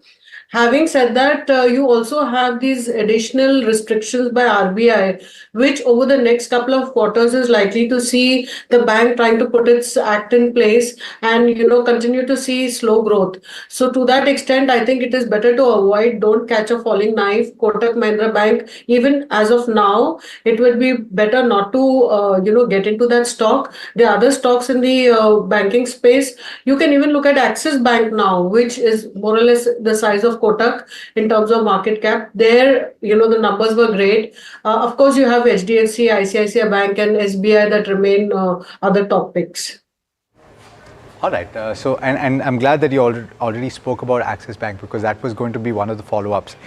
Let's start with the queries then. And we've got the first one coming in from Mohit. He's writing in from Ludhiana. He's asking about IOC, Indian Oil Corporation of India, which he's bought at levels of 77. Let's pull up the stock and see what it's trading. It's 170, so he's gaining quite a bit of ground. He's looking at the next 2 years. Shaina, should he hold on to this investment? Yeah, I think he can hold on to the investment. We have a capacity expansion that will actually support, any shortfall that we see in terms of the crude oil prices going up and some bit of impact on margins. But still, it looks like a decent bet in terms of valuation, so you can hold. The next counter we're talking about is Canara Bank. Now, this is from Sheila from Bangalore. They say they bought the shares at an average price of 292 rupees. Considerable upside from there. It's trading at around 611 rupees. Ajit, I'm going to come to you on this. This has given stellar returns in the last 1 year. Would you suggest booking some profits at this juncture, or would you continue holding on to a stock like that? So my suggestion is that we have already seen the worst, especially when it comes to the PSU pack, and now, like within the PSU basket, some of the stock like the top performers, SBI, Canara Bank, Bank of Baroda, they are the one which, reclaiming their, multi-year highs. So just to share the perspective about Canara Bank, that in 2010 we were at the level of around 610, and today means we are trading closer to that mark. So I feel that we have more legs to this up move. And if your time permits, if your investment horizon is, let's say, for more than a year, then definitely you should hold. Upside, maybe, considering the kind of quantum that we have already seen, it might take a breather for a month or two. But positionally, 650 to 670 zone is something that it can test in next 3 to 6 months. So definitely you should hold. Okay, hold. Jupiter Wagons is the next one I'm coming to you on, Ajit, and this is a question coming in from Rakesh, and he's asking what should be done for the short term. Should it be picked up? It's currently up as much as 10% in trade today. Yes, Alex. So in fact, we have seen a fresh breakout today. The stock has been hovering in a band for almost 6 months now, that 420 to 340, and finally we have seen the breakout with strong volumes, almost 5 times of the average volume, and the stock is trading at record highs. So everything looks positive. You should definitely hold. You should one can look for fresh longs also. 410 is now the area where one should maintain a stop, and based on the consolidation range closer to around 465 to 470, that should be our immediate target. All right. The next counter we're talking about is Polycab. This one's from Sri Kishore Sharma from Bihar. They say they bought the shares at around 4,700 rupees. Shahina, I'm going to come to you on this one. Hopefully the regulatory action on this counter is behind us now, and considerable upside also here from the buy price. But from a fundamental point of view, how do you see this counter performing in the longer term? Well, I think, after the income tax department raid, the stock had seen a substantial correction. But from there on, again, it's bounced back. I think the fundamentals are in place. And I think the revenue growth also is likely to be strong. And we are likely to see margins also improving. So it's a hold from here on. Definitely, you can keep a stop loss. You keep a stop loss of close to about 5,000 rupees. Fair point. BF Investments, I'm wondering if you have a view, Shahina. We've got Satya who's asking about this particular counter. He's looking for a fundamental view. It's currently trading at 582 or thereabouts and up about 1% in trade. Yeah, you can continue to hold BF Investments from current levels also. It's looking good both in terms of fundamentals as well as technicals. So you can hold it, and you can keep a stop loss of close to about, you can keep stop loss at about 500 rupees, which is a deep stop loss. All right. Now this question is picking two stocks from a medium term perspective. This one's from Jay Krishnan from Kozhikode, and the couple of stocks that they've named are Bajaj Auto, Tata Power, Tejas and Balaji Amines. Ajit, if you have to pick 2 out of these 4 stocks, which one would it be? So all these stocks, they have already done pretty well. In fact, now we are seeing a bit of a breather in Bajaj Auto. So comparatively, Tata Motors look, better among these names, wherein we may see fresh traction coming in days to come. So definitely you can hold your longs. You can buy fresh also with 975 being the stop and 1,050, 1,060 being the target area. Tejas Network, we have already seen a very sharp surge in the this week so far. Is up nearly 34%, despite the 2 days of pause or consolidation. If you have an existing position, you may continue to hold with the trailing stop at 950. But for fresh buying, I feel that one should wait and let the stock consolidate or witness a dip around 980 to 1,000 zone. Then one should look for fresh longs. Otherwise, one can refrain from accumulating at current levels. Okay, fair point. That's a point. That's a view on Tejas. And by the way, the stock has been on a bit of a tear in the recent past. It is losing a little bit of steam right now. But we have to slip into a very quick break. We'll be back on the other side to take more of your questions, so do stay tuned.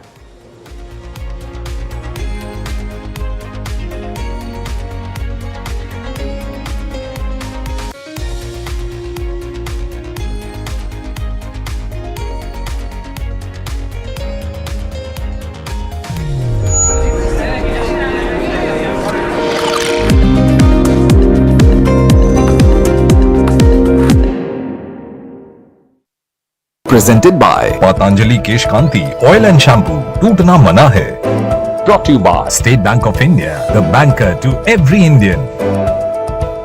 Have you been struggling with your personal finances? You're not alone. There are a lot of people out there that find it difficult to manage their money. But on Big Decisions, we'll be discussing a variety of topics that will help you make your financial decisions with confidence. Check it out on any of our social media platforms, the television channel, on the website ndtvprofit.com, or in fact, on any of the podcast platforms out there. Different people believe in different things. In cricket, some hail the king, some believe in God. Some wait for Mr. Right, some believe in swiping right. Some run away from risk, others run after it. For some, kids mean babies. For others, kids mean puppies. Some want a home to settle in the future. Some want to roam the world today.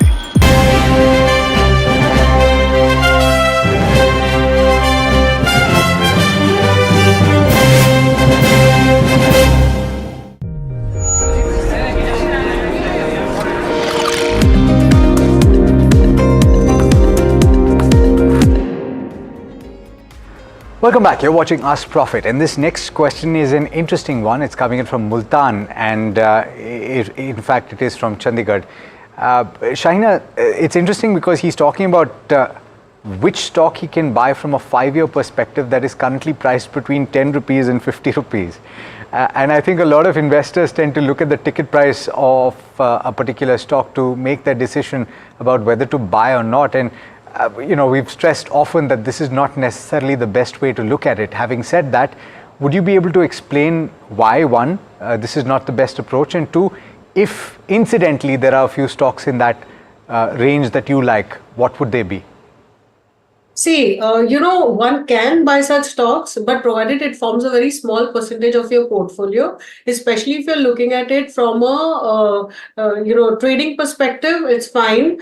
You can look at some stocks which are actually belonging to some sector as well as where there is momentum.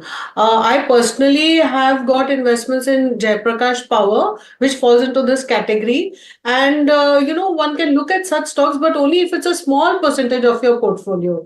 Do not go in a whole hog and put a large chunk of your money in these smaller, I would say, trading type of stocks, because if one is they don't have liquidity. If the market corrects substantially, you would be stuck. That is why create a